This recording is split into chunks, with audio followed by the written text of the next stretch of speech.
Think and Grow Rich free digital download PDF ebook edition republished by www.think-and-grow-rich-ebook.com. I Think and Grow Rich legal notice and disclaimer: this digital download PDF ebook edition and related website are not prepared, approved, licensed, endorsed, or sponsored or otherwise affiliated with Napoleon Hill, his family and heirs, the Napoleon Hill Foundation, the Ralston Society, or any past or present publishers of this book. The website and ebook are dedicated to the classic work, Think and Grow Rich, written by Napoleon Hill in 1937.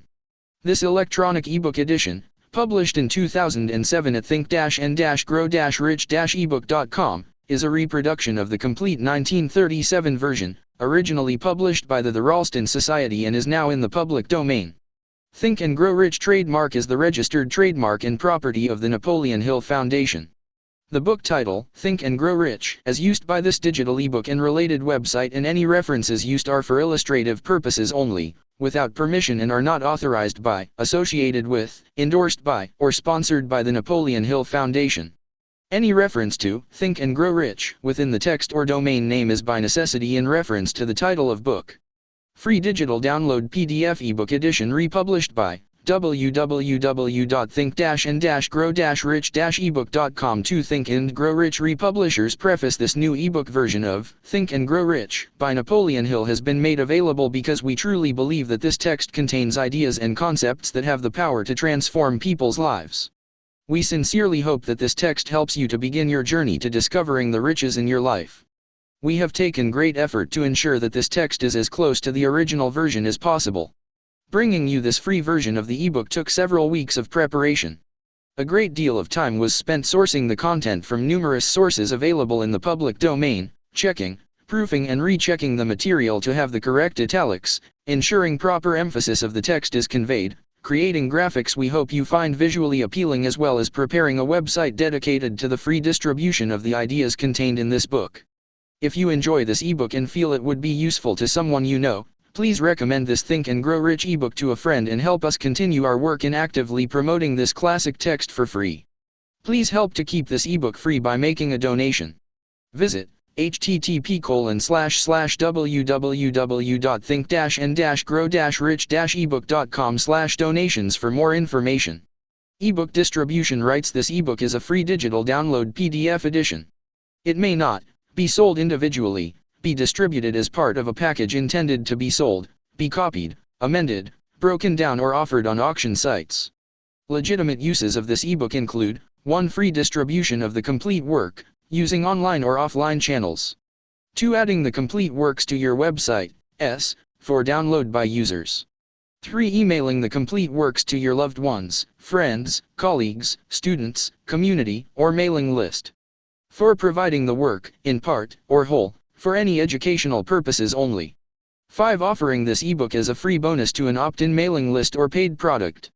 Free digital download PDF ebook edition republished by www.think-and-grow-rich-ebook.com. 3. Think and Grow Rich table of contents: what do you want most? 4. Publishers. Preface, 8 authors. Preface, 10. Chapter 1, Introduction, 16. 3 Feet from Gold, 18. A 50-cent lesson in persistence, 20. Chapter 2. Desire, 29. The starting point of all achievement, 29. The first step toward riches, 29. Desire outwits Mother Nature, 38. Chapter 3.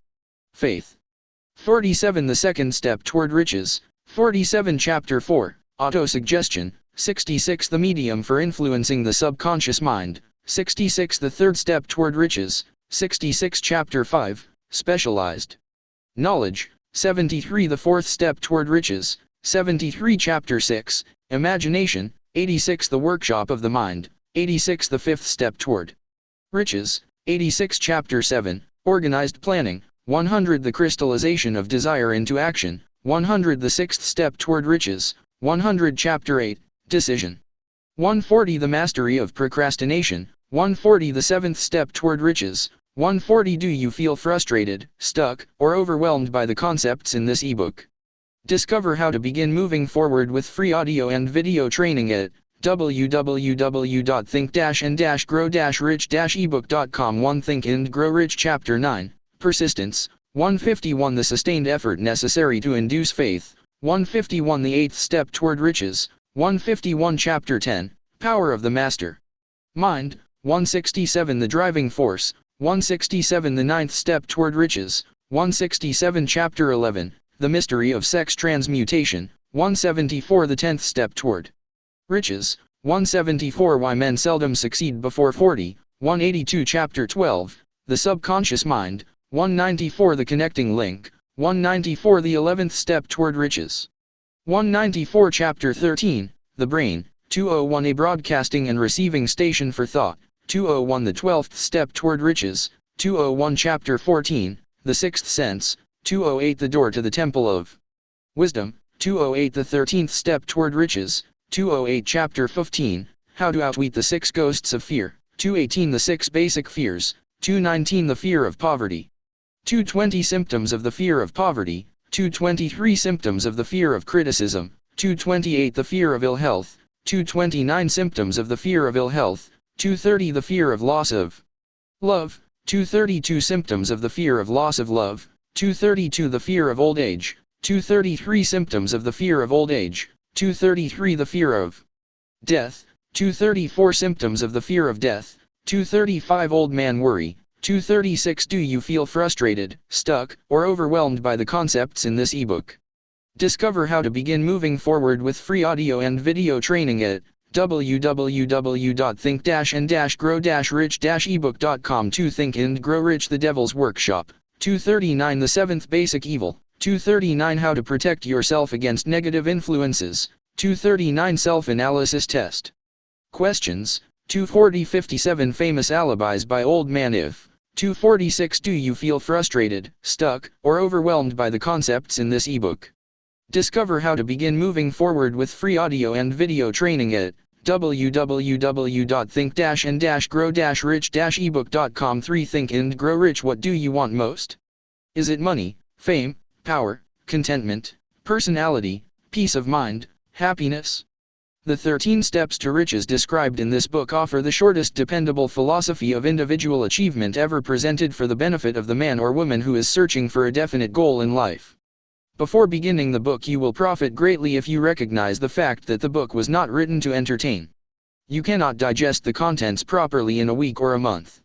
After reading the book thoroughly, Dr. Miller Reese Hutchison, nationally known consulting engineer and longtime associate of Thomas A. Edison, said this is not a novel. It is a textbook on individual achievement that came directly from the experiences of hundreds of America's most successful men. It should be studied, digested, and meditated upon. No more than one chapter should be read in a single night. The reader should underline the sentences which impress him most. Later, he should go back to these marked lines and read them again. A real student will not merely read this book, he will absorb its contents and make them his own. This book should be adopted by all high schools, and no boy or girl should be permitted to graduate without having satisfactorily passed an examination on it. This philosophy will not take the place of the subjects taught in schools, but it will enable one to organize and apply the knowledge acquired, and convert it into useful service and adequate compensation without waste of time.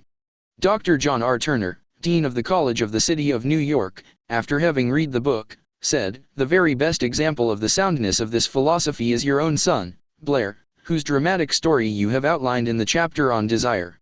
Dr. Turner had reference to the author's son, who, born without normal hearing capacity, not only avoided becoming a deaf-mute, but actually converted his handicap into a priceless asset by applying the philosophy here described.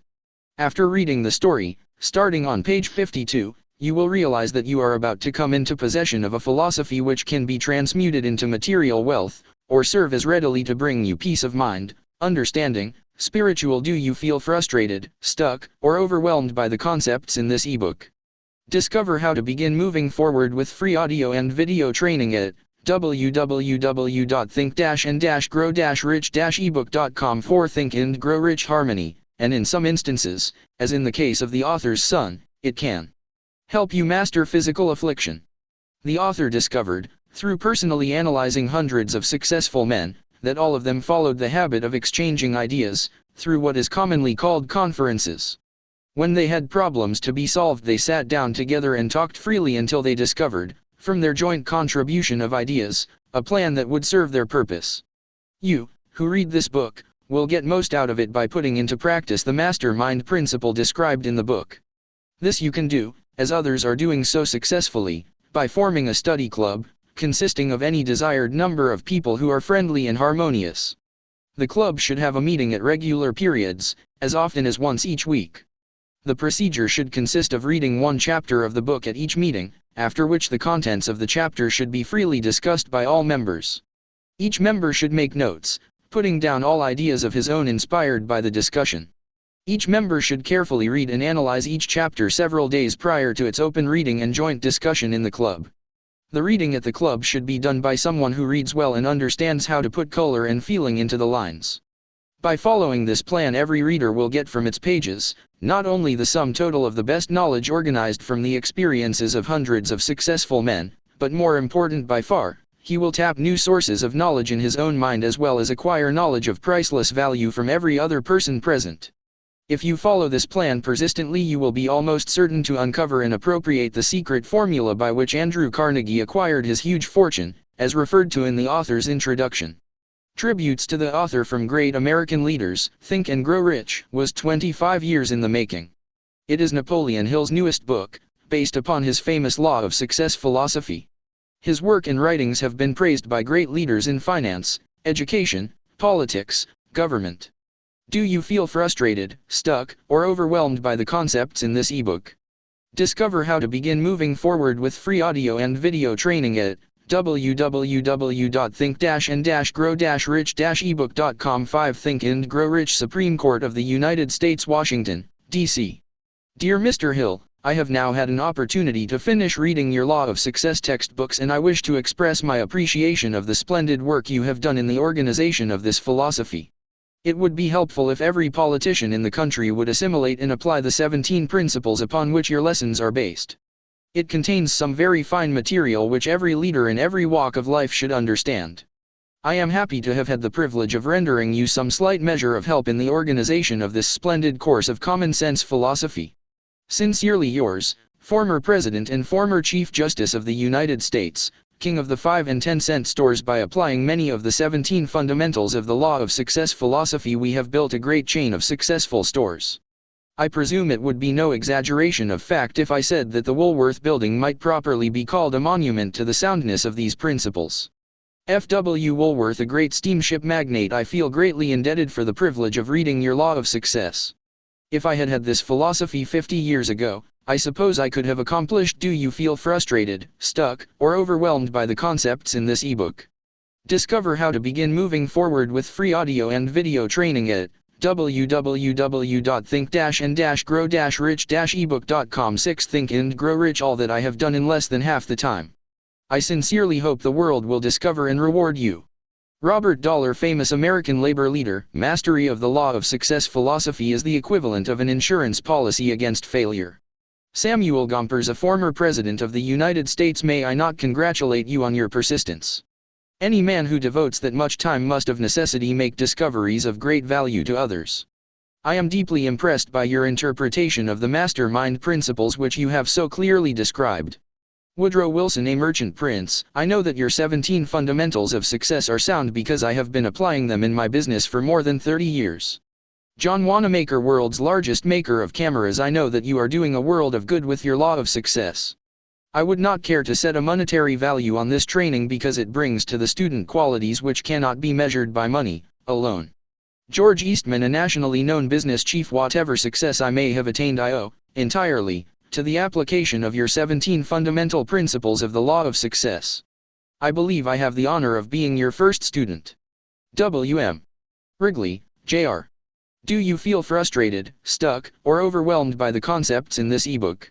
Discover how to begin moving forward with free audio and video training at www.think-and-grow-rich-ebook.com. 7 Think and Grow Rich. Publishers Preface. This book conveys the experience of more than 500 men of great wealth, who began at scratch, with nothing to give in return for riches except thoughts, ideas, and organized plans.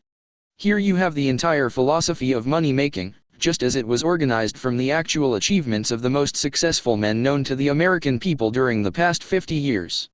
It describes what to do, also, how to do it. It presents complete instructions on how to sell your personal services. It provides you with a perfect system of self-analysis that will readily disclose what has been standing between you and the big money in the past. It describes the famous Andrew Carnegie formula of personal achievement by which he accumulated hundreds of millions of dollars for himself and made no fewer than a score of millionaires of men to whom he taught his secret.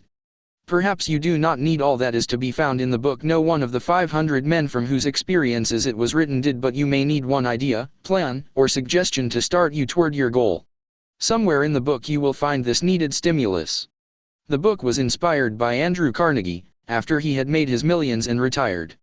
It was written by the man to whom Carnegie disclosed the astounding secret of his riches, the same man to whom the 500 wealthy men revealed the source of their riches.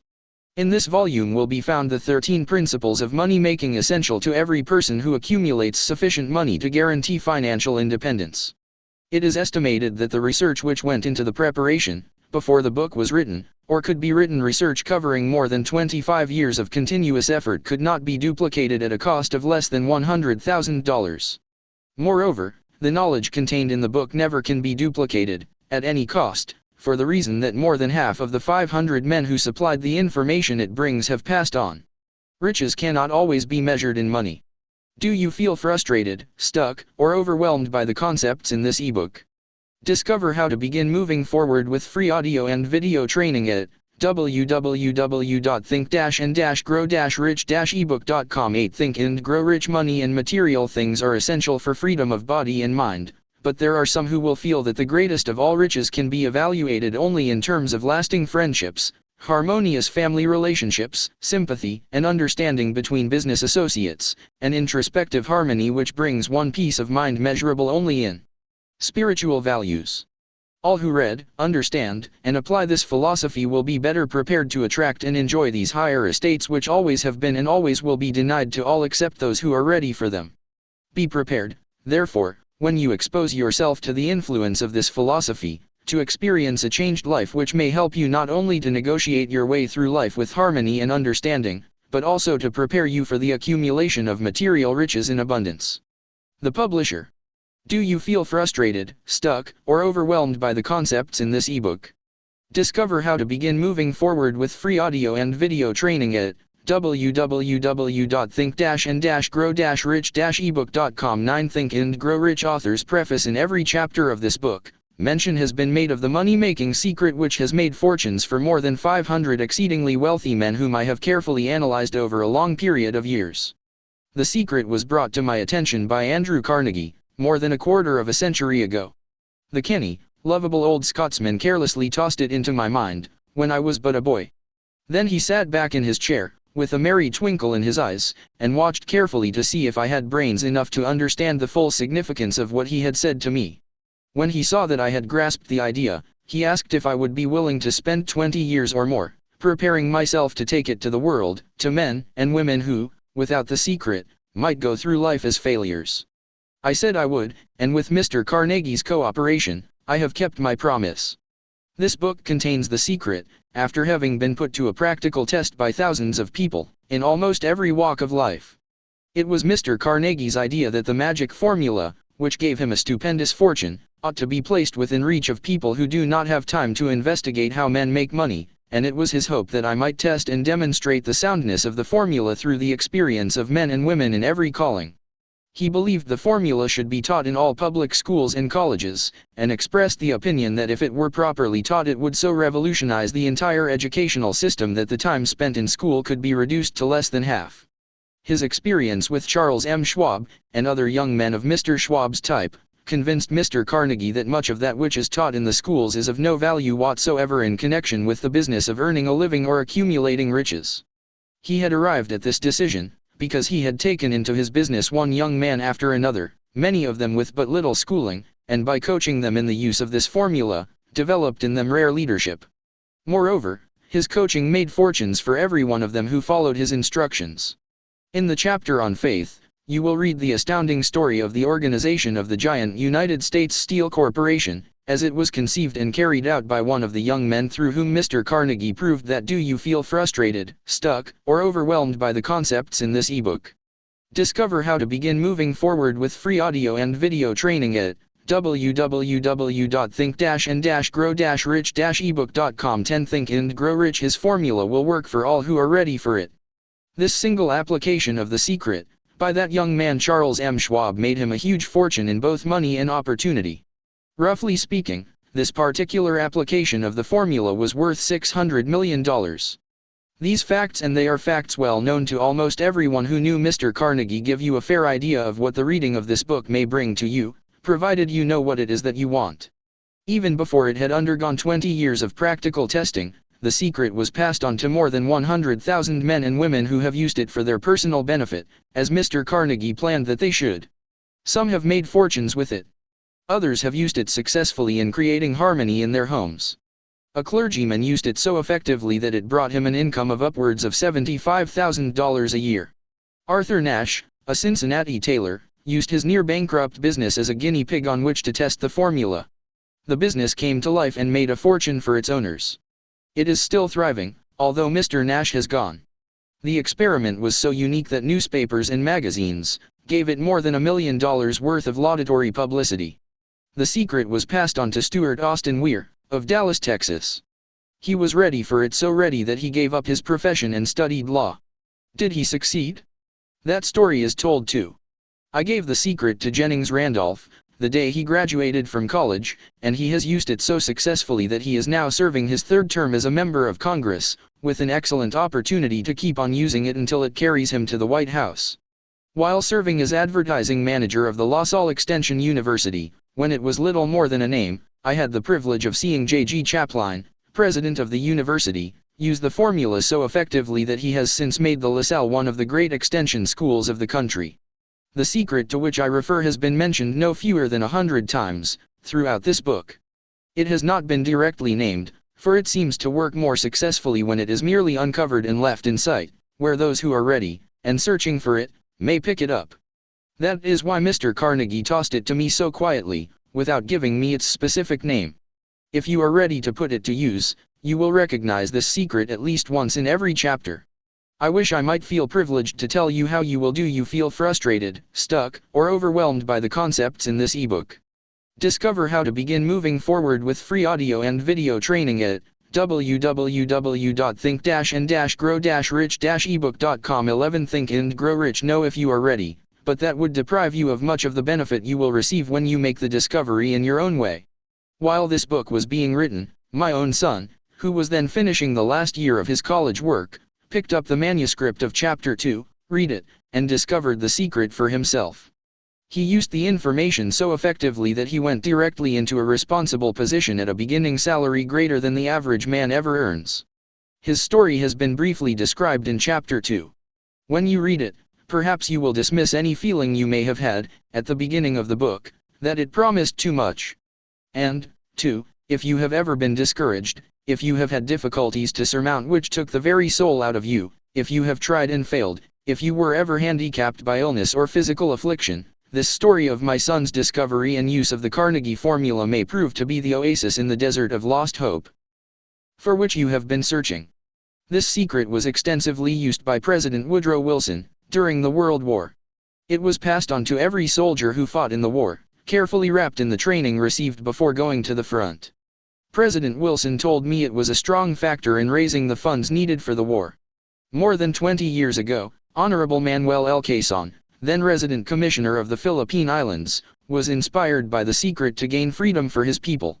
He has gained freedom for the Philippines, and is the first president of the Free State. A peculiar thing about this secret is that those who once acquire it and use it, find themselves literally swept onto success, with but little effort, and they never again submit to failure. If you doubt this, study the names of those who have used it, wherever they have been mentioned, check their records for yourself, and be convinced. There is no such thing as something for nothing. The secret to which I refer cannot be had without a price, although the price is far less than its value. It cannot be had at any price by those who are not intentionally searching for it. It cannot be given away, it cannot be purchased for money, for the reason that it comes in two parts. One part is already in possession of those who are ready for it. The secret serves equally well all who are ready for it. Education has nothing to do with it. Long before I was born, the secret had found its way into the possession of Thomas A. Edison, and he used it so intelligently that he do you feel frustrated, stuck, or overwhelmed by the concepts in this ebook.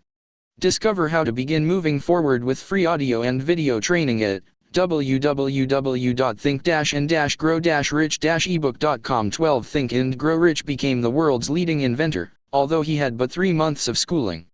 The secret was passed on to a business associate of Mr. Edison. He used it so effectively that, although he was then making only $12,000 a year, he accumulated a great fortune, and retired from active business while still a young man. You will find his story at the beginning of the first chapter. It should convince you that riches are not beyond your reach, that you can still be what you wish to be, that money, fame, recognition and happiness can be had by all who are ready and determined to have these blessings. How do I know these things? You should have the answer before you finish this book. You may find it in the very first chapter, or on the last page. While I was performing the 20-year task of research, which I had undertaken at Mr. Carnegie's request, I analyzed hundreds of well-known men, many of whom admitted that they had accumulated their vast fortunes through the aid of the Carnegie secret. Among these men were Henry Ford, William Wrigley, J.R. John Wanamaker, James J. Hill, George S. Parker, E. M. Statler, Henry L. Doherty, Cyrus H. K. Curtis, George Eastman, Charles M. Schwab, Harris F. Williams, Dr. Frank Gonzalez, Daniel Willard King, Gillette, Ralph A. Weeks, Judge Daniel T. Wright, John D. Rockefeller, Thomas A. Edison, Frank A. Vanderlip, F. W. Woolworth, Col. Robert A. Dollar, Edward A. Filleen, Edwin C. Barnes, Arthur Nash, Clarence Darrow, Theodore Roosevelt, John W. Davis, Elbert Hubbard, Wilbur Wright, William Jennings Bryan, Dr. David Starr, Jordan J. Ogden Armour, Arthur Brisbane Woodrow Wilson, W. M. Howard Taft, Luther Burbank, Edward W. Bach, Frank A. Munsey, Albert H. Gary, Dr. Alexander Graham Bell, John H. Patterson, Julius Rosenwald, Stuart Austin Weir, Dr. Frank Crane, George M. Alexander, J. G. Chaplin, Han Jennings Randolph. Do you feel frustrated, stuck, or overwhelmed by the concepts in this ebook? Discover how to begin moving forward with free audio and video training at www.think-and-grow-rich-ebook.com. 13 Think and Grow Rich. These names represent but a small fraction of the hundreds of well-known Americans whose achievements, financially and otherwise, prove that those who understand and apply the Carnegie secret reach high stations in life. I have never known anyone who was inspired to use the secret, who did not achieve noteworthy success in his chosen calling. I have never known any person to distinguish himself, or to accumulate riches of any consequence, without possession of the secret. From these two facts I draw the conclusion that the secret is more important, as a part of the knowledge essential for self-determination, than any which one receives through what is popularly known as education. What is education, anyway? This has been answered in full detail. As far as schooling is concerned, many of these men had very little. John Wanamaker once told me that what little schooling he had, he acquired in very much the same manner as a modern locomotive takes on water, by scooping it up as it runs. Henry Ford never reached high school, let alone college. I am not attempting to minimize the value of schooling, but I am trying to express my earnest belief that those who master and apply the secret will reach high stations, accumulate riches, and bargain with life on their own terms, even if their schooling has been meager. Somewhere, as you read, the secret to which I refer will jump from the page and stand boldly before you, if you are ready for it. When it appears, you will recognize it. Whether you receive the sign in the first or the last chapter, stop for a moment when it presents itself, and turn down a glass, for that occasion will mark the most important turning point of your life. We pass now, to Chapter 1, and to the story of my very dear friend, who has generously acknowledged having seen the mystic sign, and whose business achievements are evidence enough that he turned down a glass. As you read his story, and the others, remember that they deal with the important problems of life, such as all men experience. The problems arising from one's endeavor to earn a living, to find hope, courage, contentment and peace of mind, to accumulate riches and to enjoy freedom of body and spirit. Remember, too, as you go through the book, that it deals with facts and not with fiction, its purpose being to convey a great universal truth through which all who are ready may learn, not only what to do, but also how to do it. And receive, as well, the needed stimulus to make a start. Do you feel frustrated, stuck, or overwhelmed by the concepts in this ebook? Discover how to begin moving forward with free audio and video training at www.think-and-grow-rich-ebook.com. 14 Think and Grow Rich. As a final word of preparation, before you begin the first chapter, May I offer one brief suggestion which may provide a clue by which the Carnegie secret may be recognized? It is this: all achievement, all earned riches, have their beginning in an idea. If you are ready for the secret, you already possess one half of it, therefore, you will readily recognize the other half the moment it reaches your mind. The author: do you feel frustrated, stuck, or overwhelmed by the concepts in this ebook?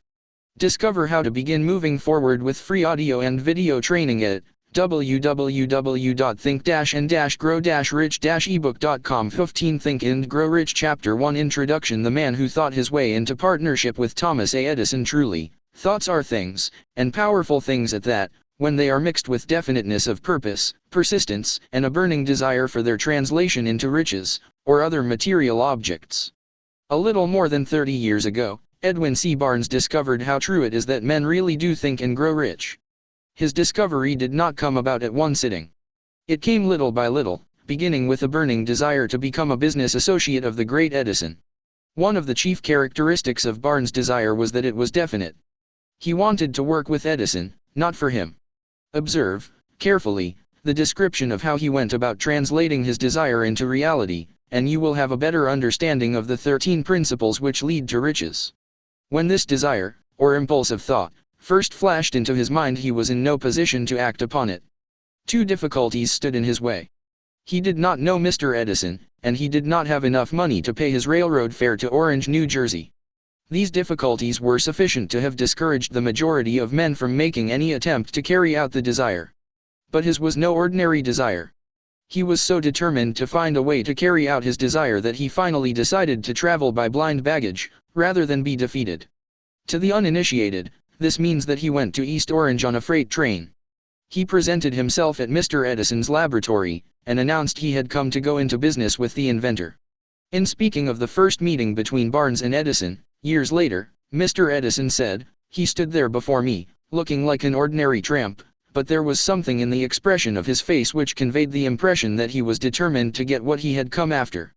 I had learned, from years of experience with men, that when a man really desires a thing so deeply that he is willing to stake his entire future on a single turn of the wheel in order to get it, he is sure to win. I gave him the opportunity. Do you feel frustrated, stuck, or overwhelmed by the concepts in this ebook? Discover how to begin moving forward with free audio and video training at www.think-and-grow-rich-ebook.com. 16 Think and Grow Rich. He asked for, because I saw he had made up his mind to stand by until he succeeded. Subsequent events proved that no mistake was made. Just what young Barnes said to Mr. Edison on that occasion was far less important than that which he thought. Edison, himself, said so. It could not have been the young man's appearance which got him his start in the Edison office, for that was definitely against him. It was what he thought that counted.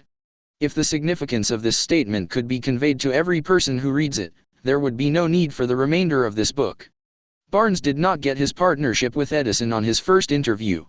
He did get a chance to work in the Edison offices, at a very nominal wage, doing work that was unimportant to Edison, but most important to Barnes, because it gave him an opportunity to display his merchandise where his intended partner could see it. Months went by. Apparently nothing happened to bring the coveted goal which Barnes had set up in his mind as his definite major purpose. But something important was happening in Barnes' mind. He was constantly intensifying his desire to become the business associate of Edison. Psychologists have correctly said that, when one is truly ready for a thing, it puts in its appearance. Barnes was ready for a business association with Edison. Moreover, he was determined to remain ready until he got that which he was seeking. He did not say to himself, "Ah well, what's the use? I guess I'll change my mind and try for a salesman's job." But, he did say, "I came here to go into business with Edison, and I'll accomplish this end if it takes the remainder of my life." He meant it. What a different story men would have to tell if only they would adopt a definite purpose, and stand by that purpose until it had time to become an all-consuming obsession. Maybe young Barnes did not know it at the time, but his bulldog determination, his persistence in standing back of a single desire, was destined to mow down all opposition, and bring him the opportunity he was seeking. When the opportunity came, it appeared in a different form, and from a different direction than Barnes had expected. That is one of the tricks of opportunity. It has a sly habit of slipping in by the back door, and often it comes disguised in the form of misfortune, or temporary defeat. Perhaps this is why so many fail to recognize opportunity. Do you feel frustrated, stuck, or overwhelmed by the concepts in this ebook? Discover how to begin moving forward with free audio and video training at www.think-and-grow-rich-ebook.com. 17 Think and Grow Rich. Mr. Edison had just perfected a new office device, known at that time as the Edison dictating machine, now the Ediphone. His salesmen were not enthusiastic over the machine. They did not believe it could be sold without great effort. Barnes saw his opportunity. It had crawled in quietly, hidden in a queer-looking machine which interested no one but Barnes and the inventor. Barnes knew he could sell the Edison dictating machine. He suggested this to Edison, and promptly got his chance. He did sell the machine. In fact, he sold it so successfully that Edison gave him a contract to distribute and market it all over the nation. Out of that business association grew the slogan, "Made by Edison and installed by Barnes." The business alliance has been in operation for more than 30 years. Out of it Barnes has made himself rich in money, but he has done something infinitely greater. He has proved that one really may think and grow rich. How much actual cash that original desire of Barnes has been worth to him, I have no way of knowing. Perhaps it has brought him $2 or $3 million, but the amount, whatever it is, becomes insignificant when compared with the greater asset he acquired in the form of definite knowledge that an intangible impulse of thought can be transmuted into its physical counterpart by the application of known principles. Barnes literally thought himself into a partnership with the great Edison. He thought himself into a fortune. He had nothing to start with, except the capacity to know what he wanted, and the determination to stand by that desire until he realized it. He had no money to begin with. He had but little education. He had no influence. But he did have initiative, faith, and the will to win. With these intangible forces he made himself #1 man with the greatest inventor who ever lived. Now, let us look at a different situation, and study a man who had plenty of tangible evidence of riches, but lost it, because he stopped 3 feet short of the goal he was seeking. 3 feet from gold. One of the most common causes of failure is the habit of quitting when one is overtaken by temporary defeat. Every person is guilty of this mistake at one time or another. Do you feel frustrated, stuck, or overwhelmed by the concepts in this ebook? Discover how to begin moving forward with free audio and video training at www.think-and-grow-rich-ebook.com. 18 Think and Grow Rich. An uncle of R.U. Darby was caught by the gold fever in the gold rush days, and went west to dig and grow rich. He had never heard that more gold has been mined from the brains of men than has ever been taken from the earth. He staked a claim and went to work with pick and shovel. The going was hard, but his lust for gold was definite. After weeks of labor, he was rewarded by the discovery of the shining ore. He needed machinery to bring the ore to the surface. Quietly, he covered up the mine, retraced his footsteps to his home in Williamsburg, Maryland, told his relatives and a few neighbors of the strike.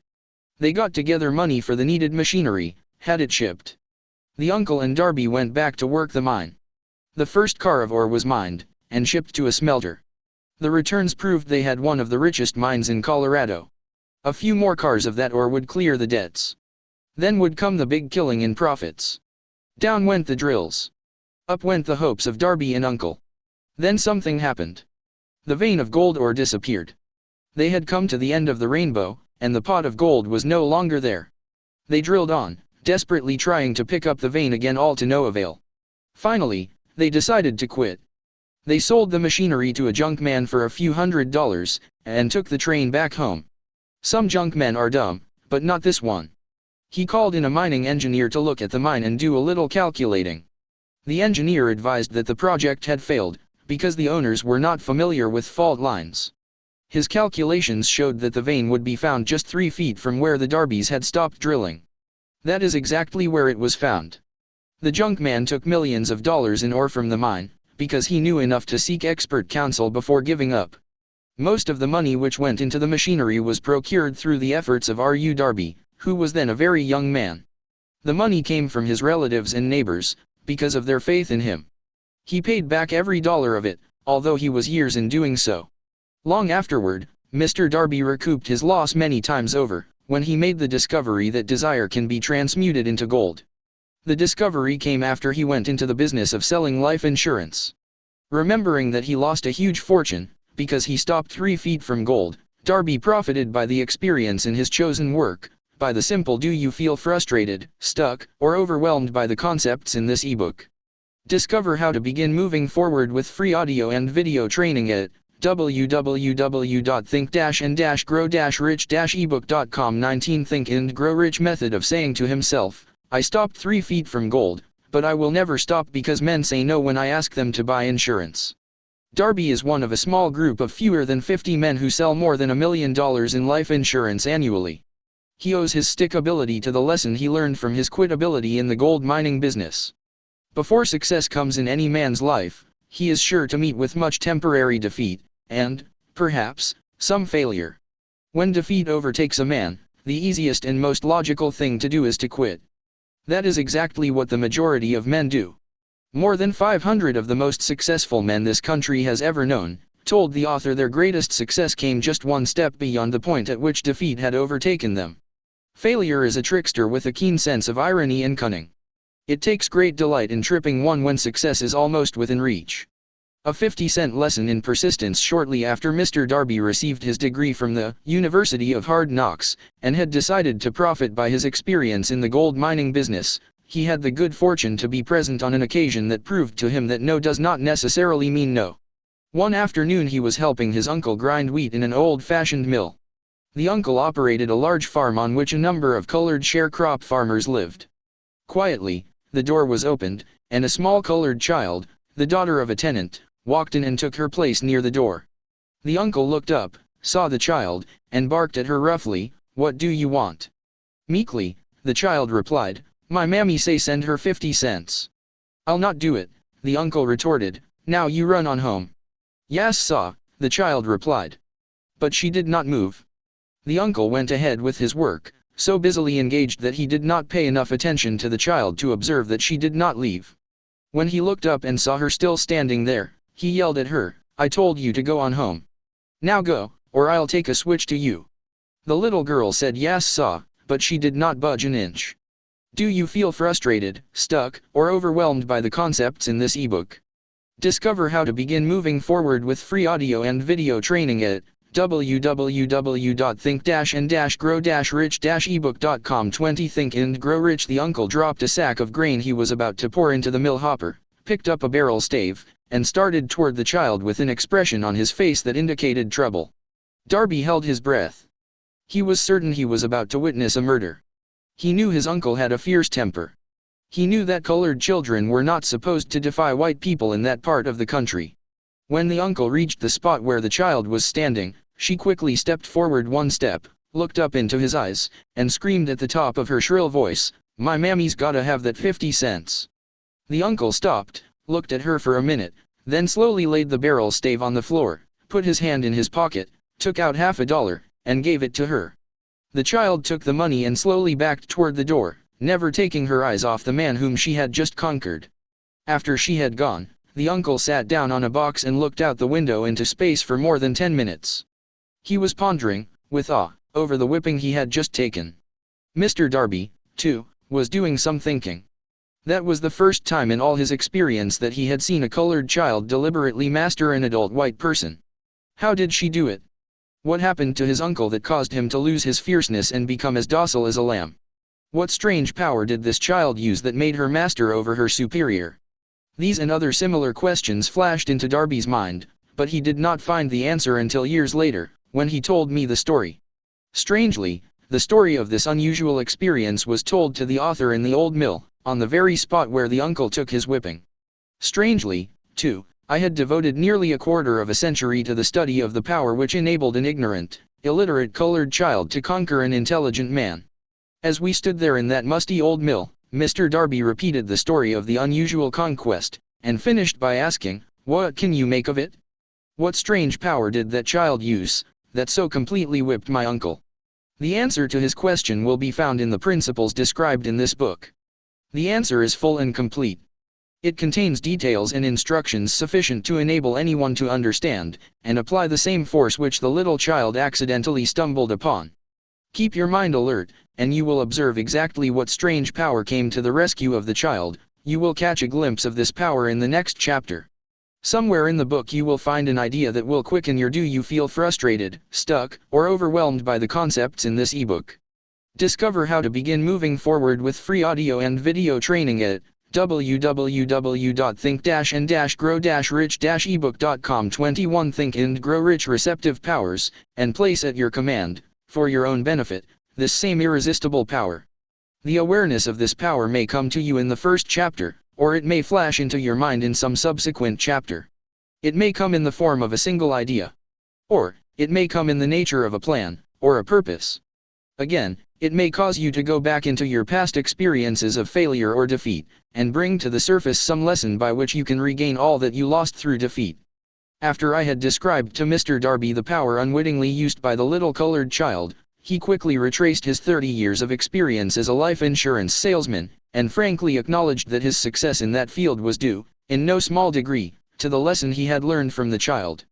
Mr. Darby pointed out, every time a prospect tried to bow me out, without buying, I saw that child standing there in the old mill, her big eyes glaring in defiance, and I said to myself, I've gotta make this sale. The better portion of all sales I have made, were made after people had said no. He recalled, too, his mistake in having stopped only 3 feet from gold, but, he said, that experience was a blessing in disguise. It taught me to keep on keeping on, no matter how hard the going may be, a lesson I needed to learn before I could succeed in anything. This story of Mr. Darby and his uncle, the colored child and the gold mine, doubtless will be read by hundreds of men who make their living by selling life insurance, and to all of these, the author wishes to offer the suggestion that Darby owes to these 2 experiences his ability to sell more than $1 million of life insurance every year. Life is strange, and often imponderable. Both the successes and the failures have their roots in simple experiences. Mr. Darby's experiences were commonplace and simple enough, yet they held the answer to his destiny in life, therefore they were as important, to him, as life itself. He profited by these 2 dramatic experiences, because he analyzed them, and found the lesson they taught. But what of the man who has neither the time, nor the inclination to study failure in search of knowledge that may lead to success? Where, and how is he to learn the art of converting defeat into stepping stones to opportunity? In answer to these questions, this book was written. The answer called for a description of 13 principles, but remember, as you read, the answer you may be seeking, to the questions which have caused you to ponder over the strangeness of life, may be found in your own mind. Do you feel frustrated, stuck, or overwhelmed by the concepts in this ebook? Discover how to begin moving forward with free audio and video training at www.think-and-grow-rich-ebook.com. 22 Think and Grow Rich through some idea, plan, or purpose which may spring into your mind as you read. One sound idea is all that one needs to achieve success. The principles described in this book contain the best, and the most practical of all that is known, concerning ways and means of creating useful ideas. Before we go any further in our approach to the description of these principles, we believe you are entitled to receive this important suggestion. When riches begin to come, they come so quickly, in such great abundance, that one wonders where they have been hiding during all those lean years. This is an astounding statement, and all the more so, when we take into consideration the popular belief that riches come only to those who work hard and long. When you begin to think and grow rich, you will observe that riches begin with a state of mind, with definiteness of purpose, with little or no hard work. You, and every other person, ought to be interested in knowing how to acquire that state of mind which will attract riches. I spent 25 years in research, analyzing more than 25,000 people, because I, too, wanted to know how wealthy men become that way. Without that research, this book could not have been written. Here take notice of a very significant truth, viz., the business depression started in 1929, and continued on to an all-time record of destruction, until sometime after President Roosevelt entered office. Then the depression began to fade into nothingness. Just as an electrician in a theater raises the lights so gradually that darkness is transmuted into light before you realize it, so did the spell of fear in the minds of the people gradually fade away and become faith. Observe very closely, as soon as you master the principles of this philosophy, and begin to follow the instructions for applying those principles, your financial status will begin to improve, and everything you touch will begin to transmute itself into an asset for your benefit. Impossible? Not at all. One of the main weaknesses of mankind is the average man's familiarity with the word impossible.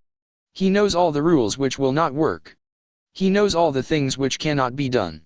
This book was written for those who seek the rules which have made others successful, and are willing to stake everything on those rules.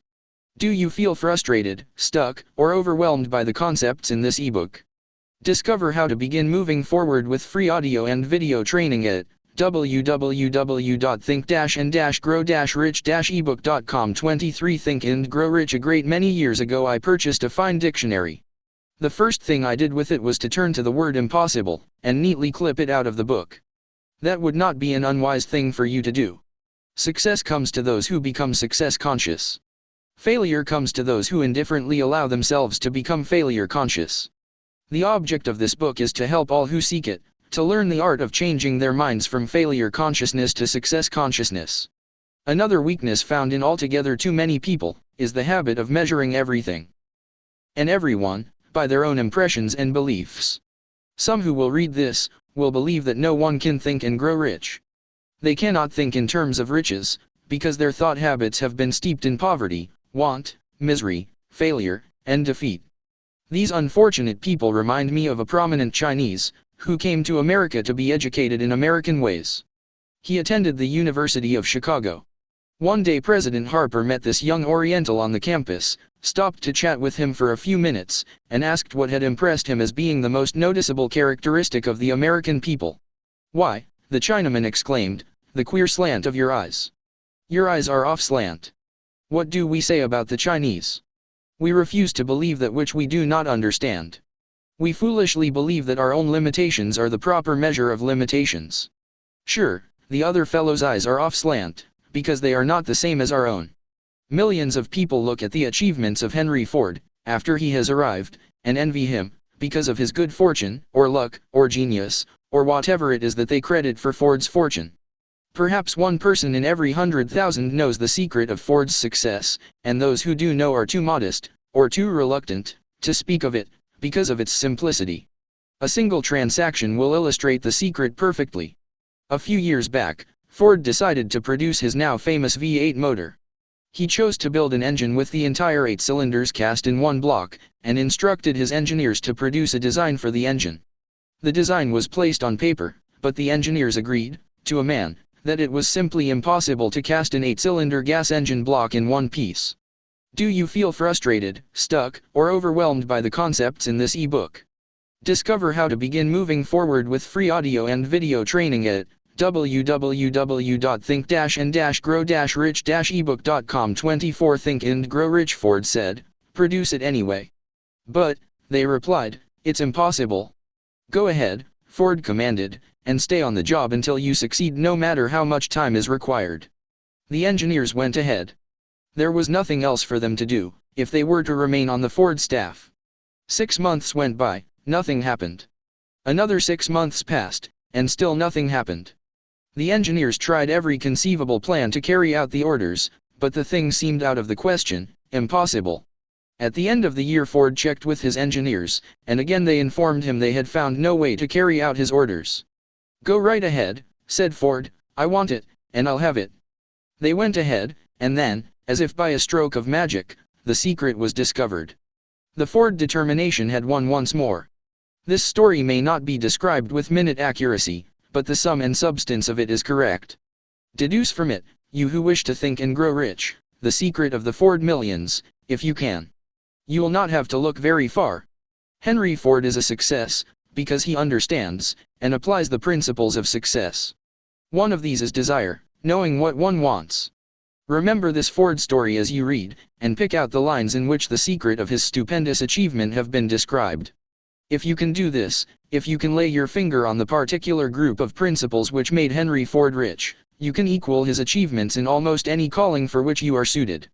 You are the master of your fate, the captain of your soul, because when Henley wrote the prophetic lines, "I am the master of my fate, I am the captain of my soul," he should have informed us that we are the masters of our fate, the captains of our souls, because we have the power to control our thoughts.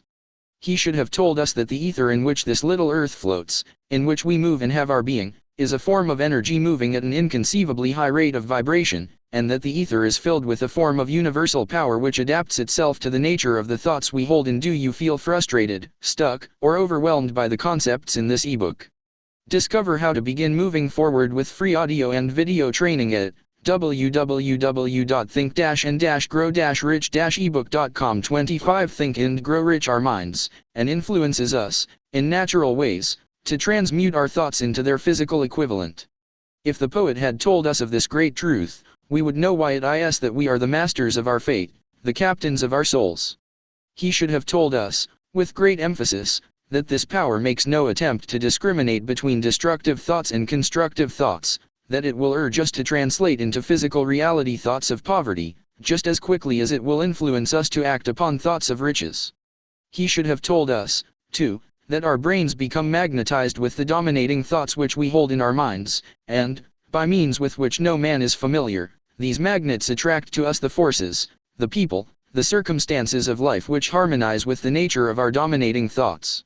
He should have told us, that before we can accumulate riches in great abundance, we must magnetize our minds with intense desire for riches, that we must become money conscious until the desire for money drives us to create definite plans for acquiring it.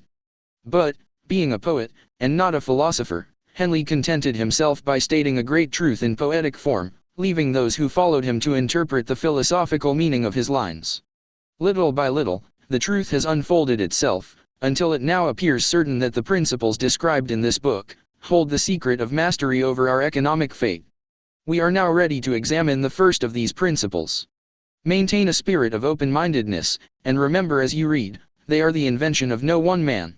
The principles were gathered from the life experiences of more than 500 men who actually accumulated riches in huge amounts, men who began in poverty, with but little education, without influence. The principles worked for these men. You can put them to work for your own enduring benefit. You will find it easy, not hard, to do. Before you read the next chapter, I want you to know that it conveys factual information which might easily change your entire financial destiny, as it has so definitely brought changes of stupendous proportions to two people described. I want you to know, also, that the relationship between these two men and myself is such that I could have taken no liberties with the facts, even if I had wished to do so. One of them has been my closest personal friend for almost. Do you feel frustrated, stuck, or overwhelmed by the concepts in this ebook? Discover how to begin moving forward with free audio and video training at www.think-and-grow-rich-ebook.com. 26 Think and Grow Rich 25 years, the other is my own son. The unusual success of these two men, success which they generously accredit to the principle described in the next chapter, more than justifies this personal reference as a means of emphasizing the far-flung power of this principle. Almost 15 years ago, I delivered the commencement address at Salem College, Salem, West Virginia. I emphasized the principle described in the next chapter, with so much intensity that one of the members of the graduating class definitely appropriated it, and made it a part of his own philosophy. The young man is now a member of Congress, and an important factor in the present administration. Just before this book went to the publisher, he wrote me a letter in which he so clearly stated his opinion of the principle outlined in the next chapter, that I have chosen to publish his letter as an introduction to that chapter. It gives you an idea of the rewards to come. My dear Napoleon, my service as a member of Congress having given me an insight into the problems of men and women, I am writing to offer a suggestion which may become helpful to thousands of worthy people. With apologies, I must state that the suggestion, if acted upon, will mean several years of labor and responsibility for you, but I am enheartened to make the suggestion, because I know your great love for rendering useful service. In 1922, you delivered the commencement address at Salem College, when I was a member of the graduating class. In that address, you planted in my mind an idea which has been responsible for the opportunity one now have to serve the people of my state, and will be responsible, in a very large measure, for whatever success I may have in the future. The suggestion I have in mind is, that you put into a book the sum and substance of the address you delivered at Salem College, and in that way give the people of America an opportunity to profit by your many years of experience in association with the men who, by their greatness, have made America the richest nation on earth. I recall, as though it were yesterday, the marvelous description you gave of the method by which Henry Ford, with but little schooling, without a dollar, with no influential friends, rose to great heights.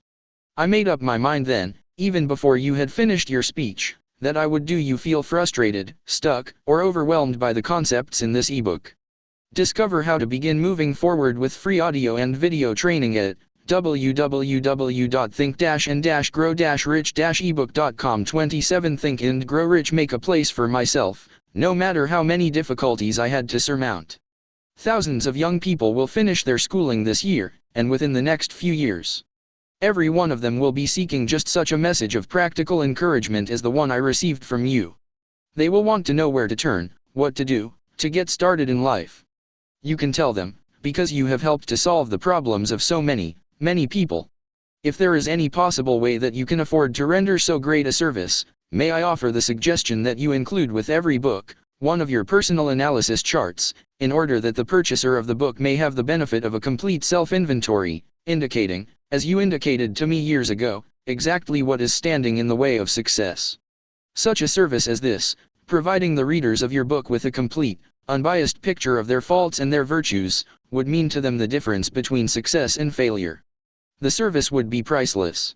Millions of people are now facing the problem of staging a comeback, because of the depression, and I speak from personal experience when I say, I know these earnest people would welcome the opportunity to tell you their problems, and to receive your suggestions for the solution. You know the problems of those who face the necessity of beginning all over again. There are thousands of people in America today who would like to know how they can convert ideas into money, people who must start at scratch, without finances, and recoup their losses. If anyone can help them, you can. If you publish the book, I would like to own the first copy that comes from the press, personally autographed by you. With best wishes, believe me, cordially yours, Jennings Randolph. Do you feel frustrated, stuck, or overwhelmed by the concepts in this ebook? Discover how to begin moving forward with free audio and video training at www.think-and-grow-rich-ebook.com. 28 Think and Grow Rich. Chapter 2 Desire. The starting point of all achievement. The first step toward riches. When Edwin C. Barnes climbed down from the freight train in Orange, NJ, more than 30 years ago, he may have resembled a tramp, but his thoughts were those of a king. As he made his way from the railroad tracks to Thomas A. Edison's office, his mind was at work. He saw himself standing in Edison's presence. He heard himself asking Mr. Edison for an opportunity to carry out the one consuming obsession of his life, a burning desire to become the business associate of the great inventor. Barnes' desire was not a hope. It was not a wish. It was a keen, pulsating desire, which transcended everything else. It was definite. The desire was not new when he approached Edison. It had been Barnes' dominating desire for a long time. In the beginning, when the desire first appeared in his mind, it may have been, probably was, only a wish, but it was no mere wish when he appeared before Edison with it. A few years later, Edwin C. Barnes again stood before Edison, in the same office where he first met the inventor. This time his desire had been translated into reality. He was in business with Edison. The dominating dream of his life had become a reality. Today, people who know Barnes envy him, because of the break life yielded him. They see him in the days of his triumph, without taking the trouble to investigate the cause of his success. Barnes succeeded because he chose a definite goal, placed all his energy, all his willpower, all his effort, everything back of that goal. He did not become the partner of Edison the day he arrived. He was content to start in the most menial work, as long as it provided an opportunity to take even one step toward his cherished goal. 5 years passed before the chance he had been seeking made its appearance. During all those years not one ray of hope, not one promise of do you feel frustrated, stuck, or overwhelmed by the concepts in this ebook. Discover how to begin moving forward with free audio and video training at www.think-and-grow-rich-ebook.com. 29 Think and Grow Rich. Attainment of his desire had been held out to him. To everyone, except himself, he appeared only another cog in the Edison business wheel, but in his own mind, he was the partner of Edison every minute of the time, from the very day that he first went to work there. It is a remarkable illustration of the power of a definite desire. Barnes won his goal, because he wanted to be a business associate of Mr. Edison, more than he wanted anything else. He created a plan by which to attain that purpose. But he burned all bridges behind him. He stood by his desire until it became the dominating obsession of his life and finally, a fact. When he went to Orange, he did not say to himself, I will try to induce Edison to give me a job of some sort. He said, I will see Edison, and put him on notice that I have come to go into business with him. He did not say, I will work there for a few months, and if I get no encouragement, I will quit and get a job somewhere else. He did say, "I will start anywhere. I will do anything Edison tells me to do, but before I am through, I will be his associate." He did not say, "I will keep my eyes open for another opportunity, in case I fail to get what I want in the Edison organization." He said, "There is but one thing in this world that I am determined to have, and that is a business association with Thomas A. Edison. I will burn all bridges behind me, and stake my entire future on my ability to get what I want." He left himself no possible way of retreat. He had to win or perish. That is all there is to the Barnes story of success. A long while ago, a great warrior faced a situation which made it necessary for him to make a decision which ensured his success on the battlefield. He was about to send his armies against a powerful foe, whose men outnumbered his own. He loaded his soldiers into boats, sailed to the enemy's country, unloaded soldiers and equipment, then gave the order to burn the ships that had carried them. Addressing his men before the first battle, he said, "You see the boats going up in smoke. That means that we cannot leave these shores alive unless we win. We now have no choice, we win, or we perish." They won. Every person who wins in any undertaking must be willing to burn his ships and cut all sources of retreat.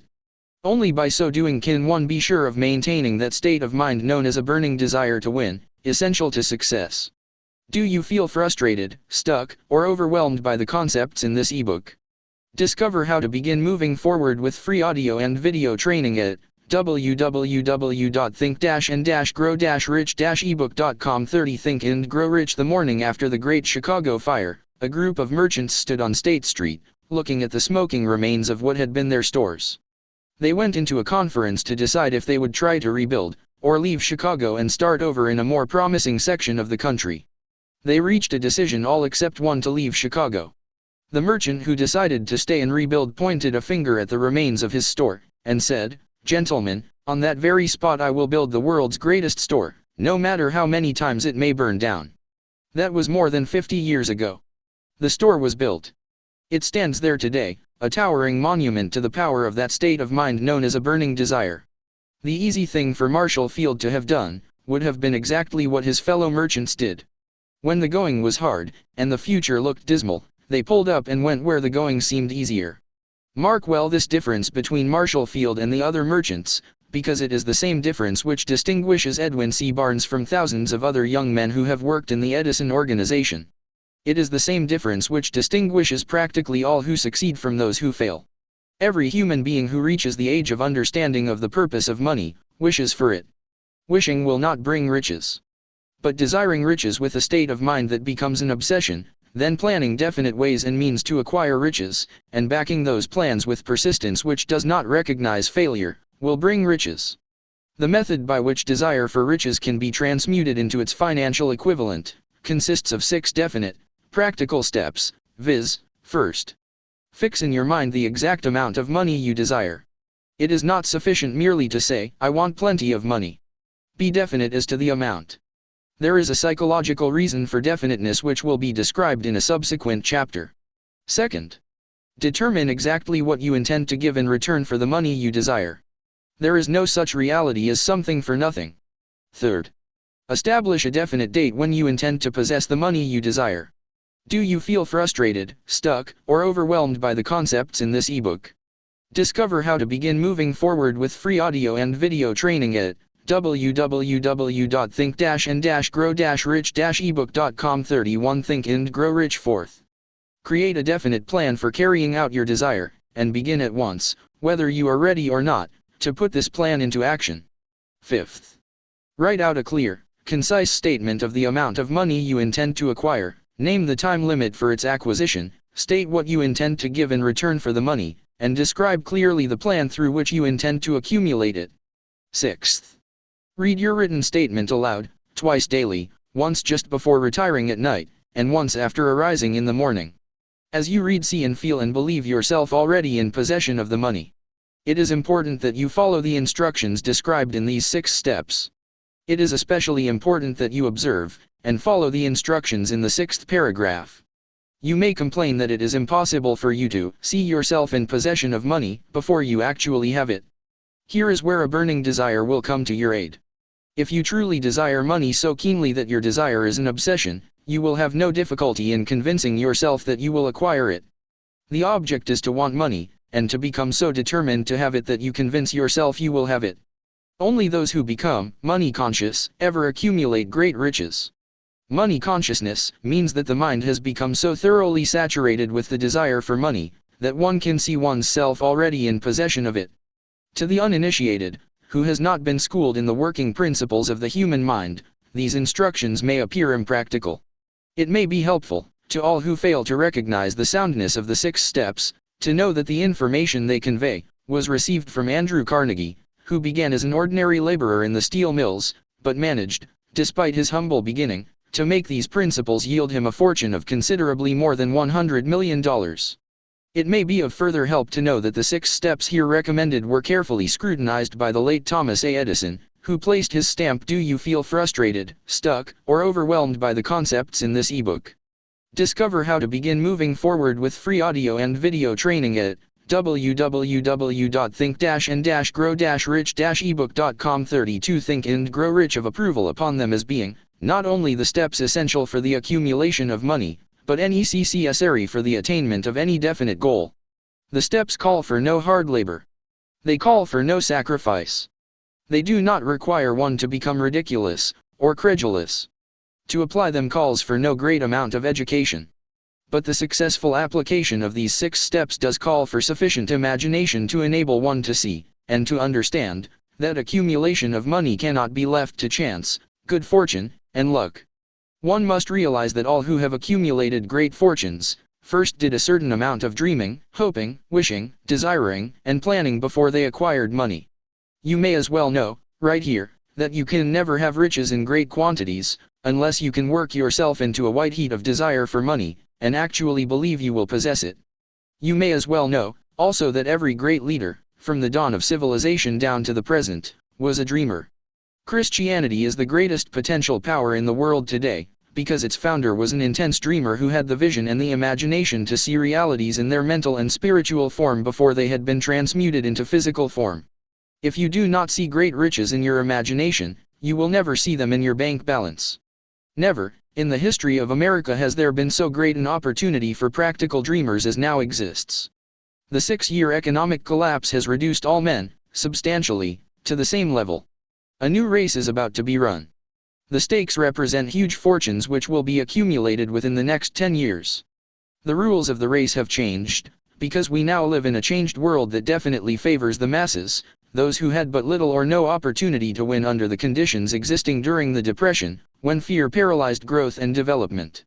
We who are in this race for riches, should be encouraged to know that this changed world in which we live is demanding new ideas, new ways of doing things, new leaders, new inventions, new methods of teaching, new methods of marketing, new books, new literature, new features for the radio, new ideas for moving pictures.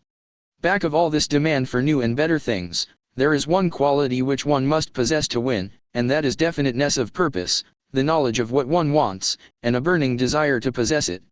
Do you feel frustrated, stuck, or overwhelmed by the concepts in this ebook? Discover how to begin moving forward with free audio and video training at www.think-and-grow-rich-ebook.com. 33 Think and Grow Rich. The business depression marked the death of one age, and the birth of another. This changed world requires practical dreamers who can, and will put their dreams into action. The practical dreamers have always been, and always will be, the pattern makers of civilization.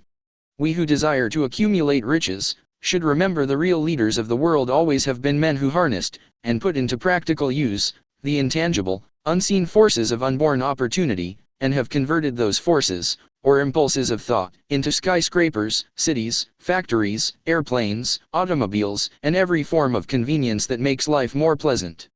Tolerance, and an open mind are practical necessities of the dreamer of today. Those who are afraid of new ideas are doomed before they start. Never has there been a time more favorable to pioneers than the present. True, there is no wild and woolly West to be conquered, as in the days of the covered wagon, but there is a vast business, financial, and industrial world to be remolded and redirected along new and better lines. In planning to acquire your share of the riches, let no one influence you to scorn the dreamer. To win the big stakes in this changed world, you must catch the spirit of the great pioneers of the past, whose dreams have given to civilization all that it has of value, the spirit which serves as the lifeblood of our own country. Your opportunity and mine, to develop and market our talents. Let us not forget, Columbus dreamed of an unknown world, staked his life on the existence of such a world, and discovered it. Copernicus, the great astronomer, dreamed of a multiplicity of worlds, and revealed them. No one denounced him as impractical after he had triumphed. Instead, the world worshipped at his shrine, thus proving once more that success requires no apologies, failure permits no alibis. If the thing you wish to do is right, and you believe in it, go ahead and do it. Put your dream across, and never mind what they say if you meet with temporary defeat, for they, perhaps, do not know that every failure brings with it the seed of an equivalent success. Henry Ford, poor and uneducated, dreamed of a horseless carriage, went to work with what tools he possessed, without waiting for opportunity to favor him, and now evidence of his dream belts the entire earth. He has put more wheels into operation than any man who ever lived, because he was not afraid to back his dreams. Thomas Edison dreamed of a lamp that could be operated by electricity, began where he stood to put his dream into action, and despite more than 10 do you feel frustrated, stuck, or overwhelmed by the concepts in this ebook? Discover how to begin moving forward with free audio and video training at www.think-and-grow-rich-ebook.com. 34 Think and Grow Rich 1000 Failures. He stood by that dream until he made it a physical reality. Practical dreamers do not quit. Whelan dreamed of a chain of cigar stores, transformed his dream into action, and now the United Cigar Stores occupy the best corners in America. Lincoln dreamed of freedom for the black slaves, put his dream into action, and barely missed living to see a united North and South translate his dream into reality. The Wright brothers dreamed of a machine that would fly through the air. Now one may see evidence all over the world that they dreamed soundly. Marconi dreamed of a system for harnessing the intangible forces of the ether. Evidence that he did not dream in vain may be found in every wireless and radio in the world. Moreover, Marconi's dream brought the humblest cabin and the most stately manor house side by side. It made the people of every nation on earth backdoor neighbors. It gave the President of the United States a medium by which he may talk to all the people of America at one time, and on short notice. It may interest you to know that Marconi's friends had him taken into custody and examined in a psychopathic hospital, when he announced he had discovered a principle through which he could send messages through the air, without the aid of wires, or other direct physical means of communication. The dreamers of today fare better. The world has become accustomed to new discoveries. Nay, it has shown a willingness to reward the dreamer who gives the world a new idea. The greatest achievement was, at first, and for a time, but a dream. The oak sleeps in the acorn. The bird waits in the egg, and in the highest vision of the soul, a waking angel stirs. Dreams are the seedlings of reality. Awake, arise, and assert yourself, you dreamers of the world. Your star is now in the ascendancy. The world depression brought the opportunity you have been waiting for. It taught people humility, tolerance, and open-mindedness. The world is filled with an abundance of opportunity which the dreamers of the past never knew. A burning desire to be, and to do is the starting point from which the dreamer must take off. Dreams are not born of indifference, laziness, or lack of ambition. The world no longer scoffs at the dreamer, nor calls him impractical. If you think it does, take a trip to Tennessee, and witness what a dreamer president do you feel frustrated, stuck, or overwhelmed by the concepts in this ebook. Discover how to begin moving forward with free audio and video training at www.think-and-grow-rich-ebook.com. 35 Think and Grow Rich has done in the way of harnessing and using the great water power of America. A score of years ago, such a dream would have seemed like madness. You have been disappointed, you have undergone defeat during the Depression, you have felt the great heart within you crushed until it bled. Take courage, for these experiences have tempered the spiritual metal of which you are made. They are assets of incomparable value. Remember, too, that all who succeed in life get off to a bad start, and pass through many heartbreaking struggles before they arrive. The turning point in the lives of those who succeed usually comes at the moment of some crisis, through which they are introduced to their other selves. John Bunyan wrote The Pilgrim's Progress, which is among the finest of all English literature, after he had been confined in prison and sorely punished, because of his views on the subject of religion. O. Henry discovered the genius which slept within his brain, after he had met with great misfortune, and was confined in a prison cell, in Columbus, Ohio. Being forced, through misfortune, to become acquainted with his other self, and to use his imagination, he discovered himself to be a great author instead of a miserable criminal and outcast. Strange and varied are the ways of life, and stranger still are the ways of infinite intelligence, through which men are sometimes forced to undergo all sorts of punishment before discovering their own brains, and their own capacity to create useful ideas through imagination.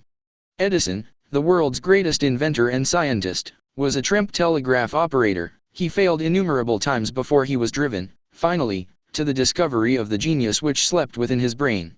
Charles Dickens began by pasting labels on blacking pots. The tragedy of his first love penetrated the depths of his soul, and converted him into one of the world's truly great authors. That tragedy produced, first, David Copperfield, then a succession of other works that made this a richer and better world for all who read his books. Disappointment over love affairs generally has the effect of driving men to drink, and women to ruin, and this, because most people never learn the art of transmuting their strongest emotions into dreams of a constructive nature. Helen Keller became deaf, dumb, and blind shortly after birth. Despite her greatest misfortune, she has written her name indelibly in the pages of the history of the great. Her entire life has served as evidence that no one ever is defeated until defeat has been accepted as a reality. Do you feel frustrated, stuck, or overwhelmed by the concepts in this ebook? Discover how to begin moving forward with free audio and video training at www.think-and-grow-rich-ebook.com. 36 Think and Grow Rich. Robert Burns was an illiterate country lad. He was cursed by poverty, and grew up to be a drunkard in the bargain. The world was made better for his having lived, because he clothed beautiful thoughts in poetry, and thereby plucked a thorn and planted a rose in its place. Booker T. Washington was born in slavery, handicapped by race and color. Because he was tolerant, had an open mind at all times, on all subjects, and was a dreamer, he left his impress for good on an entire race. Beethoven was deaf, Milton was blind, but their names will last as long as time endures, because they dreamed and translated their dreams into organized thought. Before passing to the next chapter, kindle anew in your mind the fire of hope, faith, courage, and tolerance. If you have these states of mind, and a working knowledge of the principles described, all else that you need will come to you, when you are ready for it. Let Emerson state the thought in these words: every proverb, every book, every byword that belongs to thee for aid and comfort shall surely come home through open or winding passages. Every friend whom not thy fantastic will, but the great and tender soul in thee craveth, shall lock thee in his embrace. There is a difference between wishing for a thing and being ready to receive it. No one is ready for a thing, until he believes he can acquire it. The state of mind must be belief, not mere hope or wish. Open-mindedness is essential for belief. Closed minds do not inspire faith, courage, and belief. Remember, no more effort is required to aim high in life, to demand abundance and prosperity, than is required to accept misery and poverty. A great poet has correctly stated this universal truth through these lines: I bargained with life for a penny, and life would pay no more, however I begged at evening when I counted my scanty store. For life is a just employer, he gives you what you ask, but once you have set the wages, why, you must bear the task. I worked for a menial's hire. Do you feel frustrated, stuck, or overwhelmed by the concepts in this ebook? Discover how to begin moving forward with free audio and video training at www.think-and-grow-rich-ebook.com. 37 Think and Grow Rich. Only to learn, dismayed, that any wage I had asked of life, life would have willingly paid. Desire outweets Mother Nature. As a fitting climax to this chapter, I wish to introduce one of the most unusual persons I have ever known. I first saw him 24 years ago, a few minutes after he was born. He came into the world without any physical sign of ears, and the doctor admitted, when pressed for an opinion, that the child might be deaf and mute for life. I challenged the doctor's opinion. I had the right to do so. I was the child's father. I, too, reached a decision, and rendered an opinion, but I expressed the opinion silently, in the secrecy of my own heart. I decided that my son would hear and speak. Nature could send me a child without ears, but nature could not induce me to accept the reality of the affliction. In my own mind I knew that my son would hear and speak. How? I was sure there must be a way, and I knew I would find it.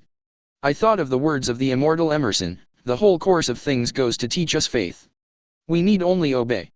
There is guidance for each of us, and by lowly listening, we shall hear the right word. The right word? Desire. More than anything else, I desired that my son should not be a deaf-mute. From that desire I never receded, not for a second. Many years previously, I had written, "Our only limitations are those we set up in our own minds." For the first time, I wondered if that statement were true. Lying on the bed in front of me was a newly born child, without the natural equipment of hearing. Even though he might hear and speak, he was obviously disfigured for life. Surely, this was a limitation which that child had not set up in his own mind. What could I do about it? Somehow I would find a way to transplant into that child's mind my own burning desire for ways and means of conveying sound to his brain without the aid of ears. Do you feel frustrated, stuck, or overwhelmed by the concepts in this ebook? Discover how to begin moving forward with free audio and video training at www.think-and-grow-rich-ebook.com. 38 Think and Grow Rich. As soon as the child was old enough to cooperate, I would fill his mind so completely with a burning desire to hear, that nature would, by methods of her own, translate it into physical reality. All this thinking took place in my own mind, but I spoke of it to no one. Every day I renewed the pledge I had made to myself, not to accept a deaf-mute for a son. As he grew older, and began to take notice of things around him, we observed that he had a slight degree of hearing. When he reached the age when children usually begin talking, he made no attempt to speak, but we could tell by his actions that he could hear certain sounds slightly. That was all I wanted to know. I was convinced that if he could hear, even slightly, he might develop still greater hearing capacity. Then something happened which gave me hope. It came from an entirely unexpected source. We bought a Victrola. When the child heard the music for the first time, he went into ecstasies, and promptly appropriated the machine. He soon showed a preference for certain records, among them, "It's a Long Way to Tipperary." On one occasion, he played that piece over and over, for almost 2 hours, standing in front of the Victrola, with his teeth clamped on the edge of the case. The significance of this self-formed habit of his did not become clear to us until years afterward, for we had never heard of the principle of bone conduction of sound at that time. Shortly after he appropriated the Victrola, I discovered that he could hear me quite clearly when I spoke with my lips touching his mastoid bone, or at the base of the brain. These discoveries placed in my possession the necessary media by which I began to translate into reality my burning desire to help my son develop hearing and speech. By that time he was making stabs at speaking certain words. The outlook was far from encouraging, but desire backed by faith knows no such word as impossible. Having determined that he could hear the sound of my voice plainly, I began, immediately, to transfer to his mind the desire to hear and speak. I soon discovered that the child enjoyed bedtime stories, so I went to work, creating stories designed to develop in him self-reliance, imagination, and a keen desire to hear and to be normal. There was one story in particular, which I emphasized by giving it some new and dramatic coloring each time it was told. It was designed to plant in his mind the thought that his affliction was not a liability, but an asset of great value. Despite the fact that all the philosophy I had examined clearly indicated that do you feel frustrated, stuck, or overwhelmed by the concepts in this ebook? Discover how to begin moving forward with free audio and video training at www.think-and-grow-rich-ebook.com. 39 Think and Grow Rich. Every adversity brings with it the seed of an equivalent advantage. I must confess that I had not the slightest idea how this affliction could ever become an asset. However, I continued my practice of wrapping that philosophy in bedtime stories, hoping the time would come when he would find some plan by which his handicap could be made to serve some useful purpose. Reason told me plainly that there was no adequate compensation for the lack of ears and natural hearing equipment. Desire backed by faith pushed reason aside and inspired me to carry on. As I analyze the experience in retrospect, I can see now that my son's faith in me had much to do with the astounding results. He did not question anything I told him. I sold him the idea that he had a distinct advantage over his older brother, and that this advantage would reflect itself in many ways. For example, the teachers in school would observe that he had no ears, and, because of this, they would show him special attention and treat him with extraordinary kindness. They always did. His mother saw to that, by visiting the teachers and arranging with them to give the child the extra attention necessary. I sold him the idea, too, that when he became old enough to sell newspapers, his older brother had already become a newspaper merchant. He would have a big advantage over his brother, for the reason that people would pay him extra money for his wares, because they could see that he was a bright, industrious boy, despite the fact he had no ears. We could notice that, gradually, the child's hearing was improving. Moreover, he had not the slightest tendency to be self-conscious, because of his affliction. When he was about 7, he showed the first evidence that our method of servicing his mind was bearing fruit. For several months he begged for the privilege of selling newspapers, but his mother would not give her consent. She was afraid that his deafness made it unsafe for him to go on the street alone. Finally, he took matters in his own hands. One afternoon, when he was left at home with the servants, he climbed through the kitchen window, shinnied to the ground, and set out on his own. He borrowed 6 cents in capital from the neighborhood shoemaker, invested it in papers, sold out, reinvested, and kept repeating until late in the evening. After balancing his accounts, and paying back the 6 cents he had borrowed from his banker, he had a net profit of 42 cents. When we got home that night, we found him in bed asleep, with the money tightly clenched in his hand. Do you feel frustrated, stuck, or overwhelmed by the concepts in this ebook?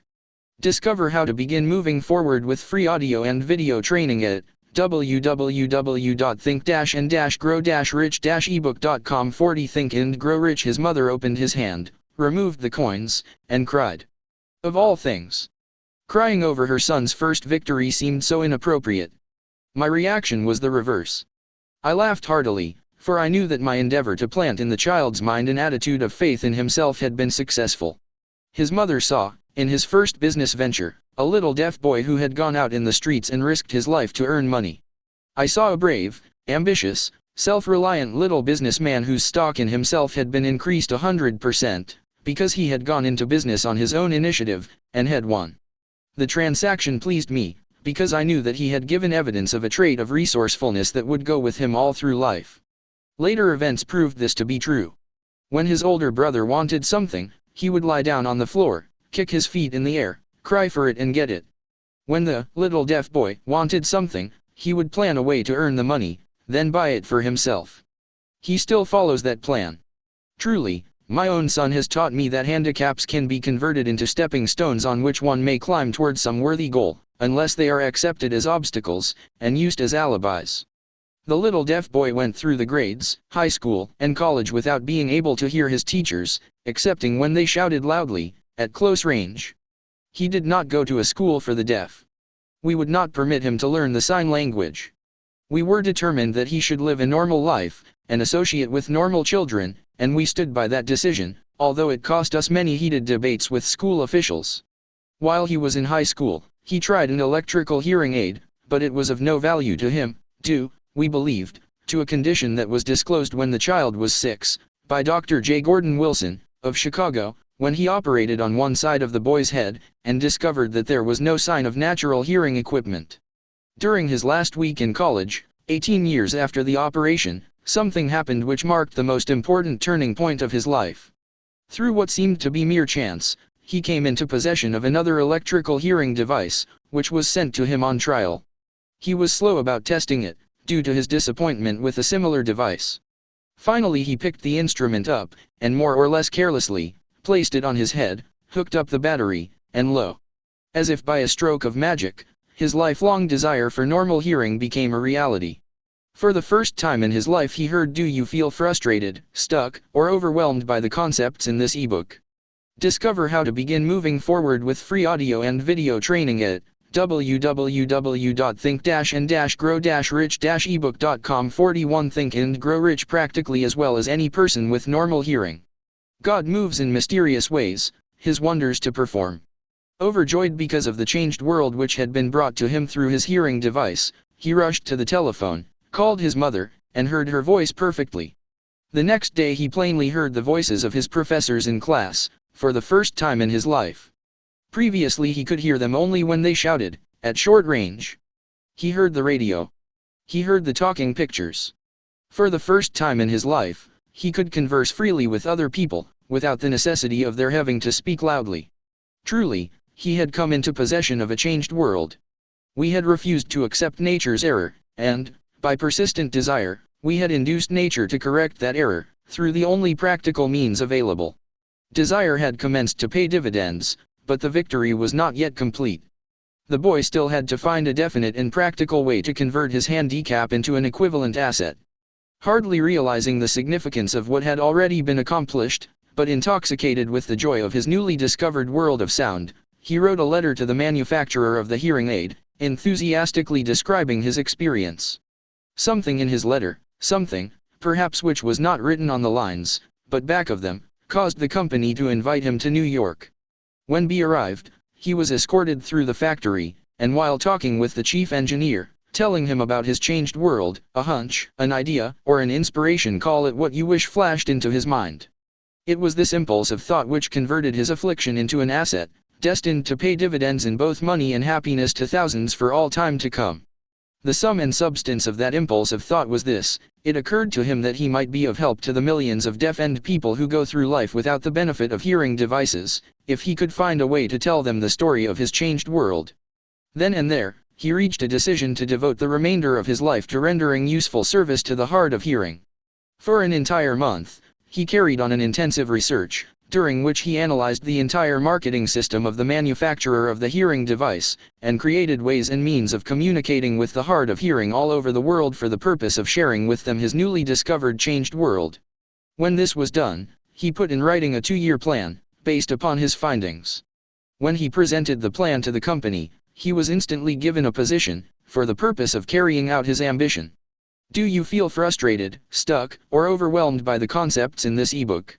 Discover how to begin moving forward with free audio and video training at www.think-and-grow-rich-ebook.com. 42 Think and Grow Rich. Little did he dream, when he went to work, that he was destined to bring hope and practical relief to thousands of deaf-end people who, without his help, would have been doomed forever to deaf-mutism. Shortly after he became associated with the manufacturer of his hearing aid, he invited me to attend a class conducted by his company, for the purpose of teaching deaf-mutes to hear, and to speak. I had never heard of such a form of education, therefore I visited the class, skeptical but hopeful that my time would not be entirely wasted. Here I saw a demonstration which gave me a greatly enlarged vision of what I had done to arouse and keep alive in my son's mind the desire for normal hearing. I saw deaf-mutes actually being taught to hear and to speak, through application of the self-same principle I had used, more than 20 years previously, in saving my son from deaf-mutism. Thus, through some strange turn of the wheel of fate, my son, Blair, and I have been destined to aid in correcting deaf-mutism for those as yet unborn, because we are the only living human beings, as far as I know, who have established definitely the fact that deaf-mutism can be corrected to the extent of restoring to normal life those who suffer with this affliction. It has been done for one, it will be done for others. There is no doubt in my mind that Blair would have been a deaf-mute all his life, if his mother and I had not managed to shape his mind as we did. The doctor who attended at his birth told us, confidentially, the child might never hear or speak. A few weeks ago, Dr. Irving Voorhees, a noted specialist on such cases, examined Blair very thoroughly. He was astounded when he learned how well my son now hears and speaks, and said his examination indicated that, theoretically, the boy should not be able to hear at all. But the lad does hear, despite the fact that X-ray pictures show there is no opening in the skull, whatsoever, from where his ears should be to the brain. When I planted in his mind the desire to hear and talk, and live as a normal person, there went with that impulse some strange influence which caused nature to become bridge builder, and span the gulf of silence between his brain and the outer world, by some means which the keenest medical specialists have not been able to interpret. It would be sacrilege for me to even conjecture as to how nature performed this miracle. It would be unforgivable if I neglected to tell the world as much as I know of the humble part I assumed in the strange experience. It is my duty, and a privilege to say I believe, and not without reason, that nothing is impossible to the person who backs desire with enduring faith. Do you feel frustrated, stuck, or overwhelmed by the concepts in this ebook? Discover how to begin moving forward with free audio and video training at www.think-and-grow-rich-ebook.com. 43 Think and Grow Rich. Verily, a burning desire has devious ways of transmuting itself into its physical equivalent. Blair desired normal hearing, now he has it. He was born with a handicap which might easily have sent one with a less defined desire to the street with a bundle of pencils in a tin cup. That handicap now promises to serve as the medium by which he will render useful service to many millions of hard of hearing, also, to give him useful employment at adequate financial compensation the remainder of his life. The little white lies I planted in his mind when he was a child, by leading him to believe his affliction would become a great asset, which he could capitalize, has justified itself.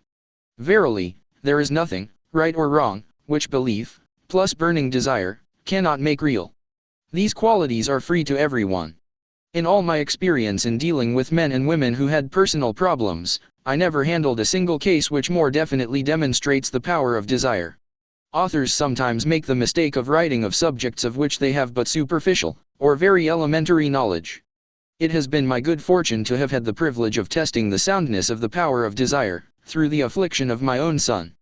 Perhaps it was providential that the experience came as it did, for surely no one is better prepared than he, to serve as an example of what happens when desire is put to the test.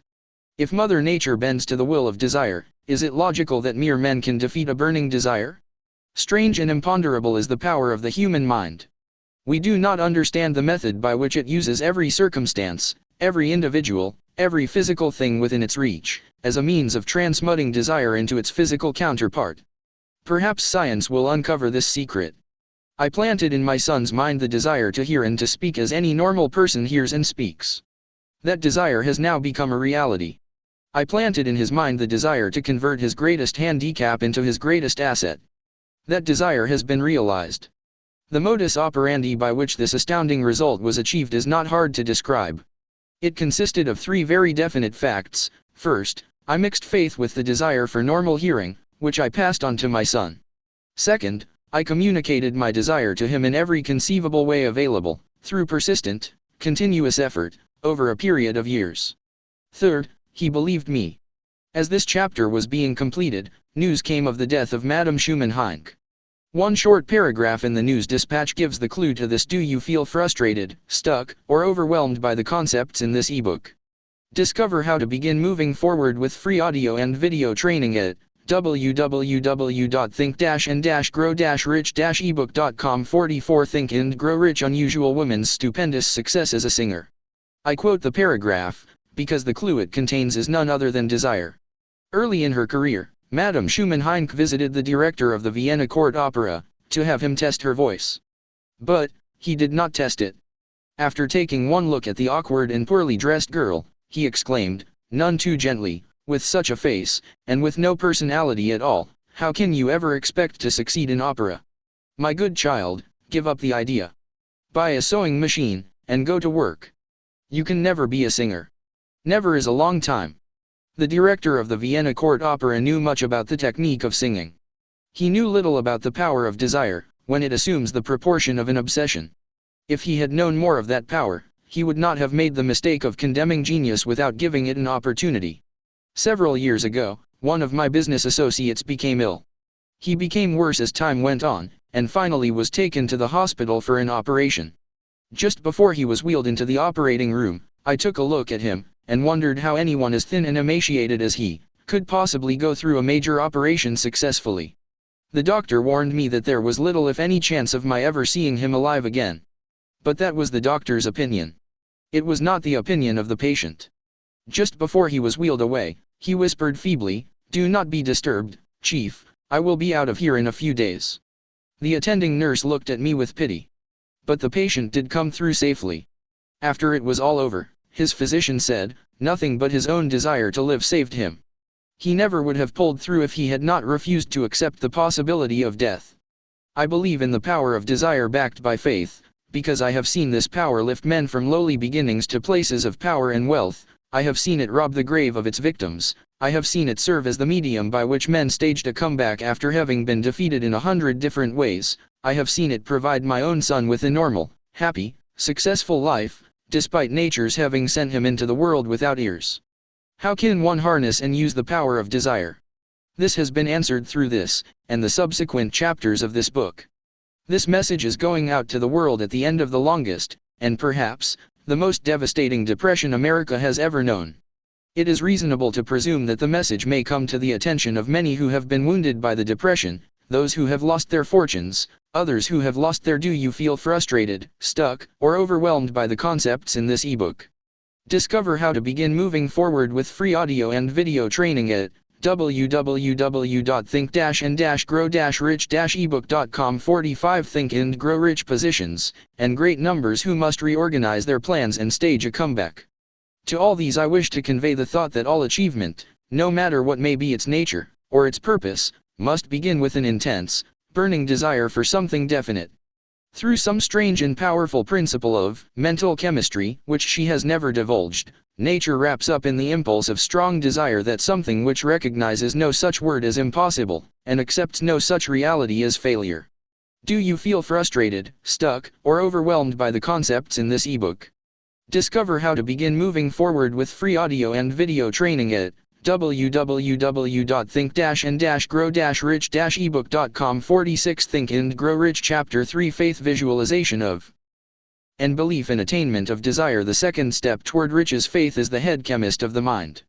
When faith is blended with the vibration of thought, the subconscious mind instantly picks up the vibration, translates it into its spiritual equivalent, and transmits it to infinite intelligence, as in the case of prayer.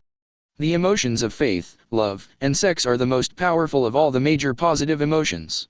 When the three are blended, they have the effect of coloring the vibration of thought in such a way that it instantly reaches the subconscious mind, where it is changed into its spiritual equivalent, the only form that induces a response from infinite intelligence. Love and faith are psychic, related to the spiritual side of man. Sex is purely biological, and related only to the physical. The mixing, or blending, of these three emotions has the effect of opening a direct line of communication between the finite, thinking mind of man, and infinite intelligence. How to develop faith? There comes, now, a statement which will give a better understanding of the importance the principle of autosuggestion assumes in the transmutation of desire into its physical, or monetary equivalent, namely, faith is a state of mind which may be induced, or created, by affirmation or repeated instructions to the subconscious mind, through the principle of autosuggestion. As an illustration, consider the purpose for which you are, presumably, reading this book. The object is, naturally, to acquire the ability to transmute the intangible thought impulse of desire into its physical counterpart, money. By following the instructions laid down in the chapters on autosuggestion, and the subconscious mind, as summarized in the chapter on autosuggestion, you feel frustrated, stuck, or overwhelmed by the concepts in this ebook. Discover how to begin moving forward with free audio and video training at www.think-and-grow-rich-ebook.com 47 Think and Grow Rich. Convince the subconscious mind that you believe you will receive that for which you ask, and it will act upon that belief, which your subconscious mind passes back to you in the form of faith, followed by definite plans for procuring that which you desire. The method by which one develops faith, where it does not already exist, is extremely difficult to describe, almost as difficult, in fact, as it would be to describe the color of red to a blind man who has never seen color, and has nothing with which to compare what you describe to him. Faith is a state of mind which you may develop at will, after you have mastered the 13 principles, because it is a state of mind which develops voluntarily, through application and use of these principles. Repetition of affirmation of orders to your subconscious mind is the only known method of voluntary development of the emotion of faith. Perhaps the meaning may be made clearer through the following explanation as to the way men sometimes become criminals. Stated in the words of a famous criminologist, when men first come into contact with crime, they abhor it. If they remain in contact with crime for a time, they become accustomed to it, and endure it. If they remain in contact with it long enough, they finally embrace it, and become influenced by it. This is the equivalent of saying that any impulse of thought which is repeatedly passed on to the subconscious mind is, finally, accepted and acted upon by the subconscious mind, which proceeds to translate that impulse into its physical equivalent, by the most practical procedure available. In connection with this, consider again the statement, all thoughts which have been emotionalized, given feeling, and mixed with faith, begin immediately to translate themselves into their physical equivalent or counterpart. The emotions, or the feeling portion of thoughts, are the factors which give thoughts vitality, life, and action. The emotions of faith, love, and sex, when mixed with any thought impulse, give it greater action than any of these emotions can do singly. Not only thought impulses which have been mixed with faith, but those which have been mixed with any of the positive emotions, or any of the negative emotions, may reach and influence the subconscious mind. From this statement, you will understand that the subconscious mind will translate into its physical equivalent, a thought impulse of a negative or destructive nature, just as readily as it will act upon thought impulses of a do you feel frustrated, stuck, or overwhelmed by the concepts in this ebook. Discover how to begin moving forward with free audio and video training at www.think-and-grow-rich-ebook.com. 48 Think and Grow Rich. Positive or constructive nature. This accounts for the strange phenomenon which so many millions of people experience, referred to as misfortune, or bad luck. There are millions of people who believe themselves doomed to poverty and failure, because of some strange force over which they believe they have no control. They are the creators of their own misfortunes, because of this negative belief, which is picked up by the subconscious mind, and translated into its physical equivalent.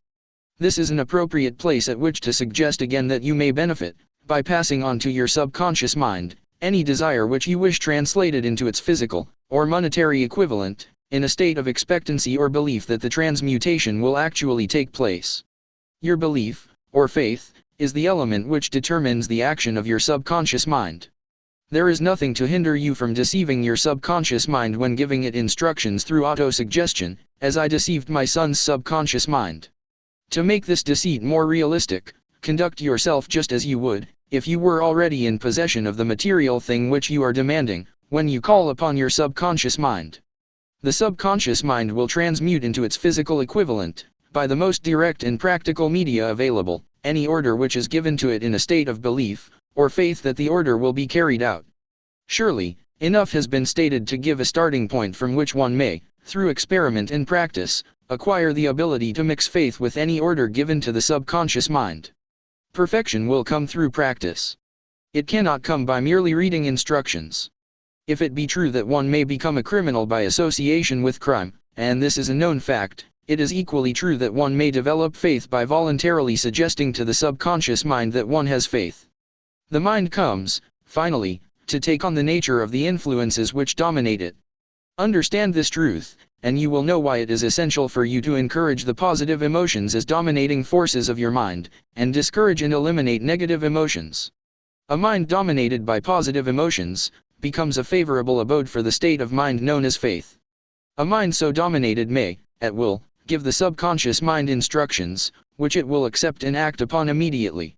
Faith is a state of mind which may be induced by autosuggestion. Do you feel frustrated, stuck, or overwhelmed by the concepts in this ebook? Discover how to begin moving forward with free audio and video training at www.think-and-grow-rich-ebook.com. 49 Think and Grow Rich. All down the ages, the religionists have admonished struggling humanity to have faith in this, that, and the other dogma or creed, but they have failed to tell people how to have faith. They have not stated that faith is a state of mind, and that it may be induced by self-suggestion. In language which any normal human being can understand, we will describe all that is known about the principle through which faith may be developed, where it does not already exist. Have faith in yourself, faith in the infinite. Before we begin, you should be reminded again that faith is the eternal elixir which gives life, power, and action to the impulse of thought. The foregoing sentence is worth reading a second time, and a third, and a fourth. It is worth reading aloud. Faith is the starting point of all accumulation of riches. Faith is the basis of all miracles, and all mysteries which cannot be analyzed by the rules of science. Faith is the only known antidote for failure. Faith is the element, the chemical which, when mixed with prayer, gives one direct communication with infinite intelligence. Faith is the element which transforms the ordinary vibration of thought, created by the finite mind of man, into the spiritual equivalent. Faith is the only agency through which the cosmic force of infinite intelligence can be harnessed and used by man. Every one of the foregoing statements is capable of proof. The proof is simple and easily demonstrated. It is wrapped up in the principle of autosuggestion. Let us center our attention, therefore, upon the subject of self-suggestion, and find out what it is, and what it is capable of achieving. It is a well-known fact that one comes, finally, to believe whatever one repeats to one's self, whether the statement be true or false. If a man repeats a lie over and over, he will eventually accept the lie as truth. Moreover, he will believe it to be the truth. Every man is what he is, because of the dominating thoughts which he permits to occupy his mind. Thoughts which a man deliberately places in his own mind, and encourages with sympathy, and with which he mixes any do you feel frustrated, stuck, or overwhelmed by the concepts in this ebook. Discover how to begin moving forward with free audio and video training at www.think-and-grow-rich-ebook.com. 50 Think and Grow Rich. One or more of the emotions constitute the motivating forces, which direct and control his every movement, act, and deed. Comes, now, a very significant statement of truth. Thoughts which are mixed with any of the feelings of emotions, constitute a magnetic force which attracts, from the vibrations of the ether, other similar, or related thoughts. A thought thus magnetized with emotion may be compared to a seed which, when planted in fertile soil, germinates, grows, and multiplies itself over and over again, until that which was originally one small seed, becomes countless millions of seeds of the same brand. The ether is a great cosmic mass of eternal forces of vibration. It is made up of both destructive vibrations and constructive vibrations.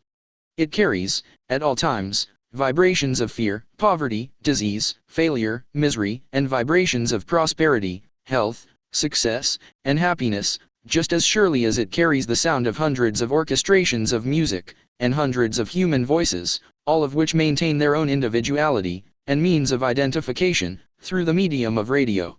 From the great storehouse of the ether, the human mind is constantly attracting vibrations which harmonize with that which dominates the human mind. Any thought, idea, plan, or purpose which one holds in one's mind attracts, from the vibrations of the ether, a host of its relatives, adds these relatives to its own force, and grows until it becomes the dominating, motivating master of the individual in whose mind it has been housed. Now, let us go back to the starting point, and become informed as to how the original seed of an idea, plan, or purpose may be planted in the mind. The information is easily conveyed. Any idea, plan, or purpose may be placed in the mind through repetition of thought. This is why you are asked to write out a statement of your major purpose, or definite chief aim, commit it to memory, and repeat it, in audible words, day after day, until these vibrations of sound have reached your subconscious mind.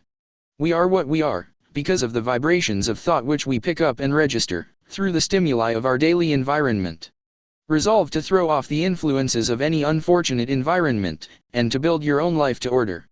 Taking inventory of mental assets and liabilities, you will discover that your greatest weakness is lack of self-confidence.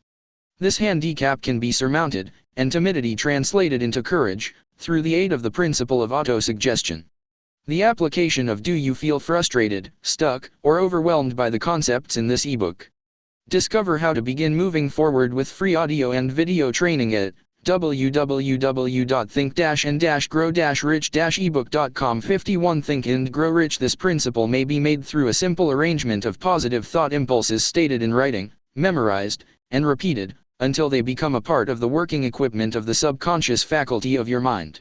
Self-confidence formula. First, I know that I have the ability to achieve the object of my definite purpose in life, therefore, I demand of myself persistent, continuous action toward its attainment, and I here and now promise to render such action. Second, I realize the dominating thoughts of my mind will eventually reproduce themselves in outward, physical action, and gradually transform themselves into physical reality. Therefore, I will concentrate my thoughts for 30 minutes daily, upon the task of thinking of the person I intend to become, thereby creating in my mind a clear mental picture of that person.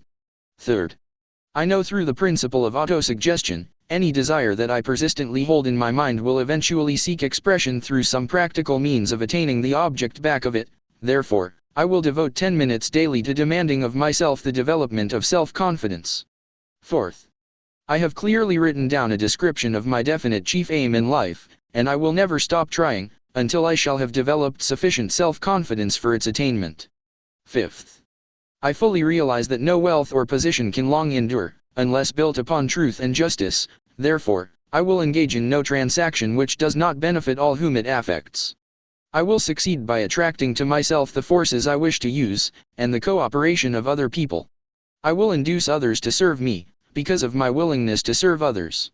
I will eliminate hatred, envy, jealousy, selfishness, and cynicism, by developing love for all humanity, because I know that a negative attitude toward others. Do you feel frustrated, stuck, or overwhelmed by the concepts in this ebook?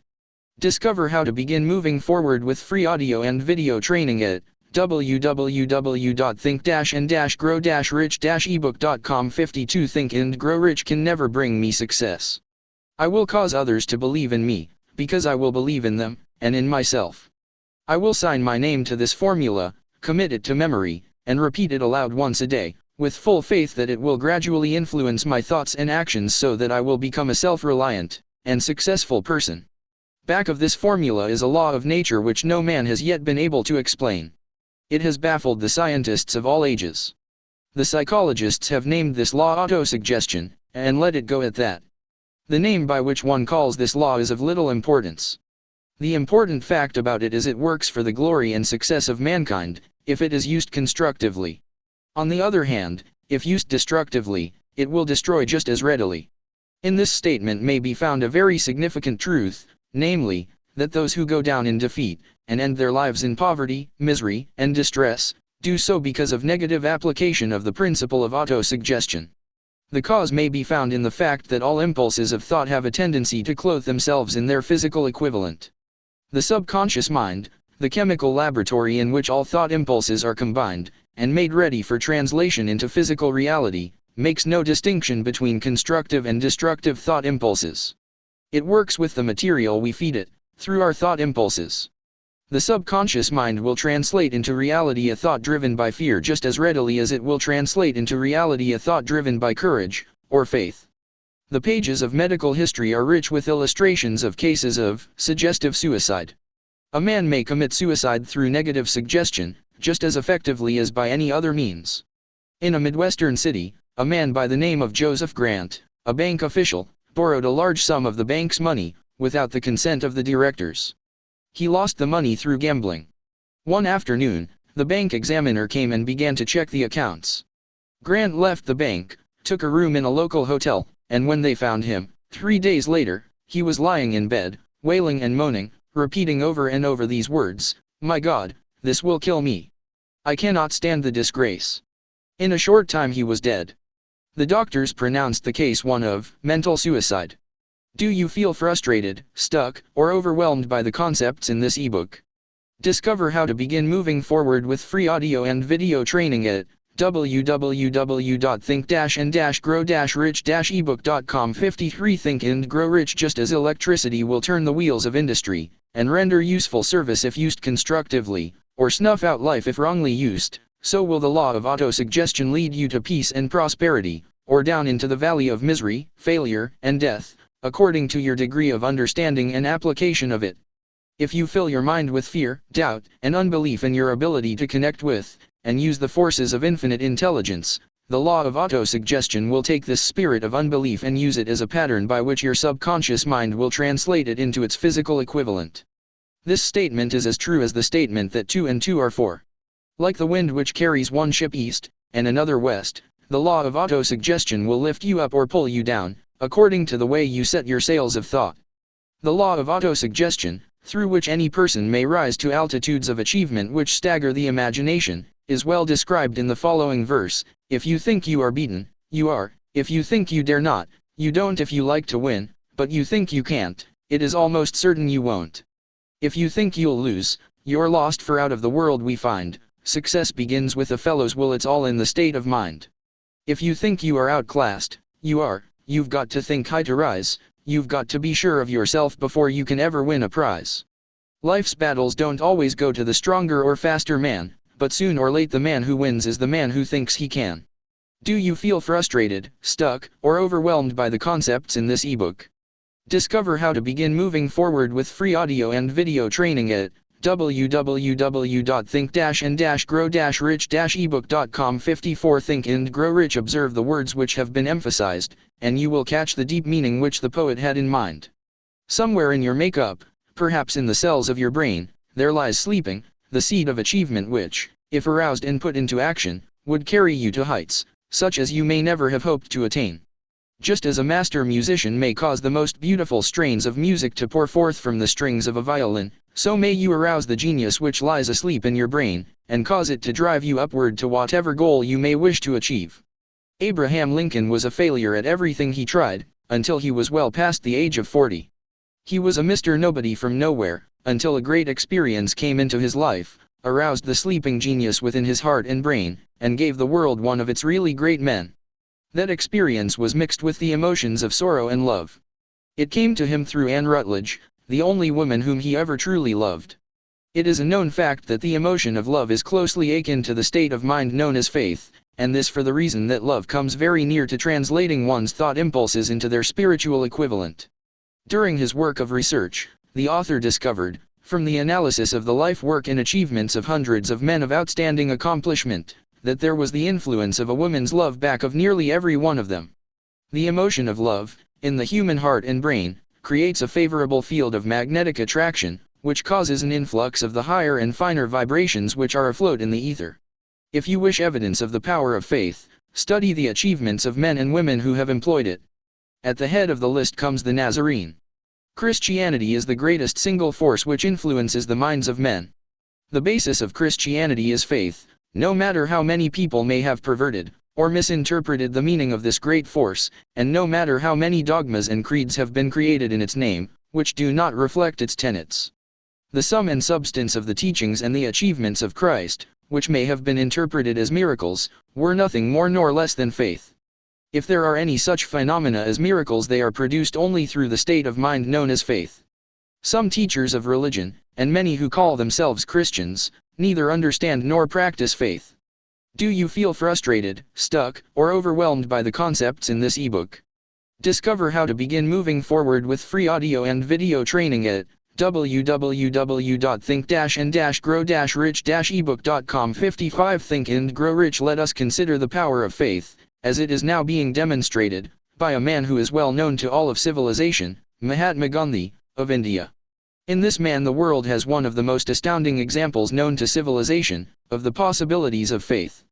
Gandhi wields more potential power than any man living at this time, and this, despite the fact that he has none of the orthodox tools of power, such as money, battleships, soldiers, and materials of warfare.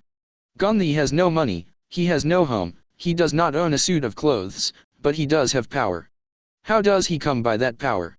He created it out of his understanding of the principle of faith, and through his ability to transplant that faith into the minds of 200 million people. Gandhi has accomplished, through the influence of faith, that which the strongest military power on earth could not, and never will accomplish through soldiers and military equipment. He has accomplished the astounding feat of influencing 200 million minds to coalesce and move in unison, as a single mind. What other force on earth, except faith, could do as much? There will come a day when employees as well as employers will discover the possibilities of faith. That day is dawning. The whole world has had ample opportunity, during the recent business depression, to witness what the lack of faith will do to business. Surely, civilization has produced a sufficient number of intelligent human beings to make use of this great lesson which the depression has taught the world.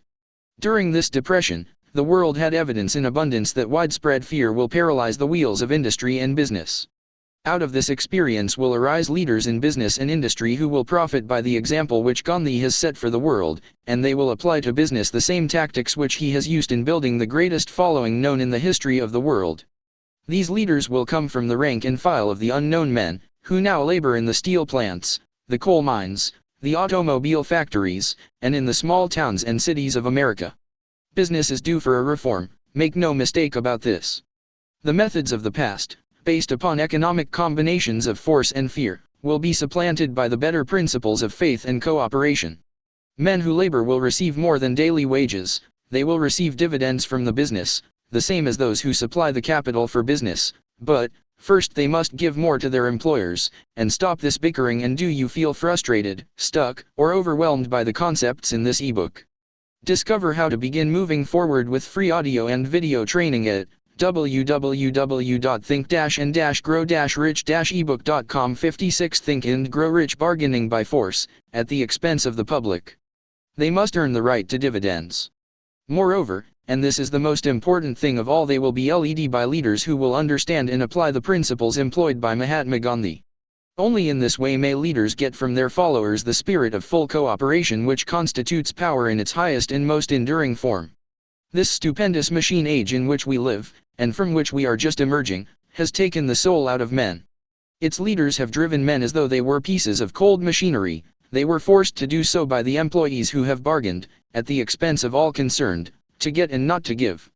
The watchword of the future will be human happiness and contentment, and when this state of mind shall have been attained, the production will take care of itself, more effectively than anything that has ever been accomplished where men did not, and could not mix faith and individual interest with their labor. Because of the need for faith and cooperation in operating business and industry, it will be both interesting and profitable to analyze an event which provides an excellent understanding of the method by which industrialists and businessmen accumulate great fortunes, by giving before they try to get. The event chosen for this illustration dates back to 1900, when the United States Steel Corporation was being formed. As you read the story, keep in mind these fundamental facts and you will understand how ideas have been converted into huge fortunes. First, the huge United States Steel Corporation was born in the mind of Charles M. Schwab, in the form of an idea he created through his imagination. Second, he mixed faith with his idea. Third, he formulated a plan for the transformation of his idea into physical and financial reality. Fourth, he put his plan into action with his famous speech at the University Club. Fifth, he applied and followed through on his plan with persistence, and backed it with firm decision until it had been fully carried out. Sixth, he prepared the way for success by a burning desire for success. If you are one of those who have often wondered how great fortunes are accumulated, this story of the creation of the United States Steel Corporation will be enlightening. If you have any doubt that men can think and grow rich, this story should dispel that doubt, because you can plainly see in the story of the do you feel frustrated, stuck, or overwhelmed by the concepts in this ebook.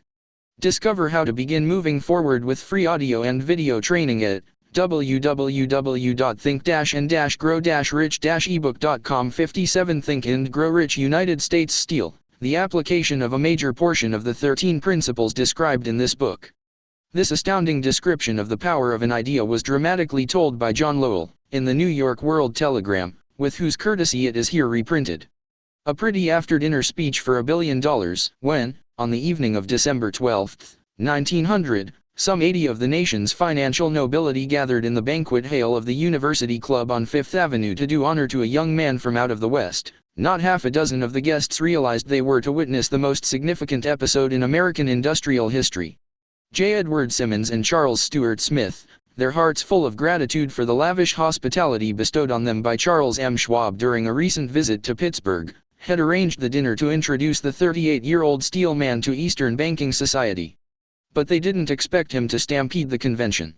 They warned him, in fact, that the bosoms within New York's stuffed shirts would not be responsive to oratory, and that, if he didn't want to bore the Stillmans and Harrimans and Vanderbilts, he had better limit himself to 15 or 20 minutes of polite vaporings and let it go at that.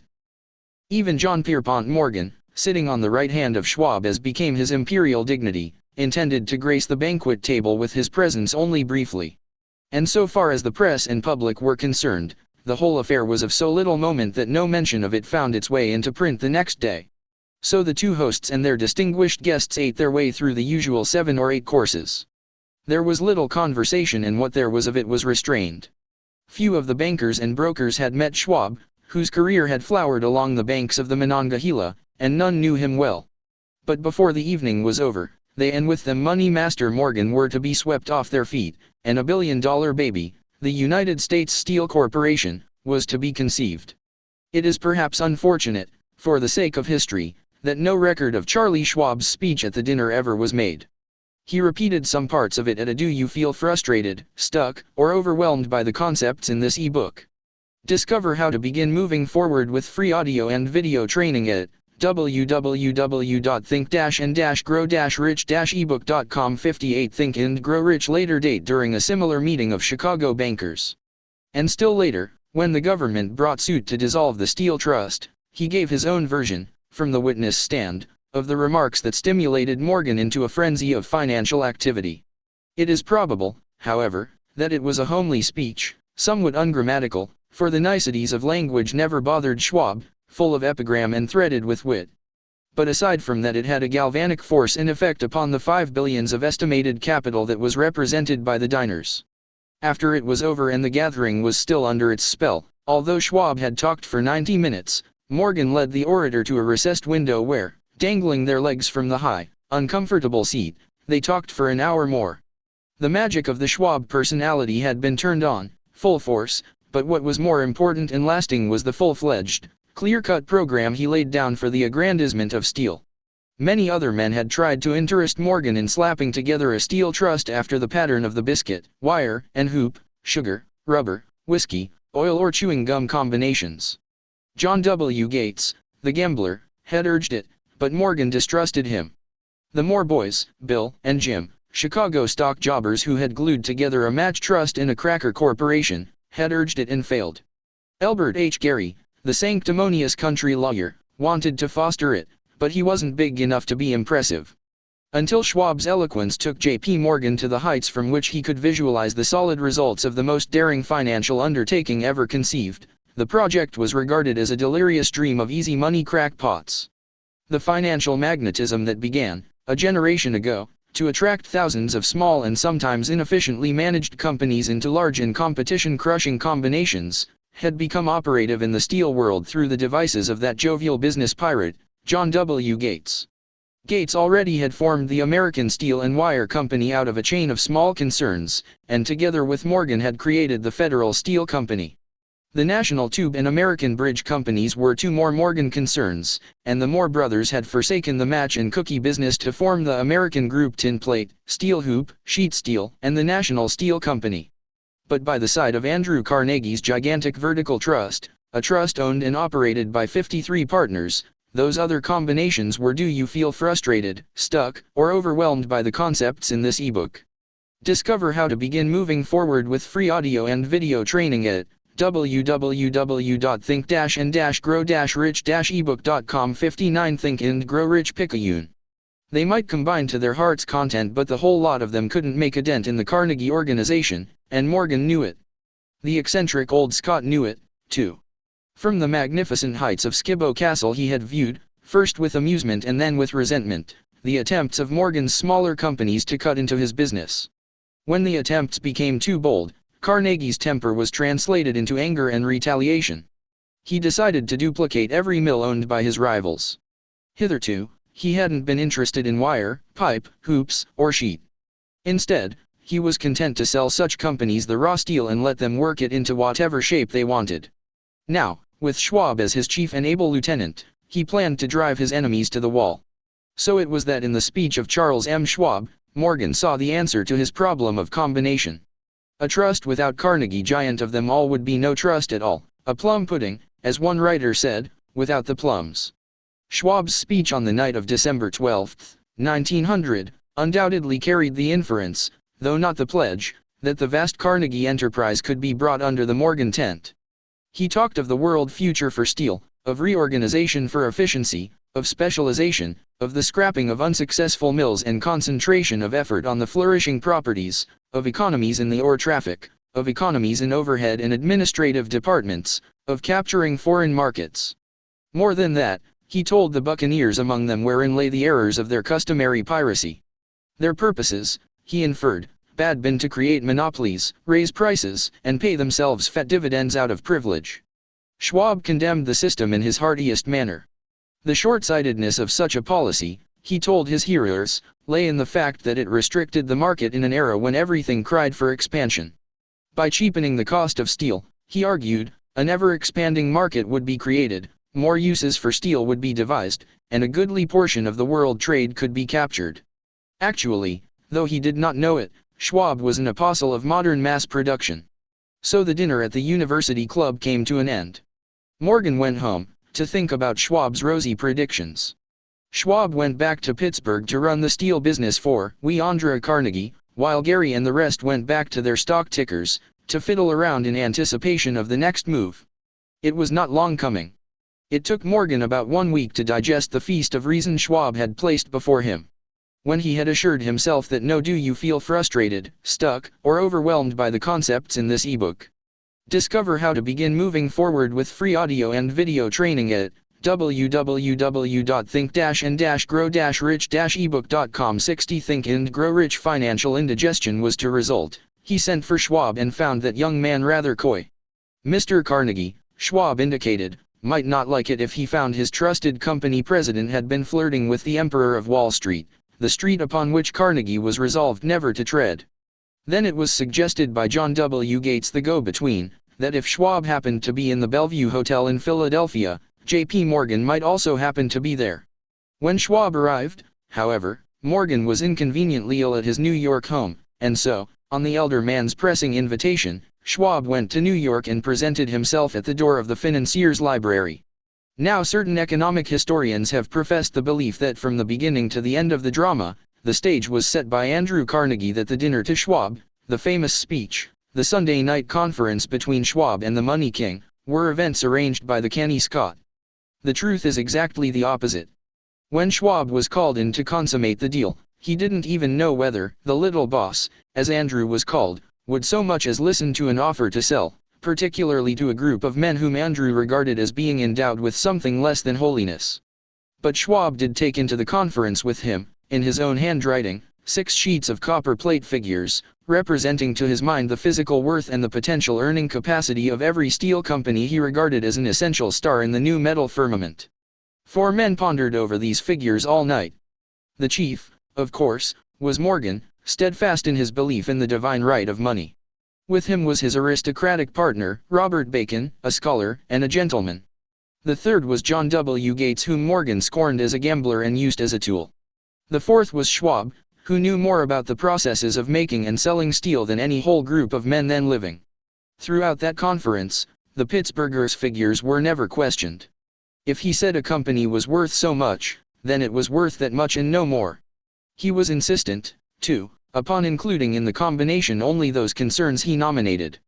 He had conceived a corporation in which there would be no duplication, not even to satisfy the greed of friends who wanted to unload their companies upon the broad Morgan shoulders. Thus he left out, by design, a number of the larger concerns upon which the walruses and carpenters of Wall Street had cast hungry eyes. When dawn came, Morgan rose and straightened his back.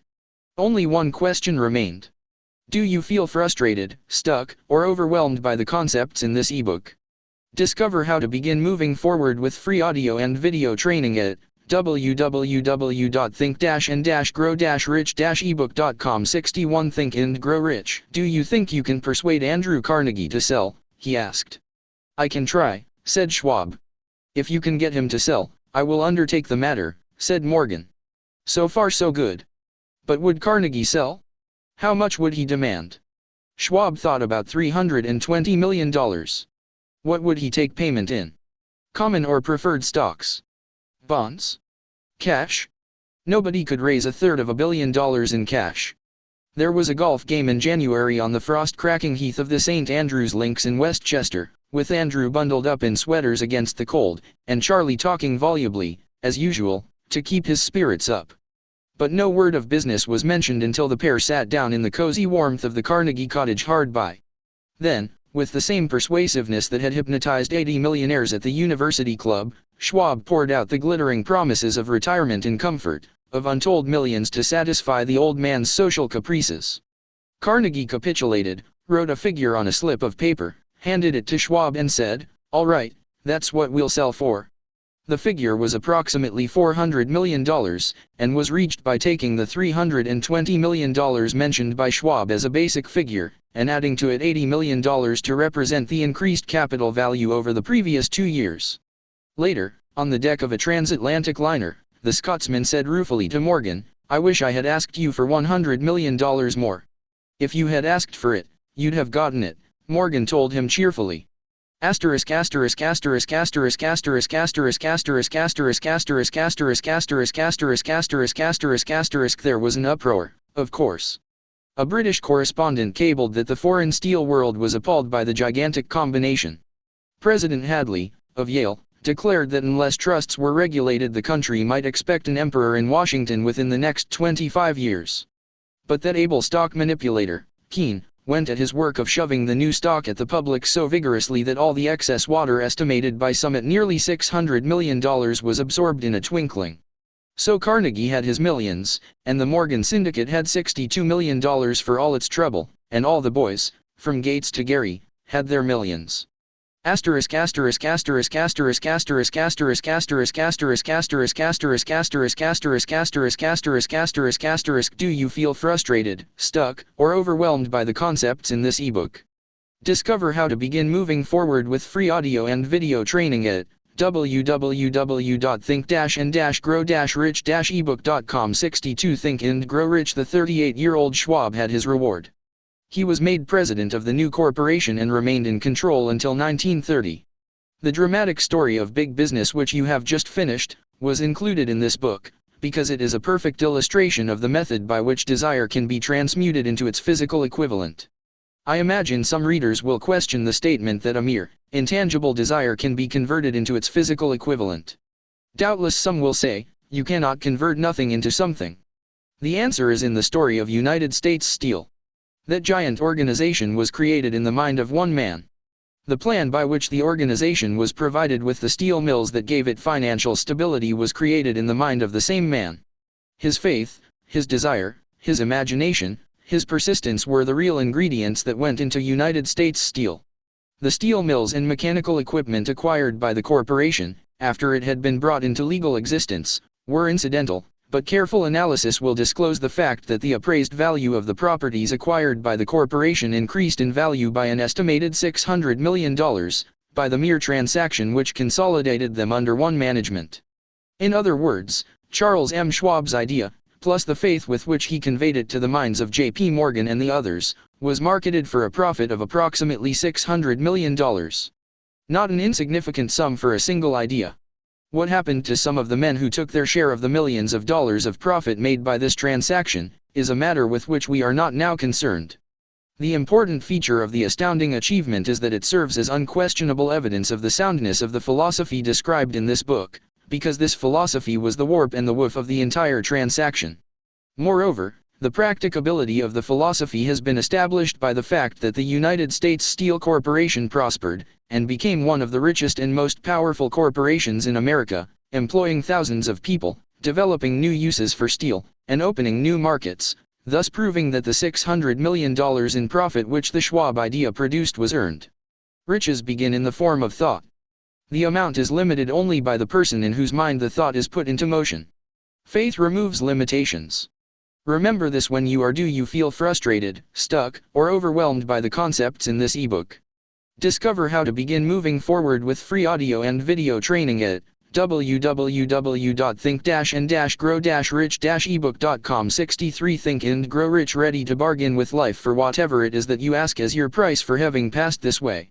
Remember, also, that the man who created the United States Steel Corporation was practically unknown at the time. He was merely Andrew Carnegie's man Friday until he gave birth to his famous idea. After that he quickly rose to a position of power, fame, and riches. Do you feel frustrated, stuck, or overwhelmed by the concepts in this ebook? Discover how to begin moving forward with free audio and video training at www.think-and-grow-rich-ebook.com. 64 Think and Grow Rich. There are no limitations to the mind except those we acknowledge. Both poverty and riches are the offspring of thought. Do you feel frustrated, stuck, or overwhelmed by the concepts in this ebook? Discover how to begin moving forward with free audio and video training at www.think-and-grow-rich-ebook.com. 65 Think and Grow Rich. Chapter 4 Autosuggestion. The medium for influencing the subconscious mind. The third step toward riches. Autosuggestion is a term which applies to all suggestions and all self-administered stimuli which reach one's mind through the five senses. Stated in another way, autosuggestion is self-suggestion. It is the agency of communication between that part of the mind where conscious thought takes place, and that which serves as the seat of action for the subconscious mind. Through the dominating thoughts which one permits to remain in the conscious mind, whether these thoughts be negative or positive, is immaterial. The principle of autosuggestion voluntarily reaches the subconscious mind and influences it with these thoughts. No thought, whether it be negative or positive, can enter the subconscious mind without the aid of the principle of autosuggestion, with the exception of thoughts picked up from the ether. Stated differently, all sense impressions which are perceived through the five senses, are stopped by the conscious thinking mind, and may be either passed on to the subconscious mind, or rejected, at will. The conscious faculty serves, therefore, as an outer guard to the approach of the subconscious. Nature has so built man that he has absolute control over the material which reaches his subconscious mind, through his five senses, although this is not meant to be construed as a statement that man always exercises this control. In the great majority of instances, he does not exercise it, which explains why so many people go through life in poverty. Recall what has been said about the subconscious mind resembling a fertile garden spot, in which weeds will grow in abundance, if the seeds of more desirable crops are not sown therein. Autosuggestion is the agency of control through which an individual may voluntarily feed his subconscious mind on thoughts of a creative nature, or, by neglect, permit thoughts of a destructive nature to find their way into this rich garden of the mind. Do you feel frustrated, stuck, or overwhelmed by the concepts in this ebook? Discover how to begin moving forward with free audio and video training at www.think-and-grow-rich-ebook.com. 66 Think and Grow Rich. You were instructed, in the last of the 6 steps described in the chapter on desire, to read aloud twice daily the written statement of your desire for money, and to see and feel yourself already in possession of the money. By following these instructions, you communicate the object of your desire directly to your subconscious mind in a spirit of absolute faith. Through repetition of this procedure, you voluntarily create thought habits which are favorable to your efforts to transmute desire into its monetary equivalent. Go back to these 6 steps described in Chapter 2, and read them again, very carefully, before you proceed further. Then, when you come to it, read very carefully the 4 instructions for the organization of your mastermind group, described in the chapter on organized planning. By comparing these 2 sets of instructions with that which has been stated on autosuggestion, you, of course, will see that the instructions involve the application of the principle of autosuggestion. Remember, therefore, when reading aloud the statement of your desire, through which you are endeavoring to develop a money consciousness, that the mere reading of the words is of no consequence unless you mix emotion or feeling with your words. If you repeat 1,000,000 times the famous Emile Coué formula, day by day, in every way, I am getting better and better, without mixing emotion and faith with your words, you will experience no desirable results. Your subconscious mind recognizes and acts upon only thoughts which have been well mixed with emotion or feeling. This is a fact of such importance as to warrant repetition in practically every chapter, because the lack of understanding of this is the main reason the majority of people who try to apply the principle of autosuggestion get no desirable results. Plain, unemotional words do not influence the subconscious mind. You will get no appreciable results until you learn to reach your subconscious mind with thoughts, or spoken words which have been well emotionalized with belief. Do not become discouraged, if you cannot control and direct your emotions the first time you try to do so. Remember, there is no such possibility as something for nothing. Ability to reach and influence your subconscious mind has its price, and you must pay that price. You cannot cheat, even if you desire to do so. The price of ability to influence your subconscious mind is everlasting persistence in applying the principles. Do you feel frustrated, stuck, or overwhelmed by the concepts in this ebook? Discover how to begin moving forward with free audio and video training at www.think-and-grow-rich-ebook.com. 67 Think and Grow Rich described here. You cannot develop the desired ability for a lower price. You, and you alone, must decide whether or not the reward for which you are striving, the money consciousness, is worth the price you must pay for it in effort.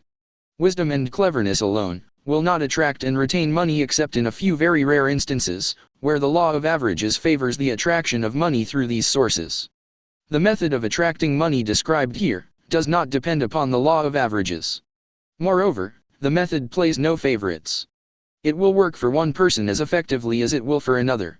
Where failure is experienced, it is the individual, not the method, which has failed. If you try and fail, make another effort, and still another, until you succeed. Your ability to use the principle of autosuggestion will depend, very largely, upon your capacity to concentrate upon a given desire until that desire becomes a burning obsession. When you begin to carry out the instructions in connection with the 6 steps described in the 2nd chapter, it will be necessary for you to make use of the principle of concentration. Let us here offer suggestions for the effective use of concentration. When you begin to carry out the first of the 6 steps, which instructs you to fix in your own mind the exact amount of money you desire, hold your thoughts on that amount of money by concentration, or fixation of attention, with your eyes closed, until you can actually see the physical appearance of the money. Do this at least once each day. As you go through these exercises, follow the instructions given in the chapter on faith, and see yourself actually in possession of the money. Here is a most significant fact: the subconscious mind takes any orders given it in a spirit of absolute faith, and acts upon those orders, although the orders often have to be presented over and over again, through repetition, before they are interpreted by the subconscious mind. Following the preceding statement, consider the possibility of playing a perfectly legitimate trick on your subconscious mind, by making it believe, because you believe it, that you must have the amount of money you are visualizing, that this money is already awaiting your claim, that the subconscious mind must hand over to you practical plans for acquiring the money which is yours. Hand over the thought suggested in the preceding paragraph to your imagination, and see what your imagination can, or will do, to create. Do you feel frustrated, stuck, or overwhelmed by the concepts in this ebook? Discover how to begin moving forward with free audio and video training at www.think-and-grow-rich-ebook.com. 68 Think and Grow Rich Practical Plans for the Accumulation of Money Through Transmutation of Your Desire. Do not wait for a definite plan, through which you intend to exchange services or merchandise in return for the money you are visualizing, but begin at once to see yourself in possession of the money, demanding and expecting meanwhile, that your subconscious mind will hand over the plan, or plans you need. Be on the alert for these plans, and when they appear, put them into action immediately. When the plans appear, they will probably flash into your mind through the sixth sense, in the form of an inspiration. This inspiration may be considered a direct telegram, or message from infinite intelligence. Treat it with respect, and act upon it as soon as you receive it. Failure to do this will be fatal to your success. In the fourth of the 6 steps, you were instructed to create a definite plan for carrying out your desire, and begin at once to put this plan into action. You should follow this instruction in the manner described in the preceding paragraph. Do not trust to your reason when creating your plan for accumulating money through the transmutation of desire. Your reason is faulty. Moreover, your reasoning faculty may be lazy, and, if you depend entirely upon it to serve you, it may disappoint you. When visualizing the money you intend to accumulate, with closed eyes, see yourself rendering the service, or delivering the merchandise you intend to give in return for this money. This is important. Summary of instructions: the fact that you are reading this book is an indication that you earnestly seek knowledge. It is also an indication that you are a student of this subject. If you are only a student, there is a chance that you may learn much that you did not know, but you will learn only by assuming an attitude of humility. If you choose to follow some of the instructions but neglect, or refuse to follow others, you will fail. To get satisfactory results, you must follow all instructions in a spirit of faith. The instructions given in connection with the 6 steps in the 2nd chapter will now be summarized, and blended with the principles covered by this chapter, as follows. Do you feel frustrated, stuck, or overwhelmed by the concepts in this ebook? Discover how to begin moving forward with free audio and video training at www.think-and-grow-rich-ebook.com. 69 Think and Grow Rich. First, go into some quiet spot, preferably in bed at night, where you will not be disturbed or interrupted. Close your eyes, and repeat aloud, so you may hear your own words, the written statement of the amount of money you intend to accumulate, the time limit for its accumulation, and a description of the service or merchandise you intend to give in return for the money. As you carry out these instructions, see yourself already in possession of the money. For example, suppose that you intend to accumulate $50,000 by the 1st of January, 5 years hence, that you intend to give personal services in return for the money, in the capacity of a salesman.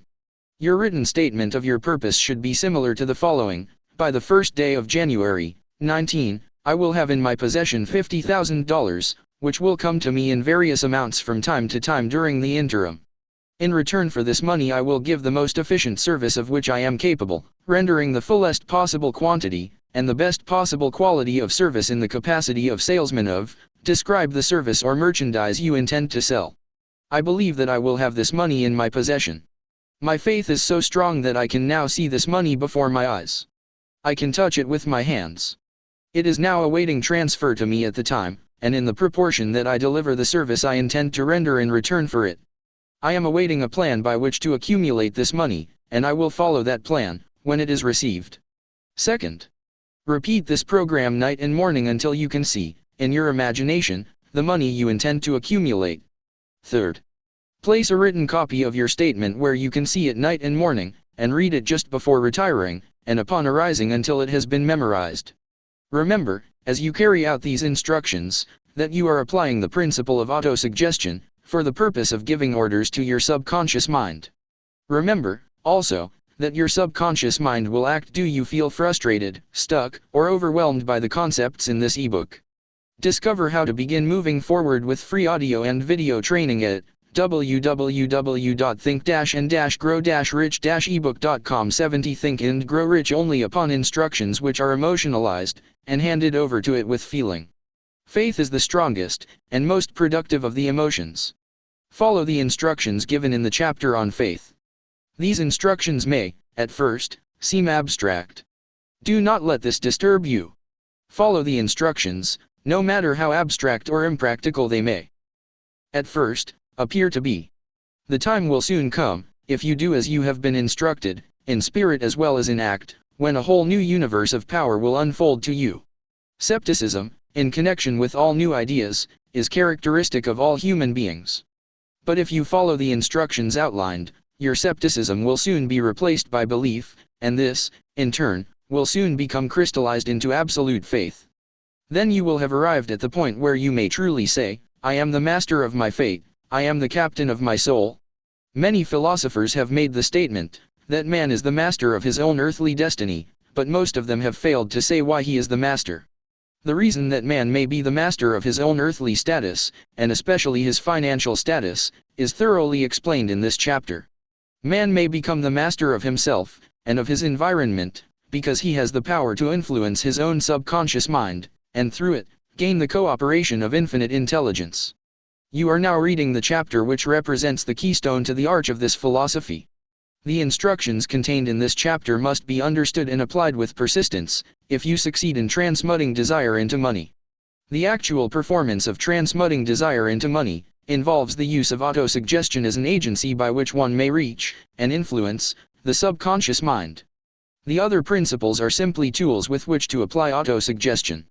Keep this thought in mind, and you will, at all times, be conscious of the important part the principle of autosuggestion is to play in your efforts to accumulate money through the methods described in this book. Carry out these instructions as though you were a small child. Inject into your efforts something of the faith of a child. The author has been most careful to see that no impractical instructions were included, because of his sincere desire to be helpful. After you have read the entire book, come back to this chapter, and follow in spirit, and in action, this instruction. Read the entire chapter aloud once every night, until you become thoroughly convinced that the principle of do you feel frustrated, stuck, or overwhelmed by the concepts in this ebook.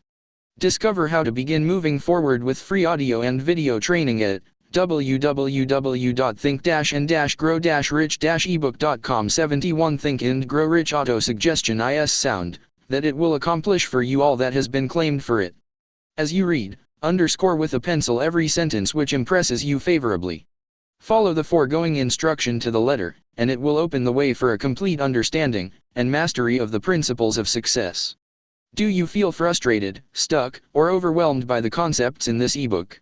Discover how to begin moving forward with free audio and video training at www.think-and-grow-rich-ebook.com. 72 Think and Grow Rich Chapter 5 Specialized Knowledge, Personal Experiences or Observations. The fourth step toward riches. There are two kinds of knowledge. One is general, the other is specialized. General knowledge, no matter how great in quantity or variety it may be, is of but little use in the accumulation of money. The faculties of the great universities possess, in the aggregate, practically every form of general knowledge known to civilization. Most of the professors have but little or no money. They specialize on teaching knowledge, but they do not specialize on the organization, or the use of knowledge. Knowledge will not attract money, unless it is organized, and intelligently directed, through practical plans of action, to the definite end of accumulation of money. Lack of understanding of this fact has been the source of confusion to millions of people who falsely believe that knowledge is power. It is nothing of the sort. Knowledge is only potential power. It becomes power only when, and if, it is organized into definite plans of action, and directed to a definite end. This missing link in all systems of education known to civilization today, may be found in the failure of educational institutions to teach their students how to organize and use knowledge after they acquire it. Many people make the mistake of assuming that, because Henry Ford had but little schooling, he is not a man of education. Those who make this mistake do not know Henry Ford, nor do they understand the real meaning of the word educate. That word is derived from the Latin word educo, meaning to educe, to draw out, to develop from within. An educated man is not, necessarily, one who has an abundance of general or specialized knowledge. An educated man is one who has so developed the faculties of his mind that he may acquire anything he wants, or its equivalent, without violating the rights of others. Henry Ford comes well within the meaning of this definition. Do you feel frustrated, stuck, or overwhelmed by the concepts in this ebook? Discover how to begin moving forward with free audio and video training at www.think-and-grow-rich-ebook.com. 73 Think and Grow Rich. During the World War, a Chicago newspaper published certain editorials in which, among other statements, Henry Ford was called an ignorant pacifist. Mr. Ford objected to the statements, and brought suit against the paper for libeling him. When the suit was tried in the courts, the attorneys for the paper pleaded justification, and placed Mr. Ford, himself, on the witness stand, for the purpose of proving to the jury that he was ignorant. The attorneys asked Mr. Ford a great variety of questions, all of them intended to prove, by his own evidence, that, while he might possess considerable specialized knowledge pertaining to the manufacture of automobiles, he was, in the main, ignorant. Mr. Ford was plied with such questions as the following: who was Benedict Arnold, and how many soldiers did the British send over to America to put down the rebellion of 1776? In answer to the last question, Mr. Ford replied, I do not know the exact number of soldiers the British sent over, but I have heard that it was a considerably larger number than ever went back. Finally, Mr. Ford became tired of this line of questioning, and in reply to a particularly offensive question, he leaned over, pointed his finger at the lawyer who had asked the question, and said, if I should really want to answer the foolish question you have just asked, or any of the other questions you have been asking me, let me remind you that I have a row of electric push buttons on my desk, and by pushing the right button, I can summon to my aid men who can answer any question I desire to ask concerning the business to which I am devoting most of my efforts. Now, will you kindly tell me, why I should clutter up my mind with general knowledge, for the purpose of being able to answer questions, when I have men around me who can supply any knowledge I require? There certainly was good logic to that reply. That answer floored the lawyer. Every person in the courtroom realized it was the answer, not of an ignorant man, but of a man of education. Any man is educated who knows where to get knowledge when he needs it, and how to organize that knowledge into definite plans of action. Through the assistance of his mastermind group, Henry Ford had at his command all the specialized knowledge he needed to enable him to become one of the wealthiest men in America. It was not essential that he have this knowledge in his own mind. Surely no person who has sufficient inclination and intelligence to read a book of this nature can possibly miss the significance of this illustration. Before you can be sure of your ability to transmute desire into its monetary equivalent, you will require specialized knowledge of the do you feel frustrated, stuck, or overwhelmed by the concepts in this ebook. Discover how to begin moving forward with free audio and video training at www.think-and-grow-rich-ebook.com. 74 Think and Grow Rich. Service, merchandise, or profession which you intend to offer in return for fortune. Perhaps you may need much more specialized knowledge than you have the ability or the inclination to acquire, and if this should be true, you may bridge your weakness through the aid of your mastermind group. Andrew Carnegie stated that he, personally, knew nothing about the technical end of the steel business. Moreover, he did not particularly care to know anything about it.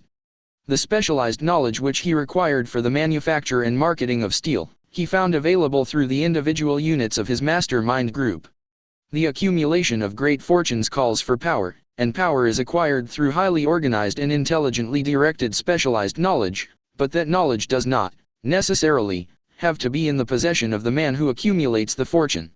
The preceding paragraph should give hope and encouragement to the man with ambition to accumulate a fortune, who has not possessed himself of the necessary education to supply such specialized knowledge as he may require. Men sometimes go through life suffering from inferiority complexes, because they are not men of education. The man who can organize and direct a mastermind group of men who possess knowledge useful in the accumulation of money, is just as much a man of education as any man in the group. Remember this, if you suffer from a feeling of inferiority, because your schooling has been limited. Thomas A. Edison had only 3 months of schooling during his entire life. He did not lack education, neither did he die poor. Henry Ford had less than a 6th grade schooling, but he has managed to do pretty well by himself, financially. Specialized knowledge is among the most plentiful, and the cheapest forms of service which may be had. If you doubt this, consult the payroll of any university. It pays to know how to purchase knowledge first of all, decide the sort of specialized knowledge you require, and the purpose for which it is needed. To a large extent, your major purpose in life, the goal toward which you are working, will help determine what knowledge you need. With this question settled, your next move requires that you have accurate. Do you feel frustrated, stuck, or overwhelmed by the concepts in this ebook? Discover how to begin moving forward with free audio and video training at www.think-and-grow-rich-ebook.com. 75 Think and Grow Rich information concerning dependable sources of knowledge. The more important of these are: A. One's own experience and education. B. Experience and education available through cooperation of others, Mastermind Alliance. C. Colleges and universities. D. Public libraries, through books and periodicals in which may be found all the knowledge organized by civilization. E. Special training courses, through night schools and home study schools in particular. As knowledge is acquired, it must be organized and put into use, for a definite purpose, through practical plans. Knowledge has no value except that which can be gained from its application toward some worthy end. This is one reason why college degrees are not valued more highly. They represent nothing but miscellaneous knowledge. If you contemplate taking additional schooling, first determine the purpose for which you want the knowledge you are seeking, then learn where this particular sort of knowledge can be obtained, from reliable sources. Successful men, in all callings, never stop acquiring specialized knowledge related to their major purpose, business, or profession. Those who are not successful usually make the mistake of believing that the knowledge acquiring period ends when one finishes school. The truth is that schooling does but little more than to put one in the way of learning how to acquire practical knowledge. With this changed world, which began at the end of the economic collapse, came also astounding changes in educational requirements. The order of the day is specialization. This truth was emphasized by Robert P. Moore, Secretary of Appointments of Columbia University. Specialists most sought, particularly sought after by employing companies, are candidates who have specialized in some field: business school graduates with training in accounting and statistics, engineers of all varieties, journalists, architects, chemists, and also outstanding leaders and activity men of the senior class. Do you feel frustrated, stuck, or overwhelmed by the concepts in this ebook? Discover how to begin moving forward with free audio and video training at www.think-and-grow-rich-ebook.com. 76 Think and Grow Rich. The man who has been active on the campus, whose personality is such that he gets along with all kinds of people, and who has done an adequate job with his studies, has a most decided edge over the strictly academic student. Some of these, because of their all-around qualifications, have received several offers of positions, a few of them as many as 6. In departing from the conception that the straight-A student was invariably the one to get the choice of the better jobs, Mr. Moore said that most companies look not only to academic records but to activity records and personalities of the students. One of the largest industrial companies, the leader in its field, in writing to Mr. Moore concerning prospective seniors at the college, said, "We are interested primarily in finding men who can make exceptional progress in management work. For this reason we emphasize qualities of character, intelligence, and personality far more than specific educational background." Apprenticeship proposed, proposing a system of apprenticing students in offices, stores, and industrial occupations during the summer vacation. Mr. Moore asserts that after the first 2 or 3 years of college, every student should be asked to choose a definite future course and to call a halt if he has been merely pleasantly drifting without purpose through an unspecialized academic curriculum. Colleges and universities must face the practical consideration that all professions and occupations now demand specialists, he said, urging that educational institutions accept more direct responsibility for vocational guidance. One of the most reliable and practical sources of knowledge available to those who need specialized schooling is the night schools operated in most large cities. The correspondence schools give specialized training anywhere the U.S. males go, on all subjects that can be taught by the extension method. One advantage of home study training is the flexibility of the study program, which permits one to study during spare time. Another stupendous advantage of home study training if the school is carefully chosen, is the fact that most courses offered by home study schools carry with them generous privileges of consultation which can be of priceless value to those needing specialized knowledge. No matter where you live, you can share the benefits. Do you feel frustrated, stuck, or overwhelmed by the concepts in this ebook? Discover how to begin moving forward with free audio and video training at www.think-and-grow-rich-ebook.com. 77 Think and Grow Rich. Anything acquired without effort, and without cost is generally unappreciated, often discredited. Perhaps this is why we get so little from our marvelous opportunity in public schools. The self-discipline one receives from a definite program of specialized study makes up to some extent for the wasted opportunity when knowledge was available without cost. Correspondence schools are highly organized business institutions. Their tuition fees are so low that they are forced to insist upon prompt payments. Being asked to pay, whether the student makes good grades or poor, has the effect of causing one to follow through with the course when he would otherwise drop it. The correspondence schools have not stressed this point sufficiently, for the truth is that their collection departments constitute the very finest sort of training on decision, promptness, action, and the habit of finishing that which one begins. I learned this from experience, more than 25 years ago. I enrolled for a home study course in advertising. After completing 8 or 10 lessons I stopped studying, but the school did not stop sending me bills. Moreover, it insisted upon payment, whether I kept up my studies or not. I decided that if I had to pay for the course, which I had legally obligated myself to do, I should complete the lessons and get my money's worth. I felt, at the time, that the collection system of the school was somewhat too well organized, but I learned later in life that it was a valuable part of my training for which no charge had been made. Being forced to pay, I went ahead and completed the course. Later in life I discovered that the efficient collection system of that school had been worth much in the form of money earned, because of the training in advertising I had so reluctantly taken. We have in this country what is said to be the greatest public school system in the world. We have invested fabulous sums for fine buildings. We have provided convenient transportation for children living in the rural districts, so they may attend the best schools, but there is one astounding weakness to this marvelous system: it is free. One of the strange things about human beings is that they value only that which has a price. The free schools of America, and the free public libraries, do not impress people because they are free. This is the major reason why so many people find it necessary to acquire additional training after they quit school and go low work. It is also one of the major reasons why employers give greater consideration to employees who take home study courses. They have learned, from experience, that any person who has the ambition to give up a part of his spare time to studying it. Do you feel frustrated, stuck, or overwhelmed by the concepts in this ebook? Discover how to begin moving forward with free audio and video training at www.think-and-grow-rich-ebook.com. 78 Think and Grow Rich. Home has in him those qualities which make for leadership. This recognition is not a charitable gesture, it is sound business judgment upon the part of the employers. There is one weakness in people for which there is no remedy. It is the universal weakness of lack of ambition. Persons, especially salaried people, who schedule their spare time to provide for home study, seldom remain at the bottom very long. Their action opens the way for the upward climb, removes many obstacles from their path, and gains the friendly interest of those who have the power to put them in the way of opportunity.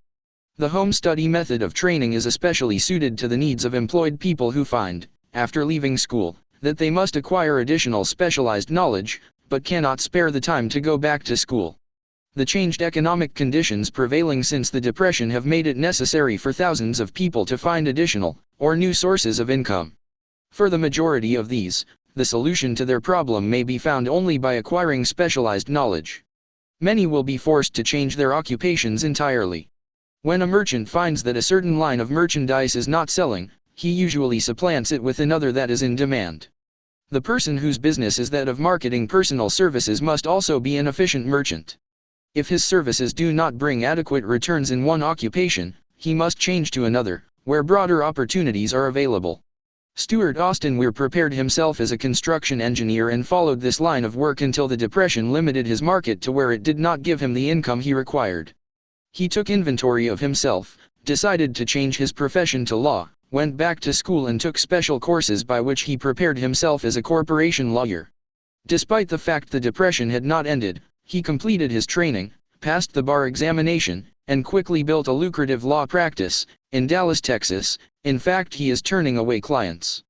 Just to keep the record straight, and to anticipate the alibis of those who will say, "I couldn't go to school because I have a family to support," or "I'm too old," I will add the information that Mr. Weir was past 40, and married when he went back to school. Moreover, by carefully selecting highly specialized courses, in colleges best prepared to teach the subjects chosen, Mr. Weir completed in 2 years the work for which the majority of law students require 4 years. It pays to know how to purchase knowledge. Do you feel frustrated, stuck, or overwhelmed by the concepts in this ebook? Discover how to begin moving forward with free audio and video training at www.think-and-grow-rich-ebook.com. 79 Think and Grow Rich. The person who stops studying merely because he has finished school is forever hopelessly doomed to mediocrity, no matter what may be his calling. The way of success is the way of continuous pursuit of knowledge. Let us consider a specific instance. During the Depression, a salesman in a grocery store found himself without a position. Having had some bookkeeping experience, he took a special course in accounting, familiarized himself with all the latest bookkeeping and office equipment, and went into business for himself. Starting with the grocer for whom he had formerly worked, he made contracts with more than 100 small merchants to keep their books, at a very nominal monthly fee. His idea was so practical that he soon found it necessary to set up a portable office in a light delivery truck, which he equipped with modern bookkeeping machinery. He now has a fleet of these bookkeeping offices on wheels and employs a large staff of assistants, thus providing small merchants with accounting service equal to the best that money can buy, at very nominal cost. Specialized knowledge, plus imagination, were the ingredients that went into this unique and successful business. Last year, the owner of that business paid an income tax of almost 10 times as much as was paid by the merchant for whom he worked when the Depression forced upon him a temporary adversity which proved to be a blessing in disguise. The beginning of this successful business was an idea. Inasmuch as I had the privilege of supplying the unemployed salesman with that idea, I now assume the further privilege of suggesting another idea which has within it the possibility of even greater income. Also the possibility of rendering useful service to thousands of people who badly need that service. The idea was suggested by the salesman who gave up selling and went into the business of keeping books on a wholesale basis. When the plan was suggested as a solution of his unemployment problem, he quickly exclaimed, "I like the idea, but I would not know how to turn it into cash." In other words, he complained he would not know how to market his bookkeeping knowledge after he acquired it. So, that brought up another problem which had to be solved. With the aid of a young woman typist, clever at hand lettering, and who could put the story together, a very attractive book was prepared, describing the advantages of the new system of bookkeeping. The pages were neatly typed and pasted in an ordinary scrapbook, which was used as a silent salesman with which the story of "Do you feel frustrated, stuck, or overwhelmed by the concepts in this ebook?" Discover how to begin moving forward with free audio and video training at www.think-and-grow-rich-ebook.com. 80 Think and Grow Rich. This new business was so effectively told that its owner soon had more accounts than he could handle. There are thousands of people, all over the country, who need the services of a merchandising specialist capable of preparing an attractive brief for use in marketing personal services. The aggregate annual income from such a service might easily exceed that received by the largest employment agency, and the benefits of the service might be made far greater to the purchaser than any to be obtained from an employment agency. The idea here described was born of necessity, to bridge an emergency which had to be covered, but it did not stop by merely serving one person. The woman who created the idea has a keen imagination. She saw in her newly born brainchild the making of a new profession, one that is destined to render valuable service to thousands of people who need practical guidance in marketing personal services. Spurred to action by the instantaneous success of her first, prepared plan to market personal services, this energetic woman turned next to the solution of a similar problem for her son who had just finished college, but had been totally unable to find a market for his services. The plan she originated for his use was the finest specimen of merchandising of personal services I have ever seen.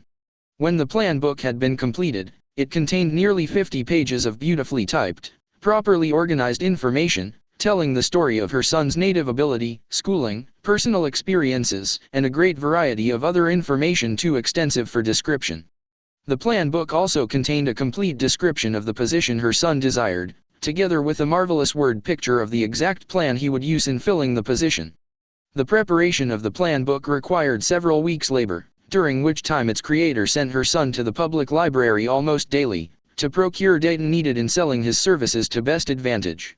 She sent him, also, to all the competitors of his prospective employer, and gathered from them vital information concerning their business methods, which was of great value in the formation of the plan he intended to use in filling the position he sought. When the plan had been finished, it contained more than half a dozen very fine suggestions for the use and benefit of the prospective employer. The suggestions were put into use by the company. One may be inclined to ask, why go to all this trouble to secure a job? The answer is straight to the point. Also, it is dramatic, because it deals with do you feel frustrated, stuck, or overwhelmed by the concepts in this ebook.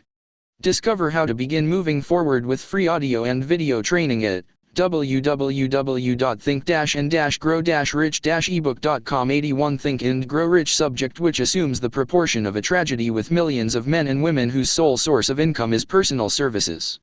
The answer is, doing a thing well never is trouble. The plan prepared by this woman for the benefit of her son helped him get the job for which he applied, at the first interview, at a salary fixed by himself. Moreover, and this, too, is important, the position did not require the young man to start at the bottom. He began as a junior executive, at an executive's salary. Why go to all this trouble, do you ask? Well, for one thing, the planned presentation of this young man's application for a position clipped off no less than 10 years of time he would have required to get to where he began, had he started at the bottom and worked his way up. This idea of starting at the bottom and working one's way up may appear to be sound, but the major objection to it is this: too many of those who begin at the bottom never manage to lift their heads high enough to be seen by opportunity, so they remain at the bottom. It should be remembered, also, that the outlook from the bottom is not so very bright or encouraging. It has a tendency to kill off ambition.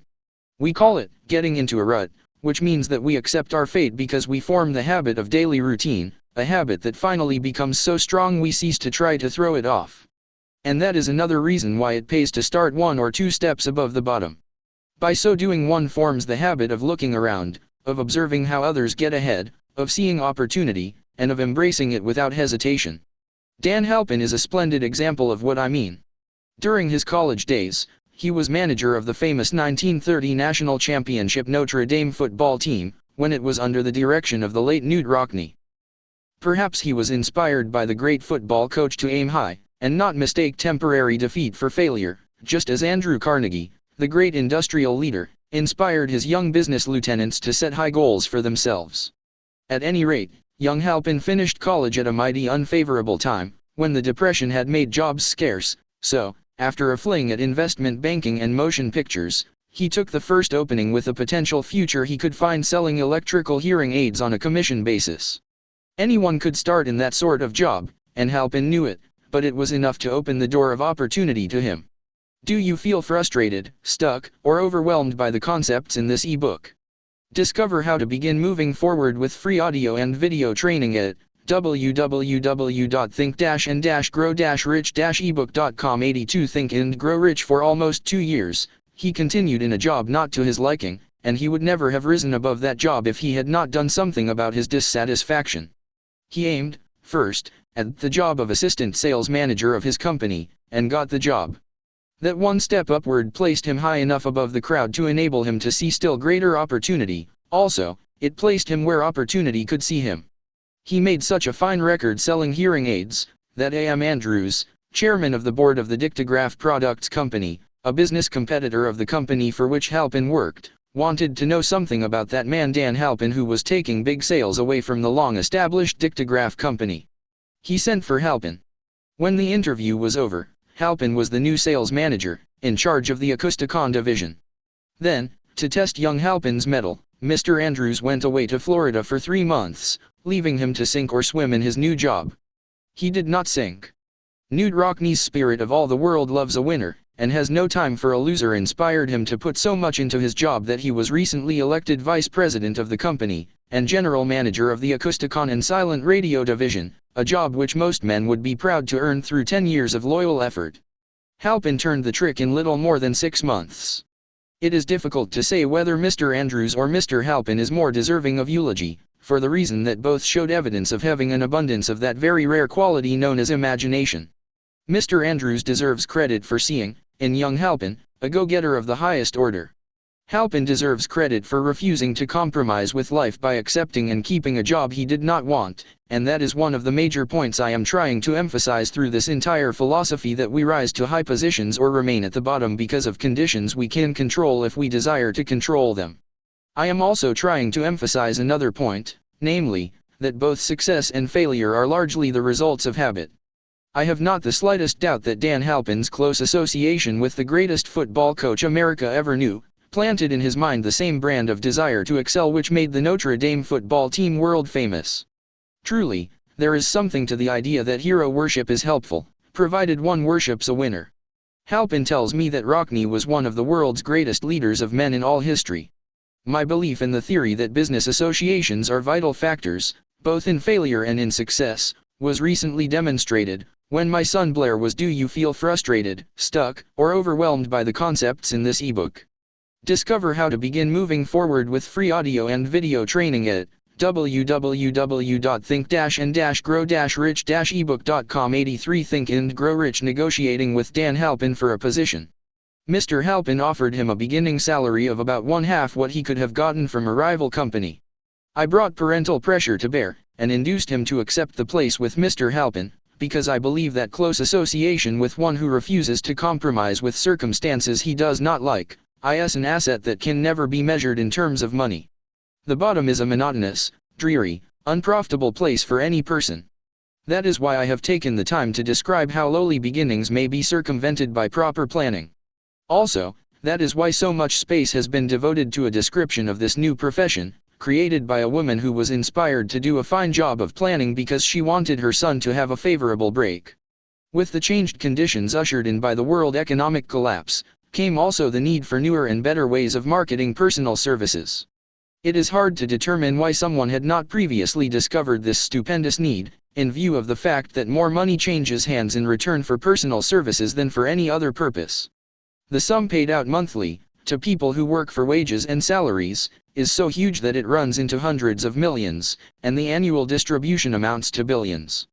Perhaps some will find, in the idea here briefly described, the nucleus of the riches they desire. Ideas with much less merit have been the seedlings from which great fortunes have grown. Woolworth's 5 and 10 cent store idea, for example, had far less merit, but it piled up a fortune for its creator. Those seeing opportunity lurking in this suggestion will find valuable aid in the chapter on organized planning. Incidentally, an efficient merchandiser of personal services would find a growing demand for his services wherever there are men and women who seek better markets for their services. By applying the mastermind principle, a few people with suitable talent could form an alliance and have a paying business very quickly. One would need to be a fair writer, with a flair for advertising and selling, one handy at typing and hand lettering, and one should be a first-class business getter who would let the world know about the service. If one person possessed all these abilities, he might carry on the business alone, until it outgrew him. The woman who prepared the personal service sales plan for her son now receives requests from all parts of the country for her cooperation in preparing similar plans for others who desire to market their personal services for more money. She has a staff of expert typists, artists, and writers who have Do you feel frustrated, stuck, or overwhelmed by the concepts in this ebook? Discover how to begin moving forward with free audio and video training at www.think-and-grow-rich-ebook.com. 84 Think and Grow Rich, the ability to dramatize the case history so effectively that one's personal services can be marketed for much more money than the prevailing wages for similar services. She is so confident of her ability that she accepts, as the major portion of her fee, a percentage of the increased pay she helps her clients to earn. It must not be supposed that her plan merely consists of clever salesmanship by which she helps men and women to demand and receive more money for the same services they formerly sold for less pay. She looks after the interests of the purchaser as well as the seller of personal services, and so prepares her plans that the employer receives full value for the additional money he pays. The method by which she accomplishes this astonishing result is a professional secret which she discloses to no one excepting her own clients. If you have the imagination, and seek a more profitable outlet for your personal services, this suggestion may be the stimulus for which you have been searching. The idea is capable of yielding an income far greater than that of the average doctor, lawyer, or engineer whose education required several years in college. The idea is saleable to those seeking new positions, in practically all positions calling for managerial or executive ability, and those desiring rearrangement of incomes in their present positions. There is no fixed price for sound ideas. Back of all ideas is specialized knowledge. Unfortunately, for those who do not find riches in abundance, specialized knowledge is more abundant and more easily acquired than ideas. Because of this very truth, there is a universal demand and an ever-increasing opportunity for the person capable of helping men and women to sell their personal services advantageously. Capability means imagination, the one quality needed to combine specialized knowledge with ideas, in the form of organized plans designed to yield riches. If you have imagination, this chapter may present you with an idea sufficient to serve as the beginning of the riches you desire. Remember, the idea is the main thing. Specialized knowledge may be found just around the corner, any corner. Do you feel frustrated, stuck, or overwhelmed by the concepts in this ebook?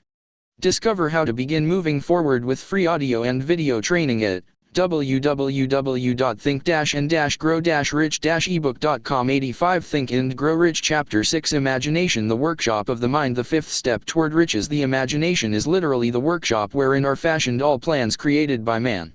The impulse, the desire, is given shape, form, and action through the aid of the imaginative faculty of the mind.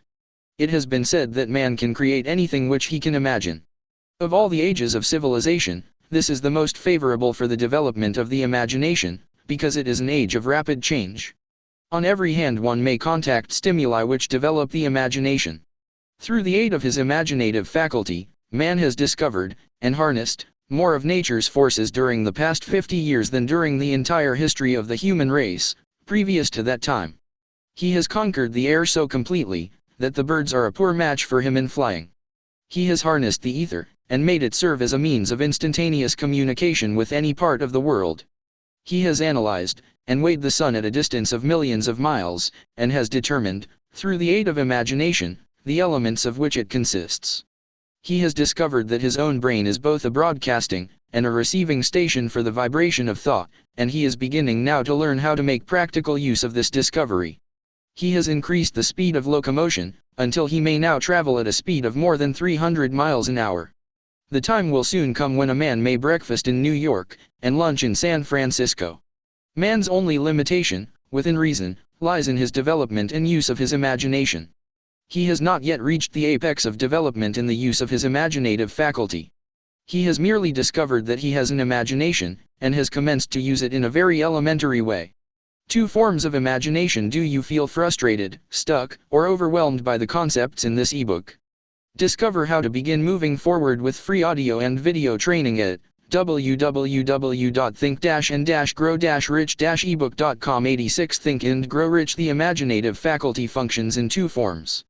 One is known as synthetic imagination, and the other as creative imagination. Synthetic imagination, through this faculty, one may arrange old concepts, ideas, or plans into new combinations. This faculty creates nothing. It merely works with the material of experience, education, and observation with which it is fed. It is the faculty used most by the inventor, with the exception of the who draws upon the creative imagination, when he cannot solve his problem through synthetic imagination. Creative imagination, through the faculty of creative imagination, the finite mind of man has direct communication with infinite intelligence. It is the faculty through which hunches and inspirations are received. It is by this faculty that all basic, or new ideas are handed over to man. It is through this faculty that thought vibrations from the minds of others are received. It is through this faculty that one individual may tune in, or communicate with the subconscious minds of other men. The creative imagination works automatically, in the manner described in subsequent pages. This faculty functions only when the conscious mind is vibrating at an exceedingly rapid rate, as for example, when the conscious mind is stimulated through the emotion of a strong desire. The creative faculty becomes more alert, more receptive to vibrations from the sources mentioned, in proportion to its development through use. This statement is significant. Ponder over it before passing on. Keep in mind as you follow these principles, that the entire story of how one may convert desire into money cannot be told in one statement. The story will be complete only when one has mastered, assimilated, and begun to make use of all the principles. The great leaders of business, industry, finance, and the great artists, musicians, poets, and writers became great, because they developed the faculty of creative imagination. Both the synthetic and creative faculties of imagination become more alert with use, just as any muscle or organ of the body develops through use. Desire is only a thought, an impulse. It is nebulous and ephemeral. It is abstract, and of no value, until it has been transformed into its physical counterpart. While the synthetic imagination is the one which will be used most frequently, in the process of transforming the impulse of desire into money, do you feel frustrated, stuck, or overwhelmed by the concepts in this ebook? Discover how to begin moving forward with free audio and video training at www.think-and-grow-rich-ebook.com. 87 Think and Grow Rich. You must keep in mind the fact that you may face circumstances and situations which demand use of the creative imagination as well. Your imaginative faculty may have become weak through inaction. It can be revived and made alert through use. This faculty does not die, though it may become quiescent through lack of use. Center your attention, for the time being, on the development of the synthetic imagination, because this is the faculty which you will use more often in the process of converting desire into money.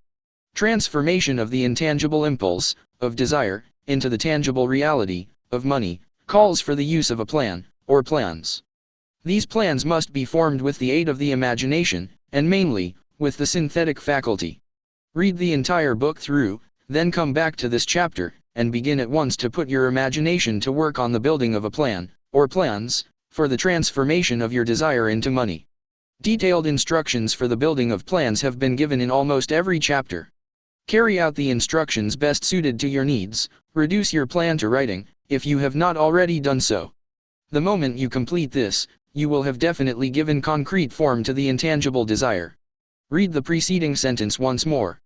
Read it aloud, very slowly, and as you do so, remember that the moment you reduce the statement of your desire, and a plan for its realization, to writing, you have actually taken the first of a series of steps, which will enable you to convert the thought into its physical counterpart. The earth on which you live, you, yourself, and every other material thing are the result of evolutionary change, through which microscopic bits of matter have been organized and arranged in an orderly fashion. Moreover, and this statement is of stupendous importance, this earth, every one of the billions of individual cells of your body, and every atom of matter, began as an intangible form of energy. Desire is thought impulse. Thought impulses are forms of energy. When you begin with the thought impulse, desire, to accumulate money, you are drafting into your service the same stuff that nature used in creating this earth, and every material form in the universe, including the body and brain in which the thought impulses function. As far as science has been able to determine, the entire universe consists of but two elements, matter and energy. Do you feel frustrated, stuck, or overwhelmed by the concepts in this ebook? Discover how to begin moving forward with free audio and video training at www.think-and-grow-rich-ebook.com. 88 Think and Grow Rich. Through the combination of energy and matter, has been created everything perceptible to man, from the largest star which floats in the heavens, down to, and including man, himself. You are now engaged in the task of trying to profit by nature's method. You are, sincerely and earnestly, we hope, trying to adapt yourself to nature's laws, by endeavoring to convert desire into its physical or monetary equivalent. You can do it. It has been done before. You can build a fortune through the aid of laws which are immutable. But, first, you must become familiar with these laws, and learn to use them. Through repetition, and by approaching the description of these principles from every conceivable angle, the author hopes to reveal to you the secret through which every great fortune has been accumulated. Strange and paradoxical as it may seem, the secret is not a secret. Nature, herself, advertises it in the earth on which we live, the stars, the planets suspended within our view, in the elements above and around us, in every blade of grass, and every form of life within our vision. Nature advertises this secret in the terms of biology, in the conversion of a tiny cell, so small that it may be lost on the point of a pin, into the human being now reading this line. The conversion of desire into its physical equivalent is, certainly, no more miraculous. Do not become discouraged if you do not fully comprehend all that has been stated. Unless you have long been a student of the mind, It is not to be expected that you will assimilate all that is in this chapter upon a first reading. But you will, in time, make good progress. The principles which follow will open the way for understanding of imagination. Assimilate that which you understand, as you read this philosophy for the first time, then, when you reread and study it, you will discover that something has happened to clarify it, and give you a broader understanding of the whole. Above all, do not stop, nor hesitate in your study of these principles until you have read the book at least 3 times, for 95-96 then, you will not want to stop. How to make practical use of imagination. Ideas are the beginning points of all fortunes. Ideas are products of the imagination. Let us examine a few well-known ideas which have yielded huge. Do you feel frustrated, stuck, or overwhelmed by the concepts in this ebook? Discover how to begin moving forward with free audio and video training at www.think-and-grow-rich-ebook.com. 89 Think and Grow Rich Fortunes, with the hope that these illustrations will convey definite information concerning the method by which imagination may be used in accumulating riches. The Enchanted Kettle. 50 years ago, an old country doctor drove to town, hitched his horse, quietly slipped into a drug store by the back door, and began dickering with the young drug clerk. His mission was destined to yield great wealth to many people. It was destined to bring to the South the most far-flung benefits since the Civil War. For more than an hour, behind the prescription counter, the old doctor and the clerk talked in low tones. Then the doctor left. He went out to the buggy and brought back a large, old-fashioned kettle, a big wooden paddle, used for stirring the contents of the kettle, and deposited them in the back of the store. The clerk inspected the kettle, reached into his inside pocket, took out a roll of bills, and handed it over to the doctor. The roll contained exactly $500, the clerk's entire savings. The doctor handed over a small slip of paper on which was written a secret formula. The words on that small slip of paper were worth a king's ransom. But not to the doctor. Those magic words were needed to start the kettle to boiling, but neither the doctor nor the young clerk knew what fabulous fortunes were destined to flow from that kettle. The old doctor was glad to sell the outfit for $500. The money would pay off his debts, and give him freedom of mind. The clerk was taking a big chance by staking his entire life's savings on a mere scrap of paper and an old kettle.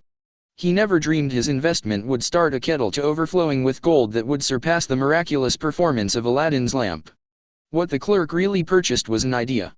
The old kettle and the wooden paddle, and the secret message on a slip of paper were incidental. The strange performance of that kettle began to take place after the new owner mixed with the secret instructions an ingredient of which the doctor knew nothing. Read this story carefully, give your imagination a test. See if you can discover what it was that the young man added to the secret message, which caused the kettle to overflow with gold. Remember, as you read, that this is not a story from Arabian Nights. Here you have a story of facts, stranger than fiction, facts which began in the form of an idea. Do you feel frustrated, stuck, or overwhelmed by the concepts in this ebook? Discover how to begin moving forward with free audio and video training at www.think-and-grow-rich-ebook.com. 90 Think and Grow Rich. Let us take a look at the vast fortunes of gold this idea has produced. It has paid, and still pays huge fortunes to men and women all over the world, who distribute the contents of the kettle to millions of people. The old kettle is now one of the world's largest consumers of sugar, thus providing jobs of a permanent nature to thousands of men and women engaged in growing sugar cane, and in refining and marketing sugar. The old kettle consumes, annually, millions of glass bottles, providing jobs to huge numbers of glass workers.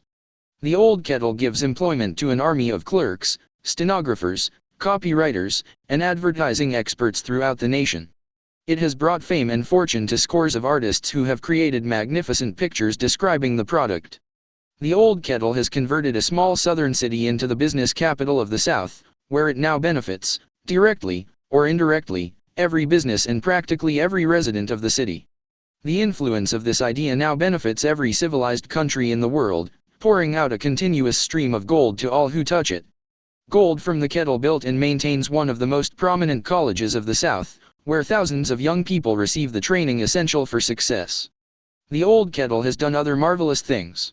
All through the world depression, when factories, banks, and business houses were folding up and quitting by the thousands, the owner of this enchanted kettle went marching on, giving continuous employment to an army of men and women all over the world, and paying out extra portions of gold to those who, long ago, had faith in the idea.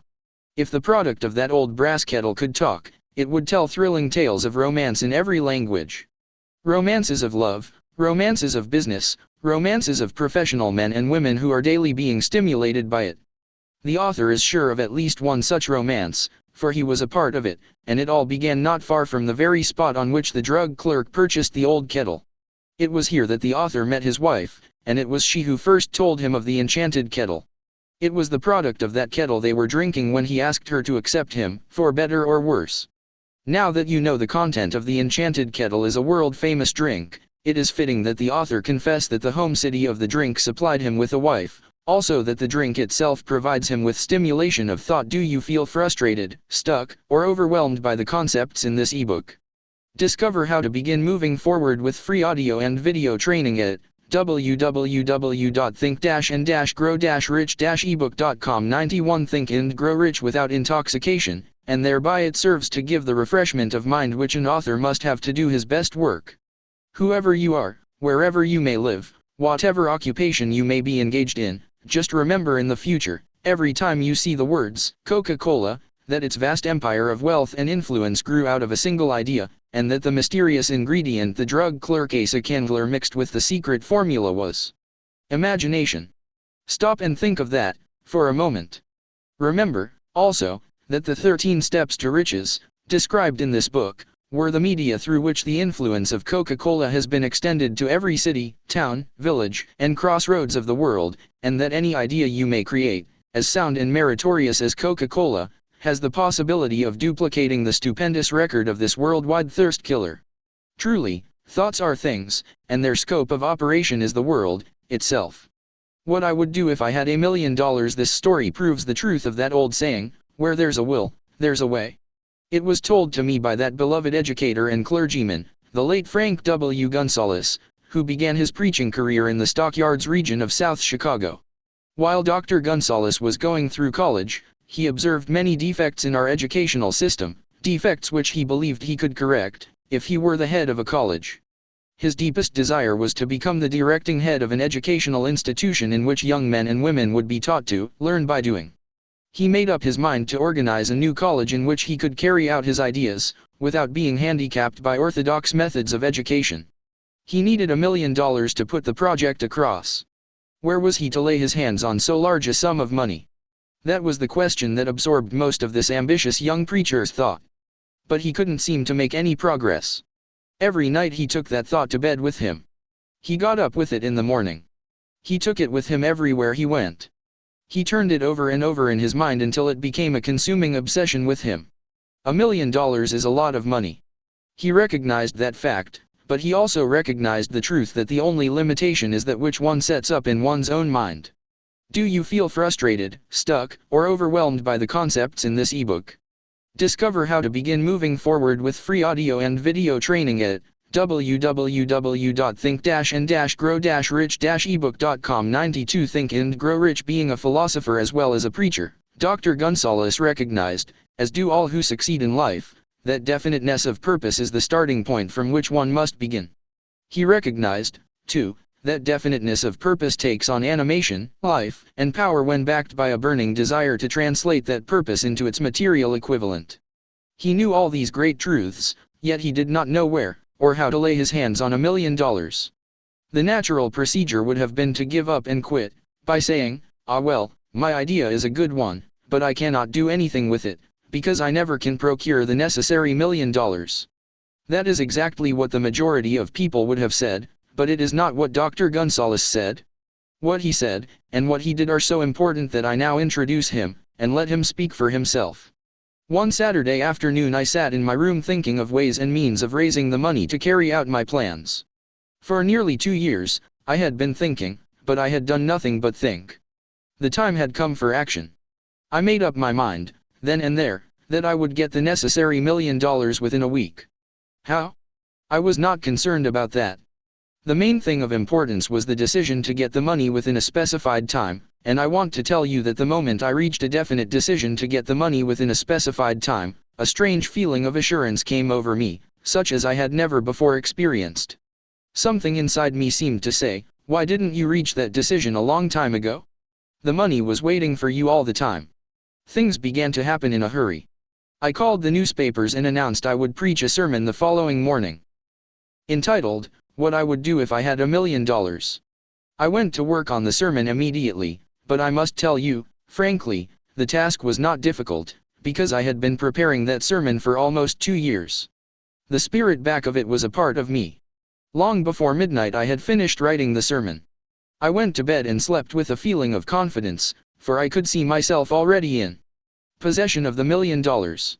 Next morning I arose early, went into the bathroom, read the sermon, then knelt on my knees and asked that my sermon might come to the attention of someone who would supply the needed money.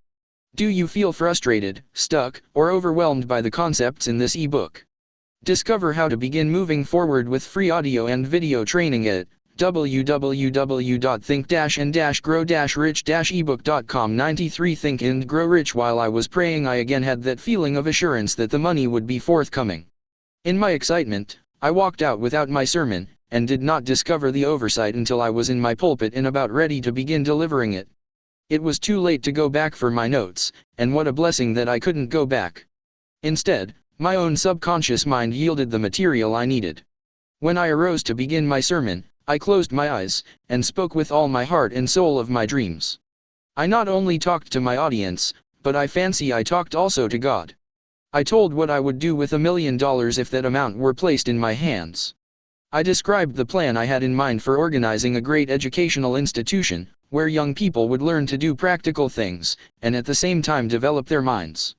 When I had finished and sat down, a man slowly arose from his seat, about 3 rows from the rear, and made his way toward the pulpit. I wondered what he was going to do. He came into the pulpit, extended his hand, and said, "Reverend, I liked your sermon.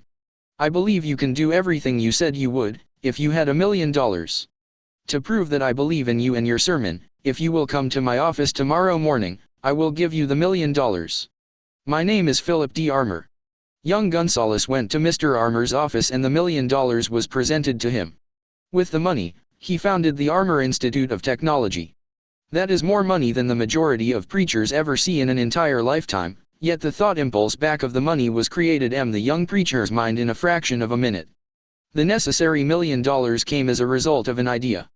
Back of the idea was a desire which young Gonzalez had been nursing in his mind for almost 2 years. Observe this important fact.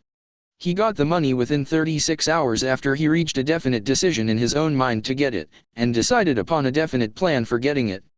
There was nothing new or unique about young Gonzalez' vague thinking about $1 million, and weakly hoping for it. Others before him, and many since his time, have had similar thoughts. But there was something very unique and different about the decision he reached on that memorable Saturday, when he put vagueness into the background, and definitely said, "I will get that money within a week." Do you feel frustrated, stuck, or overwhelmed by the concepts in this ebook? Discover how to begin moving forward with free audio and video training at www.think-and-grow-rich-ebook.com. 94 Think and Grow Rich. God seems to throw himself on the side of the man who knows exactly what he wants, if he is determined to get just that. Moreover, the principle through which Dr. Gonzalez got his $1 million is still alive. It is available to you. This universal law is as workable today as it was when the young preacher made use of it so successfully. This book describes, step by step, the 13 elements of this great law, and suggests how they may be put to use. Observe that Asa Candler and Dr. Frank Gonzalez had one characteristic in common. Both knew the astounding truth that ideas can be transmuted into cash through the power of definite purpose, plus definite plans. If you are one of those who believe that hard work and honesty, alone, will bring riches, perish the thought. It is not true. Riches, when they come in huge quantities, are never the result of hard work. Riches come, if they come at all, in response to definite demands, based upon the application of definite principles, and not by chance or luck. Generally speaking, an idea is an impulse of thought that impels action, by an appeal to the imagination. All master salesmen know that ideas can be sold where merchandise cannot. Ordinary salesmen do not know this, that is why they are ordinary. A publisher of books, which sell for a nickel, made a discovery that should be worth much to publishers generally. He learned that many people buy titles, and not contents of books. By merely changing the name of one book that was not moving, His sales on that book jumped upward more than 1 million copies. The inside of the book was not changed in any way. He merely ripped off the cover bearing the title that did not sell, and put on a new cover with a title that had box office value. That, as simple as it may seem, was an idea. It was imagination. There is no standard price on ideas. The creator of ideas makes his own price, and, if he is smart, gets it. The moving picture industry created a whole flock of millionaires. Most of them were men who couldn't create ideas, but they had the imagination to recognize ideas when they saw them. The next flock of millionaires will grow out of the radio business, which is new and not overburdened with men of keen imagination. The money will be made by those who discover or create new and more meritorious radio programs and have the imagination to recognize merit, and to give the radio listeners a chance to profit by it. Do you feel frustrated, stuck, or overwhelmed by the concepts in this ebook? Discover how to begin moving forward with free audio and video training at www.think-and-grow-rich-ebook.com. 95 Think and Grow Rich. The sponsor. That unfortunate victim who now pays the cost of all radio entertainment, soon will become idea conscious, and demand something for his money. The man who beats the sponsor to the draw, and supplies programs that render useful service, is the man who will become rich in this new industry. Crooners and light chatter artists who now pollute the air with wisecracks and silly giggles, will go the way of all light timbers, and their places will be taken by real artists who interpret carefully planned programs which have been designed to service the minds of men, as well as provide entertainment. Here is a wide open field of opportunity screaming its protest at the way it is being butchered, because of lack of imagination, and begging for rescue at any price. Above all, the thing that radio needs is new ideas. If this new field of opportunity intrigues you, perhaps you might profit by the suggestion that the successful radio programs of the future will give more attention to creating buyer audiences, and less attention to listener audiences. Stated more plainly, the builder of radio programs who succeeds in the future, must find practical ways to convert listeners into buyers. Moreover, the successful producer of radio programs in the future must key his features so that he can definitely show its effect upon the audience. Sponsors are becoming a bit weary of buying glib selling talks, based upon statements grabbed out of thin air. They want, and in the future will demand, indisputable proof that the Husset program not only gives millions of people the silliest giggle ever, but that the silly giggler can sell merchandise. Another thing that might as well be understood by those who contemplate entering this new field of opportunity: radio advertising is going to be handled by an entirely new group of advertising experts, separate and distinct from the old-time newspaper and magazine advertising agency men. The old-timers in the advertising game cannot read the modern radio scripts, because they have been schooled to see ideas. The new radio technique demands men who can interpret ideas from a written manuscript in terms of sound.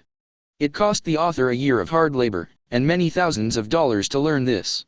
Radio, right now, is about where the moving pictures were, when Mary Pickford and her curls first appeared on the screen. There is plenty of room in radio for those who can produce or recognize ideas. If the foregoing comment on the opportunities of radio has not started your idea factory to work, you had better forget it. Your opportunity is in some other field.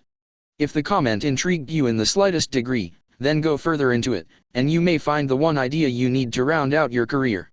Do you feel frustrated, stuck, or overwhelmed by the concepts in this ebook? Discover how to begin moving forward with free audio and video training at www.think-and-grow-rich-ebook.com. 96 Think and Grow Rich. Never let it discourage you if you have no experience in radio. Andrew Carnegie knew very little about making steel. I have Carnegie's own word for this, but he made practical use of two of the principles described in this book, and made the steel business yield him a fortune. The story of practically every great fortune starts with the day when a creator of ideas and a seller of ideas got together and worked in harmony. Carnegie surrounded himself with men who could do all that he could not do. Men who created ideas, and men who put ideas into operation, and made himself and the others fabulously rich. Millions of people go through life hoping for favorable breaks. Perhaps a favorable break can get one an opportunity, but the safest plan is not to depend upon luck. It was a favorable break that gave me the biggest opportunity of my life, but 25 years of determined effort had to be devoted to that opportunity before it became an asset. The break consisted of my good fortune in meeting and gaining the cooperation of Andrew Carnegie. On that occasion Carnegie planted in my mind the idea of organizing the principles of achievement into a philosophy of success. Thousands of people have profited by the discoveries made in the 25 years of research, and several fortunes have been accumulated through the application of the philosophy. The beginning was simple. It was an idea which anyone might have developed. The favorable break came through Carnegie, but what about the determination, definiteness of purpose, and the desire to attain the goal, and the persistent effort of 25 years? It was no ordinary desire that survived disappointment, discouragement, temporary defeat, criticism, and the constant reminding of waste of time. It was a burning desire. An obsession. When the idea was first planted in my mind by Mr. Carnegie, it was coaxed, nursed, and enticed to remain alive. Gradually, the idea became a giant under its own power, and it coaxed, nursed, and drove me. Ideas are like that. First you give life and action and guidance to ideas, then they take on power of their own and sweep aside all opposition. Ideas are intangible forces, but they have more power than the physical brains that give birth to them. They have the power to live on, after the brain that creates them has returned to dust. For example, take the power of Christianity. That began with a simple idea, born in the brain of Christ. Its chief tenet was, do unto others as you would have others do unto you. Christ has gone back to the do you feel frustrated, stuck, or overwhelmed by the concepts in this ebook. Discover how to begin moving forward with free audio and video training at www.think-and-grow-rich-ebook.com. 97 Think and Grow Rich source from whence he came, but his idea goes marching on. Someday, it may grow up, and come into its own, then it will have fulfilled Christ's deepest desire. The idea has been developing only 2,000 years. Give it time. Do you feel frustrated, stuck, or overwhelmed by the concepts in this ebook? Discover how to begin moving forward with free audio and video training at www.think-and-grow-rich-ebook.com. 98 Think and Grow Rich success requires no explanations. Failure permits no alibis. Do you feel frustrated, stuck, or overwhelmed by the concepts in this ebook? Discover how to begin moving forward with free audio and video training at www.think-and-grow-rich-ebook.com. 99 Think and Grow Rich Chapter 7 Organized Planning. The crystallization of desire into action. The sixth step toward riches. You have learned that everything man creates or acquires begins in the form of desire. That desire is taken on the first lap of its journey, from the abstract to the concrete, into the workshop of the imagination, where plans for its transition are created and organized. In Chapter 2, you were instructed to take 6 definite, practical steps, as your first move in translating the desire for money into its monetary equivalent. One of these steps is the formation of a definite, practical plan, or plans, through which this transformation may be made. You will now be instructed how to build plans which will be practical, viz. A. Ally yourself with a group of as many people as you may need for the creation and carrying out of your plan, or plans for the accumulation of money, making use of the mastermind principle described in a later chapter. Compliance with this instruction is absolutely essential. Do not neglect it. B. Before forming your mastermind alliance, decide what advantages and benefits you may offer the individual members of your group in return for their cooperation. No one will work indefinitely without some form of compensation.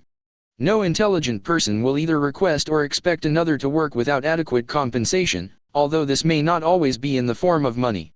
C. Arrange to meet with the members of your mastermind group at least twice a week, and more often if possible, until you have jointly perfected the necessary plan, or plans for the accumulation of money. Do you feel frustrated, stuck, or overwhelmed by the concepts in this ebook?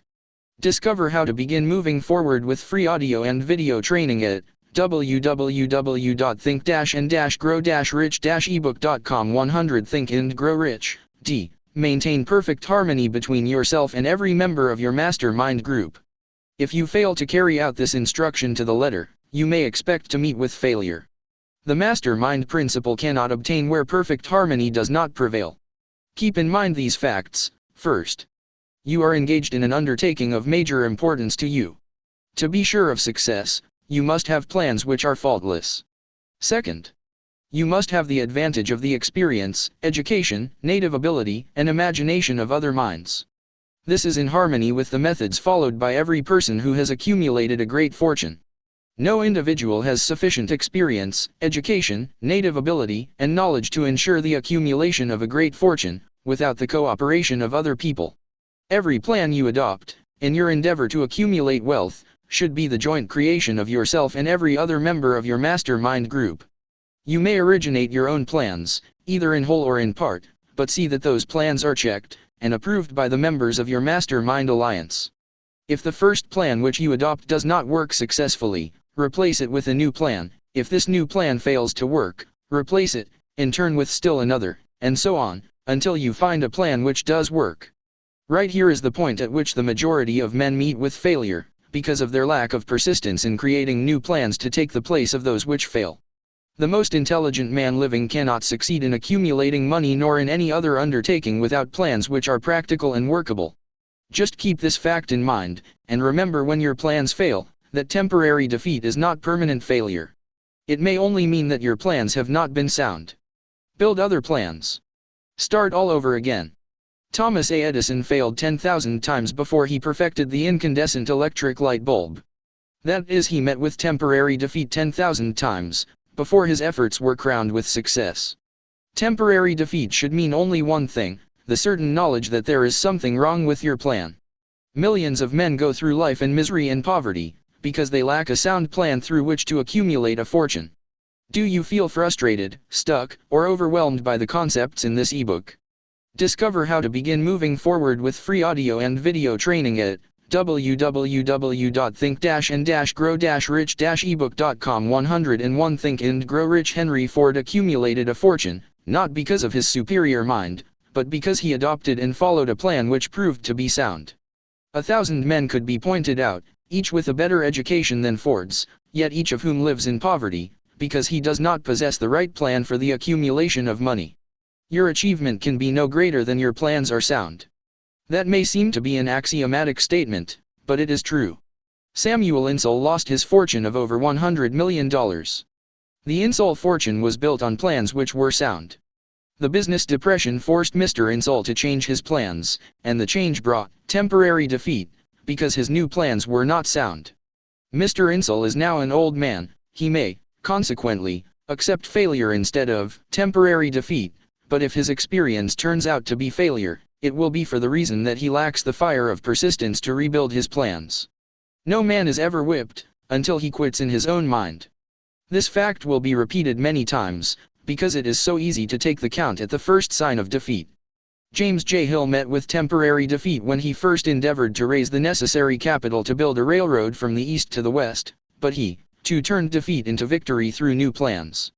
Henry Ford met with temporary defeat, not only at the beginning of his automobile career, but after he had gone far toward the top. He created new plans, and went marching on to financial victory.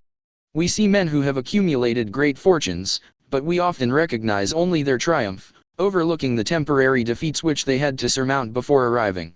No follower of this philosophy can reasonably expect to accumulate a fortune without experiencing temporary defeat. When defeat comes, accept it as a signal that your plans are not sound, rebuild those plans, and set sail once more toward your coveted goal. If you give up before your goal has been reached, you are a quitter. A quitter never wins and a winner never quits. Lift this sentence out, write it on a piece of paper in letters an inch high, and place it where you will see it every night before you go to sleep, and every morning before you go to work. When you begin to select members for your mastermind group, endeavor to select those who do not take defeat seriously. Do you feel frustrated, stuck, or overwhelmed by the concepts in this ebook? Discover how to begin moving forward with free audio and video training at www.think-and-grow-rich-ebook.com. 102 Think and Grow Rich. Some people foolishly believe that only money can make money. This is not true. Desire, transmuted into its monetary equivalent, through the principles laid down here, is the agency through which money is made. Money, of itself, is nothing but inert matter. It cannot move, think, or talk, but it can hear when a man who desires it, calls it to come. Planning the sale of services. The remainder of this chapter has been given over to a description of ways and means of marketing personal services. The information here conveyed will be of practical help to any person having any form of personal services to market, but it will be of priceless benefit to those who aspire to leadership in their chosen occupations. Intelligent planning is essential for success in any undertaking designed to accumulate riches. Here will be found detailed instructions to those who must begin the accumulation of riches by selling personal services. It should be encouraging to know that practically all the great fortunes began in the form of compensation for personal services, or from the sale of ideas. What else, except ideas and personal services, would one not possessed of property have to give in return for riches?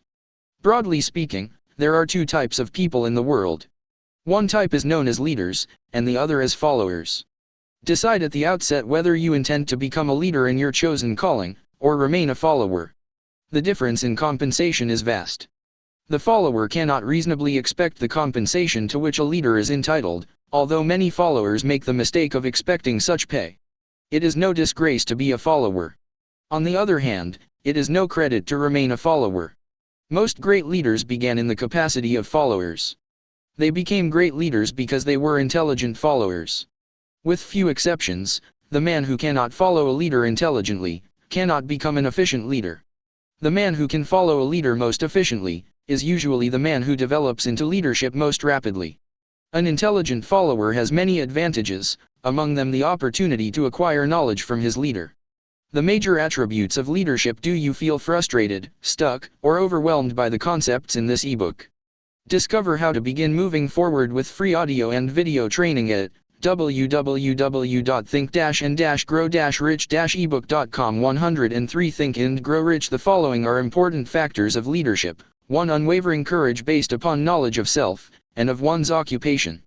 No follower wishes to be dominated by a leader who lacks self-confidence and courage. No intelligent follower will be dominated by such a leader very long. 2. Self-control.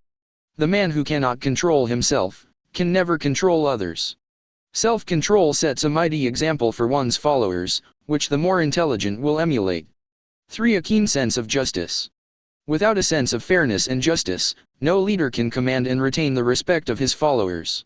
4. Definiteness of decision. The man who wavers in his decisions, shows that he is not sure of himself. He cannot lead others successfully. 5. Definiteness of plans. The successful leader must plan his work, and work his plan. A leader who moves by guesswork, without practical, definite plans, is comparable to a ship without a rudder. Sooner or later he will land on the rocks. 6. The habit of doing more than paid for. One of the penalties of leadership is the necessity of willingness, upon the part of the leader, to do more than he requires of his followers. 7. A pleasing personality. No slovenly, careless person can become a successful leader. Leadership calls for respect. Followers will not respect a leader who does not grade high on all of the factors of a pleasing personality. 8. Sympathy and understanding. The successful leader must be in sympathy with his followers. Moreover, he must understand them and their problems. 9. Mastery of detail. Successful leadership calls for mastery of details of the leader's position. Do you feel frustrated, stuck, or overwhelmed by the concepts in this ebook? Discover how to begin moving forward with free audio and video training at www.think-and-grow-rich-ebook.com. 104 Think and Grow Rich. 10. Willingness to assume full responsibility. The successful leader must be willing to assume responsibility for the mistakes and the shortcomings of his followers. If he tries to shift this responsibility, he will not remain the leader. If one of his followers makes a mistake, and shows himself incompetent, the leader must consider that it is he who failed. 11. Cooperation. The successful leader must understand, and apply the principle of cooperative effort and be able to induce his followers to do the same. Leadership calls for power, and power calls for cooperation. There are two forms of leadership. The first, and by far the most effective, is leadership by consent of, and with the sympathy of the followers. The second is leadership by force, without the consent and sympathy of the followers. History is filled with evidences that leadership by force cannot endure. The downfall and disappearance of dictators and kings is significant. It means that people will not follow forced leadership indefinitely. The world has just entered a new era of relationship between leaders and followers, which very clearly calls for new leaders, and a new brand of leadership in business and industry. Those who belong to the old school of leadership by force, must acquire an understanding of the new brand of leadership, cooperation, or be relegated to the rank and file of the followers. There is no other way out for them. The relationship of employer and employee, or of leader and follower, in the future, will be one of mutual cooperation, based upon an equitable division of the profits of business. In the future, the relationship of employer and employee will be more like a partnership than it has been in the past. Napoleon, Kaiser Wilhelm of Germany, the Tsar of Russia, and the King of Spain were examples of leadership by force. Their leadership passed. Without much difficulty, one might point to the prototypes of these ex-leaders, among the business, financial, and labor leaders of America who have been dethroned or slated to go. Leadership by consent of the followers is the only brand which can endure. Men may follow the forced leadership temporarily, but they will not do so willingly. The new brand of leadership will embrace the 11 factors of leadership, described in this chapter, as well as some other factors. The man who do you feel frustrated, stuck, or overwhelmed by the concepts in this ebook? Discover how to begin moving forward with free audio and video training at www.think-and-grow-rich-ebook.com. 105 Think and Grow Rich makes these the basis of his leadership, will find abundant opportunity to lead in any walk of life. The Depression was prolonged, largely, because the world lacked leadership of the new brand. At the end of the Depression, the demand for leaders who are competent to apply the new methods of leadership has greatly exceeded the supply. Some of the old type of leaders will reform and adapt themselves to the new brand of leadership, but generally speaking, the world will have to look for new timber for its leadership. This necessity may be your opportunity. The 10 major causes of failure in leadership. We come now to the major faults of leaders who fail, because it is just as essential to know what not to do as it is to know what to do. 1. Inability to organize details.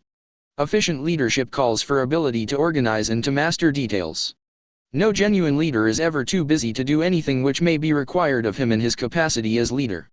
When a man, whether he is a leader or follower, admits that he is too busy to change his plans, or to give attention to any emergency, he admits his inefficiency.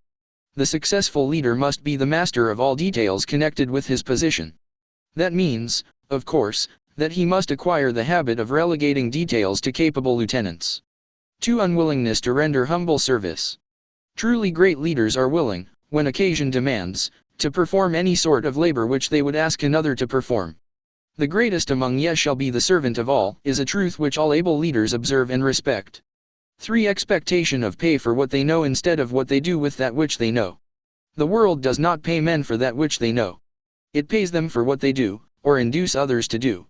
4. Fear of competition from followers. The leader who fears that one of his followers may take his position is. Do you feel frustrated, stuck, or overwhelmed by the concepts in this ebook? Discover how to begin moving forward with free audio and video training at www.think-and-grow-rich-ebook.com. 106 Think and Grow Rich practically sure to realize that fear sooner or later. The able leader trains understudies to whom he may delegate, at will, any of the details of his position. Only in this way may a leader multiply himself and prepare himself to be at many places, and give attention to many things at one time. It is an eternal truth that men receive more pay for their ability to get others to perform, than they could possibly earn by their own efforts. An efficient leader may, through his knowledge of his job and the magnetism of his personality, greatly increase the efficiency of others, and induce them to render more service and better service than they could render without his aid. 5. Lack of imagination.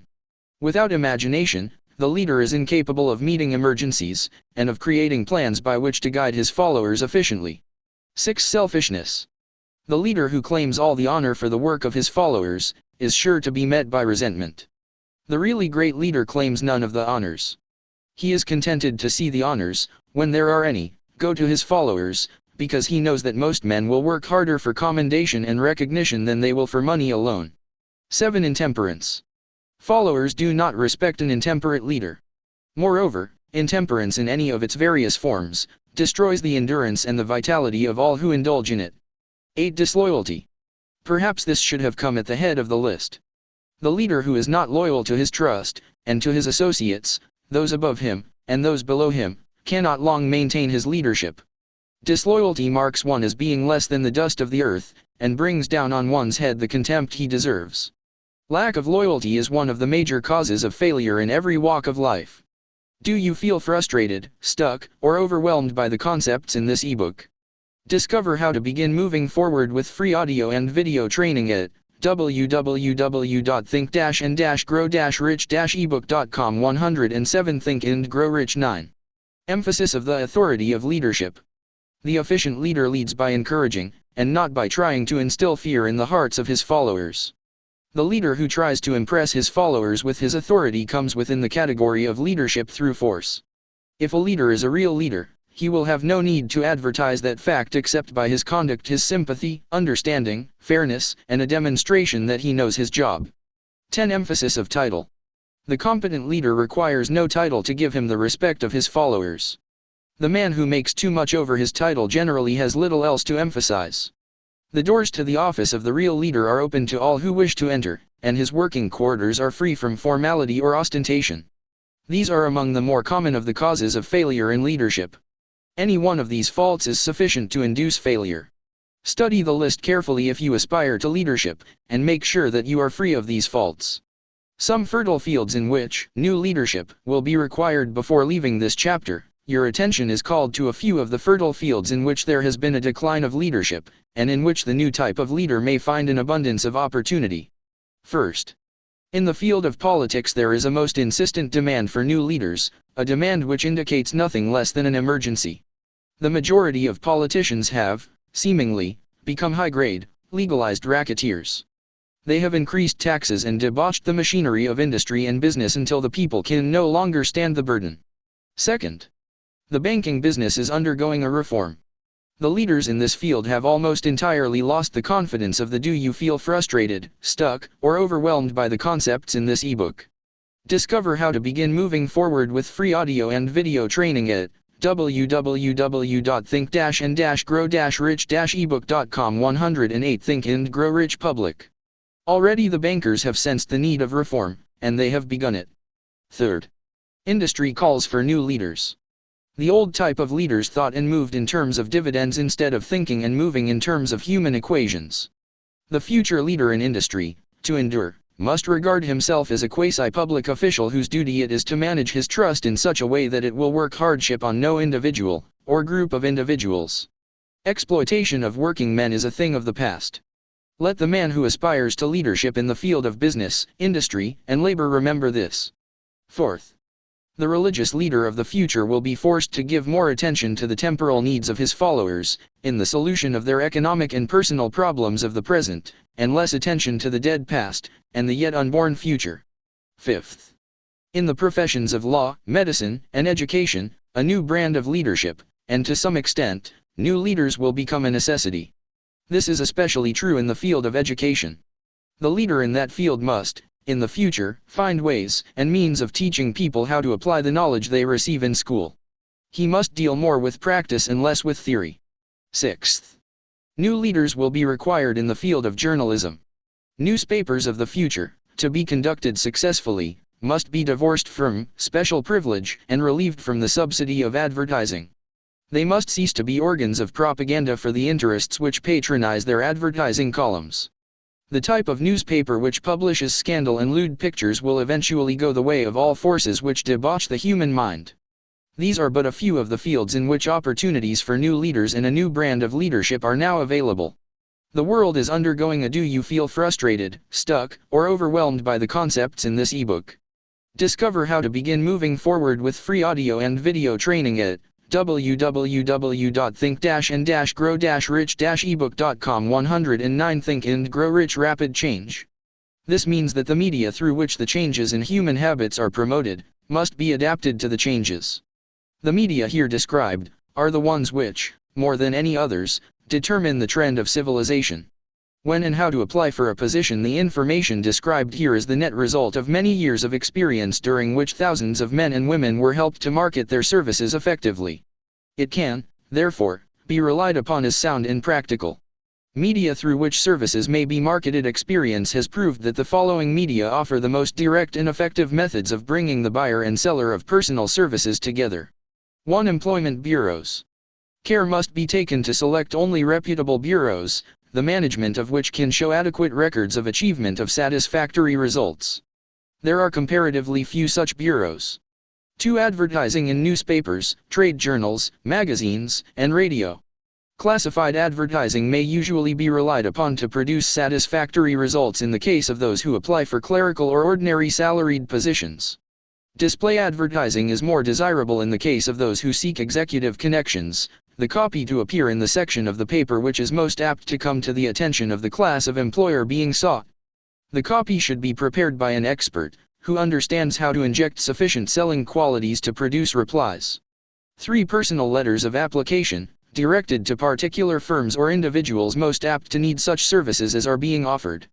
Letters should be neatly typed, always, and signed by hand. With the letter, should be sent a complete brief or outline of the applicant's qualifications.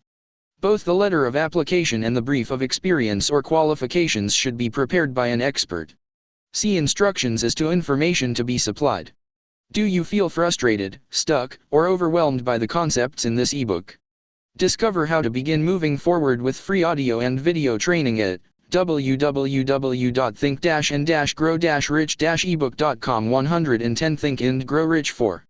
Application through personal acquaintances. When possible, the applicant should endeavor to approach prospective employers through some mutual acquaintance.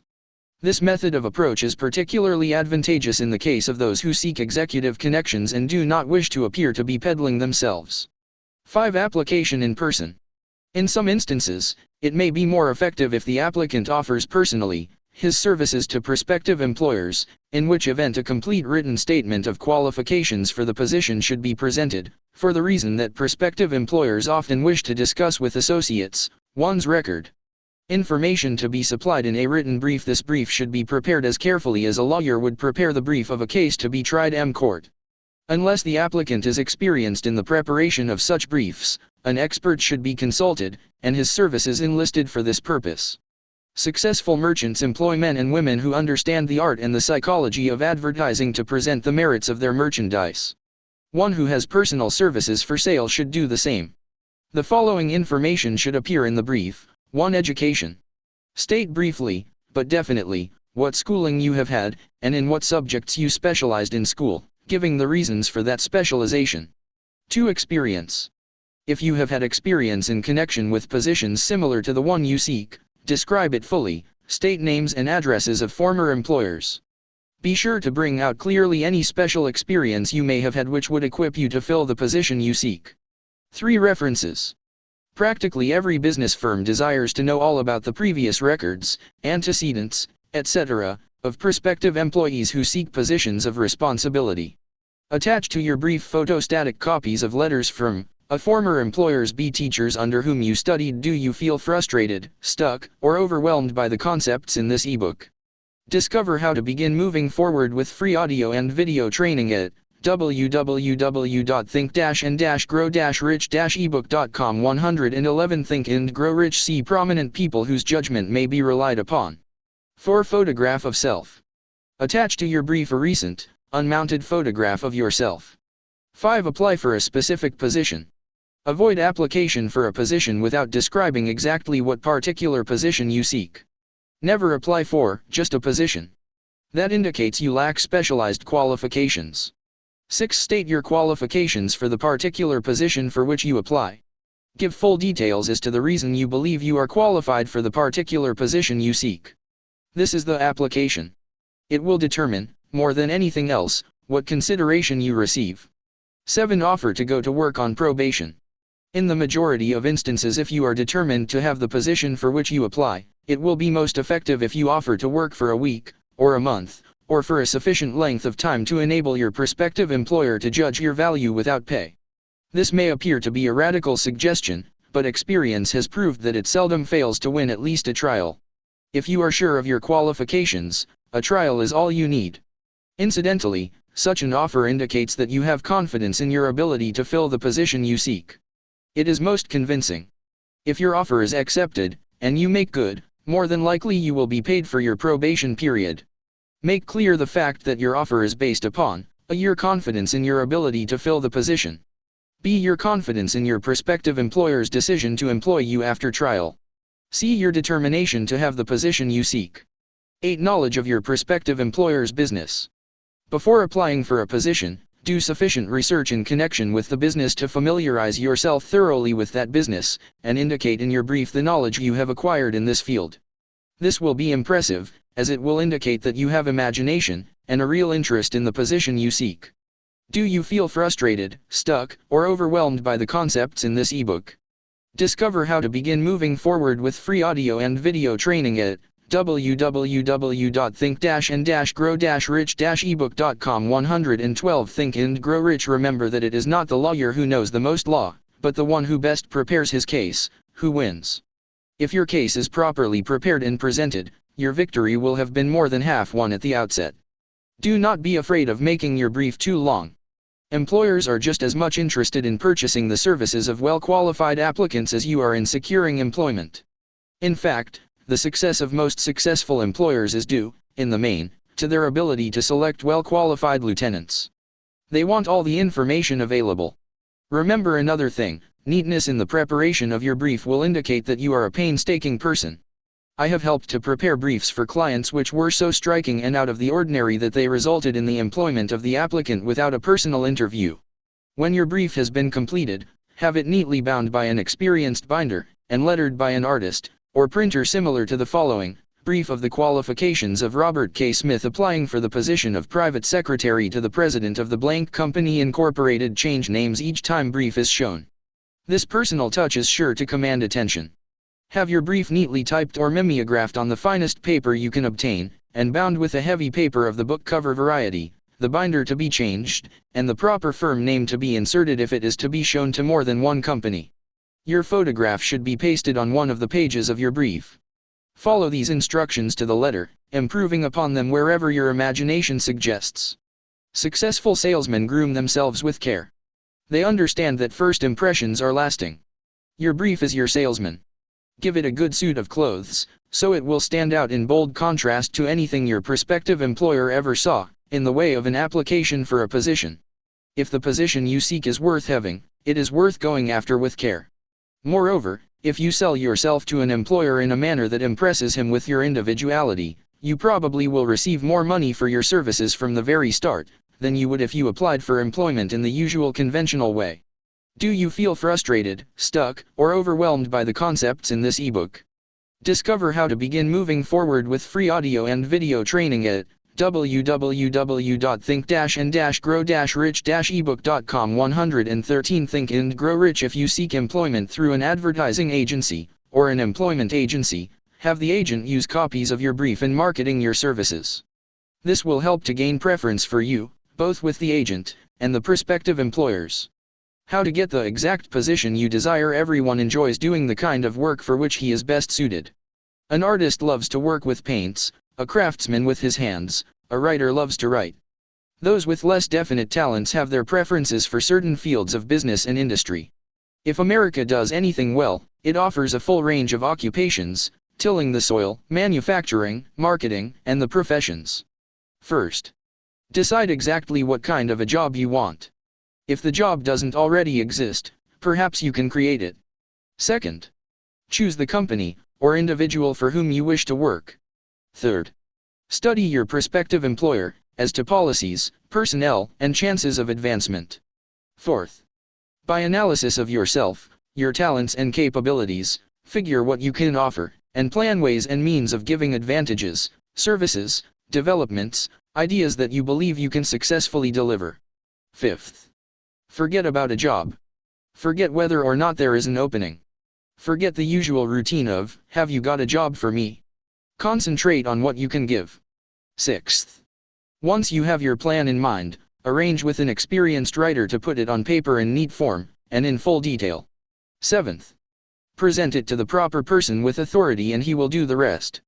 Every company is looking for men who can give something of value, whether it be ideas, services, or connections. Every company has room for the man who has a definite plan of action which is to the advantage of that company. Do you feel frustrated, stuck, or overwhelmed by the concepts in this ebook? Discover how to begin moving forward with free audio and video training at www.think-and-grow-rich-ebook.com. 114 Think and Grow Rich. This line of procedure may take a few days or weeks of extra time, but the difference in income, in advancement, and in gaining recognition will save years of hard work at small pay. It has many advantages, the main one being that it will often save from 1 to 5 years of time in reaching a chosen goal. Every person who starts, or gets in halfway up the ladder, does so by deliberate and careful planning, excepting, of course, the boss son. The new way of marketing services jobs are now partnerships. Men and women who market their services to best advantage in the future must recognize the stupendous change which has taken place in connection with the relationship between employer and employee. In the future, the golden rule, and not the rule of gold, will be the dominating factor in the marketing of merchandise as well as personal services. The future relationship between employers and their employees will be more in the nature of a partnership consisting of A. The employer, B. The employee, C. The public they serve. This new way of marketing personal services is called new for many reasons. First, both the employer and the employee of the future will be considered as fellow employees whose business it will be to serve the public efficiently. In times past, employers and employees have bartered among themselves, driving the best bargains they could with one another, not considering that in the final analysis they were, in reality, bargaining at the expense of the third party, the public they served. The Depression served as a mighty protest from an injured public, whose rights had been trampled upon in every direction by those who were clamoring for individual advantages and profits. When the debris of the Depression shall have been cleared away, and business shall have been once again restored to balance, both employers and employees will recognize that they are no longer privileged to drive bargains at the expense of those whom they serve. The real employer of the future will be the public. This should be kept uppermost in mind by every person seeking to market personal services effectively. Do you feel frustrated, stuck, or overwhelmed by the concepts in this ebook? Discover how to begin moving forward with free audio and video training at www.think-and-grow-rich-ebook.com. 115 Think and Grow Rich. Nearly every railroad in America is in financial difficulty. Who does not remember the day when, if a citizen inquired at the ticket office the time of departure of a train, he was abruptly referred to the bulletin board instead of being politely given the information? The streetcar companies have experienced a change of times also. There was a time not so very long ago when streetcar conductors took pride in giving argument to passengers. Many of the streetcar tracks have been removed and passengers ride on a bus, whose driver is the last word in politeness. All over the country streetcar tracks are rusting from abandonment, or have been taken up. Wherever streetcars are still in operation, passengers may now ride without argument, and one may even hail the car in the middle of the block, and the motorman will obligingly pick him up. How times have changed. That is just the point I am trying to emphasize. Times have changed. Moreover, the change is reflected not merely in railroad offices and on streetcars, but in other walks of life as well. The public be damned policy is now passé. It has been supplanted by the "we are obligingly at your service, sir" policy. The bankers have learned a thing or two during this rapid change which has taken place during the past few years. Impoliteness on the part of a bank official, or bank employee today is as rare as it was conspicuous a dozen years ago. In the years past, some bankers, not all of them, of course, carried an atmosphere of austerity which gave every would-be borrower a chill when he even thought of approaching his banker for a loan. The thousands of bank failures during the Depression had the effect of removing the mahogany doors behind which bankers formerly barricaded themselves. They now sit at desks in the open, where they may be seen and approached at will by any depositor, or by anyone who wishes to see them, and the whole atmosphere of the bank is one of courtesy and understanding. It used to be customary for customers to have to stand and wait at the corner grocery until the clerks were through passing the time of day with friends, and the proprietor had finished making up his bank deposit, before being waited upon. Chain stores, managed by courteous men who do everything in the way of service, short of shining the customer's shoes, have pushed the old-time merchants into the background. Time marches on. Courtesy and service are the watchwords of merchandising today, and apply to the person who is marketing personal services even more directly than to the employer whom he serves, because, in the final analysis, both the do you feel frustrated, stuck, or overwhelmed by the concepts in this ebook. Discover how to begin moving forward with free audio and video training at www.think-and-grow-rich-ebook.com. 116 Think and Grow Rich. Employer and his employee are employed by the public they serve. If they fail to serve well, they pay by the loss of their privilege of serving. We can all remember the time when the gas meter reader pounded on the door hard enough to break the panels. When the door was opened, he pushed his way in, uninvited, with a scowl on his face which plainly said, "What the hell did you keep me waiting for?" All that has undergone a change. The meter man now conducts himself as a gentleman who is delighted to be at your service, sir. Before the gas companies learned that their scowling meter men were accumulating liabilities never to be cleared away, the polite salesman of oil burners came along and did a land office business. During the Depression, I spent several months in the anthracite coal region of Pennsylvania, studying conditions which all but destroyed the coal industry. Among several very significant discoveries, was the fact that greed on the part of operators and their employees was the chief cause of the loss of business for the operators, and loss of jobs for the miners. Through the pressure of a group of overzealous labor leaders, representing the employees, and the greed for profits on the part of the operators, the anthracite business suddenly dwindled. The coal operators and their employees drove sharp bargains with one another, adding the cost of the bargaining to the price of the coal, until, finally, they discovered they had built up a wonderful business for the manufacturers of oil-burning outfits and the producers of crude oil. The wages of sin is death. Many have read this in the Bible, but few have discovered its meaning. Now, and for several years, the entire world has been listening by force, to a sermon which might well be called, "Whatsoever a man soweth, that shall he also reap." Nothing as widespread and effective as the Depression could possibly be just a coincidence.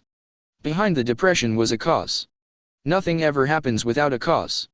In the main, the cause of the Depression is traceable directly to the worldwide habit of trying to reap without sowing.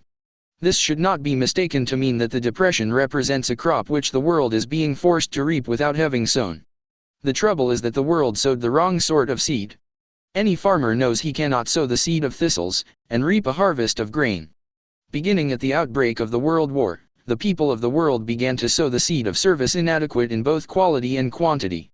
Nearly everyone was engaged in the pastime of trying to get without giving. Do you feel frustrated, stuck, or overwhelmed by the concepts in this ebook?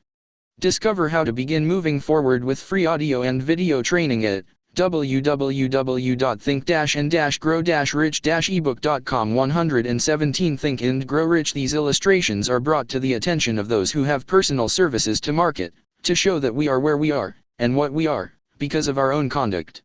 If there is a principle of cause and effect, which controls business, finance, and transportation, this same principle controls individuals and determines their economic status. What is your QQS rating?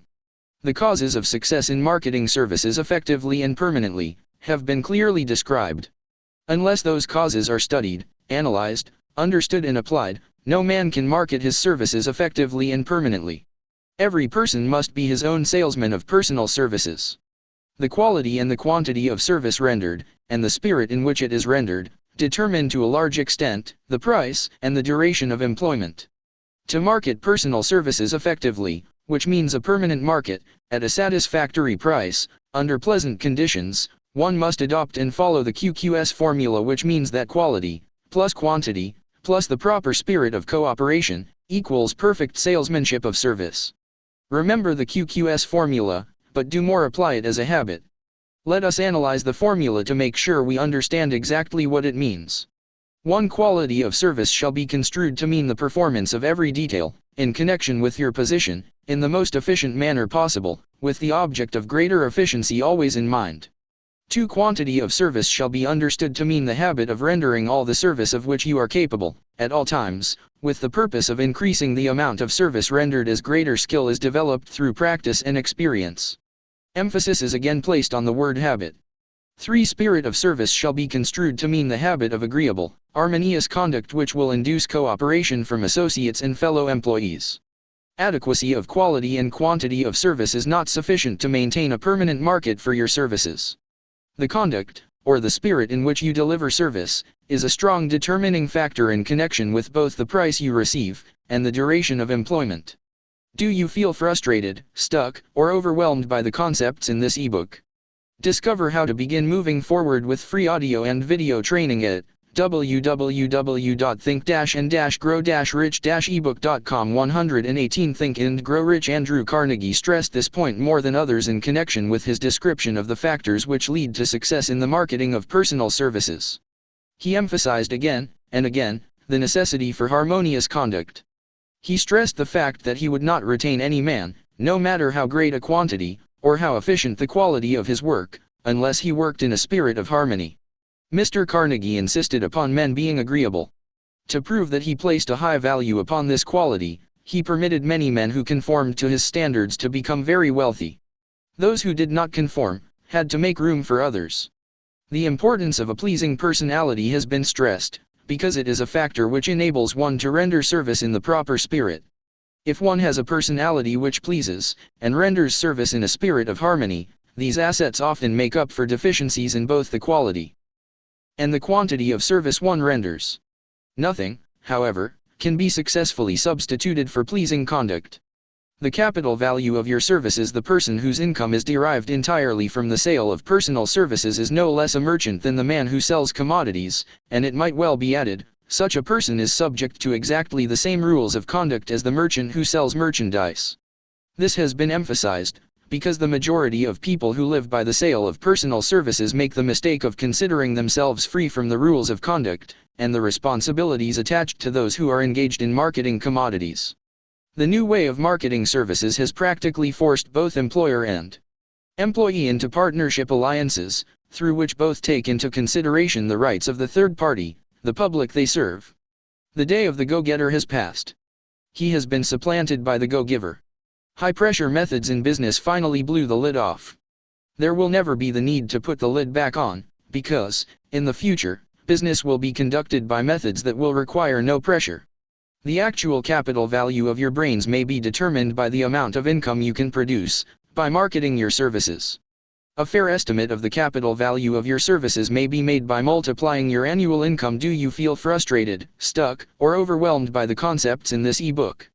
Discover how to begin moving forward with free audio and video training at www.think-and-grow-rich-ebook.com. 119 Think and Grow Rich by 16 2/3, as it is reasonable to estimate that your annual income represents 6% of your capital value. Money rents for 6% per annum. Money is worth no more than brains. It is often worth much less. Competent brains, if effectively marketed, represent a much more desirable form of capital than that which is required to conduct a business dealing in commodities, because brains are a form of capital which cannot be permanently depreciated through depressions, nor can this form of capital be stolen or spent. Moreover, the money which is essential for the conduct of business is as worthless as a sand dune, until it has been mixed with efficient brains. The 30 major causes of failure. How many of these are holding you back? Life's greatest tragedy consists of men and women who earnestly try, and fail. The tragedy lies in the overwhelmingly large majority of people who fail, as compared to the few who succeed. I have had the privilege of analyzing several thousand men and women, 98% of whom were classed as failures. There is something radically wrong with a civilization, and a system of education, which permit 98% of the people to go through life as failures. But I did not write this book for the purpose of moralizing on the rights and wrongs of the world. That would require a book 100 times the size of this one. My analysis work proved that there are 30 major reasons for failure, and 13 major principles through which people accumulate fortunes. In this chapter, a description of the 30 major causes of failure will be given. As you go over the list, check yourself by it, point by point, for the purpose of discovering how many of these causes of failure stand between you and success. 1. Unfavorable hereditary background. There is but little, if anything, which can be done for people who are born with a deficiency in brain power. This philosophy offers but one method of bridging this weakness through the aid of the master mind. Observe with profit, however, that this is the only one of the 30 causes of failure which may not be easily corrected by any individual. Do you feel frustrated, stuck, or overwhelmed by the concepts in this ebook? Discover how to begin moving forward with free audio and video training at www.think-and-grow-rich-ebook.com. 120 Think and Grow Rich 2. Lack of a well-defined purpose in life. There is no hope of success for the person who does not have a central purpose, or definite goal at which to aim. 98 out of every 100 of those whom I have analyzed, had no such aim. Perhaps this was the 3. Lack of ambition to aim above mediocrity. We offer no hope for the person who is so indifferent as not to want to get ahead in life, and who is not willing to pay the price. 4. Insufficient education. This is a handicap which may be overcome with comparative ease. Experience has proven that the best educated people are often those who are known as self-made, or self-educated. It takes more than a college degree to make one a person of education. Any person who is educated is one who has learned to get whatever he wants in life without violating the rights of others. Education consists, not so much of knowledge, but of knowledge effectively and persistently applied. Men are paid, not merely for what they know, but more particularly for what they do with that which they know. 5. Lack of self-discipline. Discipline comes through self-control. This means that one must control all negative qualities.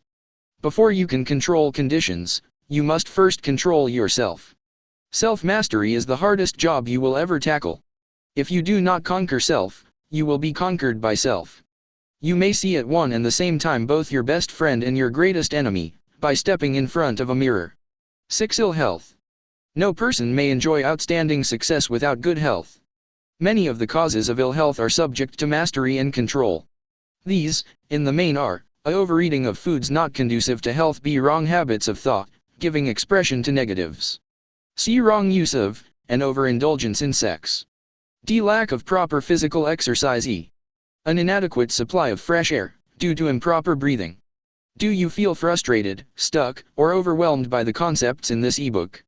Discover how to begin moving forward with free audio and video training at www.think-and-grow-rich-ebook.com. 121 Think and Grow Rich. 7. Unfavorable environmental influences during childhood. As the twig is bent, so shall the tree grow. Most people who have criminal tendencies acquire them as the result of bad environment and improper associates during childhood. 8. Procrastination. This is one of the most common causes of failure. Old man procrastination stands within the shadow of every human being, waiting his opportunity to spoil one's chances of success. Most of us go through life as failures, because we are waiting for the time to be right, to start doing something worthwhile. Do not wait. The time will never be just right. Start where you stand, and work with whatever tools you may have at your command, and better tools will be found as you go along. 9. Lack of persistence. Most of us are good starters but poor finishers of everything we begin. Moreover, people are prone to give up at the first signs of defeat. There is no substitute for persistence. The person who makes persistence his watchword, discovers that old man failure finally becomes tired, and makes his departure. Failure cannot cope with persistence. 10. Negative personality. There is no hope of success for the person who repels people through a negative personality. Success comes through the application of power, and power is attained through the cooperative efforts of other people. A negative personality will not induce cooperation. 11. Lack of controlled sexual urge. Sex energy is the most powerful of all the stimuli which move people into action. Because it is the most powerful of the emotions, it must be controlled, through transmutation, and converted into other channels. 12. Uncontrolled desire for something for nothing. The gambling instinct drives millions of people to failure. Evidence of this may be found in a study of the Wall Street crash of '29, during which millions of people tried to make money by gambling on stock margins. Do you feel frustrated, stuck, or overwhelmed by the concepts in this ebook? Discover how to begin moving forward with free audio and video training at www.think-and-grow-rich-ebook.com. 122 Think and Grow Rich. 13. Lack of a well-defined power of decision. Men who succeed reach decisions promptly, and change them, if at all, very slowly. Men who fail, reach decisions, if at all, very slowly, and change them frequently, and quickly. Indecision and procrastination are twin brothers. Where one is found, the other may usually be found also. Kill off this pair before they completely hog-tie you to the treadmill of failure. 14. One or more of the 6 basic fears. These fears have been analyzed for you in a later chapter. They must be mastered before you can market your services effectively. 15. Wrong selection of a mate in marriage. This is a most common cause of failure. The relationship of marriage brings people intimately into contact. Unless this relationship is harmonious, failure is likely to follow. Moreover, it will be a form of failure that is marked by misery and unhappiness, destroying all signs of ambition. 16. Overcaution. The person who takes no chances, generally has to take whatever is left when others are through choosing. Overcaution is as bad as undercaution. Both are extremes to be guarded against. Life itself is filled with the element of chance. 17. Wrong selection of associates in business. This is one of the most common causes of failure in business. In marketing personal services, one should use great care to select an employer who will be an inspiration, and who is, himself, intelligent and successful. We emulate those with whom we associate most closely. Pick an employer who is worth emulating. 18. Superstition and prejudice. Superstition is a form of fear. It is also a sign of ignorance. Men who succeed keep open minds and are afraid of nothing. 19. Wrong selection of a vocation. No man can succeed in a line of endeavor which he does not like. The most essential step in the marketing of personal services is that of selecting an occupation into which you can throw yourself wholeheartedly. Do you feel frustrated, stuck, or overwhelmed by the concepts in this ebook? Discover how to begin moving forward with free audio and video training at www.think-and-grow-rich-ebook.com. 123. Think and Grow Rich. 20. Lack of concentration of effort. The jack of all trades seldom is good at any. Concentrate all of your efforts on one definite chief aim. 21. The habit of indiscriminate spending. The spendthrift cannot succeed, mainly because he stands eternally in fear of poverty. Form the habit of systematic saving by putting aside a definite percentage of your income. Money in the bank gives one a very safe foundation of courage when bargaining for the sale of personal services. Without money, one must take what one is offered, and be glad to get it. 22. Lack of enthusiasm. Without enthusiasm one cannot be convincing. Moreover, enthusiasm is contagious, and the person who has it, under control, is generally welcome in any group of people. 23. Intolerance. The person with a closed MMD on any subject seldom gets ahead. Intolerance means that one has stopped acquiring knowledge. The most damaging forms of intolerance are those connected with religious, racial, and political differences of opinion. 24. Intemperance. The most damaging forms of intemperance are connected with eating, strong drink, and sexual activities. Overindulgence in any of these is fatal to success. 25. Inability to cooperate with others. More people lose their positions and their big opportunities in life, because of this fault, than for all other reasons combined. It is a fault which no well-informed businessman or leader will tolerate. 26. Possession of power that was not acquired through self-effort. Sons and daughters of wealthy men, and others who inherit money which they did not earn. Power in the hands of one who did not acquire it gradually, is often fatal to success. Quick riches are more dangerous than poverty. 27. Intentional dishonesty. There is no substitute for honesty. One may be temporarily dishonest by force of circumstances over which one has no control, without permanent damage. But, there is no hope for the person who is dishonest by choice. Sooner or later, his deeds will catch up with him, and he will pay by loss of reputation, and perhaps even loss of liberty.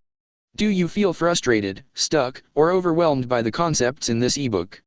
Discover how to begin moving forward with free audio and video training at www.think-and-grow-rich-ebook.com. 124. Think and Grow Rich. 28. Egotism and vanity. These qualities serve as red lights which warn others to keep away. They are fatal to success. 29. Guessing instead of thinking. Most people are too indifferent or lazy to acquire facts with which to think accurately. They prefer to act on opinions created by guesswork or snap judgments. 30. Lack of capital. This is a common cause of failure among those who start out in business for the first time, without sufficient reserve of capital to absorb the shock of their mistakes, and to carry them over until they have established a reputation. 31. Under this, name any particular cause of failure from which you have suffered that has not been included in the foregoing list.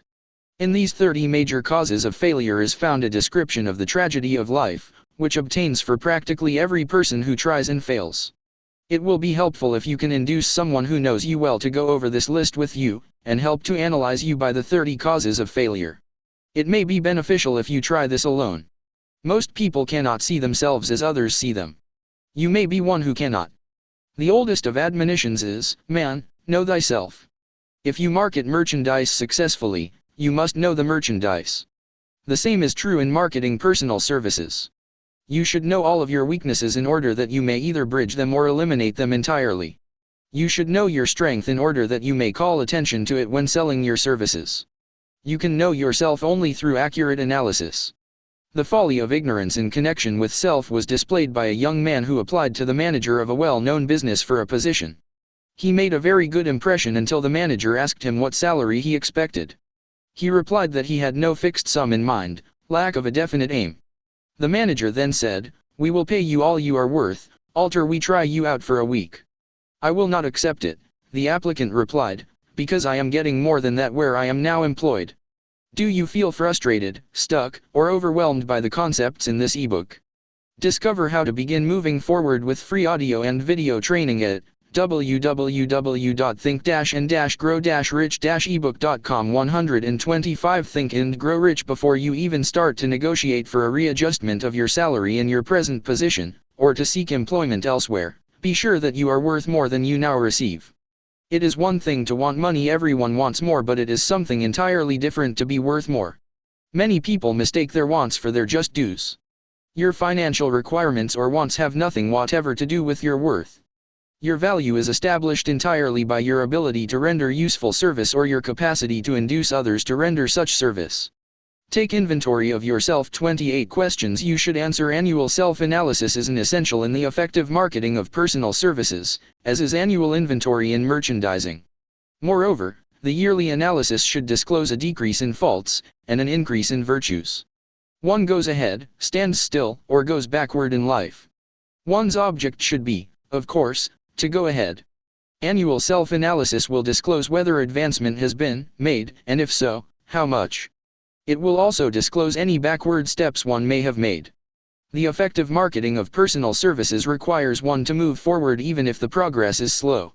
Your annual self-analysis should be made at the end of each year, so you can include in your New Year's resolutions any improvements which the analysis indicates should be made.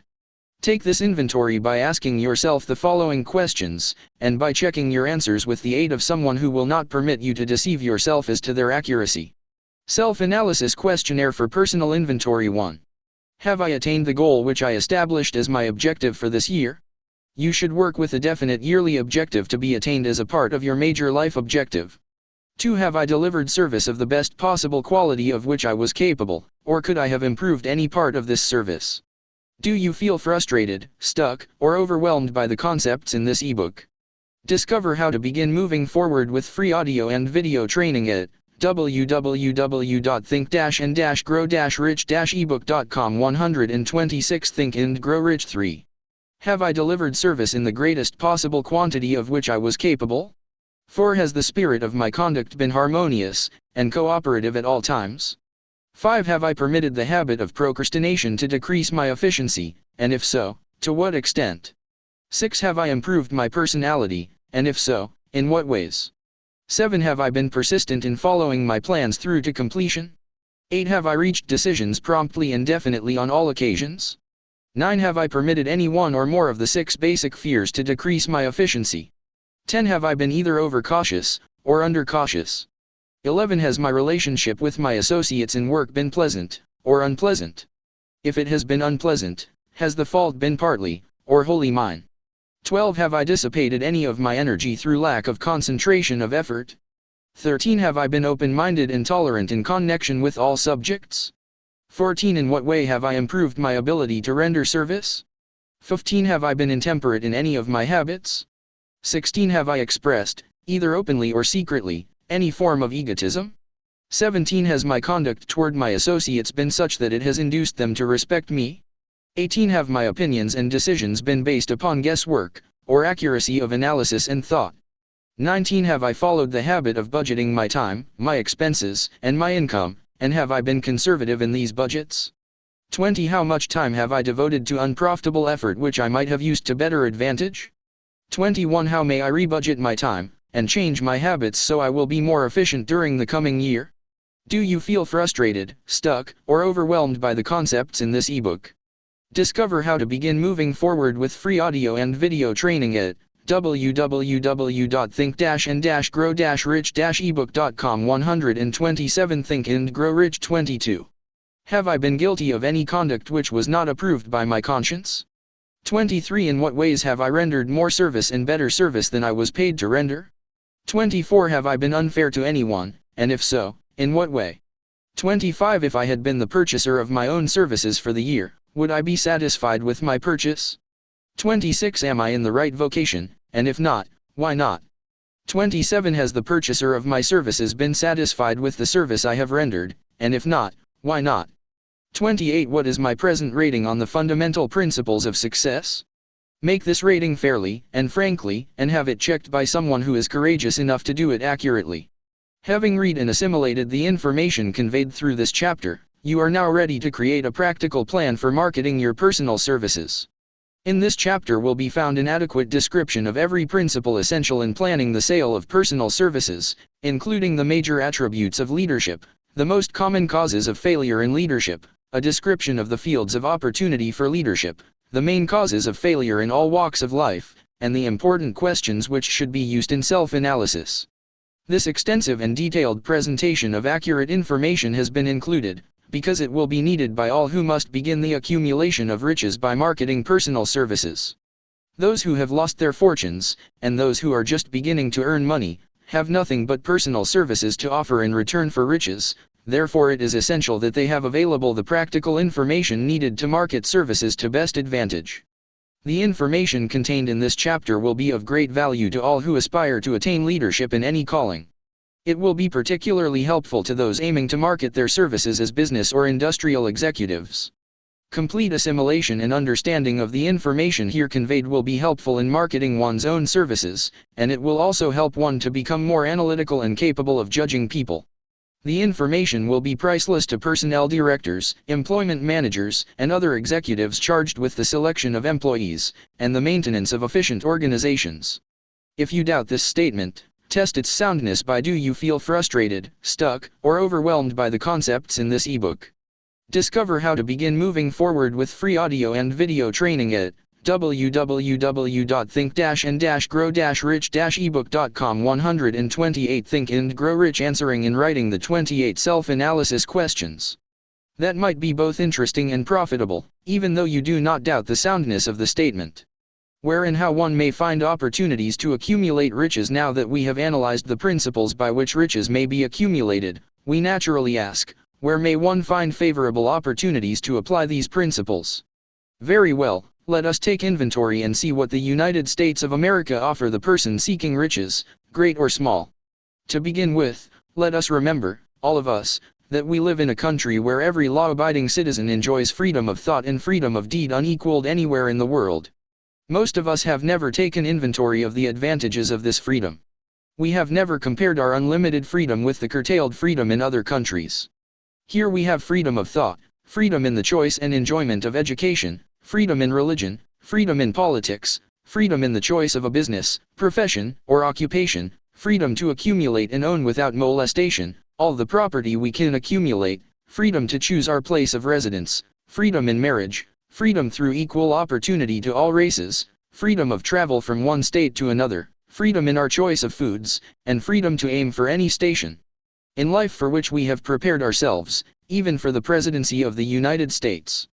We have other forms of freedom, but this list will give a bird's-eye view of the most important, which constitute opportunity of the highest order. This advantage of freedom is all the more conspicuous because the United States is the only country guaranteeing to every citizen, whether native-born or naturalized, so broad and varied a list of freedom. Next, let us recount some of the blessings which our widespread freedom has placed within our hands. Take the average American family for example, meaning, the family of average income, and sum up the benefits available to every member of the family, in this land of opportunity and plenty. Do you feel frustrated, stuck, or overwhelmed by the concepts in this ebook?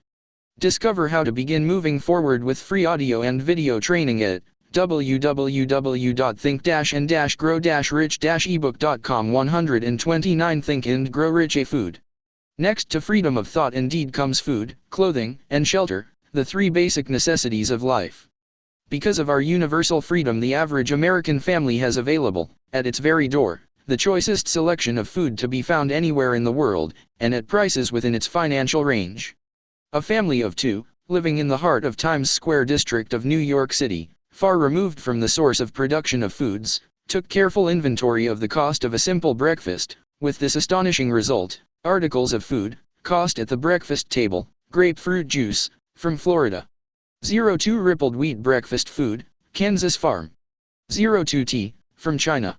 0.2 bananas, from South America. 0.02 1/2 toasted bread, from Kansas farm. 0.01 fresh country eggs, from Utah. 0.7 sugar, from Cuba, or Utah. 0.0 1/2 butter and cream, from New England. 0.3 grand total.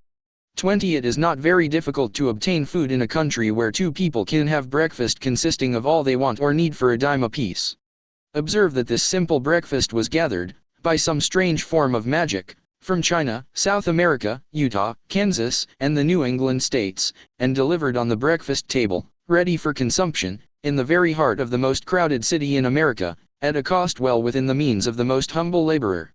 The cost included all federal, state and city taxes. Here is a fact the politicians did not mention when they were crying out to the voters to throw their opponents out of office because the people were being taxed to death. B. Shelter. This family lives in a comfortable apartment, heated by steam, lighted with electricity, with gas for cooking, all for $65 a month.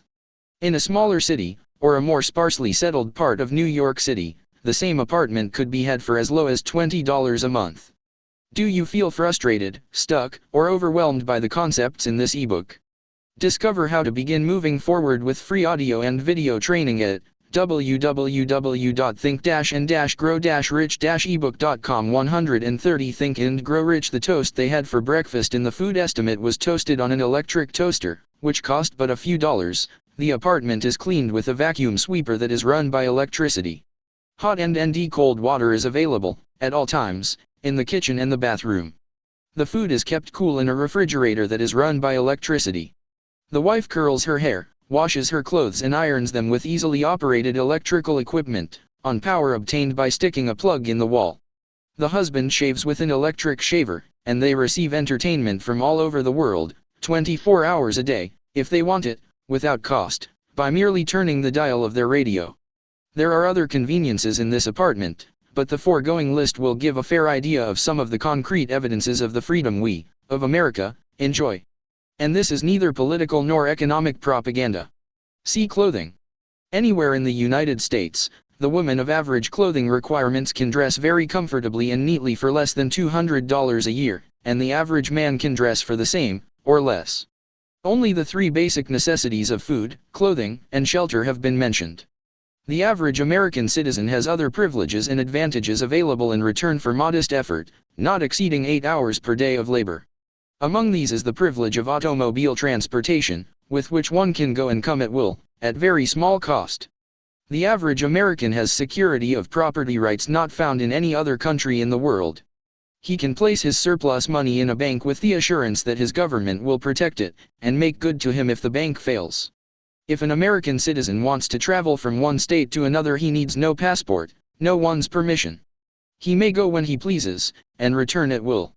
Moreover, he may travel by train, private automobile, bus, airplane, or ship, as his pocketbook permits. In Germany, Russia, Italy, and most of the other European and Oriental countries, the people cannot travel with so much freedom, and at so little cost. The miracle that has provided these blessings. Do you feel frustrated, stuck, or overwhelmed by the concepts in this ebook? Discover how to begin moving forward with free audio and video training at www.think-and-grow-rich-ebook.com. 131 Think and Grow Rich. We often hear politicians proclaiming the freedom of America, when they solicit votes, but seldom do they take the time or devote sufficient effort to the analysis of the source or nature of this freedom. Having no axe to grind, no grudge to express, no ulterior motives to be carried out, I have the privilege of going into a frank analysis of that mysterious, abstract, greatly misunderstood something which gives to every citizen of America more blessings, more opportunities to accumulate wealth, more freedom of every nature, than may be found in any other country. I have the right to analyze the source and nature of this unseen power, because I know, and have known for more than a quarter of a century, many of the men who organized that power, and many who are now responsible for its maintenance. The name of this mysterious benefactor of mankind is capital. Capital consists not alone of money, but more particularly of highly organized, intelligent groups of men who plan ways and means of using money efficiently for the good of the public, and profitably to themselves. These groups consist of scientists, educators, chemists, inventors, business analysts, publicity men, transportation experts, accountants, lawyers, doctors, and both men and women who have highly specialized knowledge in all fields of industry and business. They pioneer, experiment, and blaze trails in new fields of endeavor. They support colleges, hospitals, public schools, build good roads, publish newspapers, pay most of the cost of government, and take care of the multitudinous detail essential to human progress. Stated briefly, the capitalists are the brains of civilization, because they supply the entire fabric of which all education, enlightenment, and human progress consists. Money, without brains, always is dangerous. Properly used, it is the most important essential of civilization. The simple breakfast here described could not have been delivered to the New York family at a dime each, or at any other price, if organized capital had not provided the machinery, the ships, the railroads, and the huge armies of trained men to operate them. Some slight idea of the importance of organized capital may be had by trying to imagine yourself burdened with the responsibility of collecting, without the aid of capital, and delivering to the New York City family, the simple breakfast described. To supply the tea, you would have to make a trip to China or India, both a very long way from America. Unless you are an excellent swimmer, you feel frustrated, stuck, or overwhelmed by the concepts in this ebook. Discover how to begin moving forward with free audio and video training at www.think-and-grow-rich-ebook.com. 132 Think and Grow Rich become rather tired before making the round trip. Then, too, another problem would confront you. What would you use for money, even if you had the physical endurance to swim the ocean? To supply the sugar, you would have to take another long swim to Cuba, or a long walk to the sugar beet section of Utah. But even then, you might come back without the sugar, because organized effort and money are necessary to produce sugar, to say nothing of what is required to refine, transport, and deliver it to the breakfast table anywhere in the United States. The eggs, you could deliver easily enough from the barnyards near New York City, but you would have a very long walk to Florida and return, before you could serve the 2 glasses of grapefruit juice. You would have another long walk, to Kansas, or one of the other wheat-growing states, when you went after the 4 slices of wheat bread. The rippled wheat biscuits would have to be omitted from the menu, because they would not be available except through the labor of a trained organization of men and suitable machinery, all of which call for capital. While resting, you could take off for another little swim down to South America, where you would pick up a couple of bananas, and on your return, you could take a short walk to the nearest farm having a dairy and pick up some butter and cream. Then your New York City family would be ready to sit down and enjoy breakfast, and you could collect your 2 dimes for your labor. Seems absurd, doesn't it? Well, the procedure described would be the only possible way these simple items of food could be delivered to the heart of New York City, if we had no capitalistic system. The sum of money required for the building and maintenance of the railroads and steamships used in the delivery of that simple breakfast is so huge that it staggers one's imagination. It runs into hundreds of millions of dollars, not to mention the armies of trained employees required to man the ships and trains. But, transportation is only a part of the requirements of modern civilization in capitalistic America. Before there can be anything to haul, something must be grown from the ground, or manufactured and prepared for market. This calls for more millions of dollars for equipment, machinery, boxing, marketing, and for the wages of millions of men and women. Steamships and railroads do not spring up from the earth and function automatically. They come in response to the call of civilization, through the labor and ingenuity and organizing ability of men who have imagination, faith. Do you feel frustrated, stuck, or overwhelmed by the concepts in this ebook? Discover how to begin moving forward with free audio and video training at www.think-and-grow-rich-ebook.com. 133 Think and Grow Rich. Enthusiasm, decision, persistence. These men are known as capitalists. They are motivated by the desire to build, construct, achieve, render useful service, earn profits, and accumulate riches. And, because they render service without which there would be no civilization, they put themselves in the way of great riches. Just to keep the record simple and understandable, I will add that these capitalists are the selfsame men of whom most of us have heard soapbox orators speak. They are the same men to whom radicals, racketeers, dishonest politicians, and grafting labor leaders refer as the predatory interests, or Wall Street. I am not attempting to present a brief for or against any group of men or any system of economics. I am not attempting to condemn collective bargaining when I refer to grafting labor leaders, nor do I aim to give a clean bill of health to all individuals known as capitalists. The purpose of this book, a purpose to which I have faithfully devoted over a quarter of a century, is to present to all who want the knowledge, the most dependable philosophy through which individuals may accumulate riches in whatever amounts they desire. I have here analyzed the economic advantages of the capitalistic system for the twofold purpose of showing, 1. That all who seek riches must recognize and adapt themselves to the system that controls all approaches to fortunes, large or small, and 2. To present the side of the picture opposite to that being shown by politicians and demagogues who deliberately becloud the issues they bring up, by referring to organized capital as if it were something poisonous. This is a capitalistic country. It was developed through the use of capital, and we who claim the right to partake of the blessings of freedom and opportunity, we who seek to accumulate riches here, may as well know that neither riches nor opportunity would be available to us if organized capital had not provided these benefits. For more than 20 years it has been a somewhat popular and growing pastime for radicals, self-seeking politicians, racketeers, crooked labor leaders, and on occasion religious leaders, to take potshots at Wall Street, the money changers, and big business. Do you feel frustrated, stuck, or overwhelmed by the concepts in this ebook?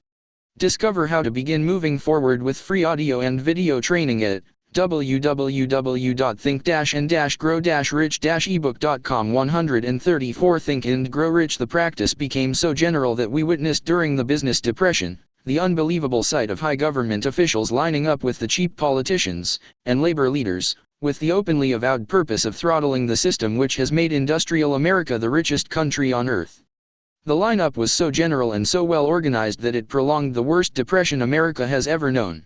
It cost millions of men their jobs, because those jobs were inseparably a part of the industrial and capitalistic system which form the very backbone of the nation. During this unusual alliance of government officials and self-seeking individuals who were endeavoring to profit by declaring open season on the American system of industry, a certain type of labor leader joined forces with the politicians and offered to deliver voters in return for legislation designed to permit men to take riches away from industry by organized force of numbers, instead of the better method of giving a fair day's work for a fair day's pay. Millions of men and women throughout the nation are still engaged in this popular pastime of trying to get without giving. Some of them are lined up with labor unions, where they demand shorter hours and more pay. Others do not take the trouble to work at all. They demand government relief and are getting it. Their idea of their rights of freedom was demonstrated in New York City, where violent complaint was registered with the postmaster, by a group of relief beneficiaries, because the postman awakened them at 7:30 a.m. to deliver government relief checks. They demanded that the time of delivery be set up to 10:00 o'clock.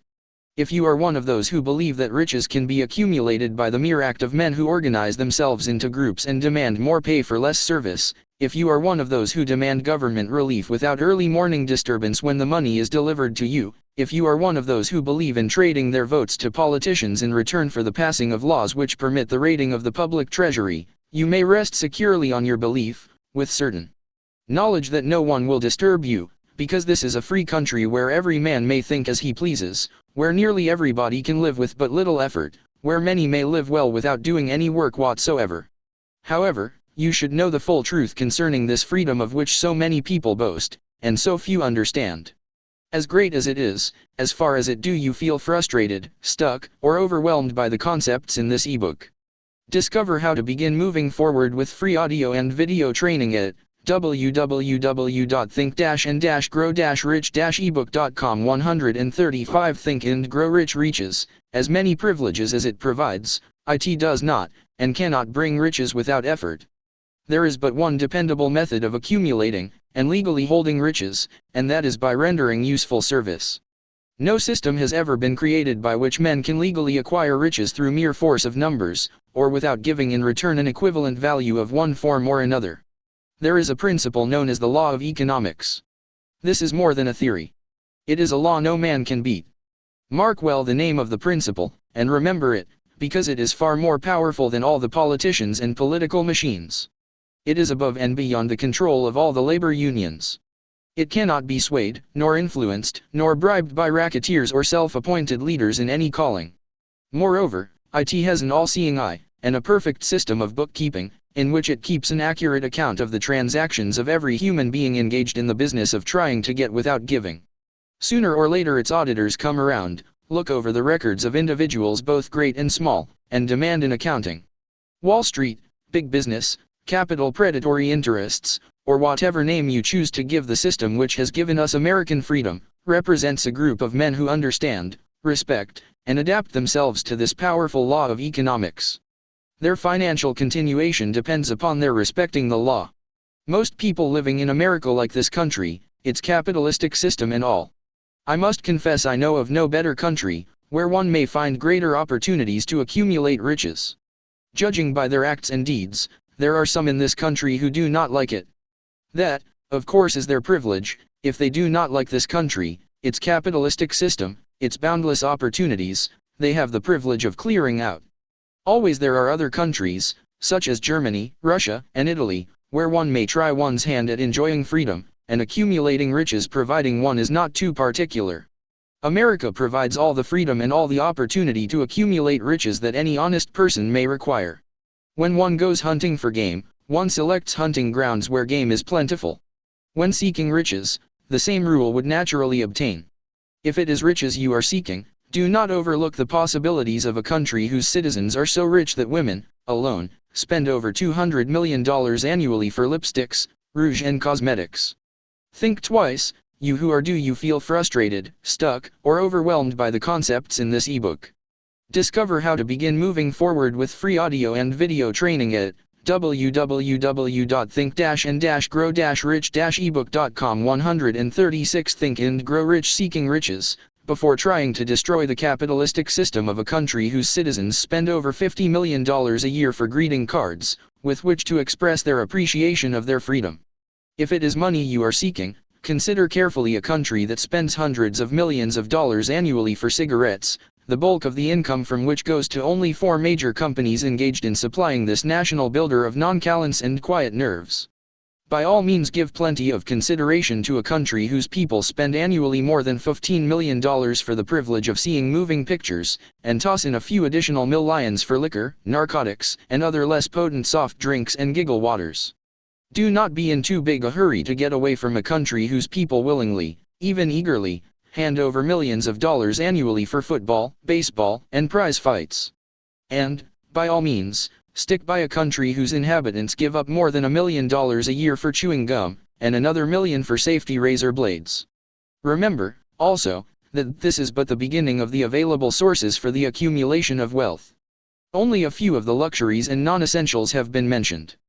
But, remember that the business of producing, transporting, and marketing these few items of merchandise gives regular employment to many millions of men and women, who receive for their services many millions of dollars monthly, and spend it freely for both the luxuries and the necessities. Especially remember, that back of all this exchange of merchandise and personal services may be found an abundance of opportunity to accumulate riches.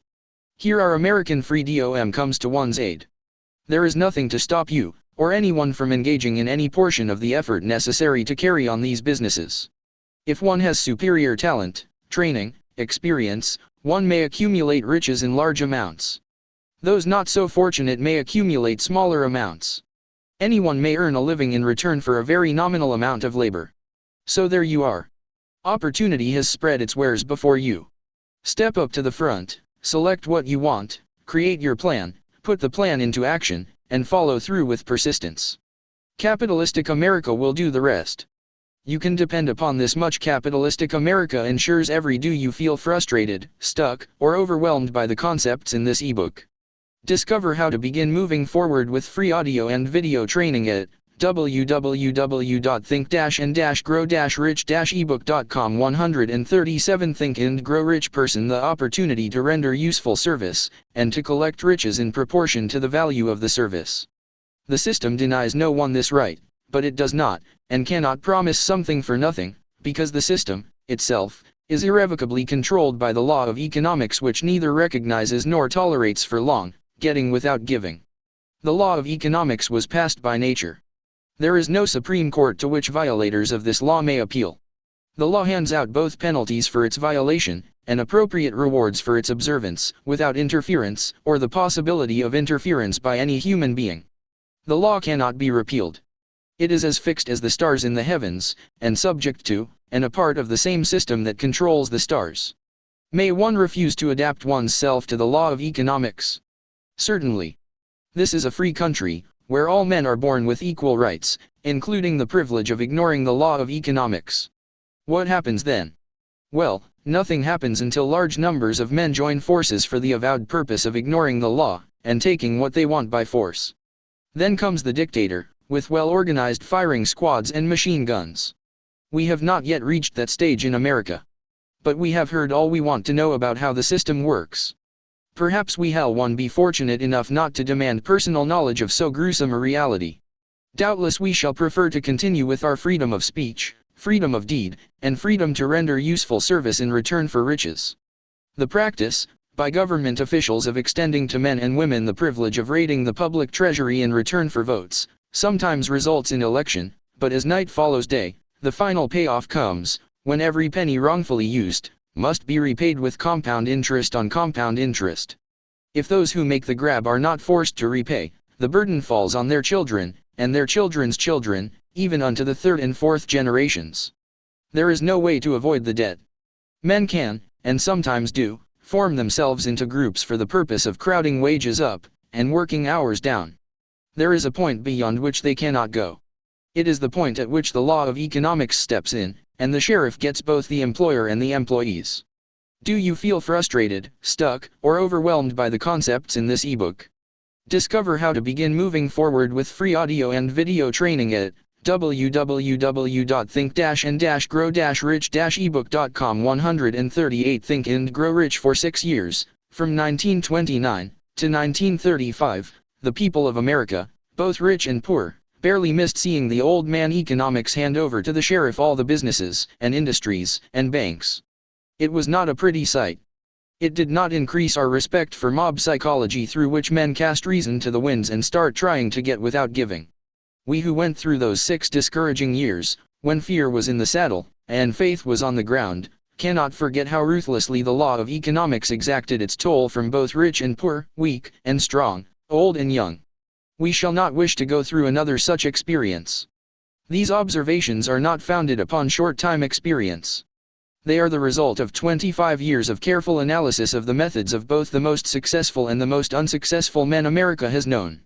Do you feel frustrated, stuck, or overwhelmed by the concepts in this ebook? Discover how to begin moving forward with free audio and video training at www.think-and-grow-rich-ebook.com. 139 Think and Grow Rich. Chapter 8 Decision: The Mastery of Procrastination. The 7th step toward riches. Accurate analysis of over 25,000 men and women who had experienced failure disclosed the fact that lack of decision was near the head of the list of the 30 major causes of failure. This is no mere statement of a theory, it is a fact. Procrastination, the opposite of decision, is a common enemy which practically every man must conquer. You will have an opportunity to test your capacity to reach quick and definite decisions when you finish reading this book, and are ready to begin putting into action the principles which it describes. Analysis of several hundred people who had accumulated fortunes well beyond the $1 million mark disclosed the fact that every one of them had the habit of reaching decisions promptly, and of changing these decisions slowly, if and when they were changed. People who fail to accumulate money, without exception, have the habit of reaching decisions, if at all, very slowly, and of changing these decisions quickly and often. One of Henry Ford's most outstanding qualities is his habit of reaching decisions quickly and definitely, and changing them slowly. This quality is so pronounced in Mr. Ford, that it has given him the reputation of being obstinate. It was this quality which prompted Mr. Ford to continue to manufacture his famous Model T, the world's ugliest car, when all of his advisors, and many of the purchasers of the car, were urging him to change it. Perhaps, Mr. Ford delayed too long in making the change, but the other side of the story is, that Mr. Ford's firmness of decision yielded a huge fortune, before the change in model became necessary. There is but little doubt that Mr. Ford's habit of definiteness of decision assumes the proportion of obstinacy, but this quality is preferable to slowness in reaching decisions and quickness in changing them. Do you feel frustrated, stuck, or overwhelmed by the concepts in this ebook? Discover how to begin moving forward with free audio and video training at www.think-and-grow-rich-ebook.com. 140 Think and Grow Rich. The majority of people who fail to accumulate money sufficient for their needs are, generally, easily influenced by the opinions of others. They permit the newspapers and the gossiping neighbors to do their thinking for them. Opinions are the cheapest commodities on earth. Everyone has a flock of opinions ready to be wished upon anyone who will accept them. If you are influenced by opinions when you reach decisions, you will not succeed in any undertaking, much less in that of transmuting your own desire into money. If you are influenced by the opinions of others, you will have no desire of your own. Keep your own counsel, when you begin to put into practice the principles described here, by reaching your own decisions and following them. Take no one into your confidence, except the members of your mastermind group, and be very sure in your selection of this group, that you choose only those who will be in complete sympathy and harmony with your purpose. Close friends and relatives, while not meaning to do so, often handicap one through opinions and sometimes through ridicule, which is meant to be humorous. Thousands of men and women carry inferiority complexes with them all through life, because some well-meaning, but ignorant person destroyed their confidence through opinions or ridicule. You have a brain and mind of your own. Use it, and reach your own decisions. If you need facts or information from other people, to enable you to reach decisions, as you probably will in many instances, acquire these facts or secure the information you need quietly, without disclosing your purpose. It is characteristic of people who have but a smattering or a veneer of knowledge to try to give the impression that they have much knowledge. Such people generally do too much talking, and too little listening. Keep your eyes and ears wide open and your mouth closed, if you wish to acquire the habit of prompt decision. Those who talk too much do little else. If you talk more than you listen, you not only deprive yourself of many opportunities to accumulate useful knowledge, but you also disclose your plans and purposes to people who will take great delight in defeating you, because they envy you. Remember, also, that every time you open your mouth in the presence of a person who has an abundance of knowledge, you display to that person, you feel frustrated, stuck, or overwhelmed by the concepts in this ebook. Discover how to begin moving forward with free audio and video training at www.think-and-grow-rich-ebook.com. 141 Think and Grow Rich. Exact stock of knowledge, or your lack of it. Genuine wisdom is usually conspicuous through modesty and silence. Keep in mind the fact that every person with whom you associate is, like yourself, seeking the opportunity to accumulate money. If you talk about your plans too freely, you may be surprised when you learn that some other person has beaten you to your goal by putting into action ahead of you the plans of which you talked unwisely. Let one of your first decisions be to keep a closed mouth and open ears and eyes. As a reminder to yourself to follow this advice, it will be helpful if you copy the following epigram in large letters and place it where you will see it daily. Tell the world what you intend to do, but first show it. This is the equivalent of saying that deeds, and not words, are what count most. Freedom or death on a decision. The value of decisions depends upon the courage required to render them. The great decisions, which served as the foundation of civilization, were reached by assuming great risks, which often meant the possibility of death. Lincoln's decision to issue his famous Proclamation of Emancipation, which gave freedom to the colored people of America, was rendered with full understanding that his act would turn thousands of friends and political supporters against him. He knew, too, that the carrying out of that proclamation would mean death to thousands of men on the battlefield. In the end, it cost Lincoln his life. That required courage. Socrates' decision to drink the cup of poison, rather than compromise in his personal belief, was a decision of courage. It turned time ahead 1,000 years, and gave to people then unborn, the right to freedom of thought and of speech.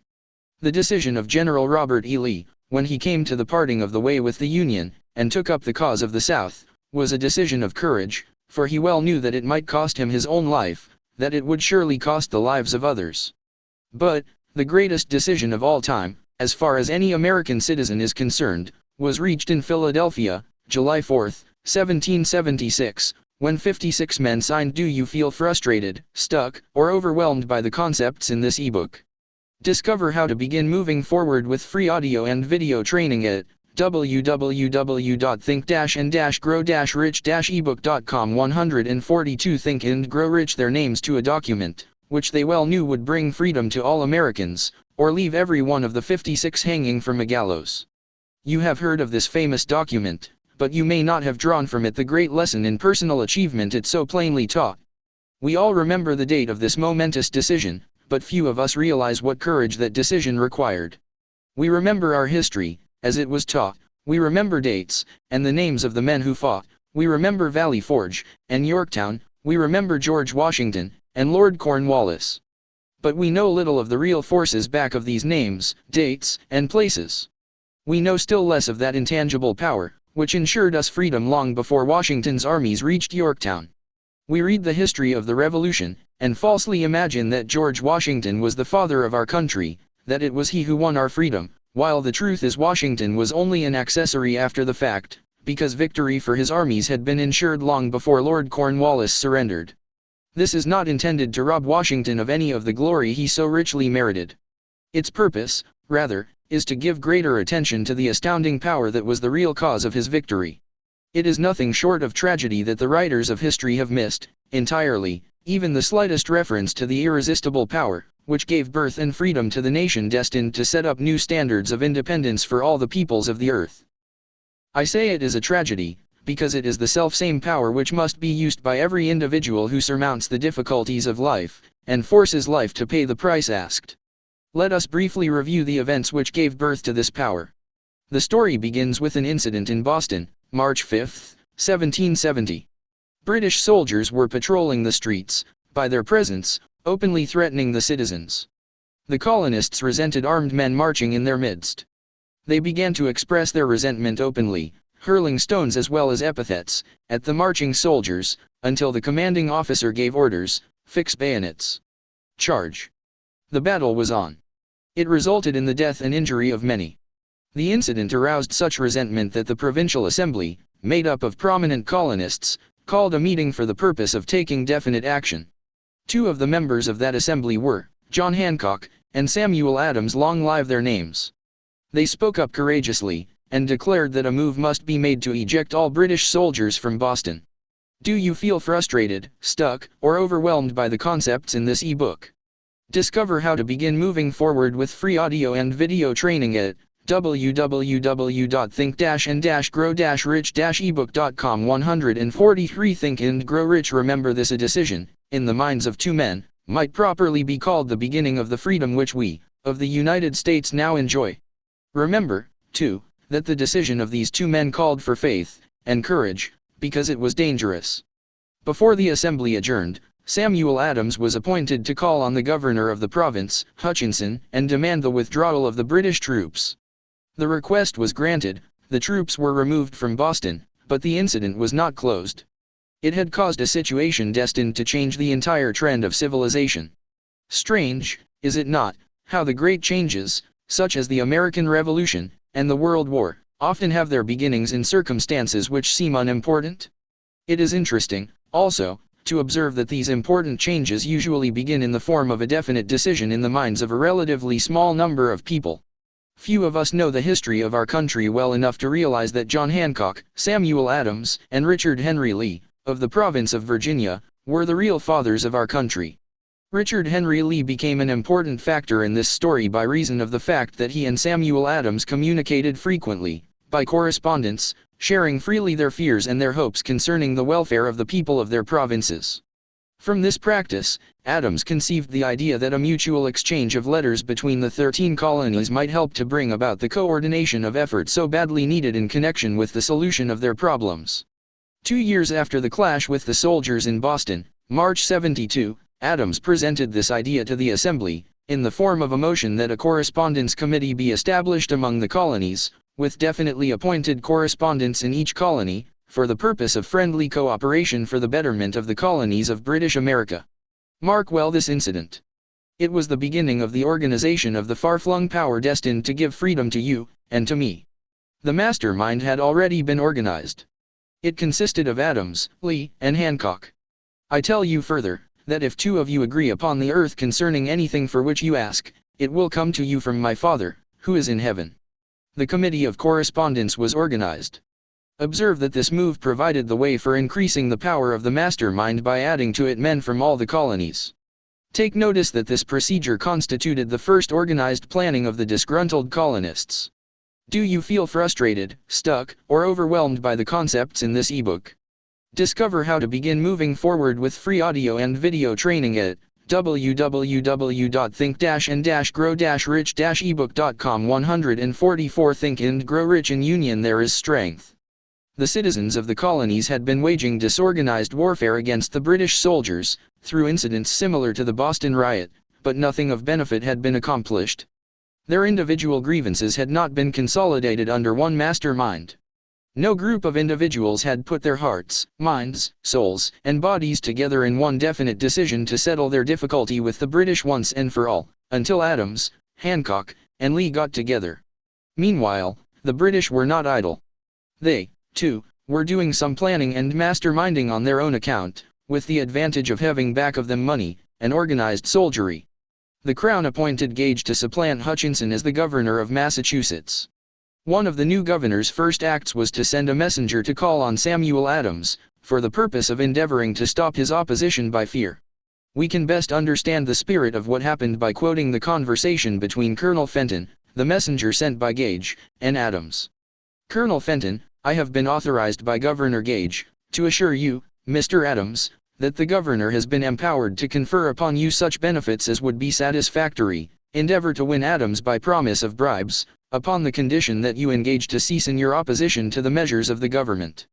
It is the governor's advice to you, sir, not to incur the further displeasure of His Majesty. Your conduct has been such as makes you liable to penalties of an MT of Henry VIII, by which persons can be sent to England for trial for treason, or misprision of treason, at the discretion of a governor of a province. But, by changing your political course, you will not only receive great personal advantages, but you will make your peace with the king. Samuel Adams had the choice of two decisions. He could cease his opposition, and receive personal bribes, or he could continue, and run the risk of being hanged. Clearly, the time had come when Adams was forced to reach instantly, a decision which could have cost his life. The majority of men would have found it difficult to reach such a decision. The majority would have sent back an evasive reply, but not Adams. He insisted upon Colonel Fenton's word of honor, that the colonel would deliver to the governor the answer exactly as Adams would give it to him. Adams' answer, then you may tell Governor Gage that I trust one have long since made my peace with the King of Kings. No personal consideration shall do you feel frustrated, stuck, or overwhelmed by the concepts in this ebook. Discover how to begin moving forward with free audio and video training at www.think-and-grow-rich-ebook.com. 145 Think and Grow Rich induce me to abandon the righteous cause of my country. And, tell Governor Gage it is the advice of Samuel Adams to him, no longer to insult the feelings of an exasperated people. Comment as to the character of this man seems unnecessary. It must be obvious to all who read this astounding message that its sender possessed loyalty of the highest order. This is important. Racketeers and dishonest politicians have prostituted the honor for which such men as Adams died. When Governor Gage received Adams' caustic reply, he flew into a rage, and issued a proclamation which read, I do, hereby, in His Majesty's name, offer and promise His most gracious pardon to all persons who shall forthwith lay down their arms, and return to the duties of peaceable subjects, excepting only from the benefit of such pardon, Samuel Adams, and John Hancock, whose offenses are of too flagitious a nature to admit of any other consideration but that of condign punishment. As one might say, in modern slang, Adams and Hancock were on the spot. The threat of the irate governor forced the two men to reach another decision, equally as dangerous. They hurriedly called a secret meeting of their staunchest followers. Here the mastermind began to take on momentum. After the meeting had been called to order, Adams locked the door, placed the key in his pocket, and informed all present that it was imperative that a Congress of the colonists be organized, and that no man should leave the room until the decision for such a Congress had been reached. Great excitement followed. Some weighed the possible consequences of such radicalism. Old man fear. Some expressed grave doubt as to the wisdom of so definite a decision in defiance of the Crown. Locked in that room were two men immune to fear, blind to the possibility of failure. Hancock and Adams. Through the influence of their minds, the others were induced to agree that, through the Correspondence Committee, arrangements should be made for a meeting of the First Continental Congress, to be held in Philadelphia, September 5, 1774. Remember this date. It is more important than July 4, 1776. If there had been no decision to hold a Continental Congress, there could have been no signing of the Declaration of Independence. Before the first meeting of the new Congress, another leader, in a different section of the country, was deep in the throes of publishing a summary view of the rights of British America. He was Thomas Jefferson, of the province of Do You Feel Frustrated, Stuck, or Overwhelmed by the Concepts in this ebook? Discover how to begin moving forward with free audio and video training at www.think-and-grow-rich-ebook.com. 146 Think and Grow Rich, Virginia, whose relationship to Lord Dunmore, representative of the Crown in Virginia, was as strained as that of Hancock and Adams with their governor. Shortly after his famous Summary of Rights was published, Jefferson was informed that he was subject to prosecution for high treason against His Majesty's government. Inspired by the threat, one of Jefferson's colleagues, Patrick Henry, boldly spoke his mind, concluding his remarks with a sentence which shall remain forever a classic: "If this be treason, then make the most of it." It was such men as these who, without power, without authority, without military strength, without money, sat in solemn consideration of the destiny of the colonies, beginning at the opening of the First Continental Congress, and continuing at intervals for 2 years until on June 7, 1776, Richard Henry Lee arose, addressed the chair, and to the startled assembly made this motion: "Gentlemen, I make the motion that these united colonies are, and of right ought to be free and independent states. That they be absolved from all allegiance to the British Crown, and that all political connection between them and the state of Great Britain is, and ought to be totally dissolved." Lee's astounding motion was discussed fervently, and at such length that he began to lose patience. Finally, after days of argument, he again took the floor, and declared, in a clear, firm voice, "Mr. President, we have discussed this issue for days. It is the only course for us to follow. Why, then, sir, do we longer delay? Why still deliberate? Let this happy day give birth to an American Republic. Let her arise, not to devastate and to conquer, but to re-establish the reign of peace, and of law. The eyes of Europe are fixed upon us. She demands of us a living example of freedom, that may exhibit a contrast, in the felicity of the citizen, to the ever-increasing tyranny."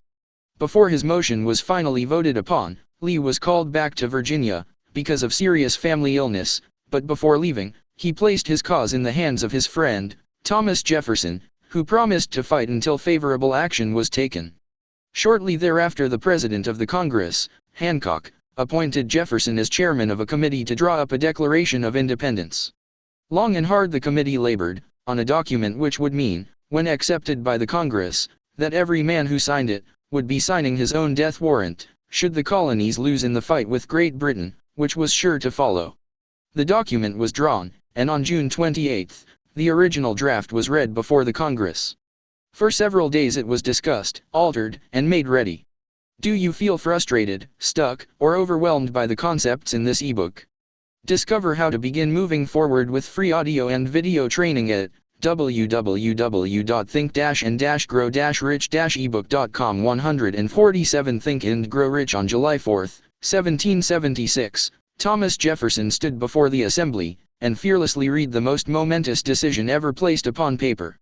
When in the course of human events it is necessary for one people to dissolve the political bands which have connected them with another, and to assume, among the powers of the earth, the separate and equal station to which the laws of nature, and of nature's God entitle them, a decent respect to the opinions of mankind requires that they should declare the causes which impel them to the separation. When Jefferson finished, the document was voted upon, accepted, and signed by the 56 men, every one staking his own life upon his decision to write his name. By that decision came into existence a nation destined to bring to mankind forever the privilege of making decisions.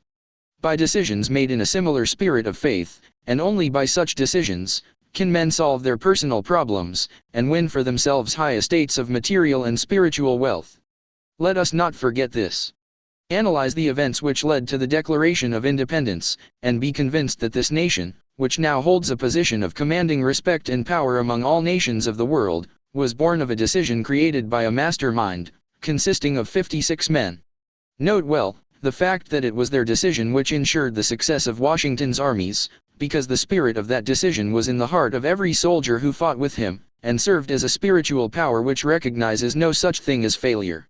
Note, also, with great personal benefit, that the power which gave this nation its freedom, is the self-same power that must be used by every individual who becomes self-determining. This power is made up of the principles described in this book. It will not be difficult to detect, in the story of the Declaration of Independence, at least 6 of these principles: desire, decision, faith, persistence, the mastermind, and organized planning. Throughout this philosophy will be found the suggestion that thought, backed by strong desire, has a tendency to transmute itself into its physical equivalent. Before passing on, I wish to leave with you the suggestion that one may find in this story, and in the story of the organization of the United States Steel Corporation, a perfect description of the method by which thought makes this astounding transformation. In your search for the secret of the method, do not look for a miracle, because you will not find it. You will find only the eternal laws of nature. These laws are available to every person who has the faith and the courage to use. Do you feel frustrated, stuck, or overwhelmed by the concepts in this ebook? Discover how to begin moving forward with free audio and video training at www.think-and-grow-rich-ebook.com. 148 Think and Grow Rich. Them. They may be used to bring freedom to a nation, or to accumulate riches. There is no charge save the time necessary to understand and appropriate them. Those who reach decisions promptly and definitely, know what they want, and generally get it. The leaders in every walk of life decide quickly, and firmly. That is the major reason why they are leaders. The world has the habit of making room for the man whose words and actions show that he knows where he is going. Indecision is a habit which usually begins in youth. The habit takes on permanency as the youth goes through graded school, high school, and even through college, without definiteness of purpose. The major weakness of all educational systems is that they neither teach nor encourage the habit of definite decision. It would be beneficial if no college would permit the enrollment of any student, unless and until the student declared his major purpose in matriculating. It would be of still greater benefit, if every student who enters the graded schools were compelled to accept training in the habit of decision, and forced to pass a satisfactory examination on this subject before being permitted to advance in the grades. The habit of indecision acquired because of the deficiencies of our school systems, goes with the student into the occupation he chooses. If, in fact, he chooses his occupation. Generally, the youth just out of school seeks any job that can be found. He takes the first place he finds, because he has fallen into the habit of indecision. 98 out of every 100 people working for wages today, are in the positions they hold, because they lacked the definiteness of decision to plan a definite position, and the knowledge of how to choose an employer. Definiteness of decision always requires courage, sometimes very great courage. The 56 men who signed the Declaration of Independence staked their lives on the decision to affix their signatures to that document. The person who reaches a definite decision to procure the particular job, and make life pay the price he asks, does not stake his life on that decision, he stakes his economic freedom. Financial independence, riches, desirable business, and professional positions are not within reach of the person who neglects or refuses to expect, plan, and demand these things. The person who desires riches in the same spirit that Samuel Adams desired freedom for the colonies, is sure to accumulate wealth. Do you feel frustrated, stuck, or overwhelmed by the concepts in this ebook? Discover how to begin moving forward with free audio and video training at www.think-and-grow-rich-ebook.com. 149 Think and Grow Rich. In the chapter on organized planning, you will find complete instructions for marketing every type of personal services. You will find also detailed information on how to choose the employer you prefer, and the particular job you desire. These instructions will be of no value to you unless you definitely decide to organize them into a plan of action. Do you feel frustrated, stuck, or overwhelmed by the concepts in this ebook? Discover how to begin moving forward with free audio and video training at www.think-and-grow-rich-ebook.com. 150 Think and Grow Rich. Chapter 9 Persistence. The sustained effort necessary to induce faith. The 8th step toward riches. Persistence is an essential factor in the procedure of transmuting desire into its monetary equivalent. The basis of persistence is the power of will. Willpower and desire, when properly combined, make an irresistible pair. Men who accumulate great fortunes are generally known as cold-blooded, and sometimes ruthless. Often they are misunderstood. What they have is willpower, which they mix with persistence, and place back of their desires to ensure the attainment of their objectives. Henry Ford has been generally misunderstood to be ruthless and cold-blooded. This misconception grew out of Ford's habit of following through in all of his plans with persistence. The majority of people are ready to throw their aims and purposes overboard, and give up at the first sign of opposition or misfortune. A few carry on despite all opposition, until they attain their goal. These few are the Fords, Carnegies, Rockefellers, and Edisons. There may be no heroic connotation to the word persistence, but the quality is to the character of man what carbon is to steel. The building of a fortune, generally, involves the application of the entire 13 factors of this philosophy. These principles must be understood, they must be applied with persistence by all who accumulate money. If you are following this book with the intention of applying the knowledge it conveys, your first test as to your persistence will come when you begin to follow the 6 steps described in the 2nd chapter. Unless you are one of the 2 out of every 100 who already have a definite goal at which you are aiming, and a definite plan for its attainment, you may read the instructions, and then pass on with your daily routine, and never comply with those instructions. Do you feel frustrated, stuck, or overwhelmed by the concepts in this ebook? Discover how to begin moving forward with free audio and video training at www.think-and-grow-rich-ebook.com. 151 Think and Grow Rich. The author is checking you up at this point, because lack of persistence is one of the major causes of failure. Moreover, experience with thousands of people has proved that lack of persistence is a weakness common to the majority of men. It is a weakness which may be overcome by effort. The ease with which lack of persistence may be conquered will depend entirely upon the intensity of one's desire. The starting point of all achievement is desire. Keep this constantly in mind. Weak desires bring weak results, just as a small amount of fire makes a small amount of heat. If you find yourself lacking in persistence, this weakness may be remedied by building a stronger fire under your desires. Continue to read through to the end, then go back to chapter 2, and start immediately to carry out the instructions given in connection with the 6 steps. The eagerness with which you follow these instructions will indicate clearly how much or how little you really desire to accumulate money. If you find that you are indifferent, you may be sure that you have not yet acquired the money consciousness which you must possess before you can be sure of accumulating a fortune. Fortunes gravitate to men whose minds have been prepared to attract them, just as surely as water gravitates to the ocean. In this book may be found all the stimuli necessary to attune any normal mind to the vibrations which will attract the object of one's desires. If you find you are weak in persistence, center your attention upon the instructions contained in the chapter on power, surround yourself with a mastermind group, and through the cooperative efforts of the members of this group, you can develop persistence. You will find additional instructions for the development of persistence in the chapters on auto-suggestion and the subconscious mind. Follow the instructions outlined in these chapters until your habit nature hands over to your subconscious mind a clear picture of the object of your desire. From that point on, you will not be handicapped by lack of persistence. Your subconscious mind works continuously, while you are awake, and while you are asleep. Spasmodic, or occasional effort to apply the rules will be of no value to you. To get results, you must apply all of the rules until their application becomes a fixed habit with you. In no other way can you develop the necessary money consciousness. Do you feel frustrated, stuck, or overwhelmed by the concepts in this ebook? Discover how to begin moving forward with free audio and video training at www.think-and-grow-rich-ebook.com. 152 Think and Grow Rich. Poverty is attracted to the one whose mind is favorable to it, as money is attracted to him whose mind has been deliberately prepared to attract it, and through the same laws. Poverty consciousness will voluntarily seize the mind which is not occupied with the money consciousness. A poverty consciousness develops without conscious application of habits favorable to it. The money consciousness must be created to order, unless one is born with such a consciousness.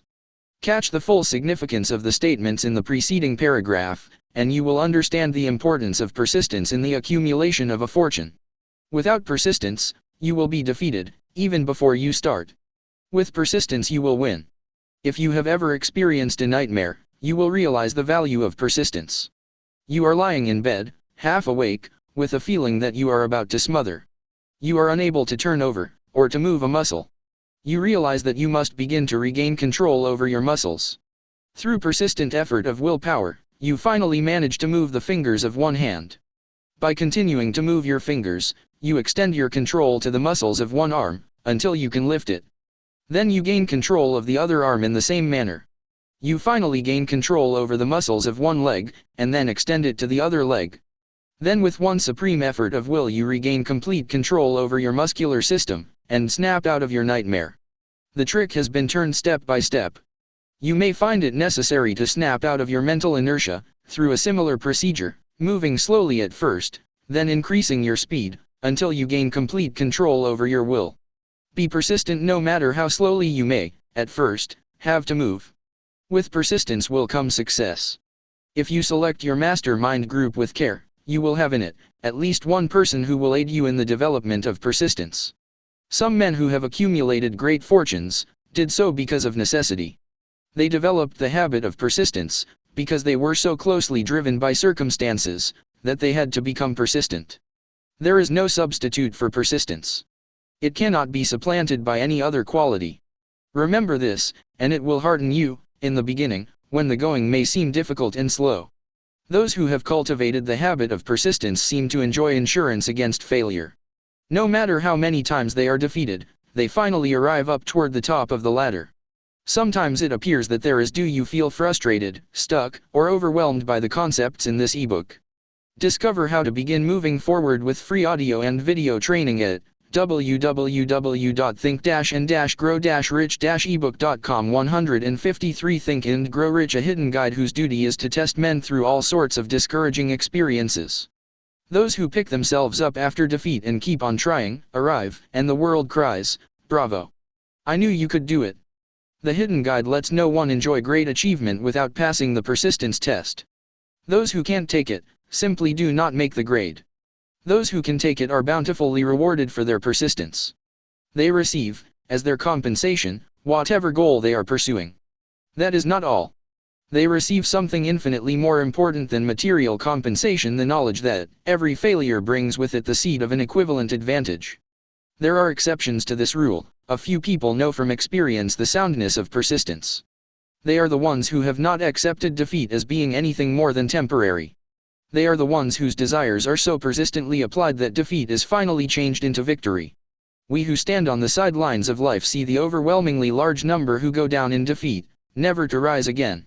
We see the few who take the punishment of defeat as an urge to greater effort. These, fortunately, never learn to accept life's reverse gear. But what we do not see, what most of us never suspect of existing, is the silent but irresistible power which comes to the rescue of those who fight on in the face of discouragement. If we speak of this power at all, we call it persistence, and let it go at that. One thing we all know: if one does not possess persistence, one does not achieve noteworthy success in any calling. As these lines are being written, I look up from my work, and see before me, less than a block away, the great mysterious Broadway, the graveyard of dead hopes, and the front porch of opportunity. From all over the world people have come to Broadway, seeking fame, fortune, power, love, or whatever it is that human beings call success. Once in a great while someone steps out from the long procession of seekers, and the world hears that another person has mastered Broadway. But Broadway is not easily nor quickly conquered. She acknowledges talent, recognizes genius, pays off in money, only after one has refused to quit. Then we know he has discovered the secret of how to conquer Broadway. The secret is always inseparably attached to one word: persistence. The secret is told in the struggle of Fannie Hurst, whose persistence conquered the Great White Way. She came to New York in 1915, to convert writing into riches. The conversion did not come quickly, but it came. For 4 years Miss Hurst learned about the sidewalks of New York. From first, do you feel frustrated, stuck, or overwhelmed by the concepts in this ebook? Discover how to begin moving forward with free audio and video training at www.think-and-grow-rich-ebook.com. 154 Think and Grow Rich Hand Experience. She spent her days laboring, and her nights hoping. When hope grew dim, she did not say, "All right Broadway, you win."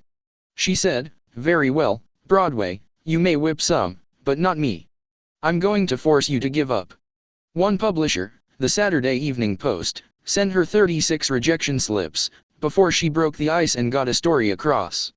The average writer, like the average in other walks of life, would have given up the job when the first rejection slip came. She pounded the pavements for 4 years to the tune of the publisher's no, because she was determined to win. Then came the payoff. The spell had been broken, the unseen guide had tested Fanny Hurst, and she could take it. From that time on, publishers made a beaten path to her door. Money came so fast she hardly had time to count it. Then the moving picture men discovered her, and money came not in small change, but in floods. The moving picture rights to her latest novel, Great Laughter, brought $100,000, said to be the highest price ever paid for a story before publication. Her royalties from the sale of the book probably will run much more. Briefly, you have a description of what persistence is capable of achieving.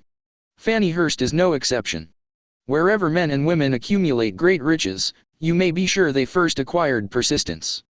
Broadway will give any beggar a cup of coffee and a sandwich, but it demands persistence of those who go after the big stakes. Kate Smith will say amen when she reads this. For years she sang, without money, and without price, before any microphone she could reach. Broadway said to her, "Come and get it, if you can take it." She did take it until one happy day Broadway got tired and said, "Ah, what's the use? You don't know when you're whipped, so name your price, and go to work in earnest." Miss Smith named her price. It was plenty. Away up in figures so high that 1 week's salary is far more than most people make in a whole year. Verily it pays to be persistent. And here is an encouraging statement which carries with it a suggestion of great significance. Thousands of singers who excel Kate Smith are walking up and down Broadway looking for a break without success. Countless others have come and gone, many of them sang well enough, but they failed to make the grade because they lacked the courage to keep on keeping on, until Broadway became tired of turning them away. Do you feel frustrated, stuck, or overwhelmed by the concepts in this ebook? Discover how to begin moving forward with free audio and video training at www.think-and-grow-rich-ebook.com. 155 Think and Grow Rich. Persistence is a state of mind, therefore it can be cultivated. Like all states of mind, persistence is based upon definite causes, among them these: a definiteness of purpose. Knowing what one wants is the first and, perhaps, the most important step toward the development of persistence. A strong motive forces one to surmount many difficulties. B. Desire. It is comparatively easy to acquire and to maintain persistence in pursuing the object of intense desire. C. Self-reliance. Belief in one's ability to carry out a plan encourages one to follow the plan through with persistence. Self-reliance can be developed through the principle described in the chapter on autosuggestion. D. Definiteness of plans. Organized plans, even though they may be weak and entirely impractical, encourage persistence. E. Accurate knowledge. Knowing that one's plans are sound, based upon experience or observation, encourages persistence. Guessing instead of knowing destroys persistence. F. Cooperation.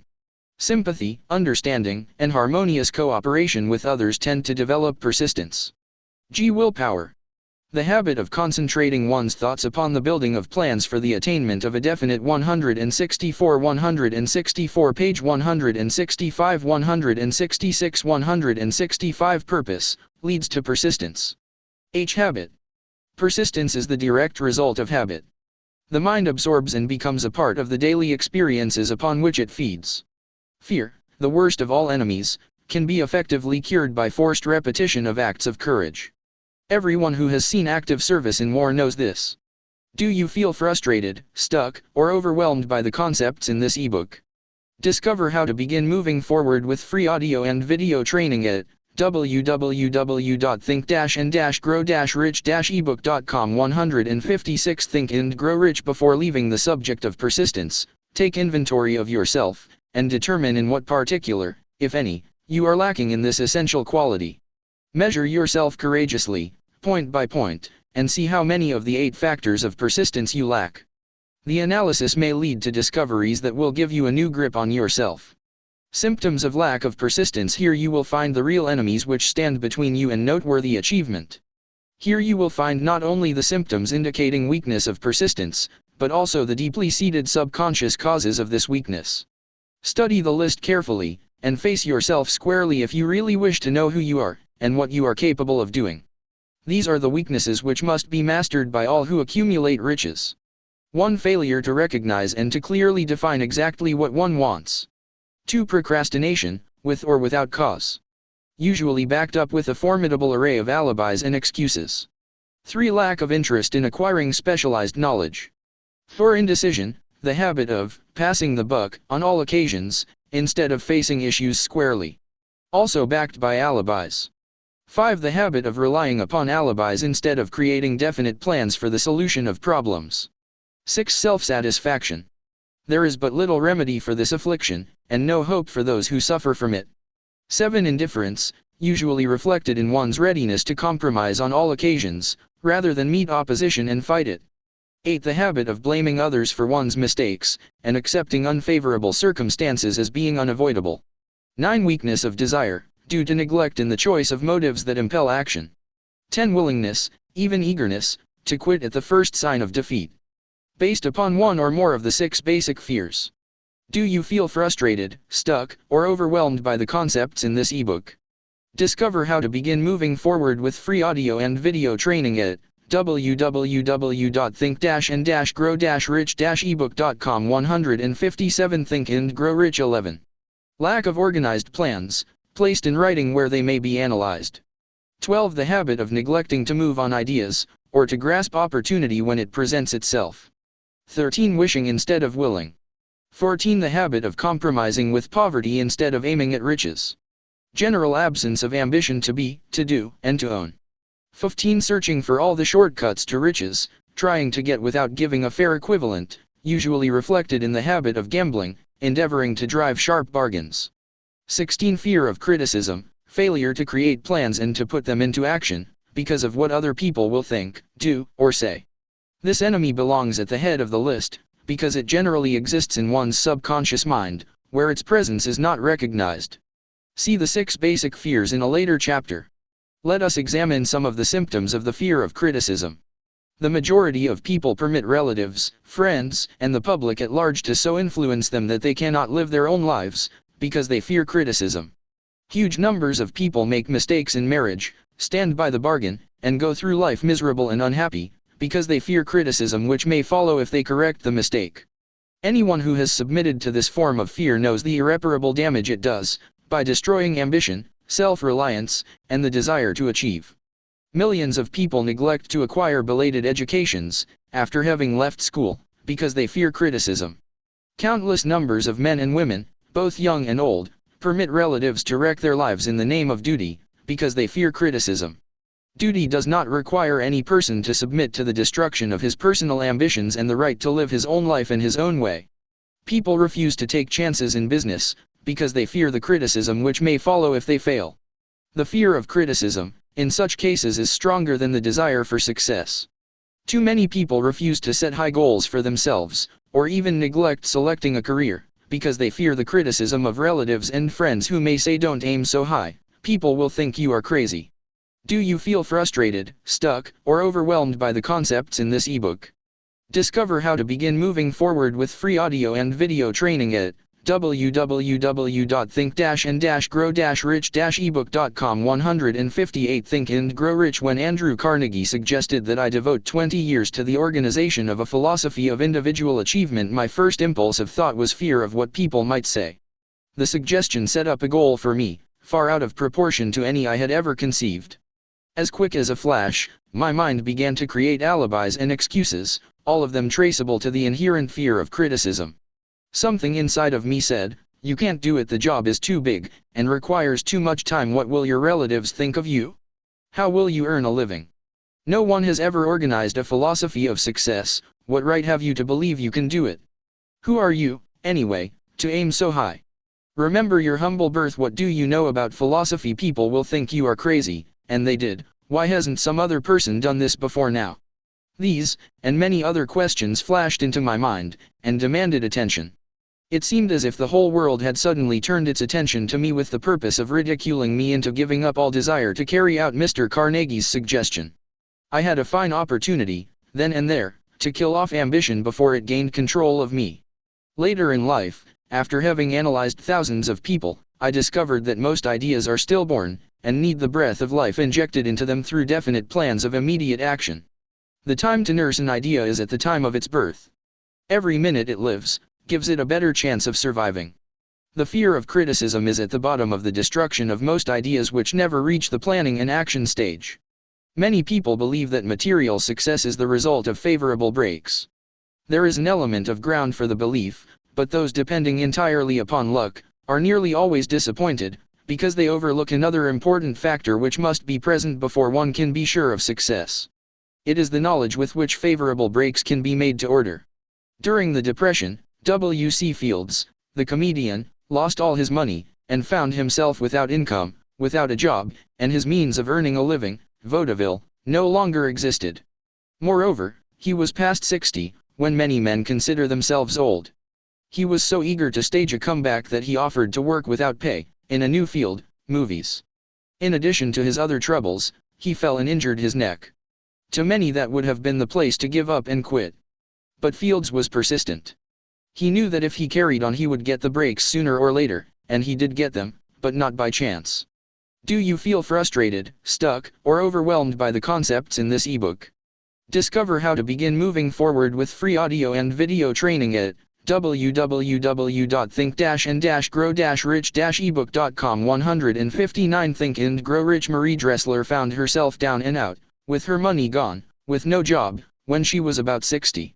She, too, went after the breaks, and got them.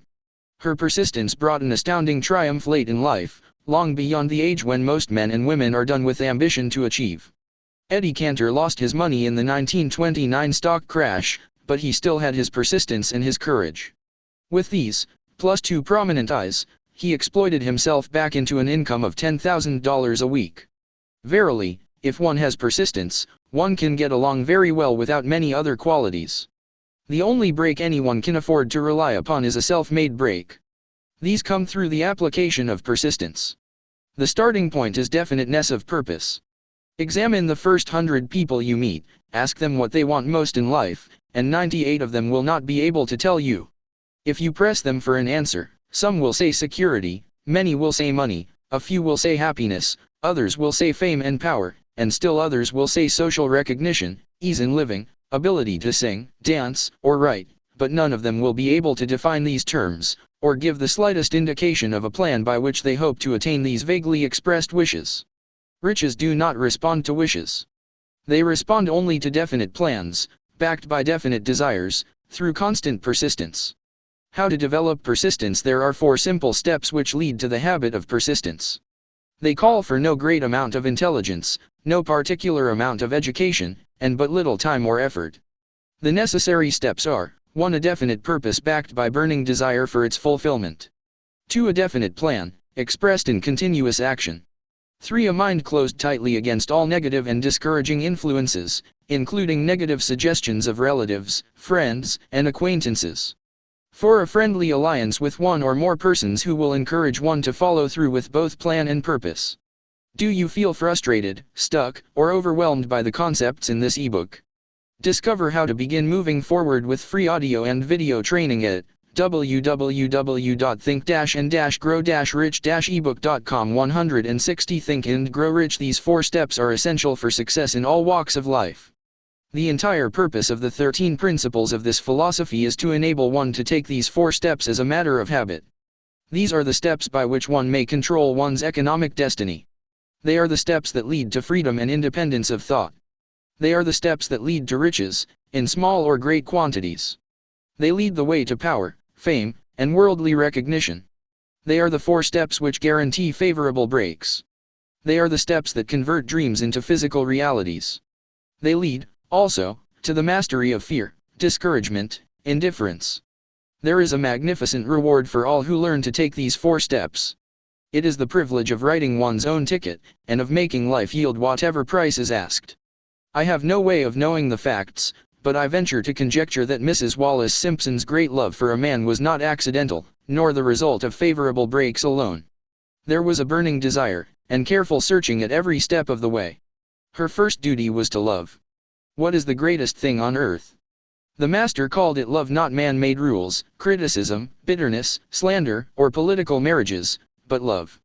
She knew what she wanted, not after she met the Prince of Wales, but long before that. Twice when she had failed to find it, she had the courage to continue her search. To thine own self be true, and it must follow, as the night the day, thou canst not then be false to any man. Her rise from obscurity was of the slow, progressive, persistent order, but it was sure. She triumphed over unbelievably long odds, and, no matter who you are, or what you may think of Wallis Simpson, or the king who gave up his crown for her love, she is an astounding example of applied persistence, an instructor on the rules of self-determination, from whom the entire world might profitably take lessons. When you think of Wallis Simpson, think of one who knew what she wanted, and shook the greatest empire on earth to get it. Women who complain that this is a man's world, that women do not have an equal chance to win, owe it to themselves to study carefully the life of this unusual woman, who, at an age do you feel frustrated, stuck, or overwhelmed by the concepts in this ebook. Discover how to begin moving forward with free audio and video training at www.think-and-grow-rich-ebook.com. 161 Think and Grow Rich, which most women consider old, captured the affections of the most desirable bachelor in the entire world. And what of King Edward? What lesson may we learn from his part in the world's greatest drama of recent times? Did he pay too high a price for the affections of the woman of his choice? Surely no one but he can give the correct answer. The rest of us can only conjecture. This much we know: the king came into the world without his own consent. He was born to great riches, without requesting them. He was persistently sought in marriage. Politicians and statesmen throughout Europe tossed dowagers and princesses at his feet. Because he was the firstborn of his parents, he inherited a crown, which he did not seek, and perhaps did not desire. For more than 40 years he was not a free agent, could not live his life in his own way, had but little privacy, and finally assumed duties inflicted upon him when he ascended the throne. Some will say, with all these blessings, King Edward should have found peace of mind, contentment, and joy of living. The truth is that back of all the privileges of a crown, all the money, the fame, and the power inherited by King Edward, there was an emptiness which could be filled only by love. His greatest desire was for love. Long before he met Wallis Simpson, he doubtless felt this great universal emotion tugging at the strings of his heart, beating upon the door of his soul, and crying out for expression. And when he met a kindred spirit, crying out for this same holy privilege of expression, he recognized it, and without fear or apology, opened his heart and bade it enter. All the scandal-mongers in the world cannot destroy the beauty of this international drama, through which two people found love, and had the courage to face open criticism, renounce all else to give it holy expression. King Edward's decision to give up the crown of the world's most powerful empire, for the privilege of going the remainder of the way through life with the woman of his choice, was a decision that required courage. The decision also had a price, but who has the right to say the price was too great? Surely not he who said, "He among you who is without sin, let him cast the first stone." As a suggestion to any evil-minded person who chooses to find fault with the Duke of Windsor, because his desire was for love, and for openly declaring his love for Wallis Simpson, and giving up his throne for her, let it be remembered that the open declaration was not essential. He could have do you feel frustrated, stuck, or overwhelmed by the concepts in this ebook. Discover how to begin moving forward with free audio and video training at www.think-and-grow-rich-ebook.com. 162 Think and Grow Rich followed the custom of clandestine liaison which has prevailed in Europe for centuries, without giving up either his throne, or the woman of his choice, and there would have been no complaint from either church or laity. This unusual man was built of sterner stuff. His love was clean. It was deep and sincere. It represented the one thing which, above all else he truly desired, therefore, he took what he wanted, and paid the price demanded. If Europe had been blessed with more rulers with the human heart and the traits of honesty of ex-King Edward, for the past century, that unfortunate hemisphere now seething with greed, hate, lust, political connivance, and threats of war, would have a different and a better story to tell. A story in which love and not hate would rule. In the words of Stuart Austin, where we raise our cup and drink this toast to ex-King Edward and Wallis Simpson, blessed is the man who has come to know that our muted thoughts are our sweetest thoughts.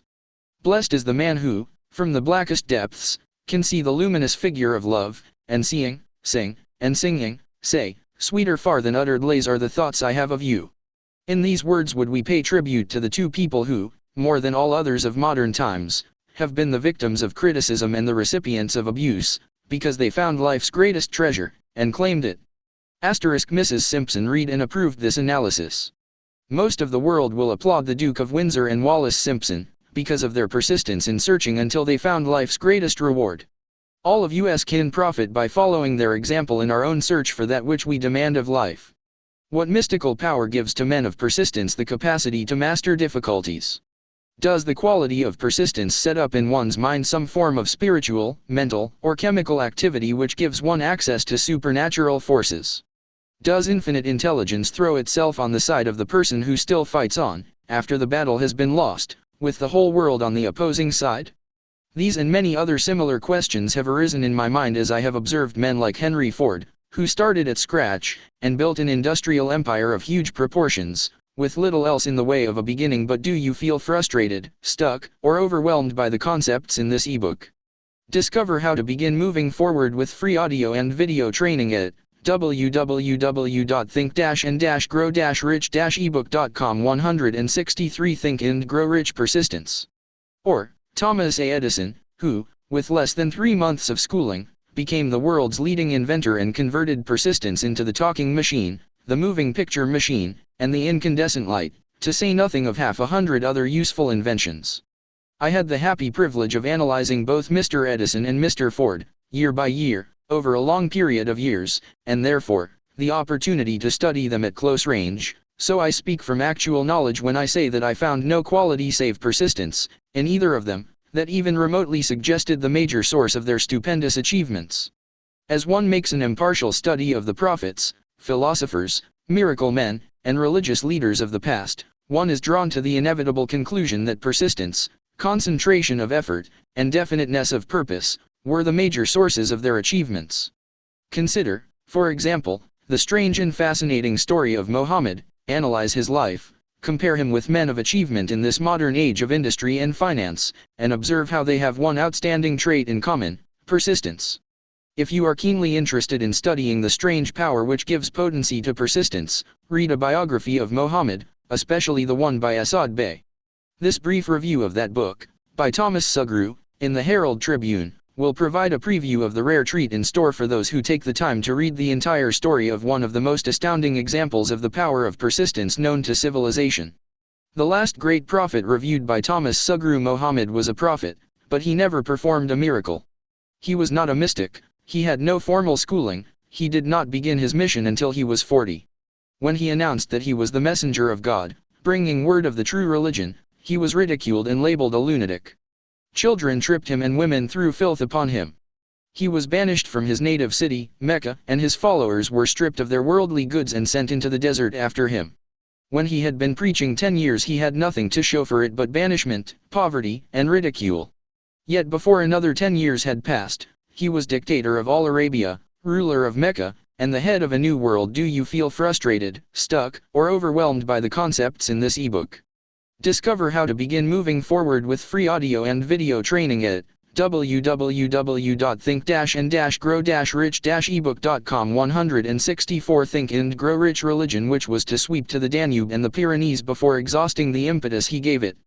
That impetus was threefold: the power of words, the efficacy of prayer, and man's kinship with God. His career never made sense. Muhammad was born to impoverished members of a leading family of Mecca. Because Mecca, the crossroads of the world, home of the magic stone called the Kaaba, great city of trade and the center of trade routes, was unsanitary, its children were sent to be raised in the desert by Bedouins. Muhammad was thus nurtured, drawing strength and health from the milk of nomad, vicarious mothers. He tended sheep and soon hired out to a rich widow as leader of her caravans. He traveled to all parts of the Eastern world, talked with many men of diverse beliefs, and observed the decline of Christianity into warring sects. When he was 28, Khadija, the widow, looked upon him with favor, and married him. Her father would have objected to such a marriage, so she got him drunk and held him up while he gave the paternal blessing. For the next 12 years Muhammad lived as a rich and respected and very shrewd trader. Then he took to wandering in the desert, and one day he returned with the first verse of the Quran and told Khadija that the archangel Gabriel had appeared to him and said that he was to be the messenger of God. The Quran, the revealed word of God, was the closest thing to a miracle in Muhammad's life. He had not been a poet, he had no gift of words. Yet the verses of the Quran, as he received them and recited them to the faithful, were better than any verses which the professional poets of the tribes could produce. This, to the Arabs, was a miracle. To them the gift of words was the greatest gift, the poet was all-powerful. In addition, the Quran said that all men were equal before God, that the world should be a democratic state Islam. It was this political heresy, plus Muhammad's desire to destroy all the 360 idols in the courtyard of the Kaaba, which brought about his banishment. The idols brought the desert tribes to Mecca, and that meant trade. So the businessmen of Mecca, the capitalists, of which he had been one, set upon Muhammad. Then he retreated to the desert and demanded sovereignty over the world. The rise of Islam began. Out of the desert came a flame which would not be extinguished, a democratic army fighting as a unit and prepared to die without wincing. Muhammad had invited the Jews and Christians to join him, for he was not building a new religion. He was calling all who believed in one God to join in a single faith. If the Jews and Christians had accepted his invitation, Islam would have conquered the world. They didn't. They would not even. Do you feel frustrated, stuck, or overwhelmed by the concepts in this ebook? Discover how to begin moving forward with free audio and video training at www.think-and-grow-rich-ebook.com. 165 Think and Grow Rich. Accept Muhammad's innovation of humane warfare. When the armies of the Prophet entered Jerusalem, not a single person was killed because of his faith. When the Crusaders entered the city, centuries later, not a Muslim man, woman, or child was spared. But the Christians did accept one Muslim idea, the place of learning, the university. Do you feel frustrated, stuck, or overwhelmed by the concepts in this ebook? Discover how to begin moving forward with free audio and video training at www.think-and-grow-rich-ebook.com. 166 Think and Grow Rich. Chapter 10 Power of the Mastermind, the driving force. The ninth step toward riches. Power is essential for success in the accumulation of money. Plans are inert and useless, without sufficient power to translate them into action. This chapter will describe the method by which an individual may attain and apply power. Power may be defined as organized and intelligently directed knowledge. Power, as the term is here used, refers to organized effort, sufficient to enable an individual to transmute desire into its monetary equivalent. Organized effort is produced through the coordination of effort of two or more people, who work toward a definite end, in a spirit of harmony. Power is required for the accumulation of money. Power is necessary for the retention of money after it has been accumulated. Let us ascertain how power may be acquired. If power is organized knowledge, let us examine the sources of knowledge, infinite intelligence. This source of knowledge may be contacted through the procedure described in another chapter, with the aid of creative imagination. B. Accumulated experience. The accumulated experience of man, or that portion of it which has been organized and recorded, may be found in any well-equipped public library. An important part of this accumulated experience is taught in public schools and colleges, where it has been classified and organized. See experiment and research. In the field of science, and in practically every other walk of life, men are gathering, classifying, and organizing new facts daily. This is the source to do you feel frustrated, stuck, or overwhelmed by the concepts in this ebook. Discover how to begin moving forward with free audio and video training at www.think-and-grow-rich-ebook.com. 167 Think and Grow Rich, which one must turn when knowledge is not available through accumulated experience. Here, too, the creative imagination must often be used. Knowledge may be acquired from any of the foregoing sources. It may be converted into power by organizing it into definite plans and by expressing those plans in terms of action. Examination of the three major sources of knowledge will readily disclose the difficulty an individual would have, if he depended upon his efforts alone, in assembling knowledge and expressing it through definite plans in terms of action. If his plans are comprehensive, and if they contemplate large proportions, he must, generally, induce others to cooperate with him, before he can inject into them the necessary element of power.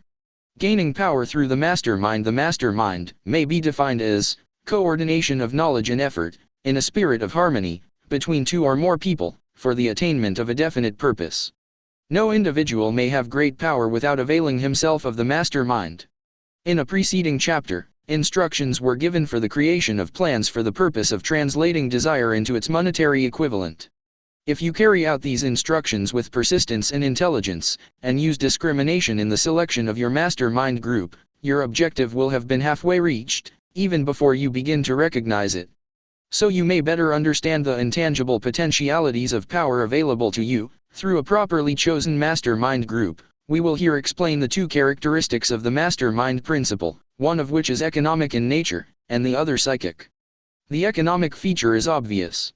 Economic advantages may be created by any person who surrounds himself with the advice, counsel, and personal cooperation of a group of men who are willing to lend him wholehearted aid, in a spirit of perfect harmony. This form of cooperative alliance has been the basis of nearly every great fortune. Your understanding of this great truth may definitely determine your financial status.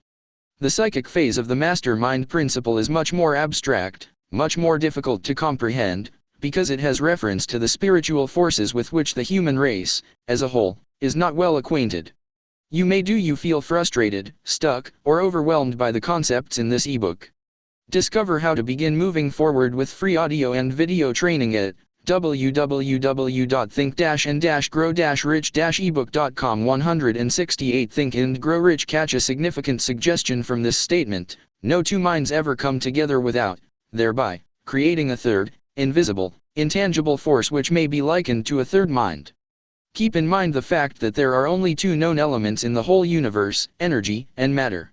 It is a well-known fact that matter may be broken down into units of molecules, atoms, and electrons. There are units of matter which may be isolated, separated, and analyzed. Likewise, there are units of energy. The human mind is a form of energy, a part of it being spiritual in nature. When the minds of two people are coordinated in a spirit of harmony, the spiritual units of energy of each mind form an affinity, which constitutes the psychic phase of the master mind. The master mind principle, or rather the economic feature of it, was first called to my attention by Andrew Carnegie, over 25 years ago. Discovery of this principle was responsible for the choice of my life's work. Mr. Carnegie's mastermind group consisted of a staff of approximately 50 men, with whom he surrounded himself, for the definite purpose of manufacturing and marketing steel. He attributed his entire fortune to the power he accumulated through this mastermind. Analyze the record of any man who has accumulated a great fortune, and many of those who have accumulated modest fortunes, and you will find that they have either consciously, or unconsciously employed the mastermind principle. Great power can be accumulated through no other principle. Energy is nature's universal set of building blocks, out of which she constructs every material thing in the universe, including man, and every form of animal and vegetable life. Through a process which only nature completely understands, she translates energy into matter. Nature's building blocks are available to man, in the energy involved in thinking. Man's brain may be compared to an electric battery. It absorbs energy from the ether, which permeates every atom of matter, and fills the entire universe. It is a well-known fact that a group of electric batteries will provide more energy than a single battery. It is also a well-known fact that an individual battery will provide energy in proportion to the number and capacity of the cells it contains. Do you feel frustrated, stuck, or overwhelmed by the concepts in this ebook?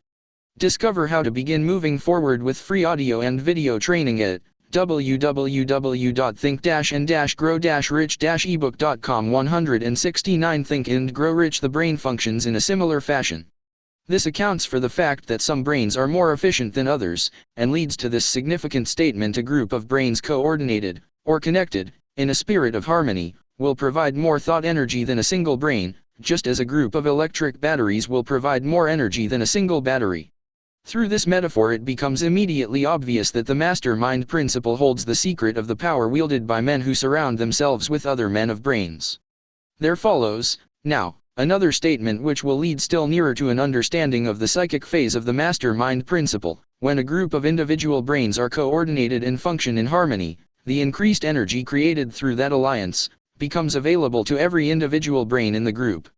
It is a well-known fact that Henry Ford began his business career under the handicap of poverty, illiteracy, and ignorance.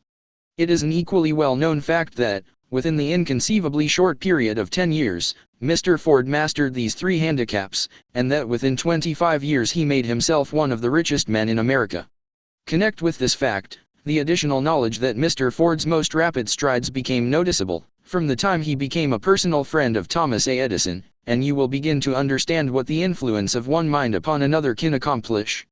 Go a step farther, and consider the fact that Mr. Ford's most outstanding achievements began from the time that he formed the acquaintances of Harvey Firestone, John Burroughs, and Luther Burbank, each a man of great brain capacity, and you will have further evidence that power may be produced through friendly alliance of minds. There is little if any doubt that Henry Ford is one of the best informed men in the business and industrial world. The question of his wealth needs no discussion. Analyze Mr. Ford's intimate personal friends, some of whom have already been mentioned, and you will be prepared to understand the following statement: men take on the nature and the habits and the power of thought of those with whom they associate in a spirit of sympathy and harmony. Henry Ford whipped poverty, illiteracy, and ignorance by allying himself with great minds, whose vibrations of thought he absorbed into his own mind. Through his association with Edison, Burbank, Burroughs, and Firestone, Mr. Ford added to his own brain power, the sum and substance of the intelligence, experience, knowledge, and spiritual forces of these four men. Moreover, do you feel frustrated, stuck, or overwhelmed by the concepts in this ebook? Discover how to begin moving forward with free audio and video training at www.think-and-grow-rich-ebook.com. 170 Think and Grow Rich appropriated and made use of the mastermind principle through the methods of procedure described in this book. This principle is available to you. We have already mentioned Mahatma Gandhi. Perhaps the majority of those who have heard of Gandhi look upon him as merely an eccentric little man who goes around without formal wearing apparel and makes trouble for the British government.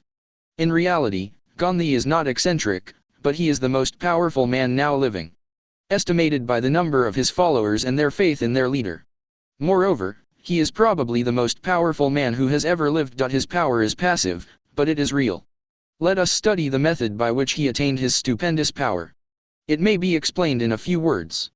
He came by power through inducing over 200 million people to coordinate, with mind and body, in a spirit of harmony, for a definite purpose. In brief, Gandhi has accomplished a miracle, for it is a miracle when 200 million people can be induced, not forced, to cooperate in a spirit of harmony, for a limitless time. If you doubt that this is a miracle, try to induce any two people to cooperate in a spirit of harmony for any length of time. Every man who manages a business knows what a difficult matter it is to get employees to work together in a spirit even remotely resembling harmony. The list of the chief sources from which power may be attained is, as you have seen, headed by infinite intelligence. When two or more people coordinate in a spirit of harmony, and work toward a definite objective, they place themselves in position, through that alliance, to absorb power directly from the great universal storehouse of infinite intelligence. This is the greatest of all sources of power. It is the source to which the genius turns. It is the source to which every great leader turns, whether he may be conscious of the fact or not. The other two major sources from which the knowledge, necessary for the accumulation of power, may be obtained are no more reliable than the five senses of man. The senses are not always reliable. Infinite intelligence does not err. In subsequent chapters, the methods by which infinite intelligence may be most readily contacted will be adequately described. This is not a course on religion. No fundamental principle described in this book should be interpreted as being intended to interfere either directly, or do you feel frustrated, stuck, or overwhelmed by the concepts in this ebook. Discover how to begin moving forward with free audio and video training at www.think-and-grow-rich-ebook.com. 171 Think and Grow Rich indirectly, with any man's religious habits. This book has been confined, exclusively, to instructing the reader how to transmute the definite purpose of desire for money, into its monetary equivalent. Read, think, and meditate as you read. Soon, the entire subject will unfold, and you will see it in perspective. You are now seeing the detail of the individual chapters. Money is as shy and elusive as the old-time maiden. It must be wooed and won by methods not unlike those used by a determined lover, in pursuit of the girl of his choice. And, coincidental as it is, the power used in the wooing of money is not greatly different from that used in wooing a maiden. That power, when successfully used in the pursuit of money, must be mixed with faith. It must be mixed with desire. It must be mixed with persistence. It must be applied through a plan, and that plan must be set into action. When money comes in quantities known as the big money, it flows to the one who accumulates it, as easily as water flows downhill. There exists a great unseen stream of power, which may be compared to a river, except that one side flows in one direction, carrying all who get into that side of the stream, onward and upward to wealth, and the other side flows in the opposite direction, carrying all who are unfortunate enough to get into it, and not able to extricate themselves from it, downward to misery and poverty. Every man who has accumulated a great fortune, has recognized the existence of this stream of life. It consists of one's thinking process. The positive emotions of thought form the side of the stream which carries one to fortune. The negative emotions form the side which carries one down to poverty. This carries a thought of stupendous importance to the person who is following this book with the object of accumulating a fortune. If you are in the side of the stream of power which leads to poverty, this may serve as an oar, by which you may propel yourself over into the other side of the stream. It can serve you only through application and use. Merely reading, and passing judgment on it, either one way or another, will in no way benefit you. Some people undergo the experience of alternating between the positive and negative sides of the stream, being at times on the positive side, and at times on the negative side. The Wall Street crash of '29 swept millions of people from the positive to the negative side of the stream. These millions are struggling, some of them in desperation and fear, to get back to the positive side of the stream. This book was written especially for those millions. Do you feel frustrated, stuck, or overwhelmed by the concepts in this ebook? Discover how to begin moving forward with free audio and video training at www.think-and-grow-rich-ebook.com. 172 Think and Grow Rich. Poverty and riches often change places. The crash taught the world this truth, although the world will not long remember the lesson. Poverty may, and generally does, voluntarily take the place of riches. When riches take the place of poverty, the change is usually brought about through well-conceived and carefully executed plans. Poverty needs no plan. It needs no one to aid it, because it is bold and ruthless. Riches are shy and timid. They have to be attracted. Anybody can wish for riches, and most people do, but only a few know that a definite plan, plus a burning desire for wealth, are the only dependable means of accumulating wealth. Do you feel frustrated, stuck, or overwhelmed by the concepts in this ebook? Discover how to begin moving forward with free audio and video training at www.think-and-grow-rich-ebook.com. 173 Think and Grow Rich. Chapter 11 The Mystery of Sex Transmutation. The 10th step toward riches. The meaning of the word transmute is, in simple language, the changing, or transferring of one element, or form of energy, into another. The emotion of sex brings into being a state of mind. Because of ignorance on the subject, this state of mind is generally associated with the physical, and because of improper influences, to which most people have been subjected, in acquiring knowledge of sex, things essentially physical have highly biased the mind. The emotion of sex has back of it the possibility of three constructive potentialities. They are, 1. The perpetuation of mankind. 2. The maintenance of health. As a therapeutic agency, it has no equal. 3. The transformation of mediocrity into genius through transmutation. Sex transmutation is simple and easily explained. It means the switching of the mind from thoughts of physical expression, to thoughts of some other nature. Sex desire is the most powerful of human desires. When driven by this desire, men develop keenness of imagination, courage, willpower, persistence, and creative ability unknown to them at other times. So strong and impelling is the desire for sexual contact that men freely run the risk of life and reputation to indulge it. When harnessed, and redirected along other lines, this motivating force maintains all of its attributes of keenness of imagination, courage, etc., which may be used as powerful creative forces in literature, art, or in any other profession or calling, including, of course, the accumulation of riches. The transmutation of sex energy calls for the exercise of willpower, to be sure, but the reward is worth the effort.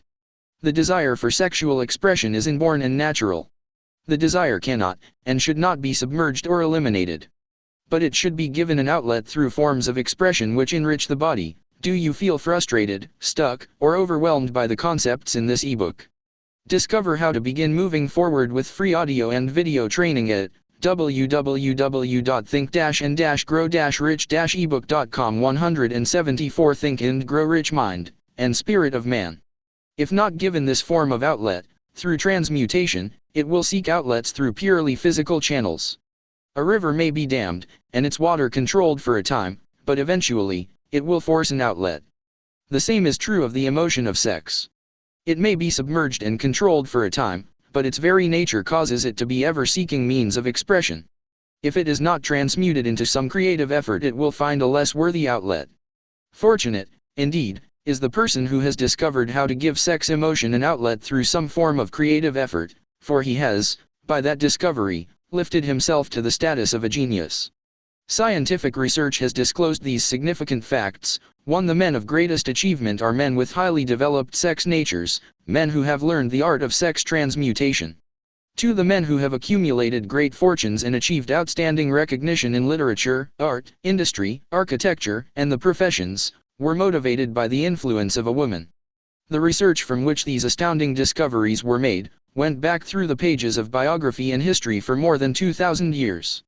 Wherever there was evidence available in connection with the lives of men and women of great achievement, it indicated most convincingly that they possessed highly developed sex natures. The emotion of sex is an irresistible force, against which there can be no such opposition as an immovable body. When driven by this emotion, men become gifted with a superpower for action. Understand this truth, and you will catch the significance of the statement that sex transmutation will lift one to the status of a genius. The emotion of sex contains the secret of creative ability. Destroy the sex glands, whether in man or beast, and you have removed the major source of action. For proof of this, observe what happens to any animal after it has been castrated. A bull becomes as docile as a cow after it has been altered sexually. Sex alteration takes out of the male, whether man or beast, all the fight that was in him. Sex alteration of the female has the same effect. The 10 mind stimuli. Do you feel frustrated, stuck, or overwhelmed by the concepts in this ebook? Discover how to begin moving forward with free audio and video training at www.think-and-grow-rich-ebook.com. 175 Think and Grow Rich. The human mind responds to stimuli, through which it may be keyed up to high rates of vibration, known as enthusiasm, creative imagination, intense desire, etc.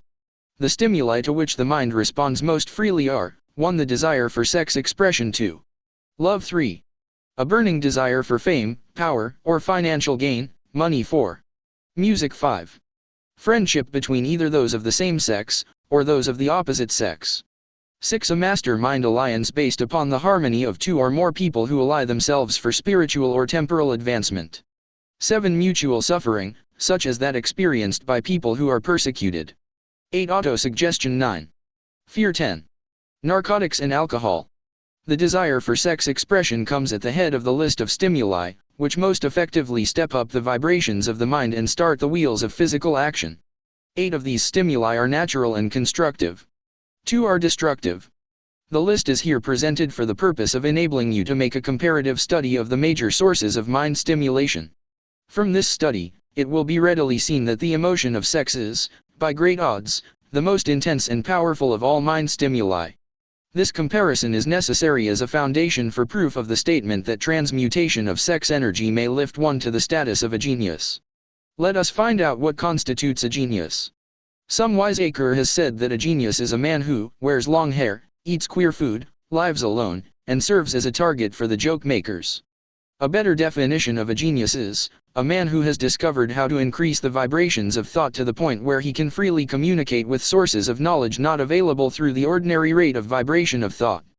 The person who thinks will want to ask some questions concerning this definition of genius. The first question will be, how may one communicate with sources of knowledge which are not available through the ordinary rate of vibration of thought? Do you feel frustrated, stuck, or overwhelmed by the concepts in this ebook?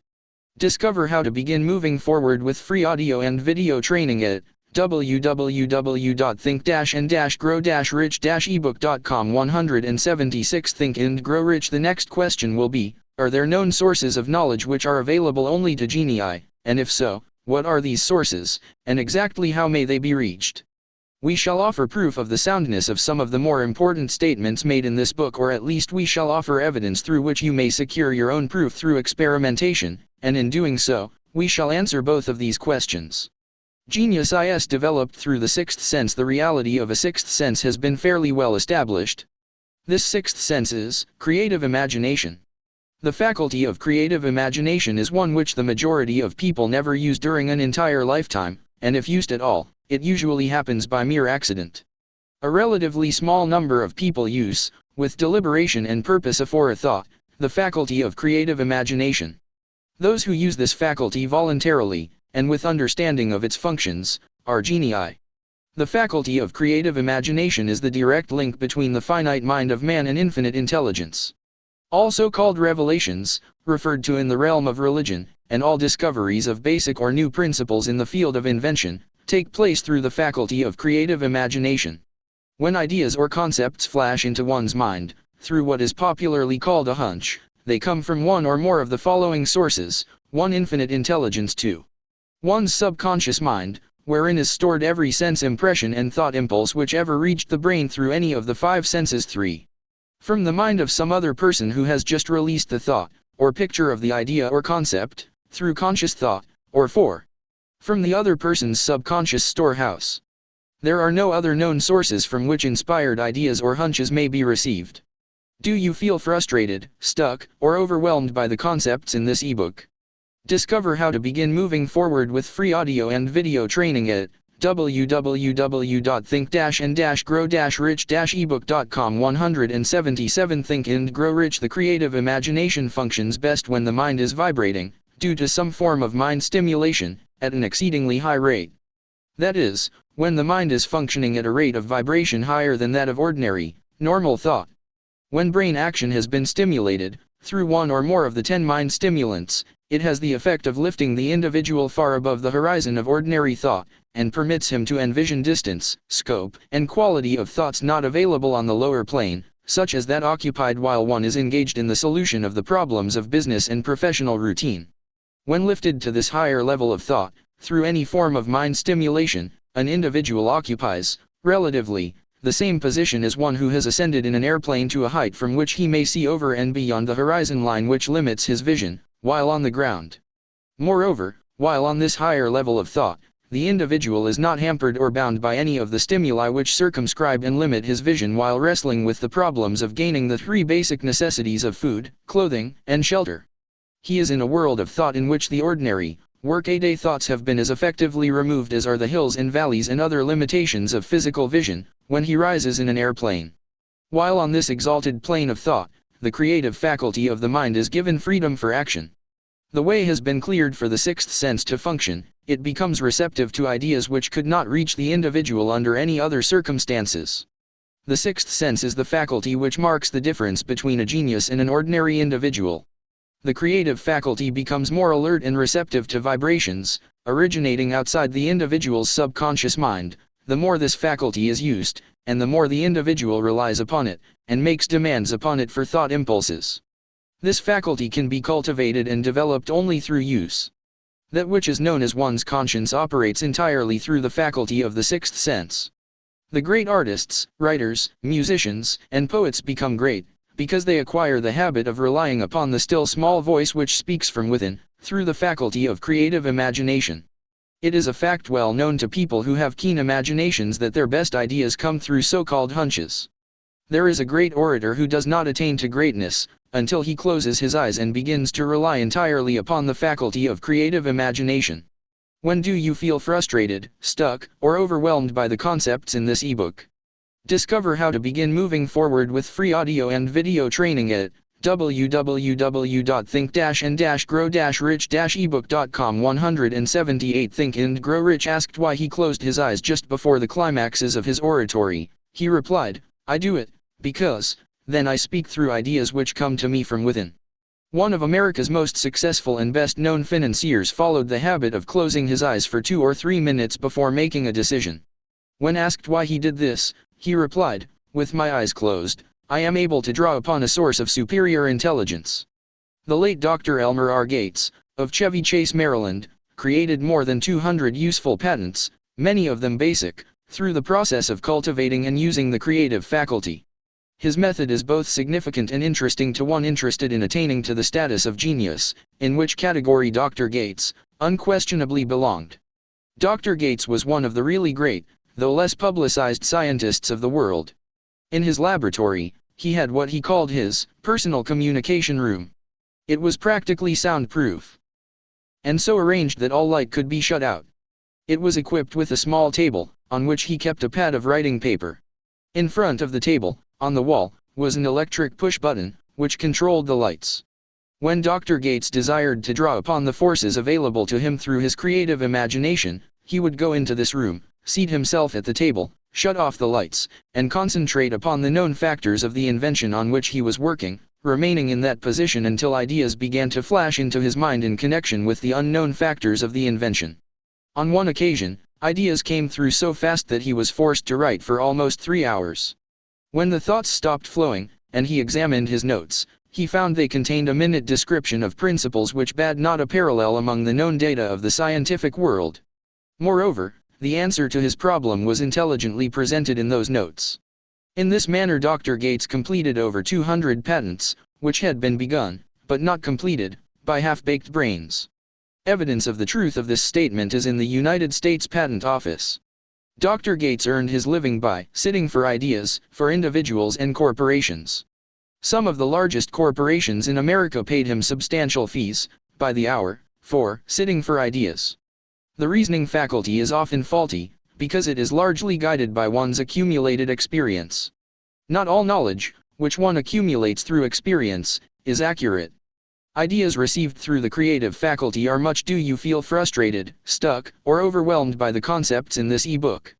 Discover how to begin moving forward with free audio and video training at www.think-and-grow-rich-ebook.com. 179 Think and Grow Rich more reliable, for the reason that they come from sources more reliable than any which are available to the reasoning faculty of the mind. The major difference between the genius and the ordinary crank inventor may be found in the fact that the genius works through his faculty of creative imagination, while the crank knows nothing of this faculty. The scientific inventor, such as Mr. Edison and Dr. Gates, makes use of both the synthetic and the creative faculties of imagination. For example, the scientific inventor, or genius, begins an invention by organizing and combining the known ideas, or principles accumulated through experience, through the synthetic faculty, the reasoning faculty. If he finds this accumulated knowledge to be insufficient for the completion of his invention, he then draws upon the sources of knowledge available to him through his creative faculty. The method by which he does this varies with the individual, but this is the sum and substance of his procedure. 1. He stimulates his mind so that it vibrates on a higher than average plane, using one or more of the 10 mind stimulants or some other stimulant of his choice. 2. He concentrates upon the known factors, the finished part, of his invention, and creates in his mind a perfect picture of unknown factors, the unfinished part, of his invention. He holds this picture in mind until it has been taken over by the subconscious mind, then relaxes by clearing his mind of all thought, and waits for his answer to flash into his mind. Sometimes the results are both definite and immediate. At other times, the results are negative, depending upon the state of development of the sixth sense, or creative faculty. Mr. Edison tried out more than 10,000 different combinations of ideas through the synthetic faculty of his imagination before he tuned in through the creative faculty, and got the answer which perfected the incandescent light. His experience was similar when he produced the talking machine. There is plenty of reliable evidence that the faculty of creative imagination exists. This evidence is available through accurate analysis of men who have become leaders in their respective callings, without having had extensive educations.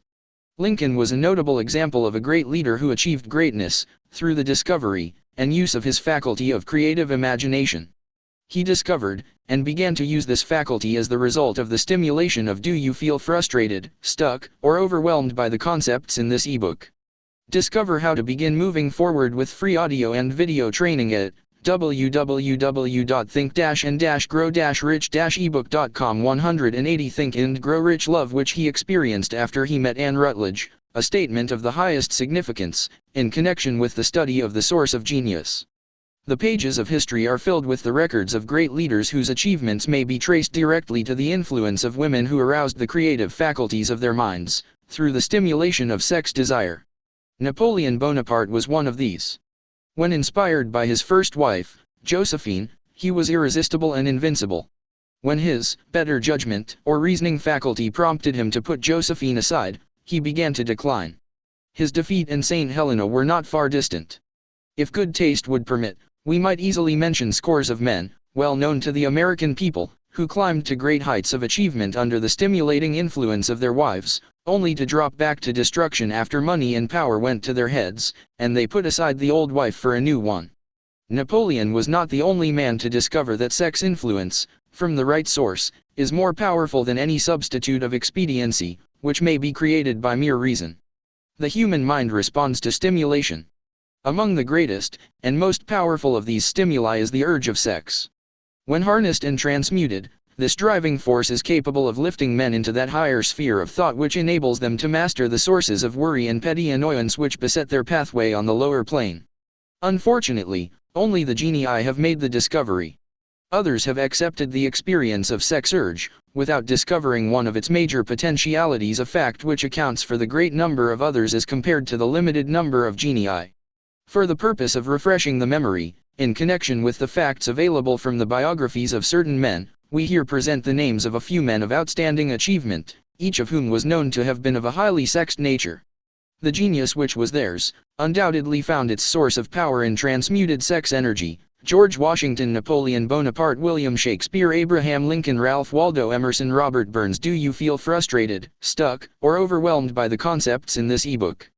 Discover how to begin moving forward with free audio and video training at www.think-and-grow-rich-ebook.com. 181 Think and Grow Rich. Thomas Jefferson, Albert Hubbard, Albert H. Gary, Oscar Wilde, Woodrow Wilson, John H. Patterson, Andrew Jackson, Enrico Caruso. Your own knowledge of biography will enable you to add to this list. Find, if you can, a single man, in all history of civilization, who achieved outstanding success in any calling, who was not driven by a well-developed sex nature. If you do not wish to rely upon biographies of men not now living, take inventory of those whom you know to be men of great achievement, and see if you can find one among them who is not highly sexed. Sex energy is the creative energy of all genii. There never has been, and never will be, a great leader, builder, or artist lacking in this driving force of sex. Surely no one will misunderstand these statements to mean that all who are highly sexed are genii. Man attains to the status of a genius only when, and if, he stimulates his mind so that it draws upon the forces available, through the creative faculty of the imagination. Chief among the stimuli with which this stepping up of the vibrations may be produced is sex energy. The mere possession of this energy is not sufficient to produce a genius. The energy must be transmuted from desire for physical contact, into some other form of desire and action, before it will lift one to the status of a genius. Far from becoming genii, because of great sex desires, the majority of men lower themselves, through misunderstanding and misuse of this great force, to the status of the lower animals. Why men seldom succeed before 40? I discovered, from the analysis of over 25,000 people, that men who succeed in an outstanding way, seldom do so before the age of 40, and more often they do not strike their real pace until they are well beyond the age of 50. This fact was so astounding that it prompted me to go into the study of its cause. Do you feel frustrated, stuck, or overwhelmed by the concepts in this ebook? Discover how to begin moving forward with free audio and video training at www.think-and-grow-rich-ebook.com. 182 Think and Grow Rich. Most carefully, carrying the investigation over a period of more than 12 years. This study disclosed the fact that the major reason why the majority of men who succeed do not begin to do so before the age of 40 to 50, is their tendency to dissipate their energies through overindulgence in physical expression of the emotion of sex. The majority of men never learn that the urge of sex has other possibilities, which far transcend in importance, that of mere physical expression. The majority of those who make this discovery, do so after having wasted many years at a period when the sex energy is at its height, prior to the age of 45 to 50. This usually is followed by noteworthy achievement. The lives of many men up to, and sometimes well past the age of 40, reflect a continued dissipation of energies, which could have been more profitably turned into better channels. Their finer and more powerful emotions are sown wildly to the four winds. Out of this habit of the male, grew the term, sowing his wild oats.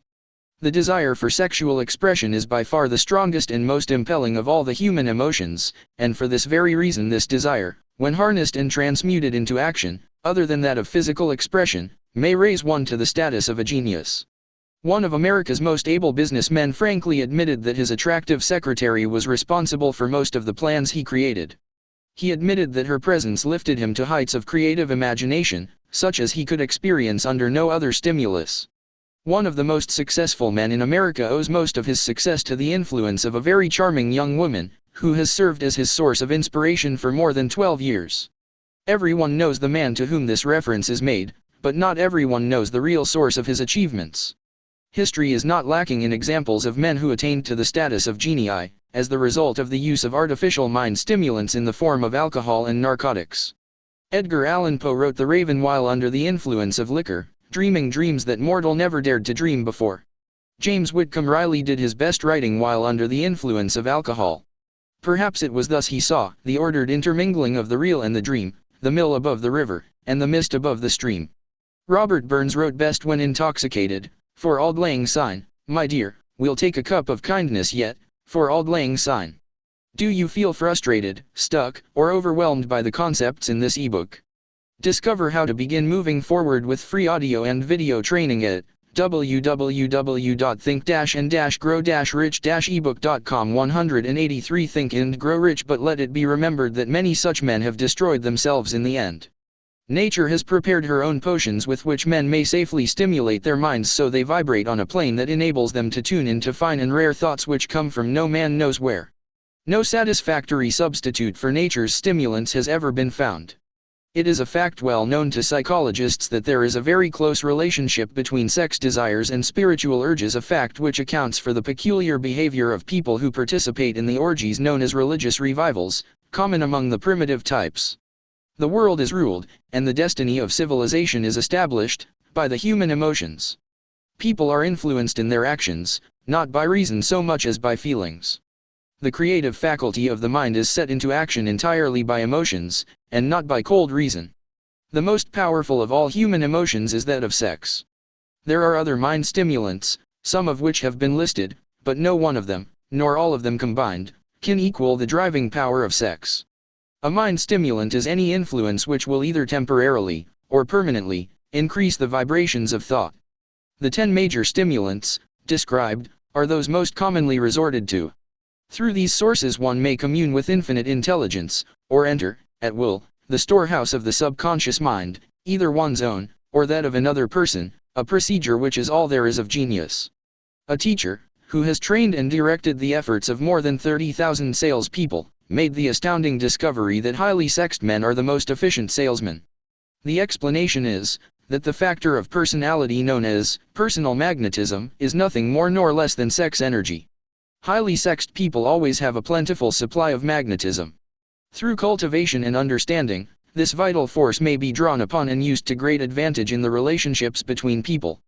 This energy may be communicated to others through the following media. 1. The handshake. The touch of the hand indicates, instantly, the presence of magnetism, or the lack of it. 2. The tone of voice. Magnetism, or sex energy, is the factor with which the voice may be colored, or made musical and charming. 3. Posture and carriage of the body. Highly sexed people move briskly, and with grace and ease. Do you feel frustrated, stuck, or overwhelmed by the concepts in this ebook? Discover how to begin moving forward with free audio and video training at www.think-and-grow-rich-ebook.com. 184 Think and Grow Rich. 4. The vibrations of thought. Highly sexed people mix the emotion of sex with their thoughts, or may do so at will, and in that way, may influence those around them. 5. Body adornment. People who are highly sexed are usually very careful about their personal appearance. They usually select clothing of a style becoming to their personality, physique, complexion, etc. When employing salesmen, the more capable sales manager looks for the quality of personal magnetism as the first requirement of a salesman.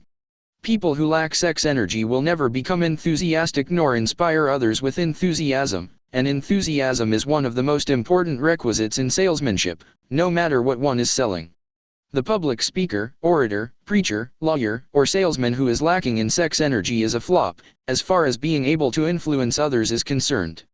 Couple with this the fact that most people can be influenced only through an appeal to their emotions, and you will understand the importance of sex energy as a part of the salesman's native ability.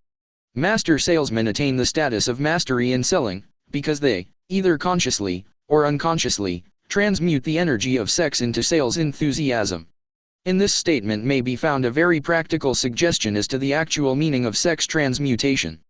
The salesman who knows how to take his mind off the subject of sex, and direct it in sales effort with as much enthusiasm and determination as he would apply to its original purpose, has acquired the art of sex transmutation, whether he knows it or not. The majority of salesmen who transmute their sex energy do so without being in the least aware of what they are doing, or how they are doing it. Transmutation of sex energy calls for more willpower than the average person cares to use for this purpose. Those who find it difficult to summon willpower sufficient for transmutation, may gradually acquire this ability. Though this requires willpower, the reward for the practice is more than worth the effort. The entire subject of sex is one with which the majority of people appear to be unpardonably ignorant. The urge of sex has been grossly misunderstood, slandered, and burlesqued by the ignorant and the evil-minded, for so long that the very word sex is seldom used in polite society. Men and women who are known to be blessed, yes, blessed with highly sexed natures, are usually do you feel frustrated, stuck, or overwhelmed by the concepts in this ebook. Discover how to begin moving forward with free audio and video training at www.think-and-grow-rich-ebook.com. 185 Think and Grow Rich looked upon as being people who will bear watching. Instead of being called blessed, they are usually called cursed. Millions of people, even in this age of enlightenment, have inferiority complexes which they developed because of this false belief that a highly sexed nature is a curse. These statements, of the virtue of sex energy, should not be construed as justification for the libertine. The emotion of sex is a virtue only when used intelligently, and with discrimination. It may be misused, and often is, to such an extent that it debases, instead of enriches, both body and mind. The better use of this power is the burden of this chapter. It seemed quite significant to the author, when he made the discovery that practically every great leader, whom he had the privilege of analyzing, was a man whose achievements were largely inspired by a woman. In many instances, the woman in the case was a modest, self-denying wife, of whom the public had heard but little or nothing. In a few instances, the source of inspiration has been traced to the other woman. Perhaps such cases may not be entirely unknown to you. Intemperance in sex habits is just as detrimental as intemperance in habits of drinking and eating. In this age in which we live, an age which began with the World War, intemperance in habits of sex is common. This orgy of indulgence may account for the shortage of great leaders.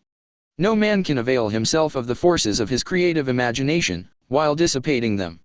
Man is the only creature on earth which violates nature's purpose in this connection. Every other animal indulges its sex nature in moderation, and with purpose which harmonizes with the laws of nature. Every other animal responds to the call of sex only in season. Man's inclination is to declare open season. Every intelligent person knows that stimulation in excess, through alcoholic drink and narcotics, is a form of intemperance which destroys the vital organs of the body, including the brain. Not every person knows, however, that overindulgence in sex expression may become a habit as destructive and as detrimental to creative effort as narcotics or liquor. A sex madman is not essentially different than a dope madman. Both have lost control over their faculties of reason and willpower. Sexual overindulgence may not only destroy reason and willpower, but it may also lead to either temporary or permanent insanity. Many cases of hypochondria, imaginary illness, grow out of habits developed in ignorance of the true function of sex. Do you feel frustrated, stuck, or overwhelmed by the concepts in this ebook? Discover how to begin moving forward with free audio and video training at www.think-and-grow-rich-ebook.com. 186 Think and Grow Rich. From these brief references to the subject, it may be readily seen that ignorance on the subject of sex transmutation forces stupendous penalties upon the ignorant on the one hand, and withholds from them equally stupendous benefits, on the other. Widespread ignorance on the subject of sex is due to the fact that the subject has been surrounded with mystery and beclouded by dark silence. The conspiracy of mystery and silence has had the same effect upon the minds of young people that the psychology of prohibition had. The result has been increased curiosity, and desire to acquire more knowledge on this forbidden subject, and to the shame of all lawmakers, and most physicians by training best qualified to educate youth on that subject, information has not been easily available. Seldom does an individual enter upon highly creative effort in any field of endeavor before the age of 40. The average man reaches the period of his greatest capacity to create between 40 and 60. These statements are based upon analysis of thousands of men and women who have been carefully observed. They should be encouraging to those who fail to arrive before the age of 40, and to those who become frightened at the approach of old age, around the 40-year mark. The years between 40 and 50 are, as a rule, the most fruitful. Man should approach this age, not with fear and trembling, but with hope and eager anticipation. If you want evidence that most men do not begin to do their best work before the age of 40, study the records of the most successful men known to the American people, and you will find it. Henry Ford had not hit his pace of achievement until he had passed the age of 40. Andrew Carnegie was well past 40 before he began to reap the reward of his efforts. James J. Hill was still running a telegraph key at the age of 40.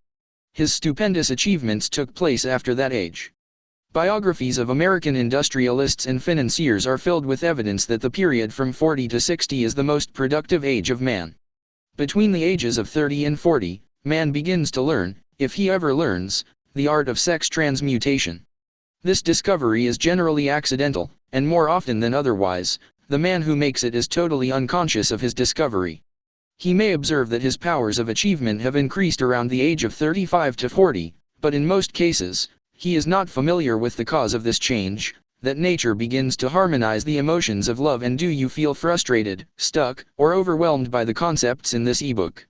Discover how to begin moving forward with free audio and video training at www.think-and-grow-rich-ebook.com. 187 Think and Grow Rich. Sex in the individual, between the ages of 30 and 40, so that he may draw upon these great forces, and apply them jointly as stimuli to action.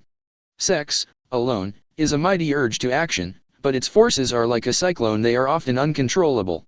When the emotion of love begins to mix itself with the emotion of sex, the result is calmness of purpose, poise, accuracy of judgment, and balance. What person, who has attained to the age of 40, is so unfortunate as to be unable to analyze these statements, and to corroborate them by his own experience? When driven by his desire to please a woman, based solely upon the emotion of sex, a man may be, and usually is, capable of great achievement, but his actions may be disorganized, distorted, and totally destructive. When driven by his desire to please a woman, based upon the motive of sex alone, a man may steal, cheat, and even commit murder. But when the emotion of love is mixed with the emotion of sex, that same man will guide his actions with more sanity, balance, and reason. Criminologists have discovered that the most hardened criminals can be reformed through the influence of a woman's love. There is no record of a criminal having been reformed solely through the sex influence. These facts are well known, but their cause is not.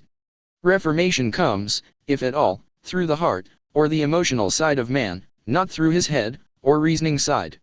Reformation means a change of heart. It does not mean a change of head. A man may, because of reason, make certain changes in his personal conduct to avoid the consequences of undesirable effects, but genuine reformation comes only through a change of heart, through a desire to change. Love, romance, and sex are all emotions capable of driving men to heights of superachievement. Love is the emotion which serves as a safety valve, and ensures balance, poise, and constructive effort. When combined, these three emotions may lift one to an altitude of a genius. There are genii, however, who know but little of the emotion of love. Most of them may be found engaged in some form of action which is destructive, or at least, not based upon justice and fairness toward others.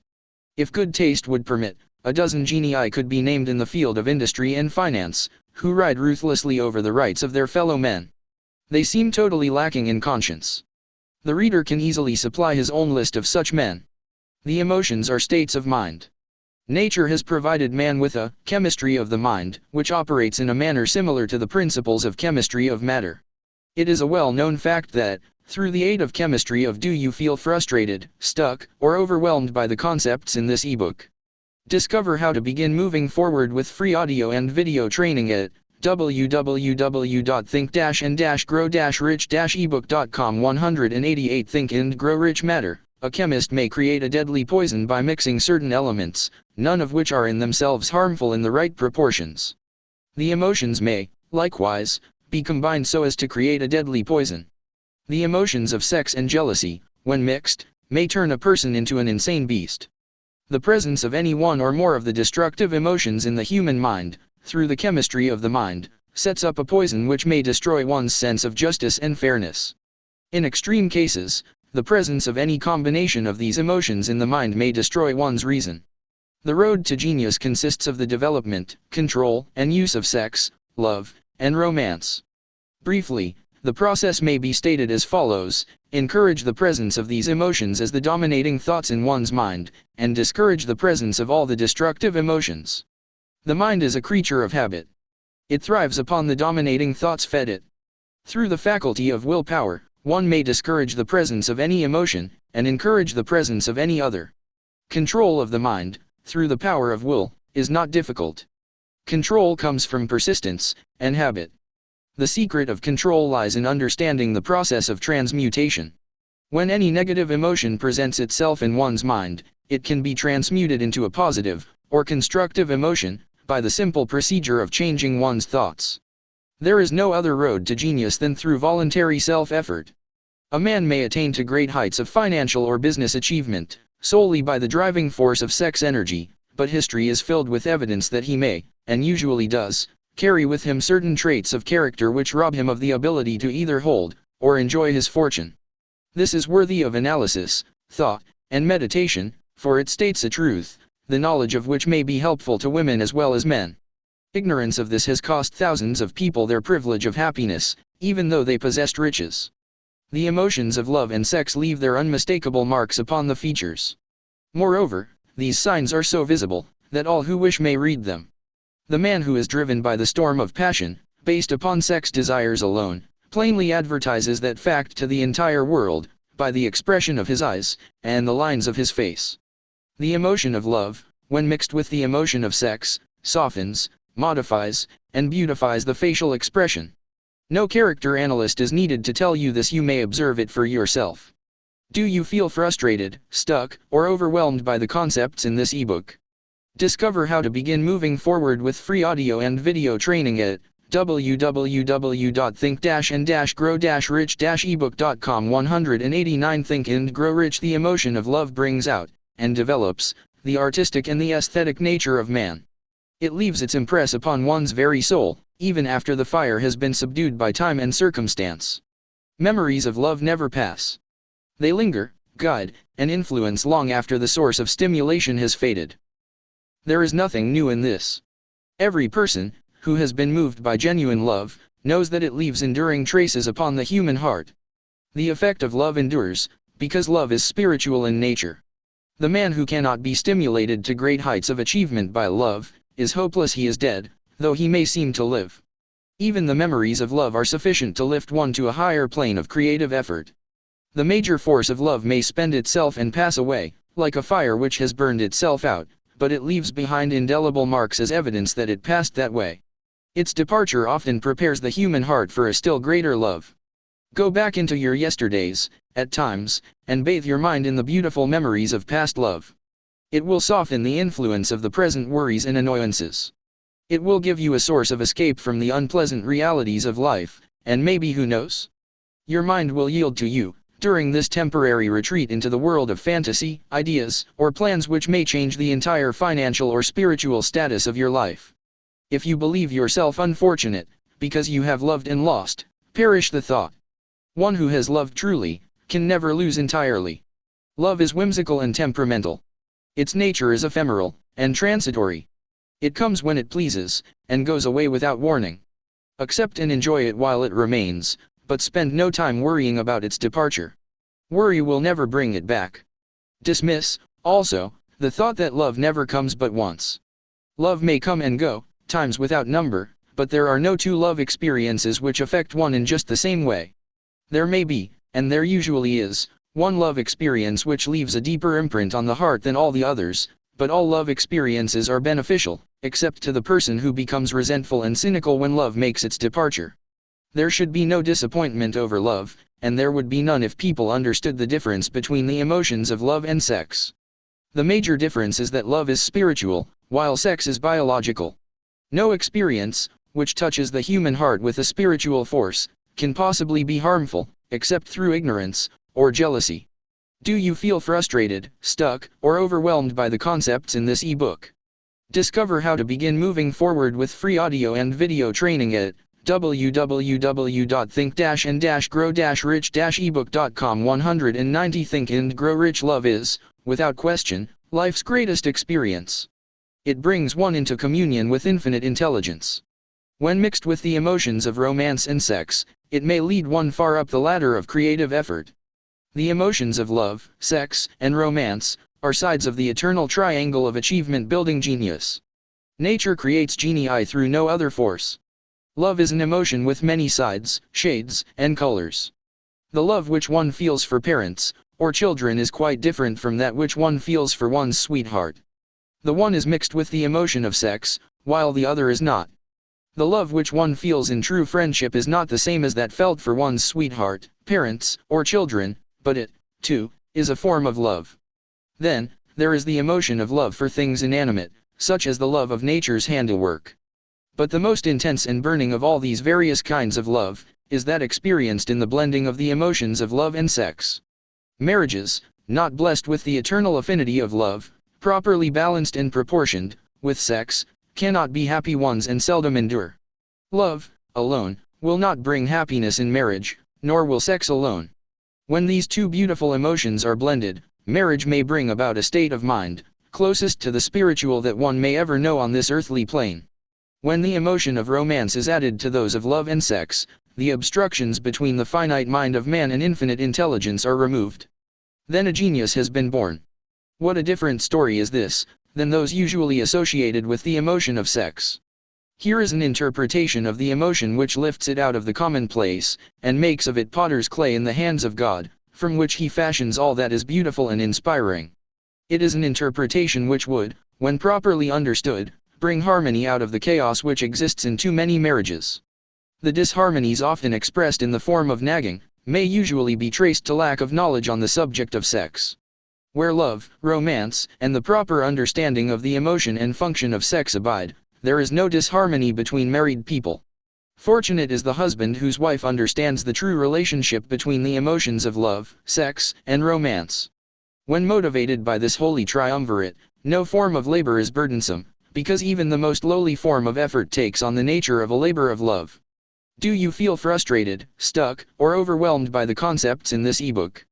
Discover how to begin moving forward with free audio and video training at www.think-and-grow-rich-ebook.com. 191 Think and Grow Rich. It is a very old saying that a man's wife may either make him or break him, but the reason is not always understood. The making and breaking is the result of the wife's understanding, or lack of understanding of the emotions of love, sex, and romance. Despite the fact that men are polygamous, by the very nature of their biological inheritance, it is true that no woman has as great an influence on a man as his wife, unless he is married to a woman totally unsuited to his nature. If a woman permits her husband to lose interest in her, and become more interested in other women, it is usually because of her ignorance, or indifference toward the subjects of sex, love, and romance. This statement presupposes, of course, that genuine love once existed between a man and his wife. The facts are equally applicable to a man who permits his wife's interest in him to die. Married people often bicker over a multitude of trivialities. If these are analyzed accurately, the real cause of the trouble will often be found to be indifference, or ignorance on these subjects. Man's greatest motivating force is his desire to please women.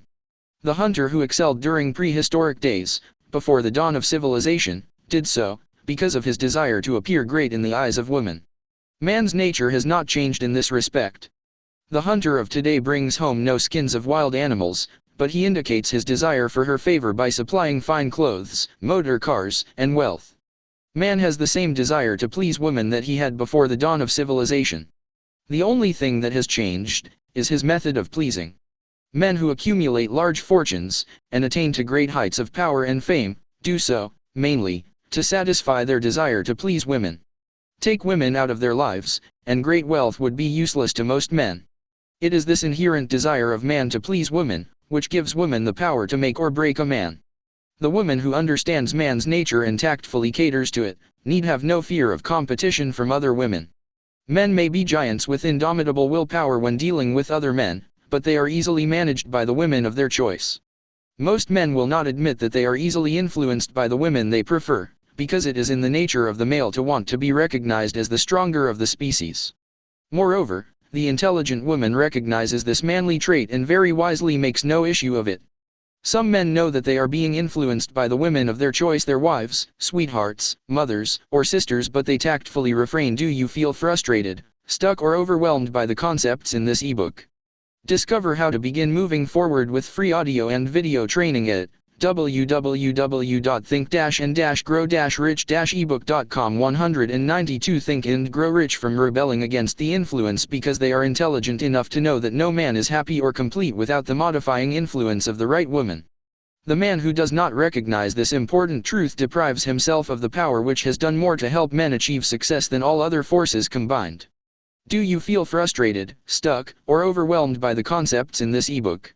Discover how to begin moving forward with free audio and video training at www.think-and-grow-rich-ebook.com 193 Think and Grow Rich Chapter 12 The Subconscious Mind The Connecting Link The 11th step toward riches The subconscious mind consists of a field of consciousness, in which every impulse of thought that reaches the objective mind through any of the five senses, is classified and recorded, and from which thoughts may be recalled or withdrawn as letters may be taken from a filing cabinet. It receives, and files, sense impressions or thoughts, regardless of their nature. You may voluntarily plant in your subconscious mind any plan, thought, or purpose which you desire to translate into its physical or monetary equivalent. The subconscious acts first on the dominating desires which have been mixed with emotional feeling, such as faith. Consider this in connection with the instructions given in the chapter on desire, for taking the 6 steps there outlined, and the instructions given in the chapter on the building and execution of plans, and you will understand the importance of the thought conveyed. The subconscious mind works day and night. Through a method of procedure, unknown to man, the subconscious mind draws upon the forces of infinite intelligence for the power with which it voluntarily transmutes one's desires into their physical equivalent, making use, always of the most practical media by which this end may be accomplished. You cannot entirely control your subconscious mind, but you can voluntarily hand over to it any plan, desire, or purpose which you wish transformed into concrete form. Read, again, Instructions for Using the Subconscious Mind, in the chapter on autosuggestion. There is plenty of evidence to support the belief that the subconscious mind is the connecting link between the finite mind of man and infinite intelligence. It is the intermediary through which one may draw upon the forces of infinite intelligence at will. It, alone, contains the secret process by which mental impulses are modified and changed into their spiritual equivalent. Do you feel frustrated, stuck, or overwhelmed by the concepts in this ebook? Discover how to begin moving forward with free audio and video training at www.think-and-grow-rich-ebook.com 194 Think and Grow Rich alone is the medium through which prayer may be transmitted to the source capable of answering prayer. The possibilities of creative effort connected with the subconscious mind are stupendous and imponderable. They inspire one with awe. I never approach the discussion of the subconscious mind without a feeling of littleness and inferiority due, perhaps, to the fact that man's entire stock of knowledge on this subject is so pitifully limited. The very fact that the subconscious mind is the medium of communication between the thinking mind of man and infinite intelligence is, of itself, a thought which almost paralyzes one's reason. After you have accepted, as a reality, the existence of the subconscious mind, and understand its possibilities, as a medium for transmuting your desires into their physical or monetary equivalent, you will comprehend the full significance of the instructions given in the chapter on desire. You will also understand why you have been repeatedly admonished to make your desires clear, and to reduce them to writing. You will also understand the necessity of persistence in carrying out instructions. The 13 principles are the stimuli with which you acquire the ability to reach, and to influence your subconscious mind. Do not become discouraged, if you cannot do this upon the first attempt. Remember that the subconscious mind may be voluntarily directed only through habit, under the directions given in the chapter on faith. You have not yet had time to master faith. Be patient. Be persistent. A good many statements in the chapters on faith and autosuggestion will be repeated here, for the benefit of your subconscious mind. Remember, your subconscious mind functions voluntarily, whether you make any effort to influence it or not. This, naturally, suggests to you that thoughts of fear and poverty, and all negative thoughts serve as stimuli to your subconscious mind, unless you master these impulses and give it more desirable food upon which it may feed. The subconscious mind will not remain idle. If you fail to plant desires in your subconscious mind, it will feed upon the thoughts which reach it as the result of your neglect. We have already explained that thought impulses, both negative and positive, are reaching the subconscious mind continuously, from the 4 sources which were mentioned in the chapter on sex transmutation. For the present, It is sufficient if you remember that you are living daily, in the midst of all manner of thought impulses which are reaching your subconscious mind, without your knowledge. Some of these impulses are: do you feel frustrated, stuck, or overwhelmed by the concepts in this ebook? Discover how to begin moving forward with free audio and video training at www.think-and-grow-rich-ebook.com. 195 Think and Grow Rich. Negative. Some are positive. You are now engaged in trying to help shut off the flow of negative impulses, and to aid in voluntarily influencing your subconscious mind, through positive impulses of desire. When you achieve this, you will possess the key which unlocks the door to your subconscious mind. Moreover, you will control that door so completely, that no undesirable thought may influence your subconscious mind. Everything which man creates, begins in the form of a thought impulse. Man can create nothing which he does not first conceive in thought. Through the aid of the imagination, thought impulses may be assembled into plans. The imagination, when under control, may be used for the creation of plans or purposes that lead to success in one's chosen occupation. All thought impulses, intended for transmutation into their physical equivalent, voluntarily planted in the subconscious mind, must pass through the imagination, and be mixed with faith. The mixing of faith with a plan, or purpose, intended for submission to the subconscious mind, may be done only through the imagination. From these statements, you will readily observe that voluntary use of the subconscious mind calls for coordination and application of all the principles. Ella Wheeler Wilcox gave evidence of her understanding of the power of the subconscious mind when she wrote, "You never can tell what a thought will do in bringing you hate or love, for thoughts are things, and their airy wings are swifter than carrier doves. They follow the law of the universe, each thing creates its kind, and they speed o'er the track to bring you back whatever went out from your mind." Mrs. Wilcox understood the truth, that thoughts which go out from one's mind, also embed themselves deeply in one's subconscious mind, where they serve as a magnet, pattern, or blueprint by which the subconscious mind is influenced while translating them into their physical equivalent. Thoughts are truly things, for the reason that every material thing begins in the form of thought energy. Do you feel frustrated, stuck, or overwhelmed by the concepts in this ebook? Discover how to begin moving forward with free audio and video training at www.think-and-grow-rich-ebook.com. 196 Think and Grow Rich. The subconscious mind is more susceptible to influence by impulses of thought mixed with feeling or emotion, than by those originating solely in the reasoning portion of the mind. In fact, there is much evidence to support the theory that only emotionalized thoughts have any action influence upon the subconscious mind. It is a well-known fact that emotion or feeling rules the majority of people. If it is true that the subconscious mind responds more quickly to, and is influenced more readily by thought impulses which are well mixed with emotion, it is essential to become familiar with the more important of the emotions. There are 7 major positive emotions, and 7 major negative emotions. The negatives voluntarily inject themselves into the thought impulses, which ensure passage into the subconscious mind. The positives must be injected, through the principle of autosuggestion, into the thought impulses which an individual wishes to pass on to his subconscious mind. Instructions have been given in the chapter on autosuggestion. These emotions, or feeling impulses, may be likened to yeast in a loaf of bread, because they constitute the action element, which transforms thought impulses from the passive to the active state. Thus may one understand why thought impulses, which have been well mixed with emotion, are acted upon more readily than thought impulses originating in cold reason. You are preparing yourself to influence and control the inner audience of your subconscious mind, in order to hand over to it the desire for money, which you wish transmuted into its monetary equivalent. It is essential, therefore, that you understand the method of approach to this inner audience. You must speak its language, or it will not heed your call. It understands best the language of emotion or feeling. Let us, therefore, describe here the 7 major positive emotions, and the 7 major negative emotions, so that you may draw upon the positives, and avoid the negatives, when giving instructions to your subconscious mind. The 7 major positive emotions: the emotion of desire, the emotion of faith, the emotion of love, the emotion of sex, the emotion of enthusiasm. Do you feel frustrated, stuck, or overwhelmed by the concepts in this ebook? Discover how to begin moving forward with free audio and video training at www.think-and-grow-rich-ebook.com. 197 Think and Grow Rich. The emotion of romance, the emotion of hope. There are other positive emotions, but these are the 7 most powerful, and the ones most commonly used in creative effort. Master these 7 emotions. They can be mastered only by use, and the other positive emotions will be at your command when you need them. Remember, in this connection, that you are studying a book which is intended to help you develop a money consciousness by filling your mind with positive emotions.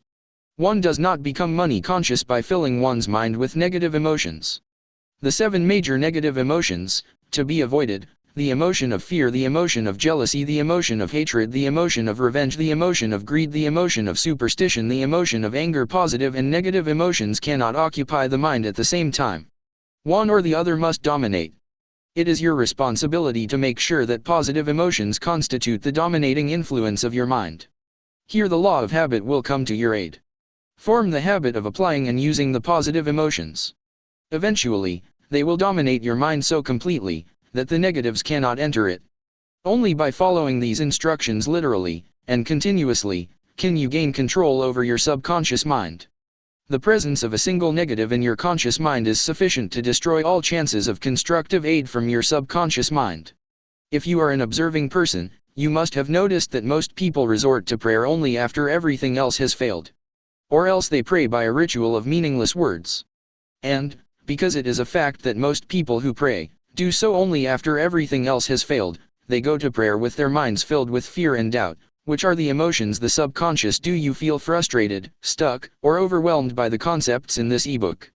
Discover how to begin moving forward with free audio and video training at www.think-and-grow-rich-ebook.com. 198 Think and Grow Rich mind acts upon, and passes on to infinite intelligence. Likewise, that is the emotion which infinite intelligence receives, and acts upon. If you pray for a thing, but have fear as you pray, that you may not receive it, or that your prayer will not be acted upon by infinite intelligence, your prayer will have been in vain. Prayer does, sometimes, result in the realization of that for which one prays. If you have ever had the experience of receiving that for which you prayed, go back in your memory, and recall your actual state of mind, while you were praying, and you will know, for sure, that the theory here described is more than a theory. The time will come when the schools and educational institutions of the country will teach the science of prayer.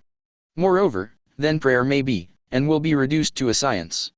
When that time comes, it will come as soon as mankind is ready for it, and demands it. No one will approach the universal mind in a state of fear, for the very good reason that there will be no such emotion as fear. Ignorance, superstition, and false teaching will have disappeared, and man will have attained his true status as a child of infinite intelligence. A few have already attained this blessing. If you believe this prophecy is far-fetched, take a look at the human race in retrospect. Less than 100 years ago, men believed the lightning to be evidence of the wrath of God, and feared it. Now, thanks to the power of faith, men have harnessed the lightning and made it turn the wheels of industry. Much less than 100 years ago, men believed the space between the planets to be nothing but a great void, a stretch of dead nothingness. Now, thanks to this same power of faith, men know that far from being either dead or a void, the space between the planets is very much alive, that it is the highest form of vibration known, excepting, perhaps, the vibration of thought. Moreover, men know that this living, pulsating, vibratory energy which permeates every atom of matter, and fills every niche of space, connects every human brain with every other human brain. What reason have men to believe that this same energy does not connect every human brain with infinite intelligence? There are no toll gates between the finite mind of man and infinite intelligence. The communication costs nothing except patience, faith, persistence, understanding, and a sincere desire to communicate. Moreover, the approach can be made only by the individual himself. Paid prayers are: do you feel frustrated, stuck, or overwhelmed by the concepts in this ebook? Discover how to begin moving forward with free audio and video training at www.think-and-grow-rich-ebook.com. 199 Think and Grow Rich Worthless. Infinite intelligence does no business by proxy. You either go direct, or you do not communicate. You may buy prayer books and repeat them until the day of your doom, without avail. Thoughts which you wish to communicate to infinite intelligence must undergo transformation, such as can be given only through your own subconscious mind. The method by which you may communicate with infinite intelligence is very similar to that through which the vibration of sound is communicated by radio. If you understand the working principle of radio, you of course, know that sound cannot be communicated through the ether until it has been stepped up, or changed into a rate of vibration which the human ear cannot detect. The radio sending station picks up the sound of the human voice, and scrambles, or modifies it by stepping up the vibration millions of times. Only in this way can the vibration of sound be communicated through the ether. After this transformation has taken place, the ether picks up the energy, which originally was in the form of vibrations of sound, carries that energy to radio receiving stations, and these receiving sets step that energy back down to its original rate of vibration so it is recognized as sound. The subconscious mind is the intermediary, which translates one's prayers into terms which infinite intelligence can recognize, presents the message, and brings back the answer in the form of a definite plan or idea for procuring the object of the prayer. Understand this principle, and you will know why mere words read from a prayer book cannot, and will never serve as an agency of communication between the mind of man and infinite intelligence. Before your prayer will reach infinite intelligence, a statement of the author's theory only, it probably is transformed from its original thought vibration into terms of spiritual vibration. Faith is the only known agency which will give your thoughts a spiritual nature. Faith and fear make poor bedfellows. Where one is found, the other cannot exist. Do you feel frustrated, stuck, or overwhelmed by the concepts in this ebook? Discover how to begin moving forward with free audio and video training at www.think-and-grow-rich-ebook.com. 200 Think and Grow Rich Chapter 13 The Brain, a broadcasting and receiving station for thought. The 12th step toward riches. More than 20 years ago, the author, working in conjunction with the late Dr. Alexander Graham Bell and Dr. Elmer R. Gates, observed that every human brain is both a broadcasting and receiving station for the vibration of thought. Through the medium of the ether, in a fashion similar to that employed by the radio broadcasting principle, every human brain is capable of picking up vibrations of thought which are being released by other brains. In connection with the statement in the preceding paragraph, compare and consider the description of the creative imagination, as outlined in the chapter on imagination. The creative imagination is the receiving set of the brain, which receives thoughts, released by the brains of others. It is the agency of communication between one's conscious, or reasoning mind, and the four sources from which one may receive thought stimuli. When stimulated, or stepped up to a high rate of vibration, the mind becomes more receptive to the vibration of thought which reaches it through the ether from outside sources. This stepping up process takes place through the positive emotions, or the negative emotions. Through the emotions, the vibrations of thought may be increased. Vibrations of an exceedingly high rate are the only vibrations picked up and carried, by the ether, from one brain to another. Thought is energy traveling at an exceedingly high rate of vibration. Thought, which has been modified or stepped up by any of the major emotions, vibrates at a much higher rate than ordinary thought, and it is this type of thought which passes from one brain to another, through the broadcasting machinery of the human brain. The emotion of sex stands at the head of the list of human emotions, as far as intensity and driving force are concerned. The brain which has been. Do you feel frustrated, stuck, or overwhelmed by the concepts in this ebook? Discover how to begin moving forward with free audio and video training at www.think-and-grow-rich-ebook.com. 201 Think and Grow Rich, stimulated by the emotion of sex, vibrates at a much more rapid rate than it does when that emotion is quiescent or absent.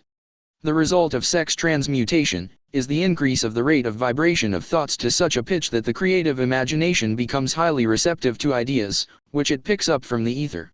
On the other hand, when the brain is vibrating at a rapid rate, it not only attracts thoughts and ideas released by other brains through the medium of the ether, but it gives to one's own thoughts that feeling which is essential before those thoughts will be picked up and acted upon by one's subconscious mind. Thus, you will see that the broadcasting principle is the factor through which you mix feeling, or emotion with your thoughts and pass them on to your subconscious mind. The subconscious mind is the sending station of the brain, through which vibrations of thought are broadcast. The creative imagination is the receiving set, through which the vibrations of thought are picked up from the ether. Along with the important factors of the subconscious mind, and the faculty of the creative imagination, which constitute the sending and receiving sets of your mental broadcasting machinery, consider now the principle of autosuggestion, which is the medium by which you may put into operation your broadcasting station. Through the instructions described in the chapter on autosuggestion, you were definitely informed of the method by which desire may be transmuted into its monetary equivalent. Operation of your mental broadcasting station is a comparatively simple procedure. You have but three principles to bear in mind, and to apply, when you wish to use your broadcasting station: the subconscious mind, creative imagination, and autosuggestion. The stimuli through which you put these three principles into action have been described. The procedure begins with desire. The greatest forces are intangible. The Depression brought the world to the very borderline of understanding of the forces which are intangible and unseen. Through the ages which have passed, man has depended too much upon his physical senses, and do you feel frustrated, stuck, or overwhelmed by the concepts in this ebook? Discover how to begin moving forward with free audio and video training at www.think-and-grow-rich-ebook.com. 202 Think and Grow Rich has limited his knowledge to physical things, which he could see, touch, weigh, and measure. We are now entering the most marvelous of all ages, an age which will teach us something of the intangible forces of the world about us. Perhaps we shall learn, as we pass through this age, that the other self is more powerful than the physical self we see when we look into a mirror. Sometimes men speak lightly of the intangibles, the things which they cannot perceive through any of their five senses, and when we hear them, it should remind us that all of us are controlled by forces which are unseen and intangible. The whole of mankind has not the power to cope with, nor to control the intangible force wrapped up in the rolling waves of the oceans. Man has not the capacity to understand the intangible force of gravity, which keeps this little earth suspended in midair, and keeps man from falling from it, much less the power to control that force.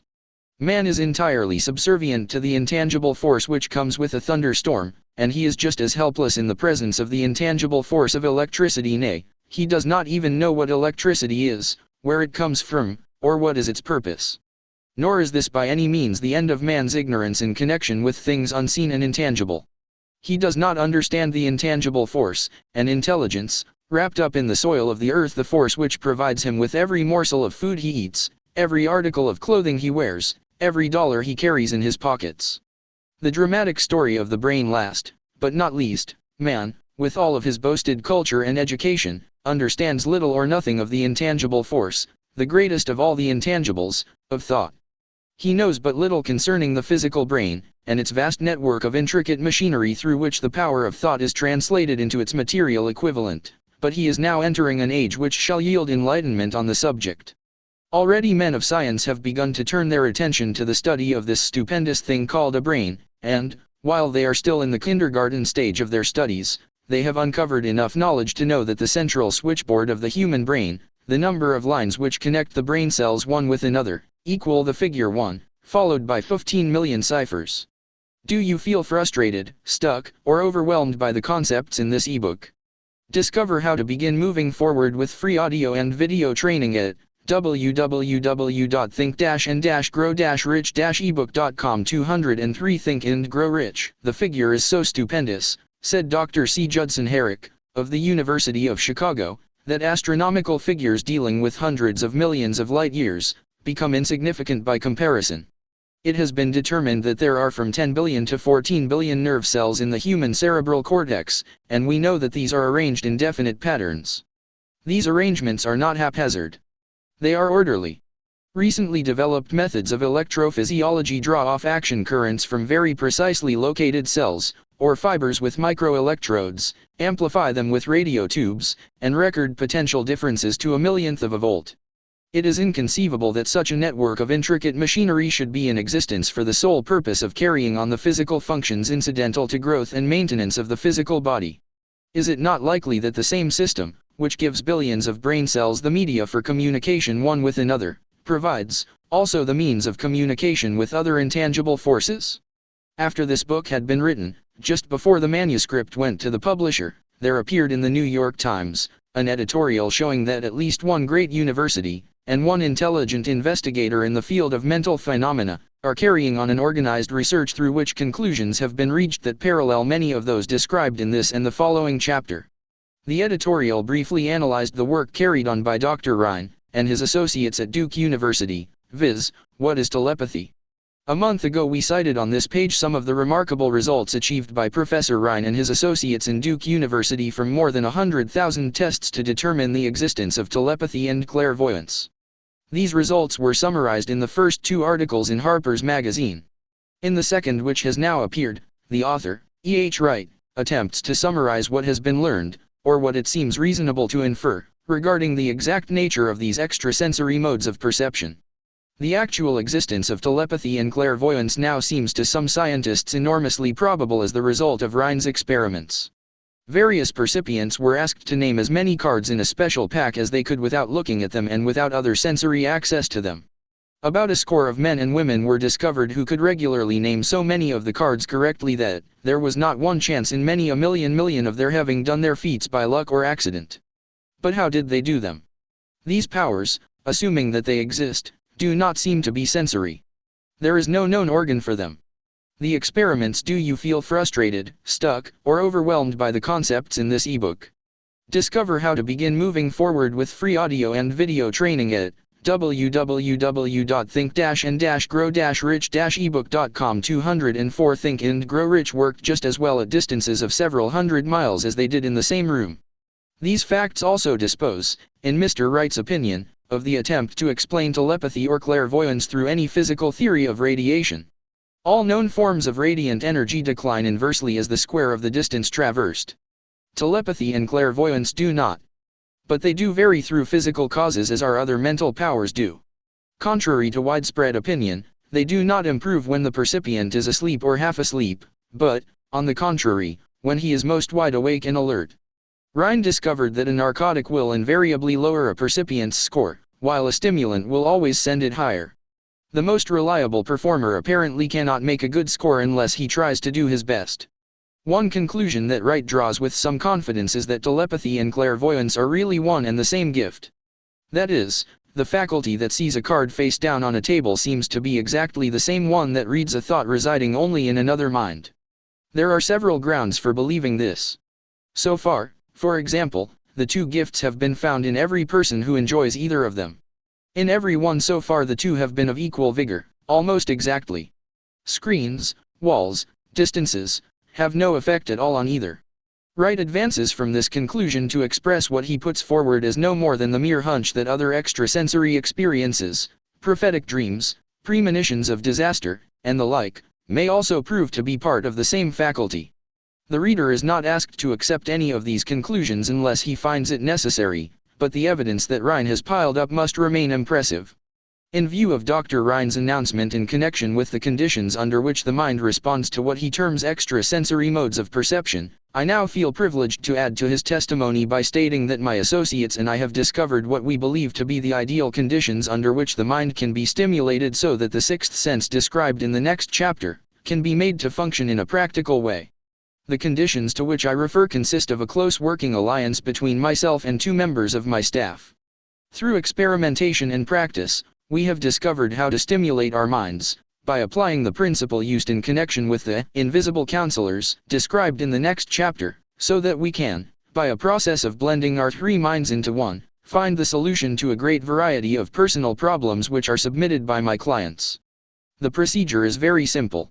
We sit down at a conference table, clearly state the nature of the problem we have under consideration, then begin. Do you feel frustrated, stuck, or overwhelmed by the concepts in this ebook? Discover how to begin moving forward with free audio and video training at www.think-and-grow-rich-ebook.com. 205 Think and Grow Rich discussing it. Each contributes whatever thoughts that may occur. The strange thing about this method of mind stimulation is that it places each participant in communication with unknown sources of knowledge definitely outside his own experience. If you understand the principle described in the chapter on the master mind, you of course recognize the round table procedure here described as being a practical application of the master mind. This method of mind stimulation, through harmonious discussion of definite subjects, between three people, illustrates the simplest and most practical use of the master mind.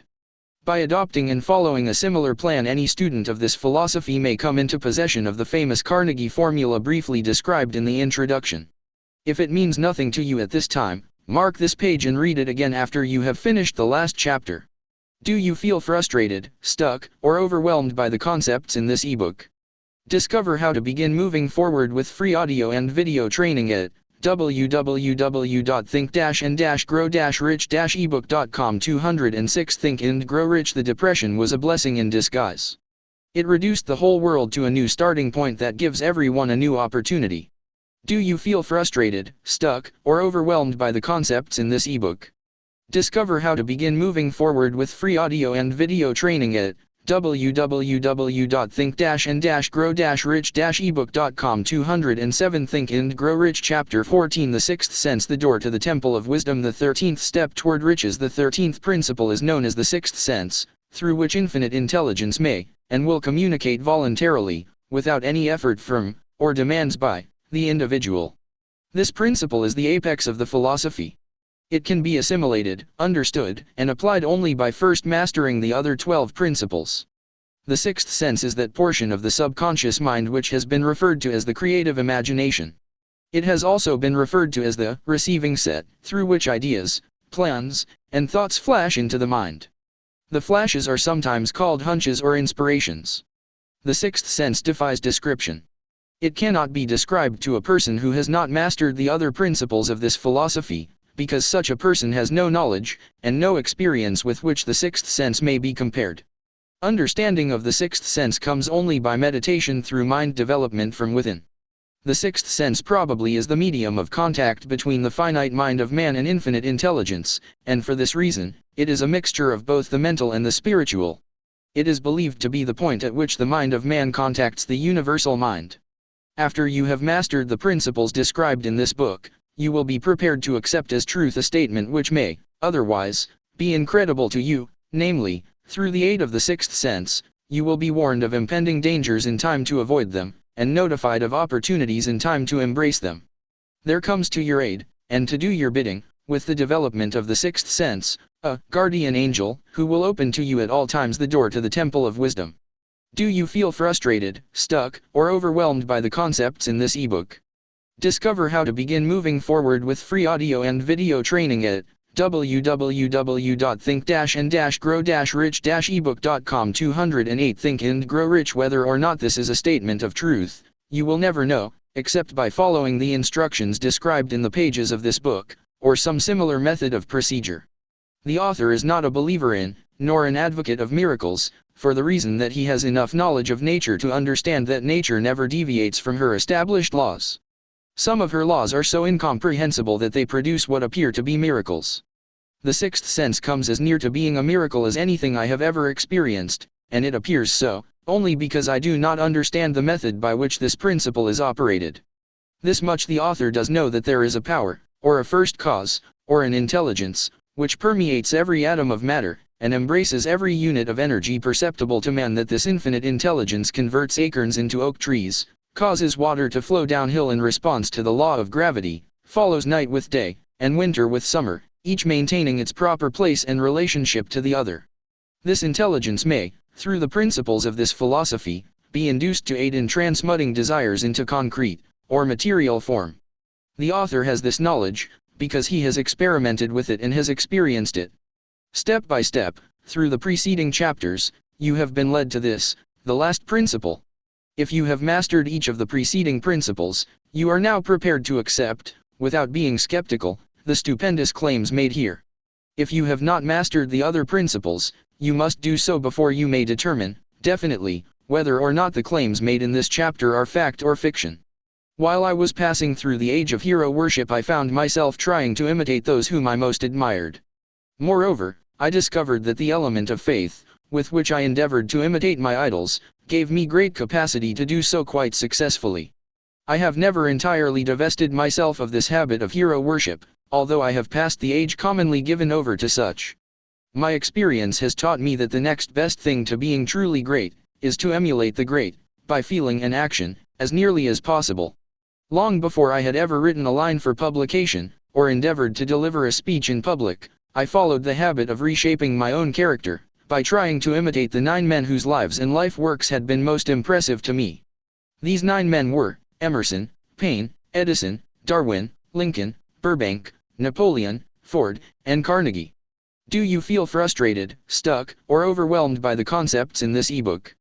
Discover how to begin moving forward with free audio and video training at www.think-and-grow-rich-ebook.com. 209 Think and Grow Rich. Every night, over a long period of years, I held an imaginary council meeting with this group whom I called my invisible counselors.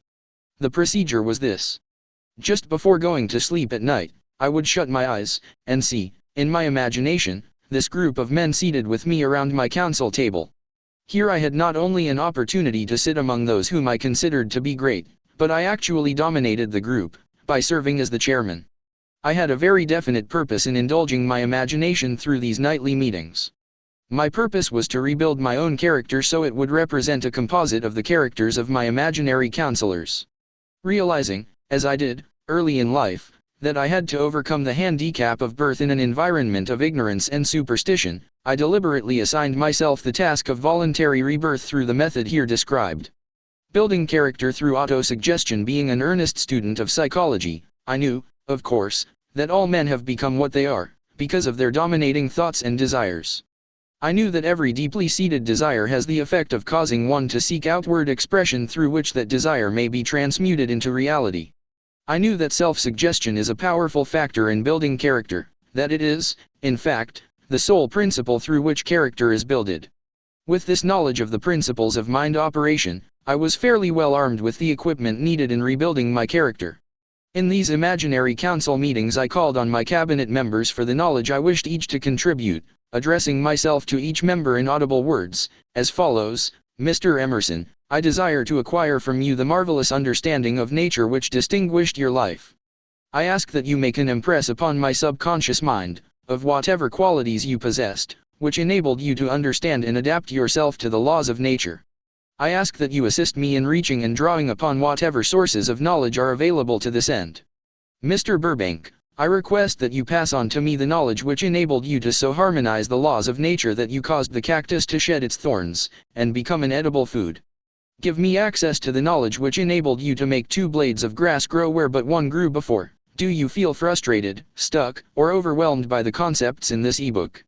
Discover how to begin moving forward with free audio and video training at www.think-and-grow-rich-ebook.com. 210 Think and Grow Rich and helped you to blend the coloring of the flowers with more splendor and harmony, for you, alone, have successfully gilded the lily.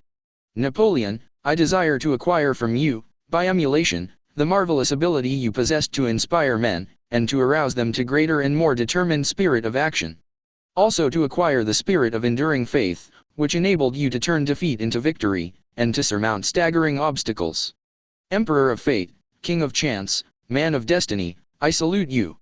Mr. Payne, I desire to acquire from you the freedom of thought and the courage and clarity with which to express convictions, which so distinguished you. Mr. Darwin, I wish to acquire from you the marvelous patience, and ability to study cause and effect, without bias, or prejudice, so exemplified by you in the field of natural science. Mr. Lincoln, I desire to build into my own character the keen sense of justice, the untiring spirit of patience, the sense of humor, the human understanding, and the tolerance, which were your distinguishing characteristics. Mr. Carnegie, I am already indebted to you for my choice of a life work, which has brought me great happiness and peace of mind. I wish to acquire a thorough understanding of the principles of organized effort, which you used so effectively in the building of a great industrial enterprise. Mr. Ford, you have been among the most helpful of the men who have supplied much of the material essential to my work. I wish to acquire your spirit of persistence, the determination, poise, and self-confidence which have enabled you to master poverty, organize, unify, and simplify human effort, so I may help others to follow in your footsteps. Mr. Edison, I have seated you nearest to me, at my right, because of the personal cooperation you have given me, during my research into the causes of success and failure.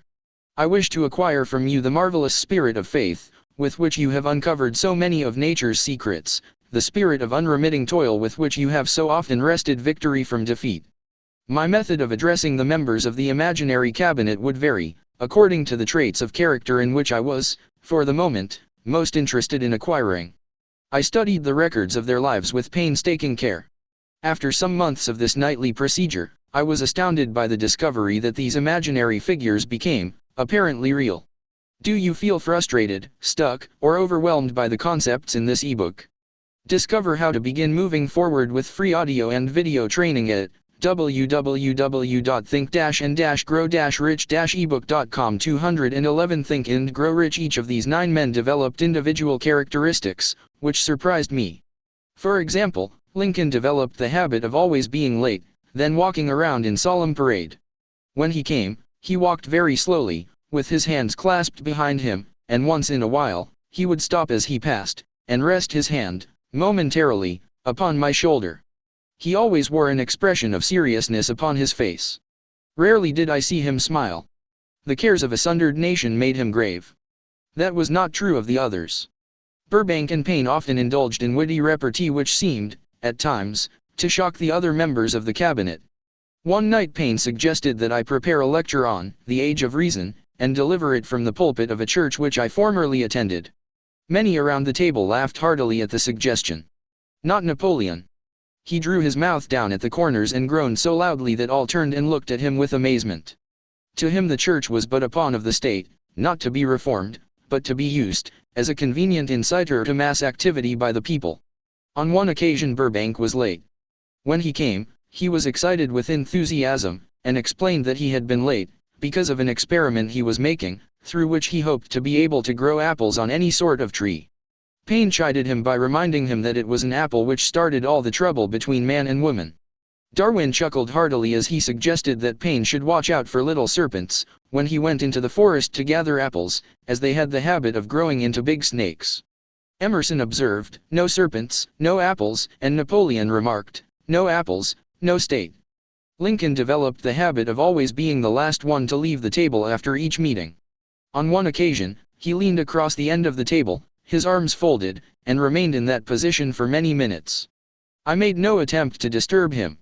Finally, he lifted his head slowly, got up, and walked to the door, then turned around, came back, and laid his hand on my shoulder and said, "My boy, you will need much courage if you remain steadfast in carrying out your purpose in life. But remember, when difficulties overtake you, the common people have common sense. Adversity will develop it." One evening Edison arrived ahead of all the others. He walked over and seated himself at my left, where Emerson was accustomed to sit, and said, "You are destined to witness the discovery of the secret of life. When the time comes, you will observe that life consists of great swarms of energy, or entities, each as intelligent as human beings think themselves to be. These units of life group. Do you feel frustrated, stuck, or overwhelmed by the concepts in this ebook? Discover how to begin moving forward with free audio and video training at www.think-and-grow-rich-ebook.com. 212 Think and grow rich together like hives of bees, and remain together until they disintegrate, through lack of harmony.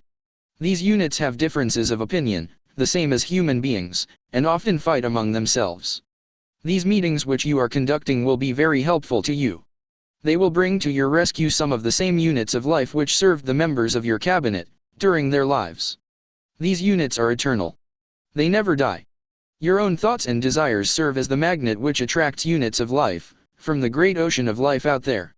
Only the friendly units are attracted, the ones which harmonize with the nature of your desires. The other members of the cabinet began to enter the room.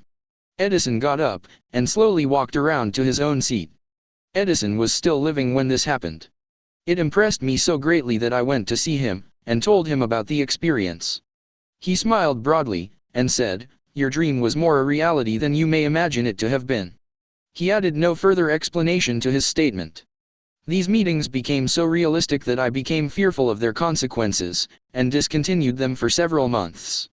The experiences were so uncanny, I was afraid if I continued them I would lose sight of the fact that the meetings were purely experiences of my imagination. Some 6 months after I had discontinued the practice I was awakened one night, or thought I was, when I saw Lincoln standing at my bedside. He said, "The world will soon need your services. It is about to undergo a period of chaos which will cause men and women to lose faith, and become panic-stricken. Go ahead with your work and complete your philosophy. That is your mission in life. If you neglect it, for any cause whatsoever, you will be reduced to a primal state, and be compelled to retrace the cycles through which you have passed during thousands of years." I was unable to tell, the following morning, whether I had dreamed this, or had actually been awake, and I have never since found out which it was, but I do know that the dream, if it were a dream, was so vivid in my mind the next day that I resumed my meetings the following night. At our next meeting, the members of my cabinet all filed into the room together, and stood at their accustomed places at the council table, while Lincoln raised a glass and said, "Gentlemen, let us drink a toast to a friend who has returned to the fold." Do you feel frustrated, stuck, or overwhelmed by the concepts in this ebook?